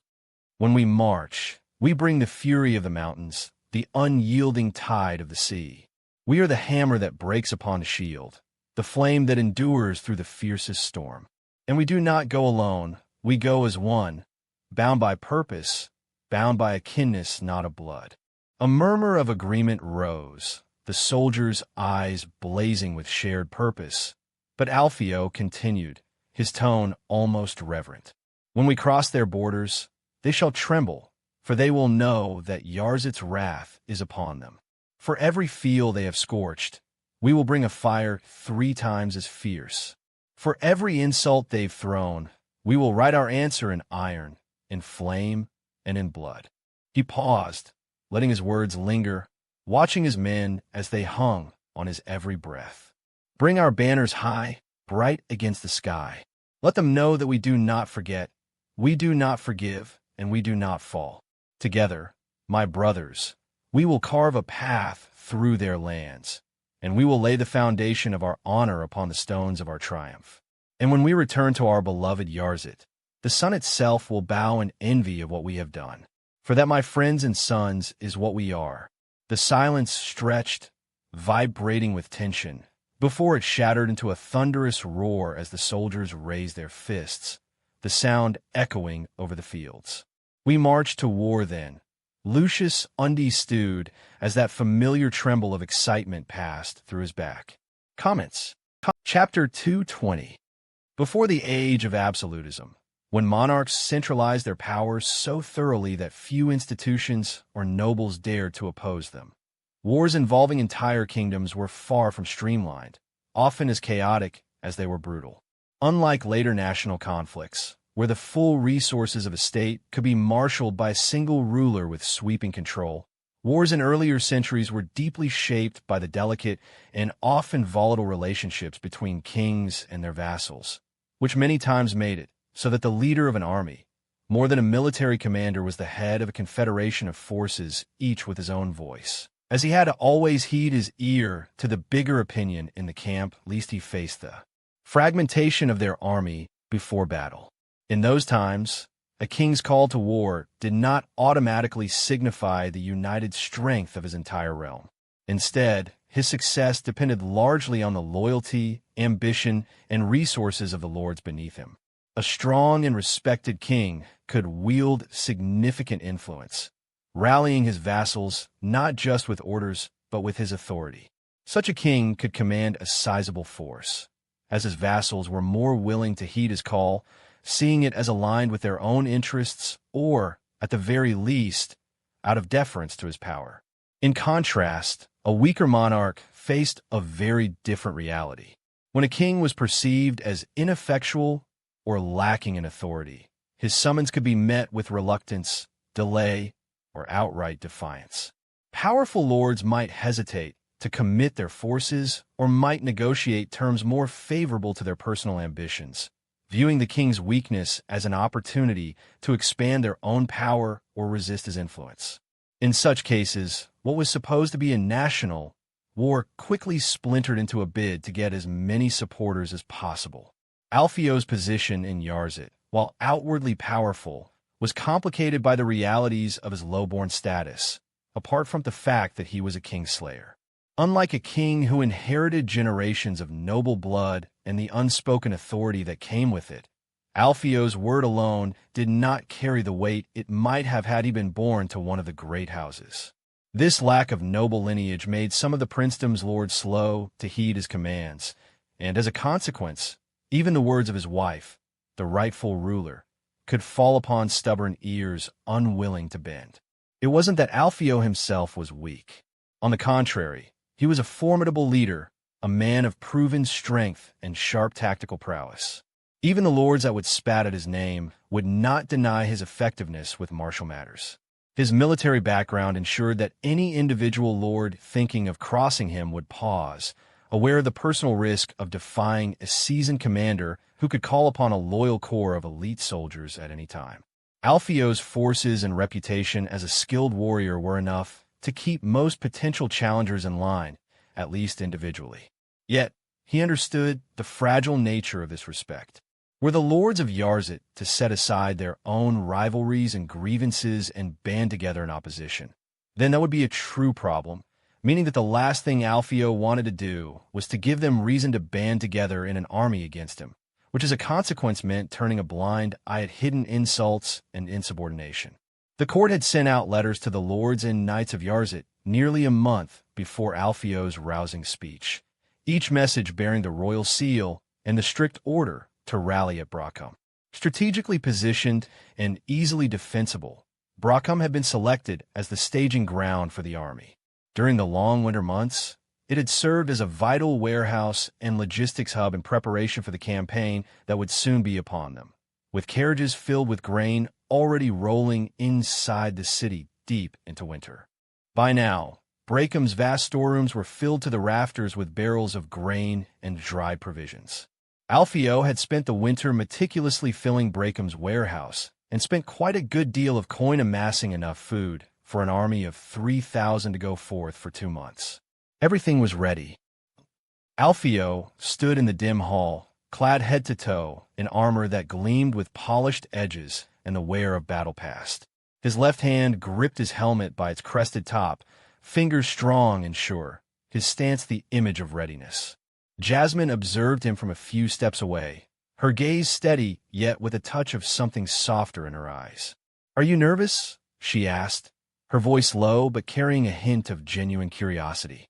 Alpheo turned, studying her briefly before a half-shrug lifted his shoulders. "I've prepared everything I could," he said. "Can't do more than that. No use fretting over what's said in motion." A faint smile touched Jasmine's lips, though it didn't quite hide her own hint of worry. "When you first rode off to fight Ormond," she admitted, "I was half convinced you'd lose." Alpheo's eyebrow arched, the faintest glint of mischief flickering in his eyes. "And what brought you to that conclusion?" he asked, a smirk pulling at his mouth. She only shrugged, folding her hands as though the answer were obvious. With a chuckle, Alpheo leaned in, his tone dry. "Well, I guess I'm lucky I didn't know that. Or I might have made it true. I don't perform well under pressure." Jasmine's brow furrowed as she looked at Alpheo, her voice low but edged with concern as Alpheo's just fell flat. "I still don't understand why you'd clamor for war now that we finally have a throne, Alpheo. We have stability. Our position is no longer so uncertain. Why risk everything for a war that isn't even urgent?" Alpheo's expression softened, though he met her gaze with quiet resolve. "Jasmine, the fastest way for a new regime to be accepted is through victory on the battlefield. A new ruler sits uneasy in the minds of many, but a victor commands respect." He lifted his chin, his eyes catching a glint of steel. "The Herculean prince handed us this opportunity on a silver platter.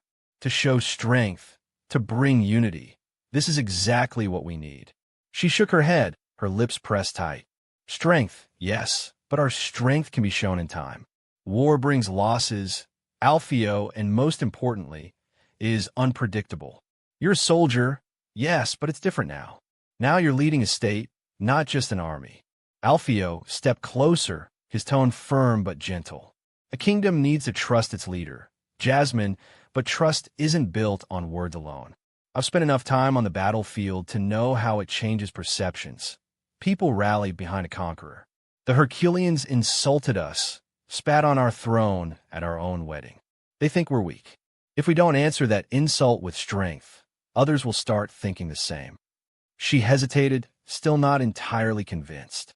"But what if it goes wrong? What if we meet defeat?" Alpheo chuckled softly. "What if I die at a feast, or in my sleep, or for some illness? There are 1,000 ways for fate to turn, Jasmine, each worse than the last. Worrying about all the ifs would only paralyze us and force us into stagnation." Her brow furrowed, her words laced with concern. "But one of them will happen, Alpheo. That's the nature of life. Fate's hand will fall on us eventually. You act as though you're untouchable." Her gaze softened, but there was a quiet frustration in her tone. "But sometimes, I wonder if you truly understand you aren't." Alpheo looked at Jasmine, his gaze softening as he saw the uncertainty in her eyes. He understood now, perhaps more clearly than ever, that she could never truly grasp the hunger that had driven him, the drive to claw and rise for something that had always seemed just out of reach. For her, ambition had always been shaped by what she saw in her father's steady, unyielding rule. An ambition built from luxury, from privilege, from a throne that she had always thought to be hers to inherit. She could never understand the battles he fought for every breath, every inch of progress. Every moment of his existence had been a struggle, a desperate fight for more. He had never been born with the certainty that she had, never had the comfort of knowing his place in the world. Every decision had been a risk, every move a step toward a future that could just as easily slip from his grasp. But as he watched her, he wondered if she might be right about something. He had never allowed himself to truly entertain the thought of failure. He had always assumed that victory was the only possible outcome because it had to be. Failure wasn't just a loss for him.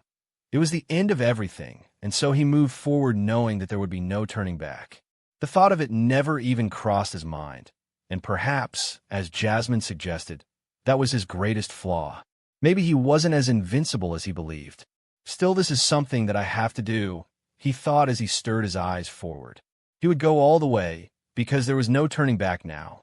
The war, with all its risks, was the thing that would define them, for better or for worse. And in that moment, Alpheo knew one thing for certain. It was exactly what they both needed, even if Jasmine couldn't see it yet. As Alpheo stood there, watching Jasmine, a flicker of something deeper stirred within him. These last few months had been unlike any he had ever known. Peaceful, calmer than he had ever imagined his life could be.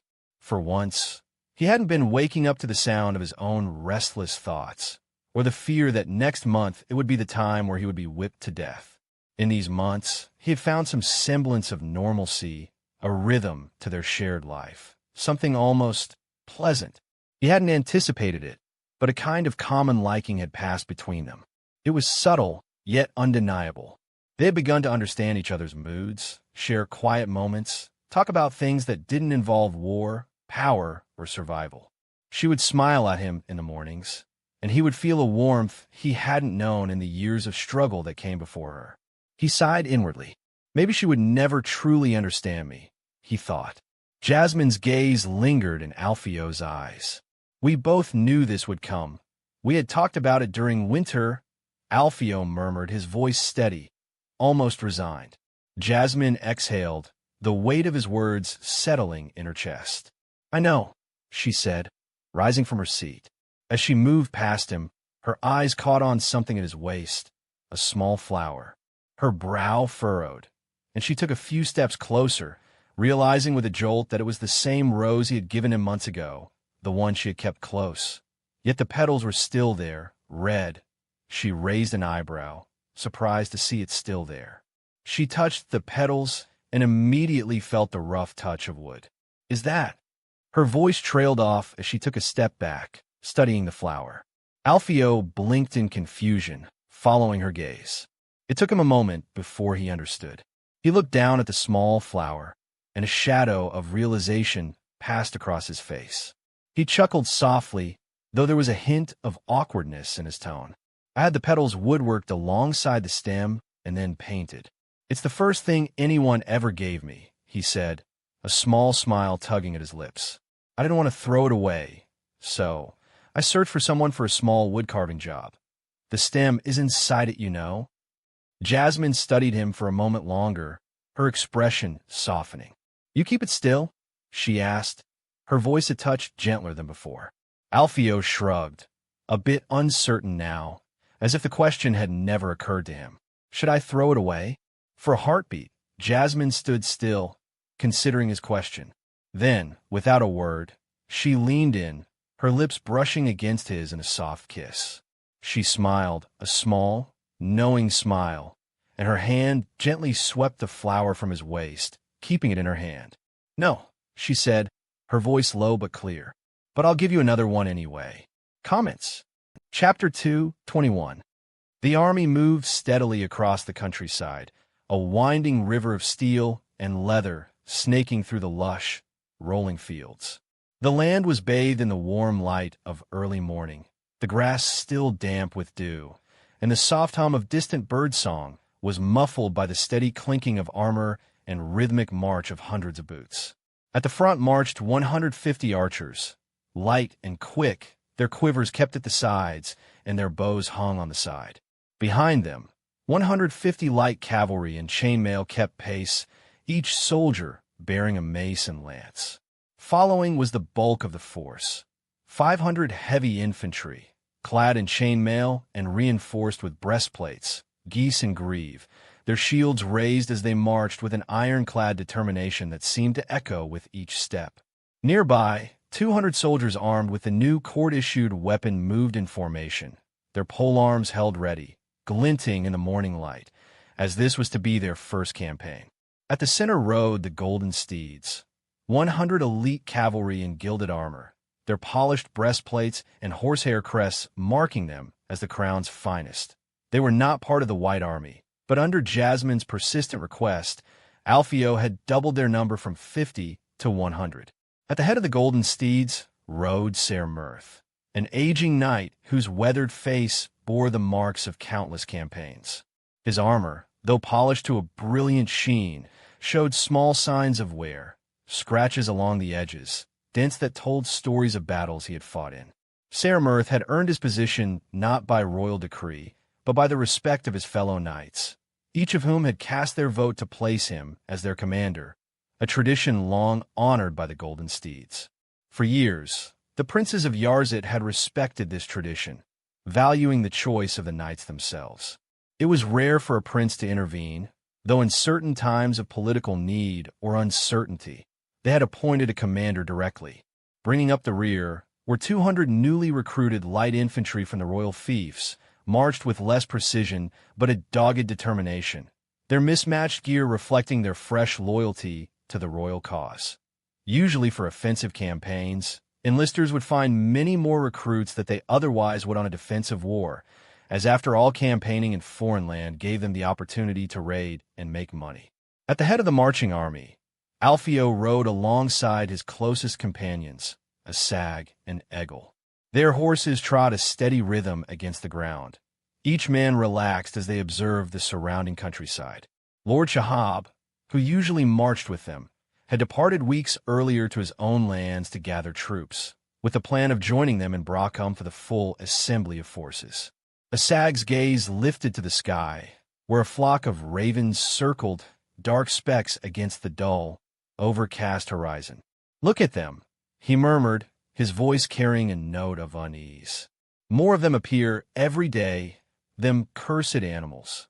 Egil followed his gaze, a faint smile touching his lips. "Where I come from, we call the ravens messengers of the gods," he said, his tone almost reverent.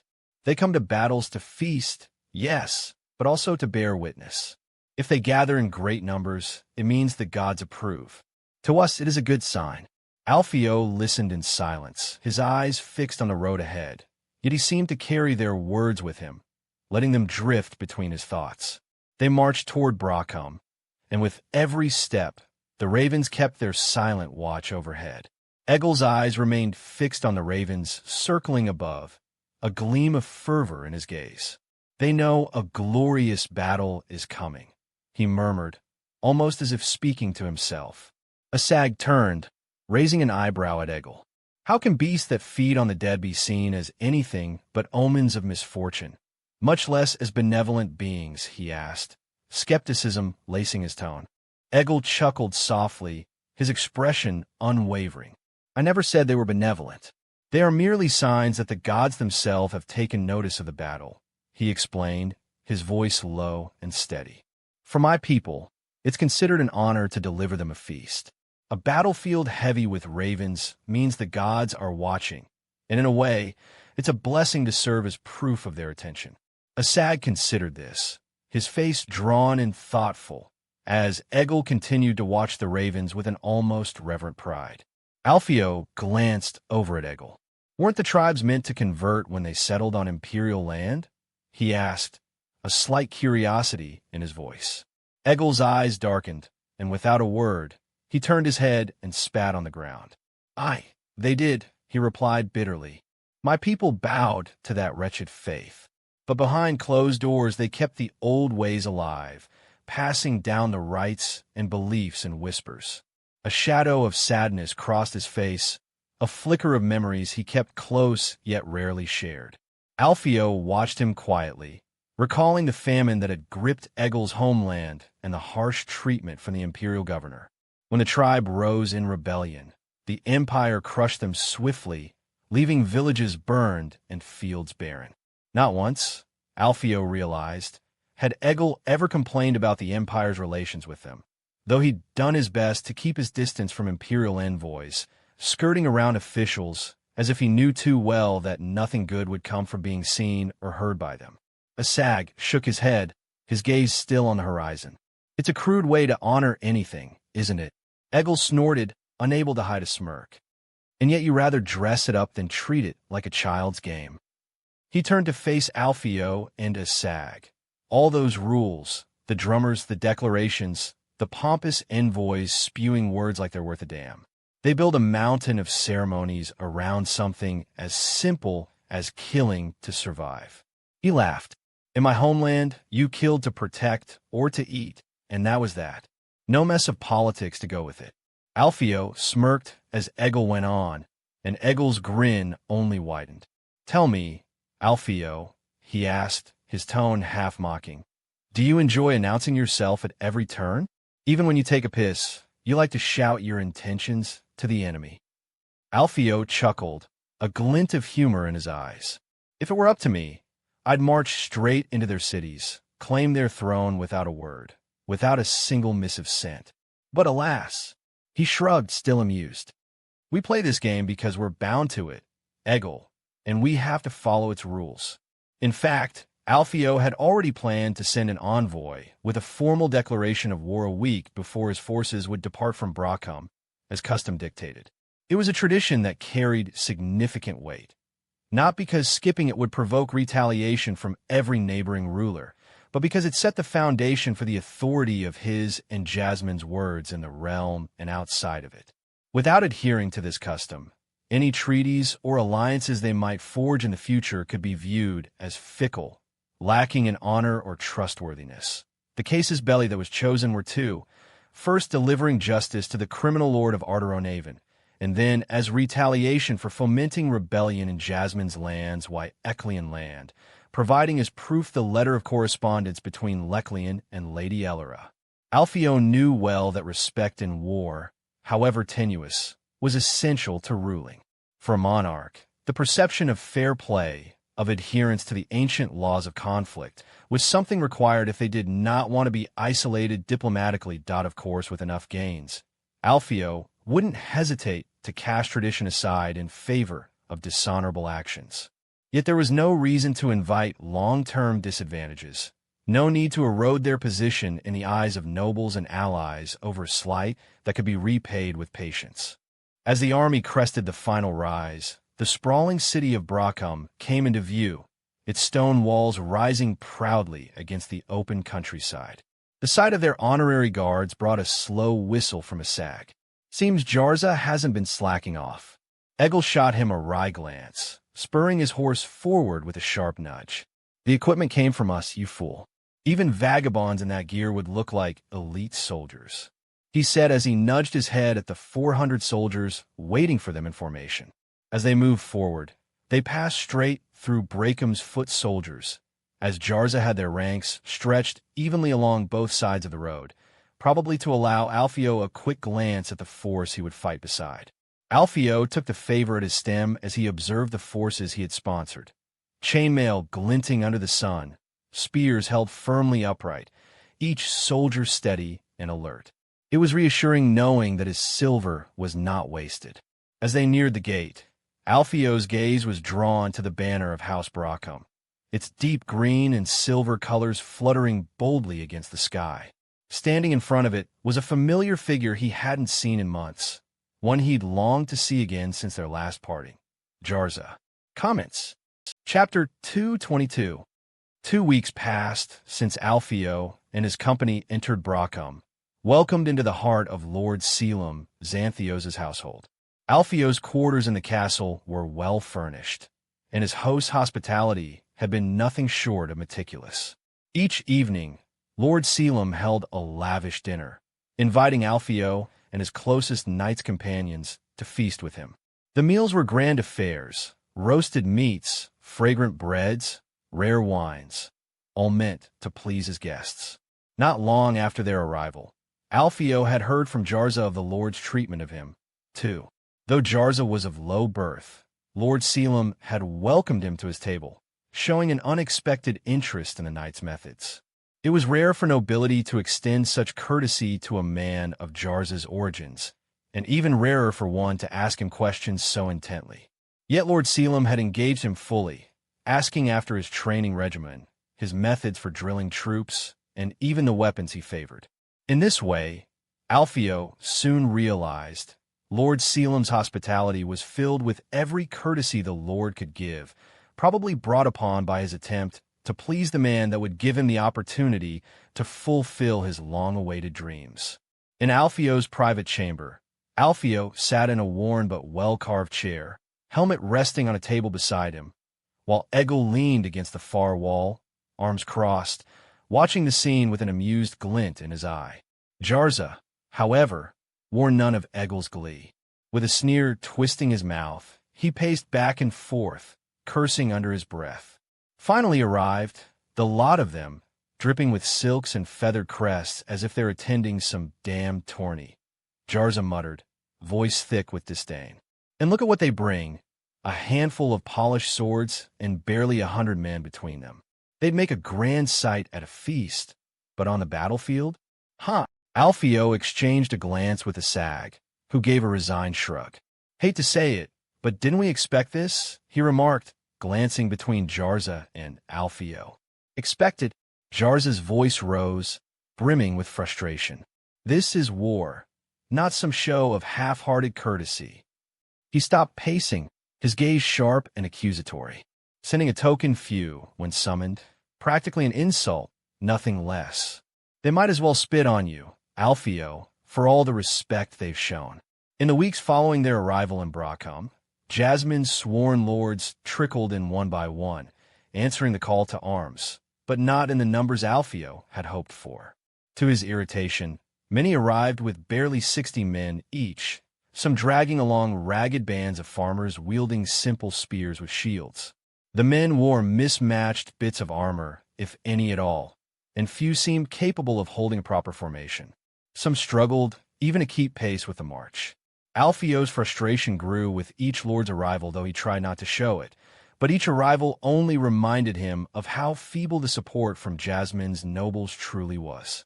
Alpheo leaned back, crossing his arms, his gaze steady. That's precisely the point, Jarza. By sending these 60 ill-equipped farmers instead of real soldiers, they're just barely fulfilling their obligations. Enough to claim they answer my call, enough to say they've done their duty without truly risking anything. A clever game on their part, and just slippery enough to avoid open reproach. Jarza's sneer deepened. So they mock us, and do so with polished shields and hollow pledges. Exactly, Alpheo replied, voice calm but edged with steel.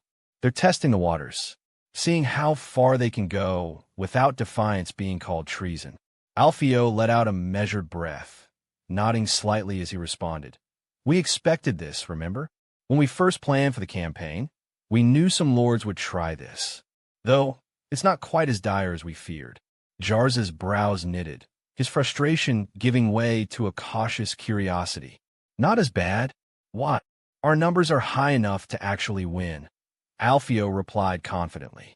Between our own forces, Bracum's men, and the small contingents the other lords sent, we've got enough to push forward. Jarza, somewhat mollified, slumped into the nearest chair, his posture softening as he folded his arms across his chest. You've already counted then? How many are we talking? Alpheo nodded, a small glint of certainty in his gaze. I have. It's enough for what we need. We can take the field without over-relying on these half-hearted reinforcements. Alpheo looked around the room, his gaze steady as he laid out the numbers. In total, we have about 2,100 troops, he began, letting the weight of that figure settle in. From what I estimate, the Herculeans will bring at least 3,000, which means, he paused, letting the implications sink in, we may be heavily outnumbered. A tense silence followed, as Jarza, Asag, and Egil exchanged quick, guarded glances but remained silent, waiting for him to continue. They knew better than to interrupt. Alpheo was already leading them somewhere. We'll have to base our tactics on that fact, he continued, the words steady, yet carrying a quiet intensity. We can't simply match them on the field, as we usually did. Each of his commanders nodded slightly, their expressions thoughtful, the gravity of their challenge clear. They had faced difficult odds before, but this would demand more from the... Egil leaned forward, his rough hands clasped in front of him, and asked, what tactics can be used when we're outnumbered like this? Alpheo paused, eyes narrowing as he looked down at the table. His fingers drifted over the objects scattered across its surface until he seized a ripe apple, feeling its weight. With a sudden flick, he tossed it straight to Egil, who caught it reflexively, eyes widening in surprise. Overly aggressive attacks, Alpheo said, a slight smirk tugging at his lips. When you're outnumbered, charging directly strips the enemy of their initiative. They won't press forward as eagerly. They'll be forced to defend. Whatever strategies they might have planned to trap us or encircle us will falter in the face of a relentless assault. Add to that our higher quality troops, trained and armored better than most of theirs. When we hit hard. It'll be devastating. He paused, letting the words sink in, his gaze steady. But, he added, his tone sharpening, if they hold their ground, if they manage to blunt our assault and turn their numbers on us, we could find ourselves facing utter disaster. The weight of his words hung in the air. Jarza, Asag, and Egil exchanged uneasy glances, their usual confidence faltering as they absorbed the risk Alpheo was laying out. Asag swallowed audibly, his jaw tightening, while Jarza nodded, his expression unreadable but sober. Even Egil, usually brash, was silent, a serious look settling over his face. Alpheo's smile broke through the tension, faint but enough to make his companions lift their eyes. "What's the matter with you lot?" he asked with a raised brow. "Haven't you fought battles like this before?" The men exchanged sheepish smiles, some of the tension easing from their shoulders. Alpheo leaned over the table, his gaze sweeping across the faces of his companions. "We'll have to work with what we've been given," he said, voice edged with resignation. "This isn't the force I would have hoped for, but we make do. Perhaps a decisive victory will teach these lords the cost of their half-hearted support." He paused, glancing toward the men who had ridden with him, the core of this force who had pledged themselves fully. "Let them see what they missed when the spoils are shared," he continued, a harder tone cutting into his words. "When the true rewards are given, those who offered us real strength will have the lion's share. The others will find their portion far leaner, mere crumbs next to what they might have had. Perhaps winning could truly make the nobles commit more troops for the next campaigns." Alpheo thought as he was thoughtfully on a bind on how to convince the nobles to share more support with the crown, as unfortunately his common background prevented him from that. Alpheo leaned forward, his eyes sharp with resolve. "The first thing we'll do," he said, "is improve what we've been given. There's no time to bemoan the lack. I know Bracum has stores of chainmail inside these walls. If we can acquire them from Lord Xantheos, we might just armor this lot a little better. He'll want something in return, of course. Either we pay him outright, or he gets a greater share of the loot from the campaign. Either way, we'll make it happen." He turned to Jarza, who met his prince's gaze with an understanding look but a trace of reluctance. "My lord, the farmers these lords have sent, well, you saw what's standing outside those walls. I'd need months to turn them into anything close to a fighting force." Alpheo gave a nod, but his expression stayed firm. "I don't need them to rival Xantheos' men, Jarza. I just need them to hold a spear and march in unison, to have enough cohesion that they don't break at the first sign of blood. Give them that much, and we can work with the rest." Jarza ran a hand over his jaw, mulling it over. I can drill them enough to get them to hold together. Won't be pretty, but it'll hold." Alpheo cracked a small smile. "That's all I ask. Between Xantheos' armor, a bit of discipline, and a taste of victory, we'll make them believe they're warriors yet. Beggars can't be choosers after all." Comments. Chapter 223. A young child leaned over the edge of the old stone well, arms stretched down to grip the coarse, frayed rope attached to a wooden bucket. With a determined furrow in his brow, he gave a strong tug, starting the slow pull of the bucket up from the deep, cool darkness below. The bucket swayed and sloshed as he drew it closer, spilling droplets of water that caught the early morning light. Finally, with one last pull, he lifted it over the rim, carefully balancing it on the edge of the well.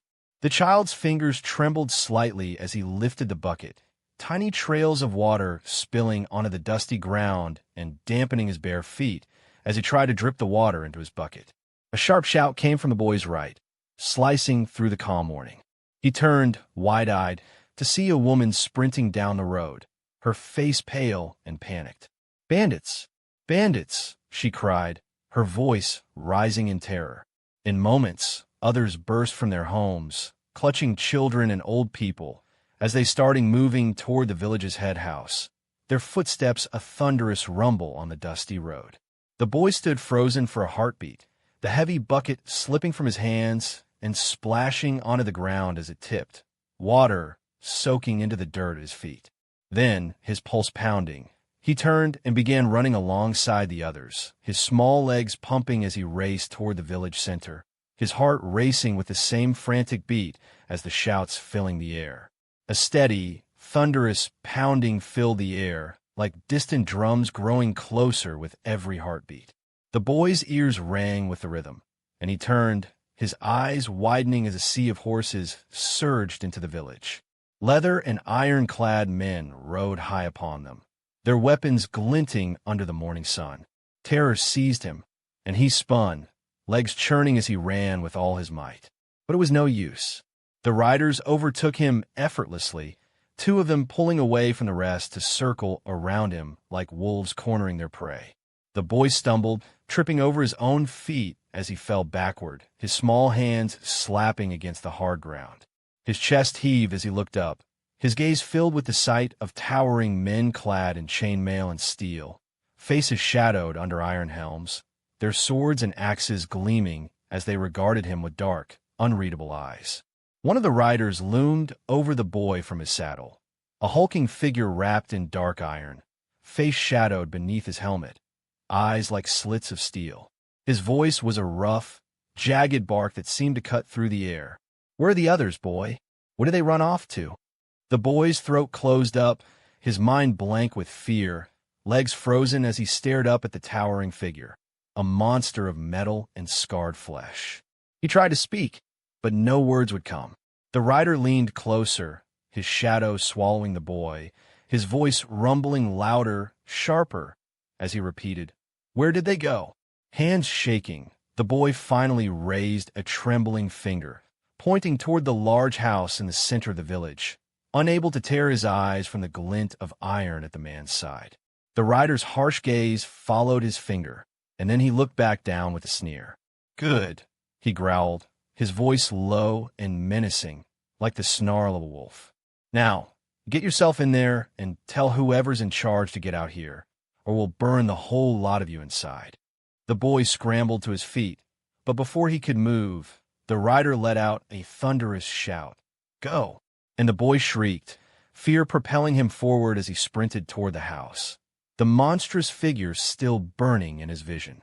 The child took off running, stumbling at first, his feet pounding the dusty road as he made a desperate dash for the central house. Egil watched him go, leaning back in his saddle with a heavy sigh, one gloved hand resting lazily on the pommel of his sword. At his side, Riccio, his second-in-command, glanced over, brow raised. "What's wrong?" Egil groaned, stretching his shoulders. "It's just bloody boring, isn't it? All this waiting around. Can't even put a torch in one or two houses to liven things up. Takes all the fun out of it."